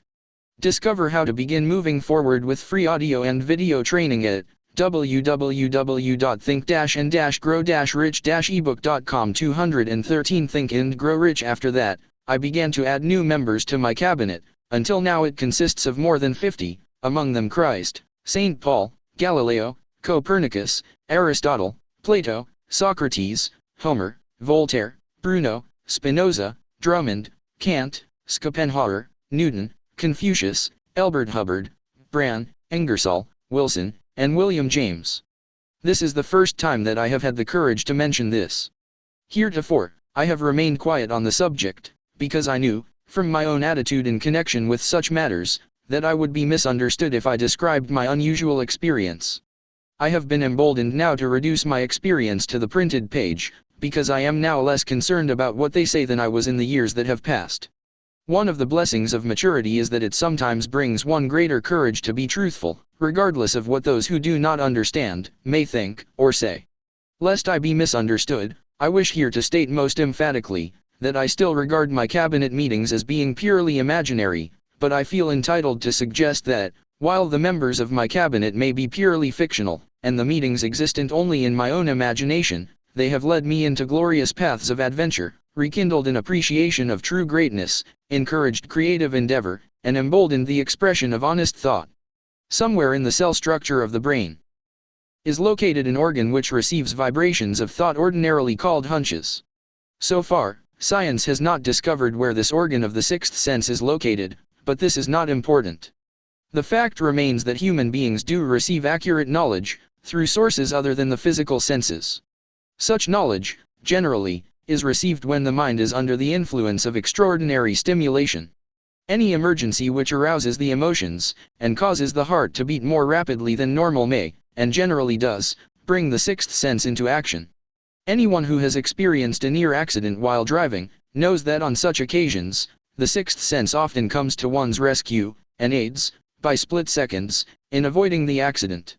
These facts are mentioned preliminary to a statement of fact which I shall now make, namely, that during my meetings with the invisible counselors, I find my mind most receptive to ideas, thoughts, and knowledge which reach me through the sixth sense. I can truthfully say that I owe entirely to my invisible counselors full credit for such ideas, facts, or knowledge as I received through inspiration. Do you feel frustrated, stuck, or overwhelmed by the concepts in this ebook? Discover how to begin moving forward with free audio and video training at www.think-and-grow-rich-ebook.com. 214 Think and Grow Rich. On scores of occasions, when I have faced emergencies, some of them so grave that my life was in jeopardy, I have been miraculously guided past these difficulties through the influence of my invisible counselors. My original purpose in conducting council meetings with imaginary beings was solely that of impressing my own subconscious mind, through the principle of autosuggestion, with certain characteristics which I desired to acquire. In more recent years, my experimentation has taken on an entirely different trend. I now go to my imaginary counselors with every difficult problem which confronts me and my clients. The results are often astonishing, although I do not depend entirely on this form of counsel. You, of course, have recognized that this chapter covers a subject with which a majority of people are not familiar. The sixth sense is a subject that will be of great interest and benefit to the person whose aim is to accumulate vast wealth, but it need not claim the attention of those whose desires are more modest. Henry Ford undoubtedly understands and makes practical use of the sixth sense. His vast business and financial operations make it necessary for him to understand and use this principle. The late Thomas A. Edison understood and used the sixth sense in connection with the development of inventions, especially those involving basic patents, in connection with which he had no human experience and no accumulated knowledge to guide him, as was the case while he was working on the talking machine and the moving picture machine. Nearly all great leaders, such as Napoleon, Bismarck, Joan of Arc, Christ, Buddha, Confucius, and Mohammed, understood, and probably made use of the sixth sense almost continuously. The major portion of their greatness consisted of their knowledge of this principle. The sixth sense is not something that one can take off and put on at will. Ability to use this great power comes slowly, through application of the other principles outlined in this book. Seldom does any individual come into workable knowledge of the sixth sense before the age of 40. More often the knowledge is not available until one is well past 50, and this, for the reason that the spiritual forces, with which the sixth sense is so closely related, do not mature and become usable except through years of meditation, self-examination, and serious thought. No matter who you are, or what may have been your purpose in reading this book, you can profit by it without understanding the principle described in Do You Feel Frustrated, Stuck, or Overwhelmed by the Concepts in this ebook? Discover how to begin moving forward with free audio and video training at www.think-and-grow-rich-ebook.com. 215 Think and Grow Rich. This chapter. This is especially true if your major purpose is that of accumulation of money or other material things. The chapter on the sixth sense was included, because the book is designed for the purpose of presenting a complete philosophy by which individuals may unerringly guide themselves in attaining whatever they ask of life. The starting point of all achievement is desire. The finishing point is that brand of knowledge which leads to understanding of self, understanding of others, understanding of the laws of nature, recognition, and understanding of happiness. This sort of understanding comes in its fullness only through familiarity with, and use of the principle of the sixth sense. Hence that principle had to be included as a part of this philosophy, for the benefit of those who demand more than money. Having read the chapter, you must have observed that while reading it, you were lifted to a high level of mental stimulation. Splendid. Come back to this again a month from now, read it once more, and observe that your mind will soar to a still higher level of stimulation. Repeat this experience from time to time, giving no concern as to how much or how little you learn at the time, and eventually you will find yourself in possession of a power that will enable you to throw off discouragement, master fear, overcome procrastination, and draw freely upon your imagination. Then you will have felt the touch of that unknown something which has been the moving spirit of every truly great thinker, leader, artist, musician, writer, statesman. Then you will be in position to transmute your desires into their physical or financial counterpart as easily as you may lie down and quit at the first sign of opposition. Faith vs. Fear. Previous chapters have described how to develop faith, through autosuggestion, desire, and the subconscious. The next chapter presents detailed instructions for the mastery of fear. Here will be found a full description of the 6 fears which are the cause of all discouragement, timidity, procrastination, indifference, indecision, and the lack of ambition, self-reliance, initiative, self-control, and enthusiasm. Search yourself carefully as you study these 6 enemies, as they may exist only in your subconscious mind, where their presence will be hard to detect. Do you feel frustrated, stuck, or overwhelmed by the concepts in this ebook? Discover how to begin moving forward with free audio and video training at www.think-and-grow-rich-ebook.com. 216 Think and Grow Rich. Remember, too, as you analyze the 6 ghosts of fear, that they are nothing but ghosts because they exist only in one's mind. Remember, also, that ghosts' creations of uncontrolled imagination have caused most of the damage people have done to their own minds. Therefore, ghosts can be as dangerous as if they lived and walked on the earth in physical bodies. The ghost of the fear of poverty, which seized the minds of millions of people in 1929, was so real that it caused the worst business depression this country has ever known.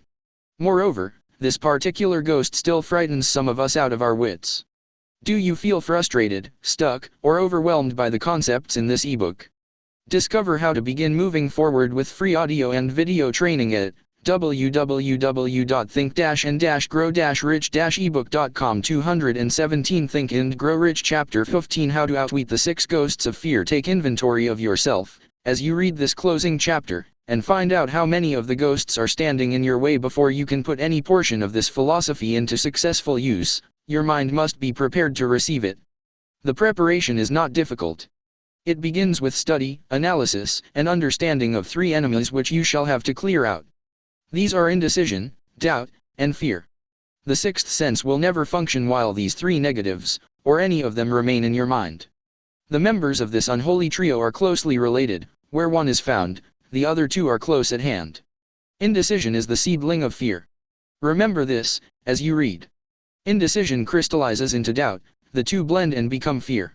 The blending process often is slow. This is one reason why these 3 enemies are so dangerous. They germinate and grow without their presence being observed.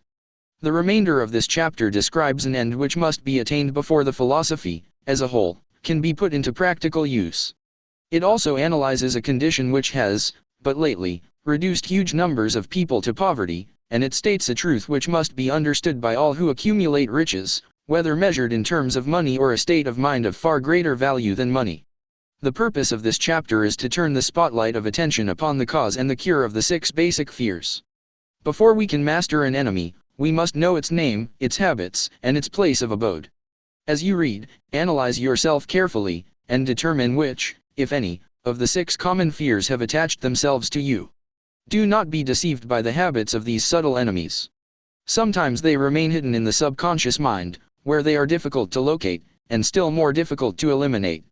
Do you feel frustrated, stuck, or overwhelmed by the concepts in this ebook?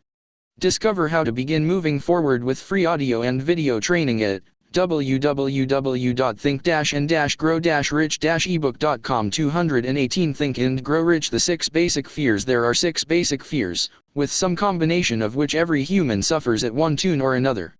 Most people are fortunate if they do not suffer from the entire 6.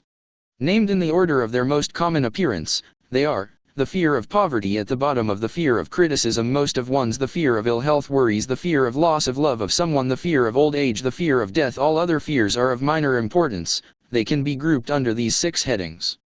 The prevalence of these fears, as occurs to the world, runs in cycles. For almost 6 years, while the Depression was on, we floundered in the cycle of fear of poverty. During the World War, we were in the cycle of fear of death. Just following the war, we were in the cycle of fear of ill health, as evidenced by the epidemic of disease which spread itself all over the world. Fears are nothing more than states of mind. One's state of mind is subject to control and direction. Physicians, as everyone knows, are less subject to attack by disease than ordinary laymen, for the reason that physicians do not fear disease. Physicians, without fear or hesitation, have been known to physically contact hundreds of people, daily, who were suffering from such contagious diseases as smallpox, without becoming infected. Their immunity against the disease consisted, largely, if not solely, in their absolute lack of fear. Man can create nothing which he does not first conceive in the form of an impulse of thought. Following this statement, comes another of still greater importance, namely, man's thought impulses begin immediately to translate themselves into their physical equivalent, whether those thoughts are voluntary or involuntary. Thought impulses which are picked up through the ether, by mere chance, thoughts which have been released by other minds, may determine one's. Do you feel frustrated, stuck, or overwhelmed by the concepts in this ebook? Discover how to begin moving forward with free audio and video training at www.think-and-grow-rich-ebook.com. 219 Think and Grow Rich. Financial, business, professional, or social destiny just as surely as do the thought impulses which one creates by intent and design. We are here laying the foundation for the presentation of a fact of great importance to the person who does not understand why some people appear to be lucky while others of equal or greater ability, training, experience, and brain capacity, seem destined to ride with misfortune. This fact may be explained by the statement that every human being has the ability to completely control his own mind, and with this control, obviously, every person may open his mind to the thought impulses which are being released by other brains, or close the doors tightly and admit only thought impulses of his own choice. Nature has endowed man with absolute control over but one thing, and that is thought. This fact, coupled with the additional fact that everything which man creates, begins in the form of a thought, leads one very near to the principle by which fear may be mastered. If it is true that all thought has a tendency to clothe itself in its physical equivalent, and this is true, beyond any reasonable room for doubt, it is equally true that thought impulses of fear and poverty cannot be translated into terms of courage and financial gain. The people of America began to think of poverty, following the Wall Street crash of 1929. Slowly, but surely that mass thought was crystallized into its physical equivalent, which was known as a depression. This had to happen. It is in conformity with the laws of nature. The fear of poverty. There can be no compromise between poverty and riches. The two roads that lead to poverty and riches travel in opposite directions. If you want riches, you must refuse to accept any circumstance that leads toward poverty. The word riches is here used in its broadest sense, meaning financial, spiritual, mental and material estates. The starting point of the path that leads to riches is desire. In Chapter 1, you received full instructions for the proper use of desire. In this chapter, on fear, You have complete instructions for preparing your mind to make practical use of desire. Here, then, is the place to give yourself a challenge which will definitely determine how much of this philosophy you have absorbed. Here is the point at which you can turn prophet and foretell, accurately, what the future holds in store for you. If, after reading this chapter, you are willing to accept poverty, you feel frustrated, stuck, or overwhelmed by the concepts in this ebook. Discover how to begin moving forward with free audio and video training at www.think-and-grow-rich-ebook.com. 220 Think and Grow Rich may as well make up your mind to receive poverty. This is one decision you cannot avoid. If you demand riches, determine what form, and how much will be required to satisfy you. You know the road that leads to riches. You have been given a roadmap which, if followed, will keep you on that road. If you neglect to make the start, or stop before you arrive, no one will be to blame, but you. This responsibility is yours. No alibi will save you from accepting the responsibility if you now fail or refuse to demand riches of life, because the acceptance calls for but one thing incidentally, the only thing you can control, and that is a state of mind. A state of mind is something that one assumes. It cannot be purchased, it must be created. Fear of poverty is a state of mind, nothing else. But it is sufficient to destroy one's chances of achievement in any undertaking, a truth which became painfully evident during the Depression. This fear paralyzes the faculty of reason, destroys the faculty of imagination, kills off self-reliance, undermines enthusiasm, discourages initiative, leads to uncertainty of purpose, encourages procrastination, wipes out enthusiasm, and makes self-control an impossibility. It takes the charm from one's personality, destroys the possibility of accurate thinking, diverts concentration of effort, it masters persistence, turns the willpower into nothingness, destroys ambition, beclouds the memory, and invites failure in every conceivable form. It kills love and assassinates the finer emotions of the heart, discourages friendship, and invites disaster in 100 forms, leads to sleeplessness, misery, and unhappiness, and all this despite the obvious truth that we live in a world of overabundance of everything the heart could desire, with nothing standing between us and our desires, excepting lack of a definite purpose. The fear of poverty is, without doubt, the most destructive of the 6 basic fears. It has been placed at the head of the list, because it is the most difficult to master. Considerable courage is required to state the truth about the origin of this fear, and still greater courage to accept the truth after it has been stated. The fear of poverty grew out of man's inherited tendency to prey upon his fellow man economically. Nearly all animals lower than man are motivated by instinct, but their capacity to think is limited, therefore, they prey upon one another physically. Man, with his superior sense of intuition, with the capacity to think and to reason, does not eat his fellow man bodily, he gets more satisfaction out of eating him financially. Man is so avaricious that every conceivable law has been passed to safeguard him from his fellow man. Do you feel frustrated, stuck, or overwhelmed by the concepts in this ebook? Discover how to begin moving forward with free audio and video training at www.think-and-grow-rich-ebook.com. 221 Think and Grow Rich. Of all the ages of the world, of which we know anything, the age in which we live seems to be one that is outstanding because of man's money madness. A man is considered less than the dust of the earth, unless he can display a fat bank account, but if he has money, never mind how he acquired it, he is a king or a big shot, he is above the law, he rules in politics, he dominates in business, and the whole world about him bows in respect when he passes. Nothing brings man so much suffering and humility as poverty. Only those who have experienced poverty understand the full meaning of this. It is no wonder that man fears poverty. Through a long line of inherited experiences, man has learned, for sure, that some men cannot be trusted, where matters of money and earthly possessions are concerned. This is a rather stinging indictment, the worst part of it being that it is true. The majority of marriages are motivated by the wealth possessed by one, or both of the contracting parties. It is no wonder, therefore, that the divorce courts are busy. So eager is man to possess wealth that he will acquire it in whatever manner he can, through legal methods if possible, through other methods if necessary or expedient. Self-analysis may disclose weaknesses which one does not like to acknowledge. This form of examination is essential to all who demand of life more than mediocrity and poverty. Remember, as you check yourself point by point, that you are both the court and the jury, the prosecuting attorney and the attorney for the defense, and that you are the plaintiff and the defendant. Also, that you are on trial. Face the facts squarely. Ask yourself definite questions and demand direct replies. When the examination is over, you will know more about yourself. If you do not feel that you can be an impartial judge in this self-examination, call upon someone who knows you well to serve as judge while you cross-examine yourself. You are after the truth. Get it, no matter at what cost, even though it may temporarily embarrass you. The majority of people, if asked what they fear most, would reply, "I fear nothing." The reply would be inaccurate, because few people realize that they are bound, handicapped, whipped spiritually and physically through some form of fear. So subtle and deeply seated is the emotion of fear that one may go through life burdened with it, never recognizing its presence. Only a courageous analysis will disclose the presence of this universal enemy. When you begin such an analysis, search deeply into your character. Here is a list of the symptoms for which you should look. Do you feel frustrated, stuck, or overwhelmed by the concepts in this ebook? Discover how to begin moving forward with free audio and video training at www.think-and-grow-rich-ebook.com. 222 Think and Grow Rich Symptoms of the Fear of Poverty. Indifference.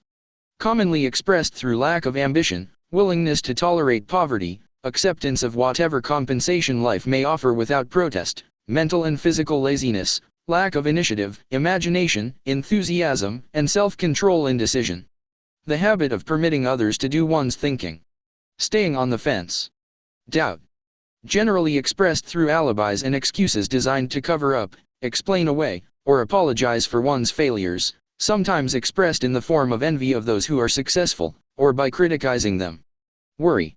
Usually expressed by finding fault with others, a tendency to spend beyond one's income, neglect of personal appearance, scowling and frowning, intemperance in the use of alcoholic drink, sometimes through the use of narcotics, nervousness, lack of poise, self-consciousness, and lack of self-reliance. Overcaution.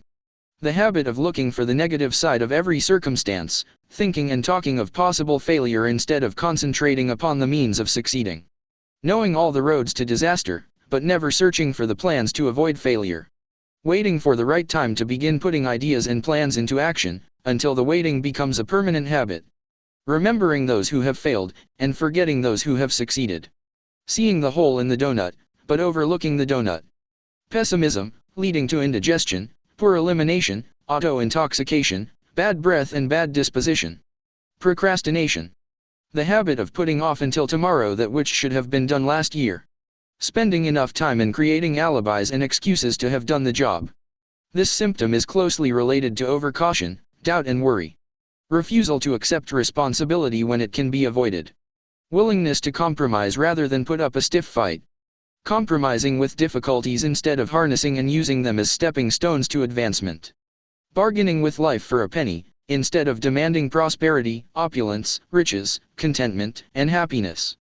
Planning what to do if and when do you feel frustrated, stuck, or overwhelmed by the concepts in this ebook.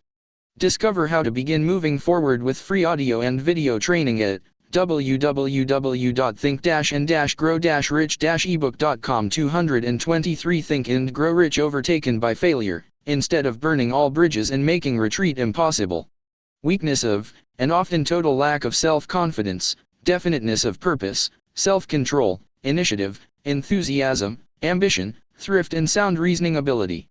Expecting poverty instead of demanding riches. Association with those who accept poverty instead of seeking the company of those who demand and receive riches. Money talks. Some will ask, why did you write a book about money? Why measure riches in dollars alone? Some will believe, and rightly so, that there are other forms of riches more desirable than money. Yes, there are riches which cannot be measured in terms of dollars, but there are millions of people who will say, give me all the money I need, and I will find everything else I want. The major reason why I wrote this book on how to get money is the fact that the world has but lately passed through an experience that left millions of men and women paralyzed with the fear of poverty. What this sort of fear does to one was well described by Westbrook Pegler, in the New York World Telegram, viz., money is only clamshells or metal discs or scraps of paper, and there are treasures of the heart and soul which money cannot buy, but most people, being broke, are unable to keep this in mind and sustain their spirits. When a man is down and out and on the street, unable to get any job at all, something happens to his spirit which can be observed in the droop of his shoulders, the set of his hat, his walk, and his gaze. He cannot escape a feeling of inferiority among people with regular employment, even though he knows they are definitely not his equals in character, intelligence, or ability. These people, even his friends, feel, on the other hand, a sense of superiority and regard him, perhaps unconsciously, as a casualty. He may borrow for a time, but not enough to carry on in his accustomed way, and he cannot continue to borrow very long. But borrowing in itself, when a man is borrowing merely to live, is a depressing experience, and the money lacks the power of earned money to revive his spirits. Of course, none of this applies to bums or habitual ne'er-do-wells, but only to men of normal ambitions and self-respect. Women conceal despair. Do you feel frustrated, stuck, or overwhelmed by the concepts in this ebook? Discover how to begin moving forward with free audio and video training at www.think-and-grow-rich-ebook.com. 224 Think and Grow Rich. Women in the same predicament must be different. We somehow do not think of women at all in considering the down and outers. They are scarce in the breadlines, they rarely are seen begging on the streets, and they are not recognizable in crowds by the same plain signs which identify busted men. Of course, I do not mean the shuffling hags of the city streets who are the opposite number of the confirmed male bums. I mean reasonably young, decent, and intelligent women. There must be many of them, but their despair is not apparent. Maybe they kill themselves. When a man is down and out, he has time on his hands for brooding. He may travel miles to see a man about a job and discover that the job is filled, or that it is one of those jobs with no base pay but only a commission on the sale of some useless knick-knack which nobody would buy, except out of pity. Turning that down, he finds himself back on the street with nowhere to go but just anywhere. So he walks and walks. He gazes into store windows at luxuries which are not for him, and feels inferior and gives way to people who stop to look with an active interest. He wanders into the railroad station or puts himself down in the library to ease his legs and soak up a little heat, but that isn't looking for a job, so he gets going again. He may not know it, but his aimlessness would give him away even if the very lines of his figure did not. He may be well dressed in the clothes left over from the days when he had a steady job, but the clothes cannot disguise the droop. Money makes difference. He sees thousands of other people, bookkeepers, or clerks or chemists or wagon hands, busy at their work, and envies them from the bottom of his soul. They have their independence, their self-respect, and manhood, and he simply cannot convince himself that he is a good man, too, though he argue it out and arrive at a favorable verdict hour after hour. It is just money which makes this difference in him. With a little money he would be himself again. Some employers take the most shocking advantage of people who are down and out. The agencies hang out little colored cards offering miserable wages to busted men: $12 a week, $15 a week. An $18 a week job is a plum, and anyone with $25 a week to offer does not hang the job in front of an agency on a colored card. I have a want ad clipped from a local paper demanding a clerk. Do you feel frustrated, stuck, or overwhelmed by the concepts in this ebook? Discover how to begin moving forward with free audio and video training at www.think-and-grow-rich-ebook.com. 225 Think and Grow Rich. Good, clean penman, to take telephone orders for a sandwich shop from 11 a.m. to 2 p.m. for $8 a month. Not $8 a week but $8 a month. The ad says also, state religion.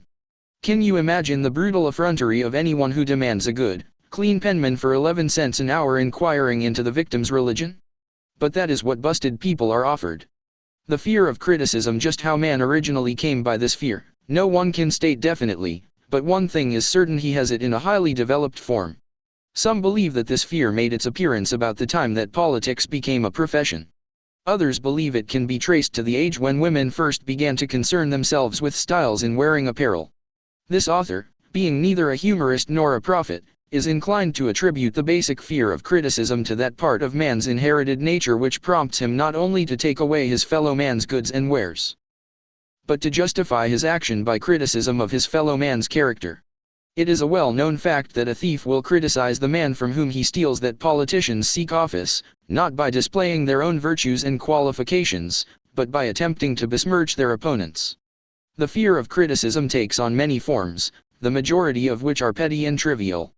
Bald-headed men, for example, are bald for no other reason than their fear of criticism. Heads become bald because of the tight-fitting bands of hats which cut off the circulation from the roots of the hair. Men wear hats, Not because they actually need them, but mainly because everyone is doing it. The individual falls into line and does likewise, lest some other individual criticize him. Women seldom have bald heads, or even thin hair, because they wear hats which fit their heads loosely, the only purpose of the hats being adornment. But, it must not be supposed that women are free from the fear of criticism. If any woman claims to be superior to man with reference to this fear, ask her to walk down the street wearing a hat of the vintage of 1890.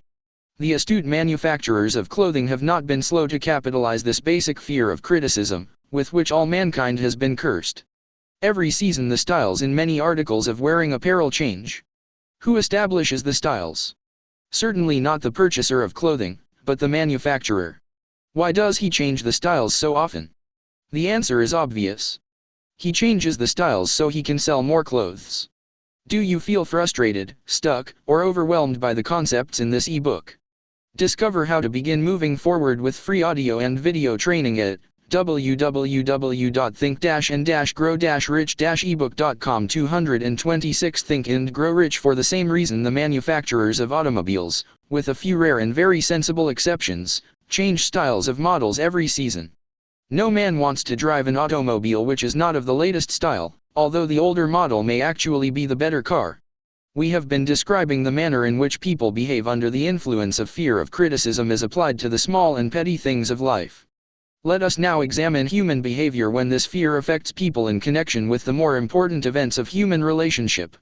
Take for example practically any person who has reached the age of mental maturity, from 35 to 40 years of age, as a general average, and if you could read the secret thoughts of his mind, you would find a very decided disbelief in most of the fables taught by the majority of the dogmatists and theologians a few decades back. Not often, however, will you find a person who has the courage to openly state his belief on this subject. Most people will, if pressed far enough, tell a lie rather than admit that they do not believe the stories associated with that form of religion which held people in bondage prior to the age of scientific discovery and education. Why does the average person, even in this day of enlightenment, shy away from denying his belief in the fables which were the basis of most of the religions a few decades ago? The answer is, because of the fear of criticism. Men and women have been burned at the stake for daring to express disbelief in ghosts. It is no wonder we have inherited a consciousness which makes us fear criticism. The time was, and not so far in the past, when criticism carried severe punishments. It still does in some countries. The fear of criticism robs man of his initiative, destroys his power of imagination, limits his individuality, takes away his self-reliance, and does him damage in 100 other ways.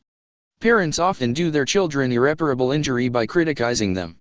The mother of one of my boyhood chums used to punish him with a switch almost daily, always completing the job with the statement, "You'll land in the penitentiary before you are 20. He was sent to a reformatory at the age of 17.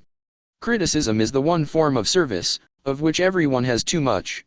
Everyone has a stock of it which is handed out, gratis, whether called for or not. One's nearest relatives often are the worst offenders. It should be recognized as a crime. In reality it is a crime of the worst nature, for any parent to build inferiority complexes in the mind of a child, through unnecessary criticism. Employers who understand human nature, get the best there is in men, not by do you feel frustrated, stuck, or overwhelmed by the concepts in this ebook. Discover how to begin moving forward with free audio and video training at www.think-and-grow-rich-ebook.com. 227 Think and Grow Rich. Criticism, but by constructive suggestion. Parents may accomplish the same results with their children. Criticism will plant fear in the human heart, or resentment, but it will not build love or affection. Symptoms of the fear of criticism. This fear is almost as universal as the fear of poverty, and its effects are just as fatal to personal achievement, mainly because this fear destroys initiative, and discourages the use of imagination. The major symptoms of the fear are self-consciousness, generally expressed through nervousness, timidity in conversation and in meeting strangers, awkward movement of the hands and limbs, shifting of the eyes. Lack of poise, expressed through lack of voice control, nervousness in the presence of others, poor posture of body, poor memory. Personality, lacking in firmness of decision, personal charm, and ability to express opinions definitely. The habit of sidestepping issues instead of meeting them squarely. Agreeing with others without careful examination of their opinions. Inferiority complex. The habit of expressing self-approval by word of mouth and by actions, as a means of covering up a feeling of inferiority. Using big words to impress others, often without knowing the real meaning of the words. Imitating others in dress, speech, and manners. Boasting of imaginary achievements. This sometimes gives a surface appearance of a feeling of superiority. Extravagance. The habit of trying to keep up with the Joneses, spending beyond one's income. Lack of initiative. Failure to embrace opportunities for self-advancement, fear to express opinions, lack of confidence in one's own ideas, giving evasive answers to questions asked by superiors, hesitancy of manner and speech, deceit in both words and deeds. Lack of ambition.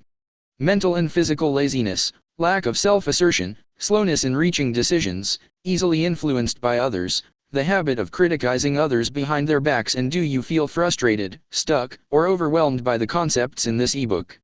Discover how to begin moving forward with free audio and video training at www.think-and-grow-rich-ebook.com. 228 Think and Grow Rich. Flattering them to their faces, the habit of accepting defeat without protest, quitting an undertaking when opposed by others, suspicious of other people without cause, lacking in tactfulness of manner and speech, unwillingness to accept the blame for mistakes. The fear of ill health. This fear may be traced to both physical and social heredity.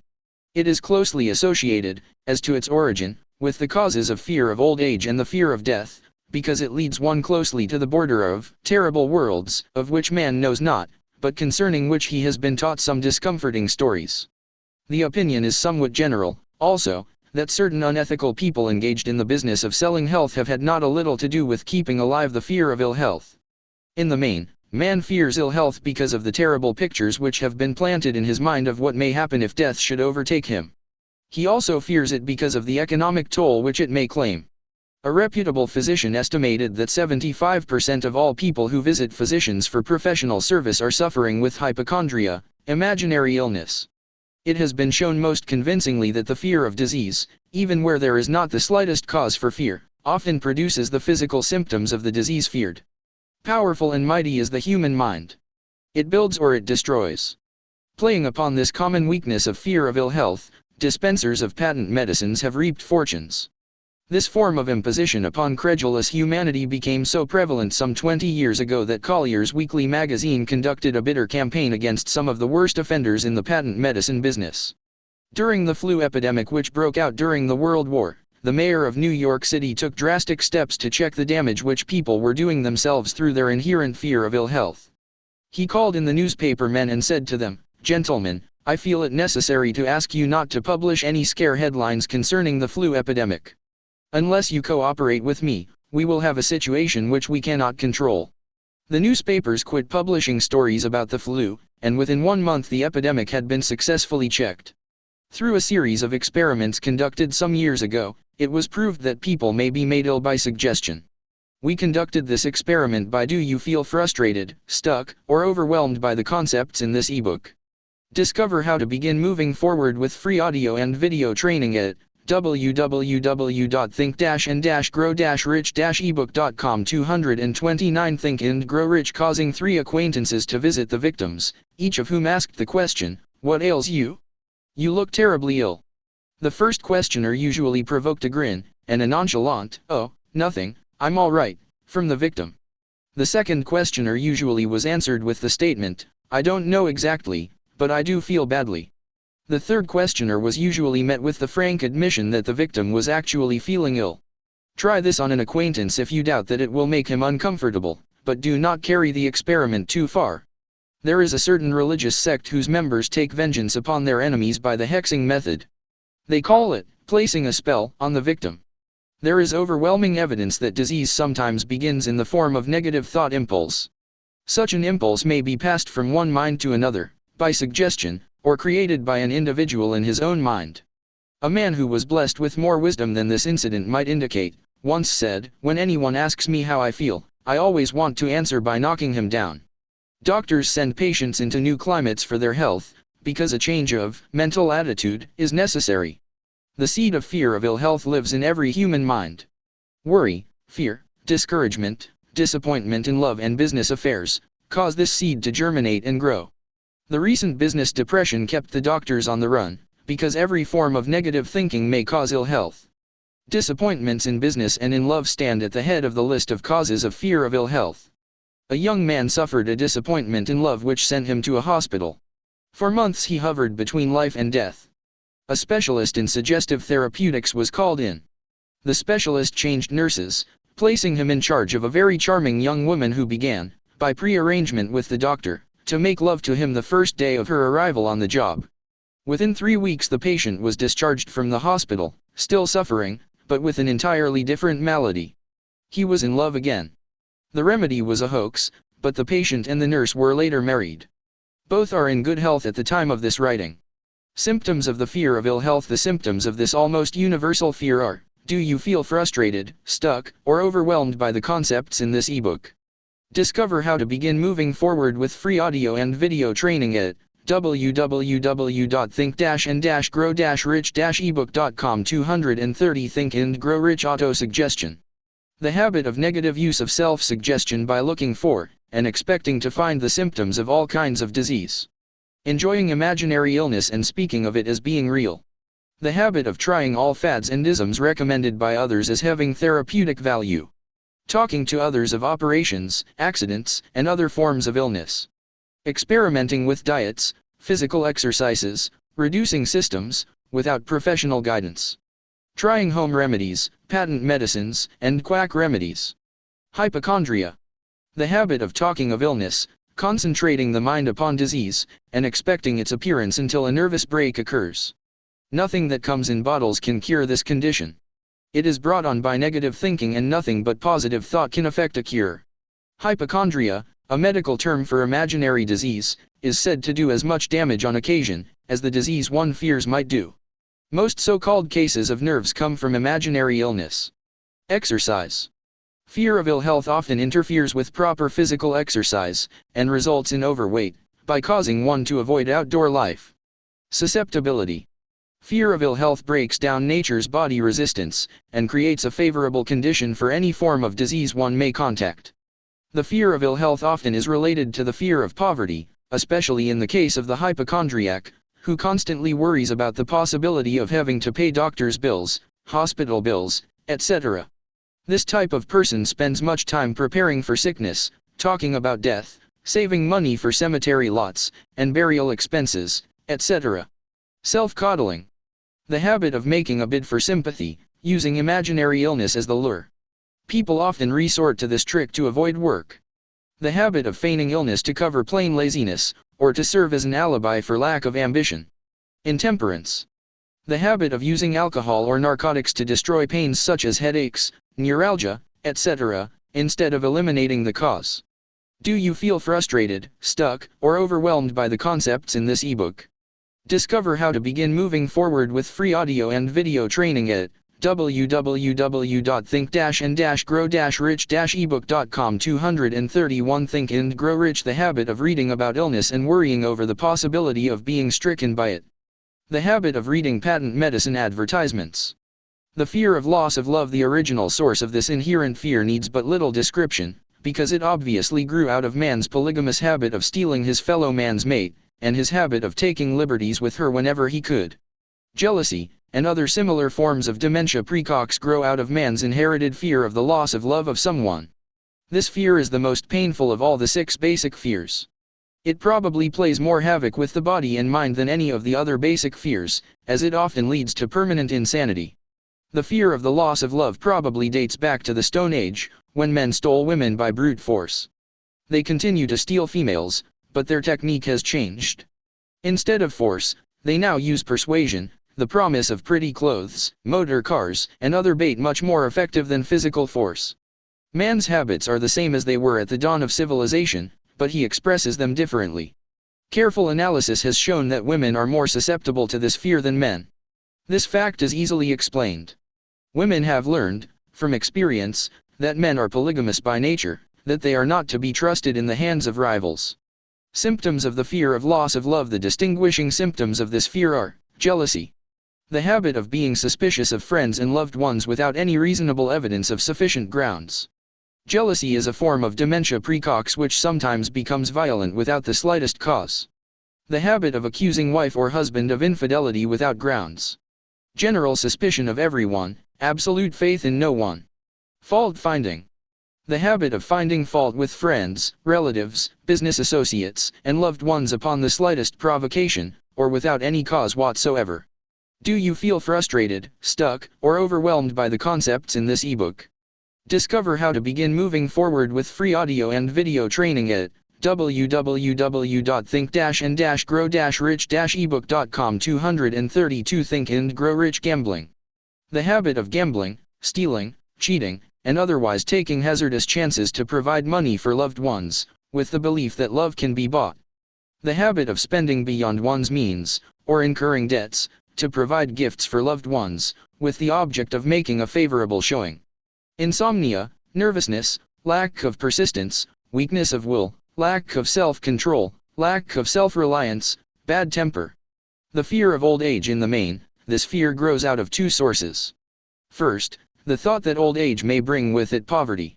Secondly, and by far the most common source of origin, from false and cruel teachings of the past which have been too well mixed with fire and brimstone, and other bogies cunningly designed to enslave man through fear. In the basic fear of old age, man has two very sound reasons for his apprehension: one growing out of his distrust of his fellow man, who may seize whatever worldly goods he may possess, and the other arising from the terrible pictures of the world beyond, which were planted in his mind, through social heredity before he came into full possession of his mind. The possibility of ill health, which is more common as people grow older, is also a contributing cause of this common fear of old age.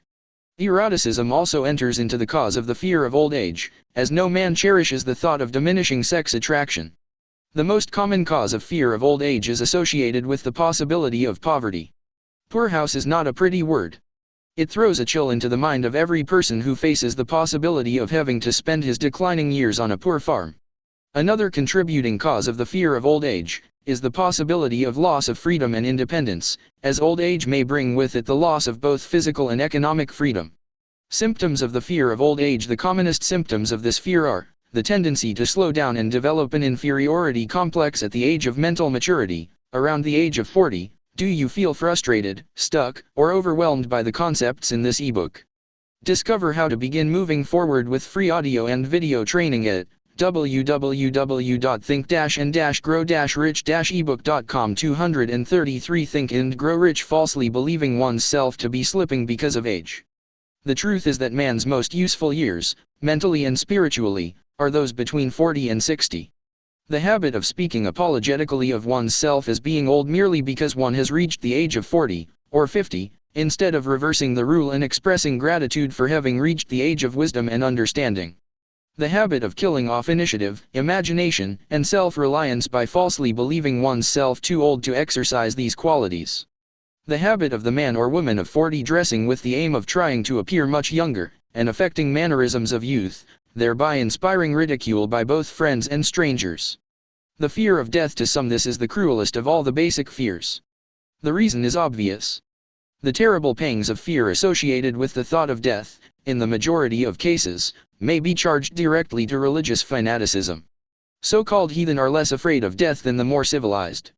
For hundreds of millions of years man has been asking the still unanswered questions: whence and whither? Where did I come from, and where am I going? During the darker ages of the past, the more cunning and crafty were not slow to offer the answer to these questions, for a price. Witness, now, the major source of origin of the fear of death. Come into my tent, embrace my faith, accept my dogmas, and I will give you a ticket that will admit you straight away into heaven when you die, cries a leader of sectarianism. Remain out of my tent, says the same leader, and may the devil take you and burn you throughout eternity. Eternity is a long time.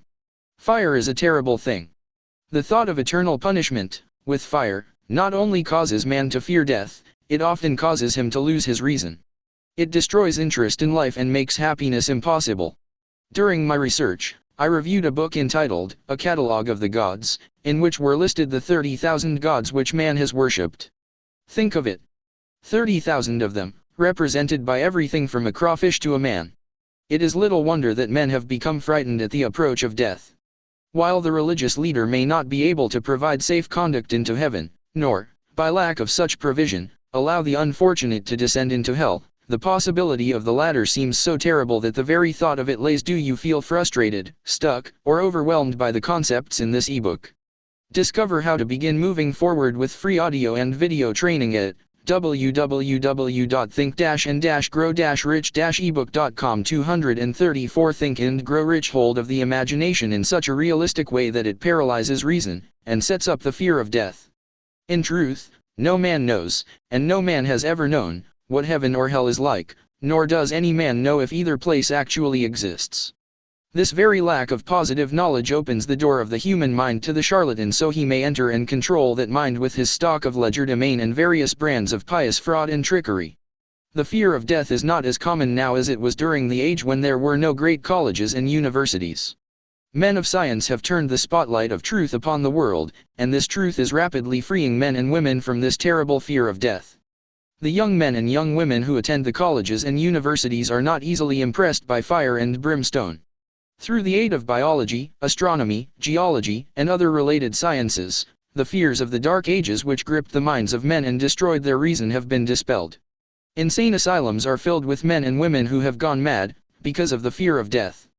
This fear is useless. Death will come, no matter what anyone may think about it. Accept it as a necessity, and pass the thought out of your mind. It must be a necessity, or it would not come to all. Perhaps it is not as bad as it has been pictured. The entire world is made up of only two things, energy and matter. In elementary physics we learn that neither matter nor energy, the only two realities known to man, can be created nor destroyed. Both matter and energy can be transformed, but neither can be destroyed. Life is energy, if it is anything. If neither energy nor matter can be destroyed, of course life cannot be destroyed. Life, like other forms of energy, may be passed through various processes of transition, or change, but it cannot be destroyed. Death is mere transition. If death is not mere change, or transition, then nothing comes after death except a long, eternal, peaceful sleep, and sleep is nothing to be feared. Thus you may wipe out, forever, the fear of death.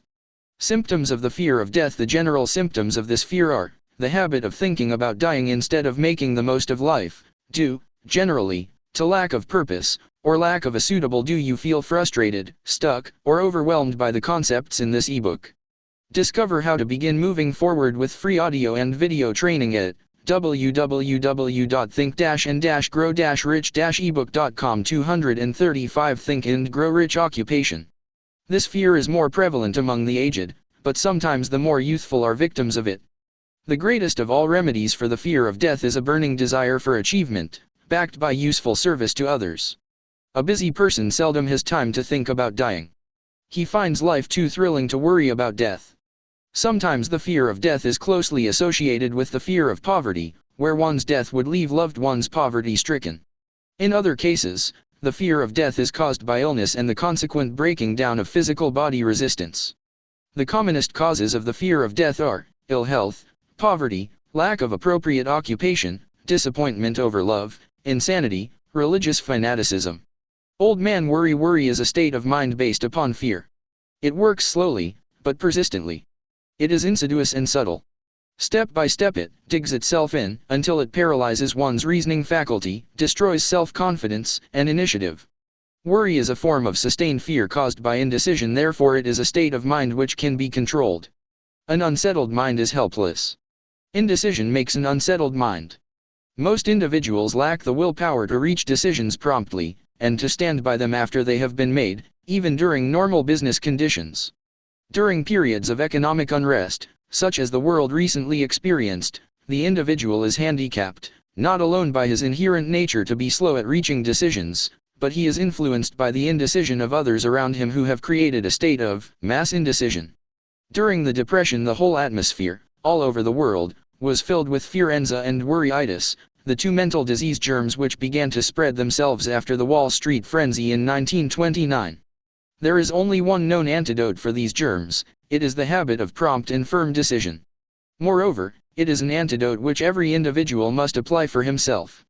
We do not worry over conditions, once we have reached a decision to follow a definite line of action. I once interviewed a man who was to be electrocuted 2 hours later. The condemned man was the calmest of some 8 men who were in the death cell. Do you feel frustrated, stuck, or overwhelmed by the concepts in this ebook? Discover how to begin moving forward with free audio and video training at www.think-and-grow-rich-ebook.com. 236 Think and Grow Rich with him. His calmness prompted me to ask him how it felt to know that he was going into eternity in a short while. With a smile of confidence on his face, he said, "It feels fine. Just think, brother, my troubles will soon be over. I have had nothing but trouble all my life. It has been a hardship to get food and clothing. Soon I will not need these things. I have felt fine ever since I learned for certain that I must die. I made up my mind then, to accept my fate in good spirit." As he spoke, he devoured a dinner of proportions sufficient for 3 men, eating every mouthful of the food brought to him, and apparently enjoying it as much as if no disaster awaited him. Decision gave this man resignation to his fate. Decision can also prevent one's acceptance of undesired circumstances. The 6 basic fears become translated into a state of worry, through indecision.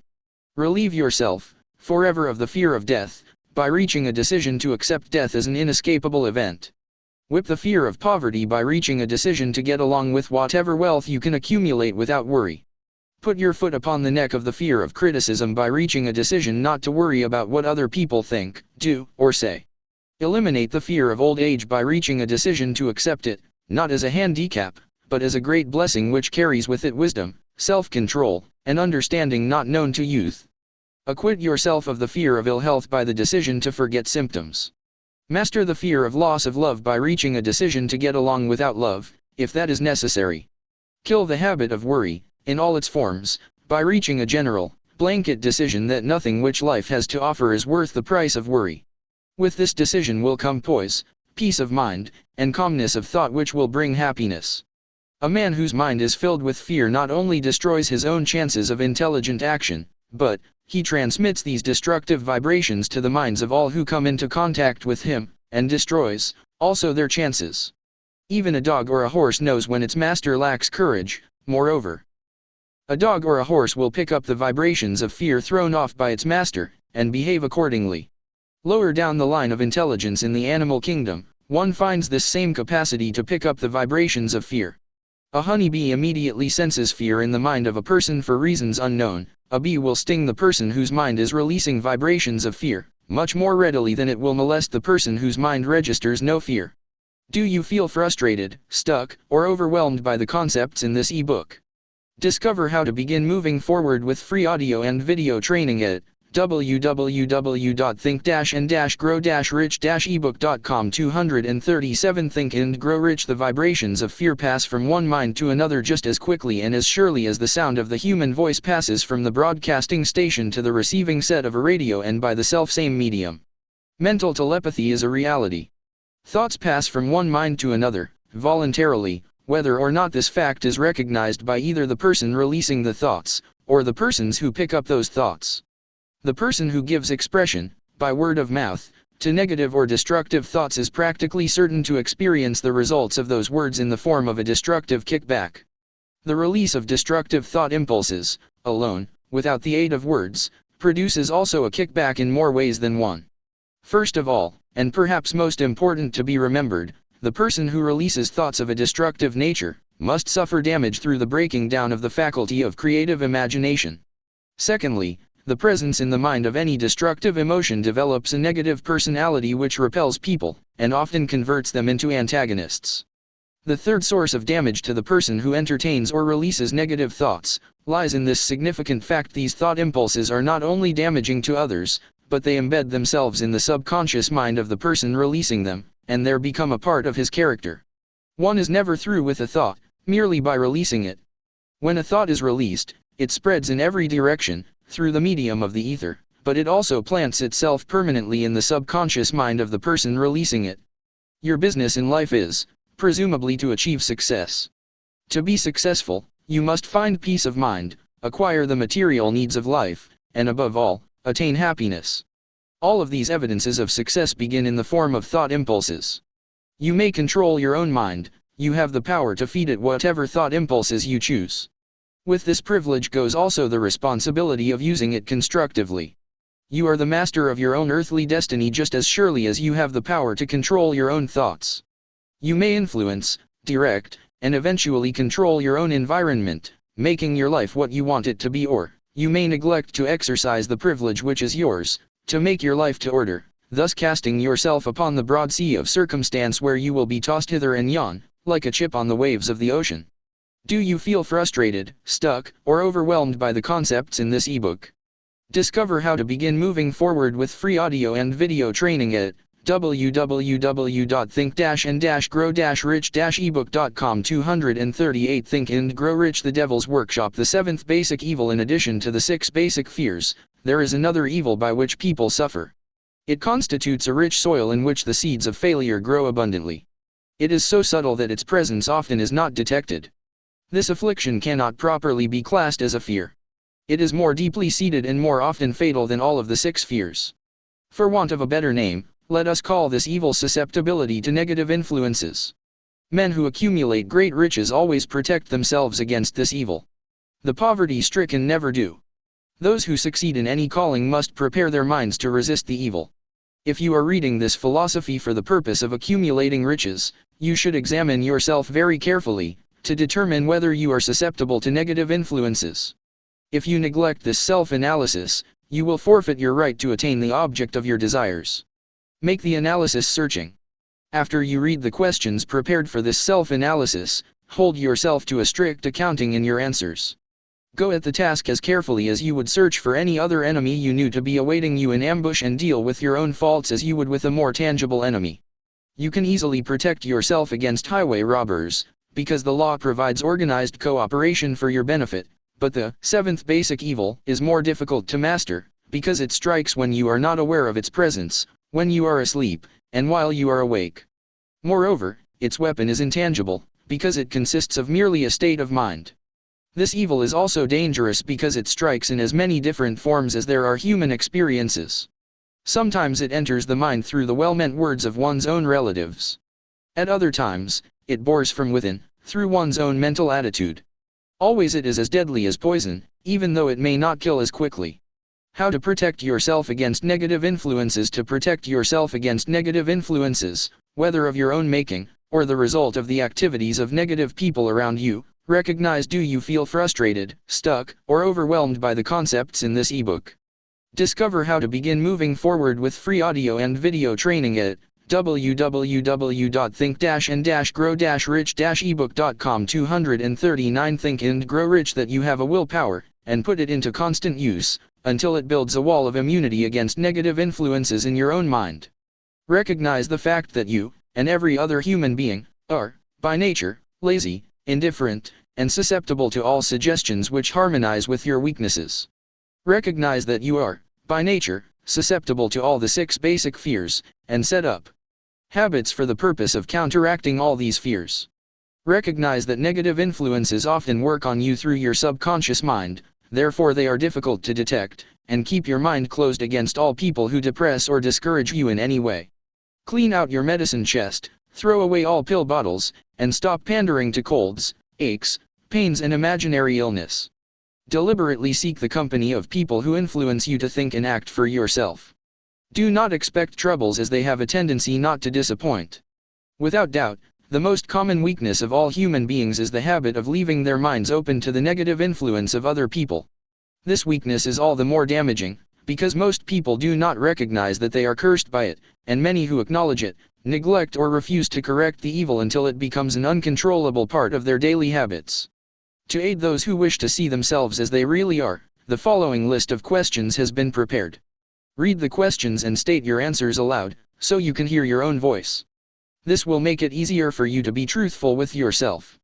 Self-analysis test questions. Do you complain often of feeling bad, and if so, what is the cause?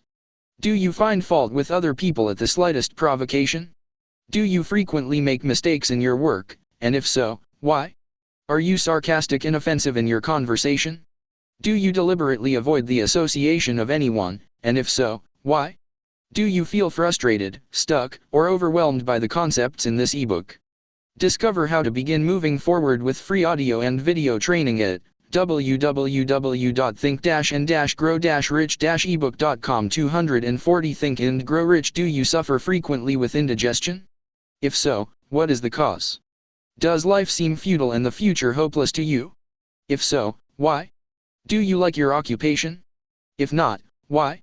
Do you often feel self-pity, and if so, why? Are you envious of those who excel you? To which do you devote most time, thinking of success, or of failure? Are you gaining or losing self-confidence as you grow older? Do you learn something of value from all mistakes? Are you permitting some relative or acquaintance to worry you? If so, why? Are you sometimes in the clouds and at other times in the depths of despondency? Who has the most inspiring influence upon you? What is the cause? Do you tolerate negative or discouraging influences which you can avoid? Are you careless of your personal appearance? If so, when and why? Have you learned how to drown your troubles by being too busy to be annoyed by them? Would you call yourself a spineless weakling if you permitted others to do your thinking for you? Do you neglect internal bathing until auto-intoxication makes you ill-tempered and irritable? How many preventable disturbances annoy you, and why do you tolerate them?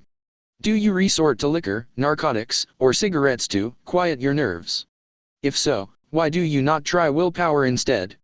Does anyone nag you, and if so, for what reason? Do you have a definite major purpose, and if so, what is it, and what plan have you for achieving it? Do you suffer from any of the 6 basic fears? If so, which ones? Do you feel frustrated, stuck, or overwhelmed by the concepts in this ebook? Discover how to begin moving forward with free audio and video training at www.think-and-grow-rich-ebook.com 241 Think and Grow Rich. Have you a method by which you can shield yourself against the negative influence of others? Do you make deliberate use of auto-suggestion to make your mind positive? Which do you value most, your material possessions, or your privilege of controlling your own thoughts? Are you easily influenced by others, against your own judgment? Has today added anything of value to your stock of knowledge or state of mind? Do you face squarely the circumstances which make you unhappy, or sidestep the responsibility? Do you analyze all mistakes and failures and try to profit by them, or do you take the attitude that this is not your duty?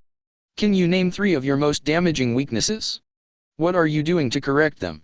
Do you encourage other people to bring their worries to you for sympathy? Do you choose, from your daily experiences, lessons, or influences which aid in your personal advancement? Does your presence have a negative influence on other people as a rule? What habits of other people annoy you most? Do you form your own opinions or permit yourself to be influenced by other people? Have you learned how to create a mental state of mind with which you can shield yourself against all discouraging influences? Does your occupation inspire you with faith and hope? Are you conscious of possessing spiritual forces of sufficient power to enable you to keep your mind free from all forms of fear? Does your religion help you to keep your own mind positive? Do you feel it your duty to share other people's worries? If so, why? Do you feel frustrated, stuck, or overwhelmed by the concepts in this ebook? Discover how to begin moving forward with free audio and video training at www.think-and-grow-rich-ebook.com 242 Think and Grow Rich. If you believe that birds of a feather flock together, what have you learned about yourself by studying the friends whom you attract? What connection, if any, do you see between the people with whom you associate most closely, and any unhappiness you may experience? Could it be possible that some person whom you consider to be a friend is, in reality, your worst enemy, because of his negative influence on your mind? By what rules do you judge who is helpful and who is damaging to you? Are your intimate associates mentally superior or inferior to you? How much time out of every 24 hours do you devote to your occupation? B. Sleep. C. Play and relaxation. D. Acquiring useful knowledge. E. Plain waste. Who among your acquaintances A. encourages you most? B. cautions you most. C. discourages you most. D. helps you most in other ways. What is your greatest worry? Why do you tolerate it? When others offer you free, unsolicited advice, do you accept it without question, or analyze their motive? What, above all else, do you most desire? Do you intend to acquire it? Are you willing to subordinate all other desires for this one? How much time daily do you devote to acquiring it? Do you change your mind often? If so, why? Do you usually finish everything you begin? Do you feel frustrated, stuck, or overwhelmed by the concepts in this ebook? Discover how to begin moving forward with free audio and video training at www.think-and-grow-rich-ebook.com. 243 Think and Grow Rich. Are you easily impressed by other people's business or professional titles, college degrees, or wealth? Are you easily influenced by what other people think or say of you? Do you cater to people because of their social or financial status? Whom do you believe to be the greatest person living? In what respect is this person superior to yourself? How much time have you devoted to studying and answering these questions? At least one day is necessary for the analysis and the answering of the entire list. If you have answered all these questions truthfully, you know more about yourself than the majority of people.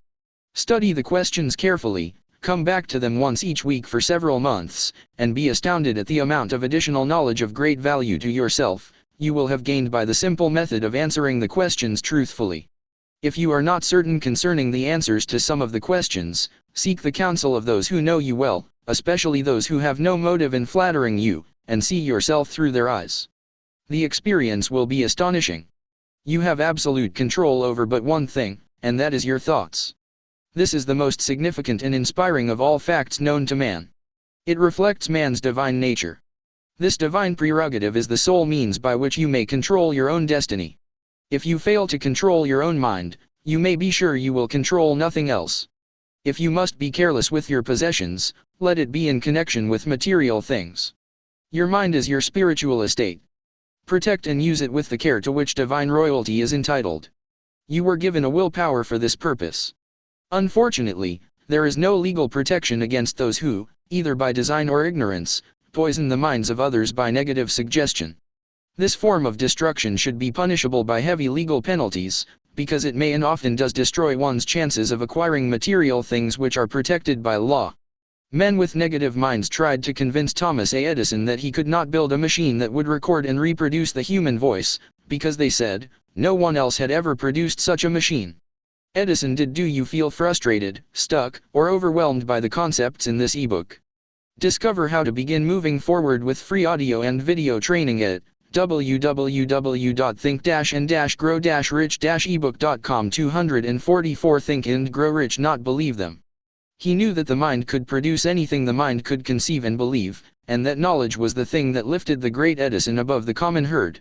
Men with negative minds told F. W. Woolworth he would go broke trying to run a store on 5 and 10 cent sales. He did not believe them. He knew that he could do anything, within reason, if he backed his plans with faith. Exercising his right to keep other men's negative suggestions out of his mind, he piled up a fortune of more than $100 million. Men with negative minds told George Washington he could not hope to win against the vastly superior forces of the British, but he exercised his divine right to believe. Therefore this book was published under the protection of the Stars and Stripes, while the name of Lord Cornwallis has been all but forgotten. Doubting Thomases scoffed scornfully when Henry Ford tried out his first crudely built automobile on the streets of Detroit. Some said the thing never would become practical. Others said no one would pay money for such a contraption. Ford said, "I'll belt the earth with dependable motor cars," and he did. His decision to trust his own judgment has already piled up a fortune far greater than the next 5 generations of his descendants can squander. For the benefit of those seeking vast riches, let it be remembered that practically the sole difference between Henry Ford and a majority of the more than 100,000 men who work for him, is this: Ford has a mind and controls it, the others have minds which they do not try to control. Henry Ford has been repeatedly mentioned, because he is an astounding example of what a man with a mind of his own, and a will to control it, can accomplish. His record knocks the foundation from under that time-worn alibi, "I never had a chance." Ford never had a chance, either, but he created an opportunity and backed it with persistence until it made him richer than Croesus. Mind control is the result of self-discipline and habit. You either control your mind or it controls you. There is no hallway compromise. The most practical of all methods for controlling the mind is the habit of keeping it busy with a definite purpose, backed by a definite plan. Study the record of any man who achieves noteworthy success, and you will observe that he has control over. Do you feel frustrated, stuck, or overwhelmed by the concepts in this ebook? Discover how to begin moving forward with free audio and video training at www.think-and-grow-rich-ebook.com. 245 Think and Grow Rich. His own mind. Moreover, that he exercises that control and directs it toward the attainment of definite objectives. Without this control, success is not possible. 57 famous alibis by old man. If people who do not succeed have one distinguishing trait in common. They know all the reasons for failure, and have what they believe to be airtight alibis to explain away their own lack of achievement. Some of these alibis are clever, and a few of them are justifiable by the facts. But alibis cannot be used for money. The world wants to know only one thing: have you achieved success? A character analyst compiled a list of the most commonly used alibis. As you read the list, examine yourself carefully, and determine how many of these alibis, if any, are your own property. Remember, too, the philosophy presented in this book makes every one of these alibis obsolete. If I didn't have a wife and family. If I had enough pull. If I had money. If I had a good education. If I could get a job. If I had good health. If I only had time. If times were better. If other people understood me. If conditions around me were only different. If I could live my life over again. If I did not fear what they would say. If I had been given a chance. If I now had a chance. If other people didn't have it in for me. If nothing happens to stop me. If I were only younger. If I could only do what I want. If I had been born rich. Do you feel frustrated, stuck, or overwhelmed by the concepts in this ebook? Discover how to begin moving forward with free audio and video training at www.think-and-grow-rich-ebook.com. 246 Think and Grow Rich. If I could meet the right people. If I had the talent that some people have. If I dared assert myself. If I only had embraced past opportunities. If people didn't get on my nerves. If I didn't have to keep house and look after the children. If I could save some money. If the boss only appreciated me. If I only had somebody to help me. If my family understood me. If I lived in a big city. If I could just get started. If I were only free. If I had the personality of some people. If I were not so fat. If my talents were known. If I could just get a break. If I could only get out of debt. If I hadn't failed. If I only knew how. If everybody didn't oppose me. If I didn't have so many worries. If I could marry the right person. If people weren't so dumb. If my family were not so extravagant. If I were sure of myself. If luck were not against me. If I had not been born under the wrong star. If it were not true that what is to be will be. If I did not have to work so hard. If I hadn't lost my money. If I lived in a different neighborhood. If I didn't have a past. If I only had a business of my own. If other people would only listen to me.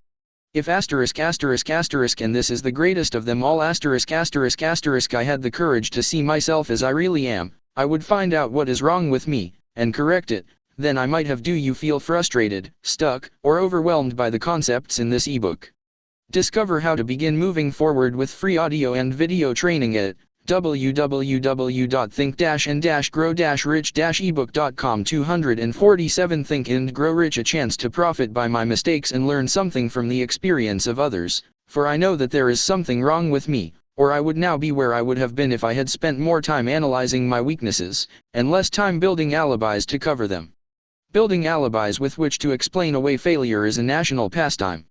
The habit is as old as the human race, and is fatal to success. Why do people cling to their pet alibis? The answer is obvious. They defend their alibis because they create them. A man's alibi is the child of his own imagination. It is human nature to defend one's own brainchild. Building alibis is a deeply rooted habit. Habits are difficult to break, especially when they provide justification for something we do. Plato had this truth in mind when he said, "The first and best victory is to conquer self." To be conquered by self is, of all things, the most shameful and vile. Another philosopher had the same thought in mind when he said, "It was a great surprise to me when I discovered that most of the ugliness I saw in others was but a reflection of my own nature." It has always been a mystery to me, said Elbert Hubbard, why people spend so much time deliberately fooling themselves by creating alibis to cover their weaknesses. If used differently, this same time would be sufficient to cure the weakness, then no alibis would be needed. In parting, I would remind you that life is a checkerboard, and the player opposite you is time. If you hesitate before moving, or neglect to move promptly, your men will be wiped off the board by time. You are playing against a partner who will not tolerate indecision.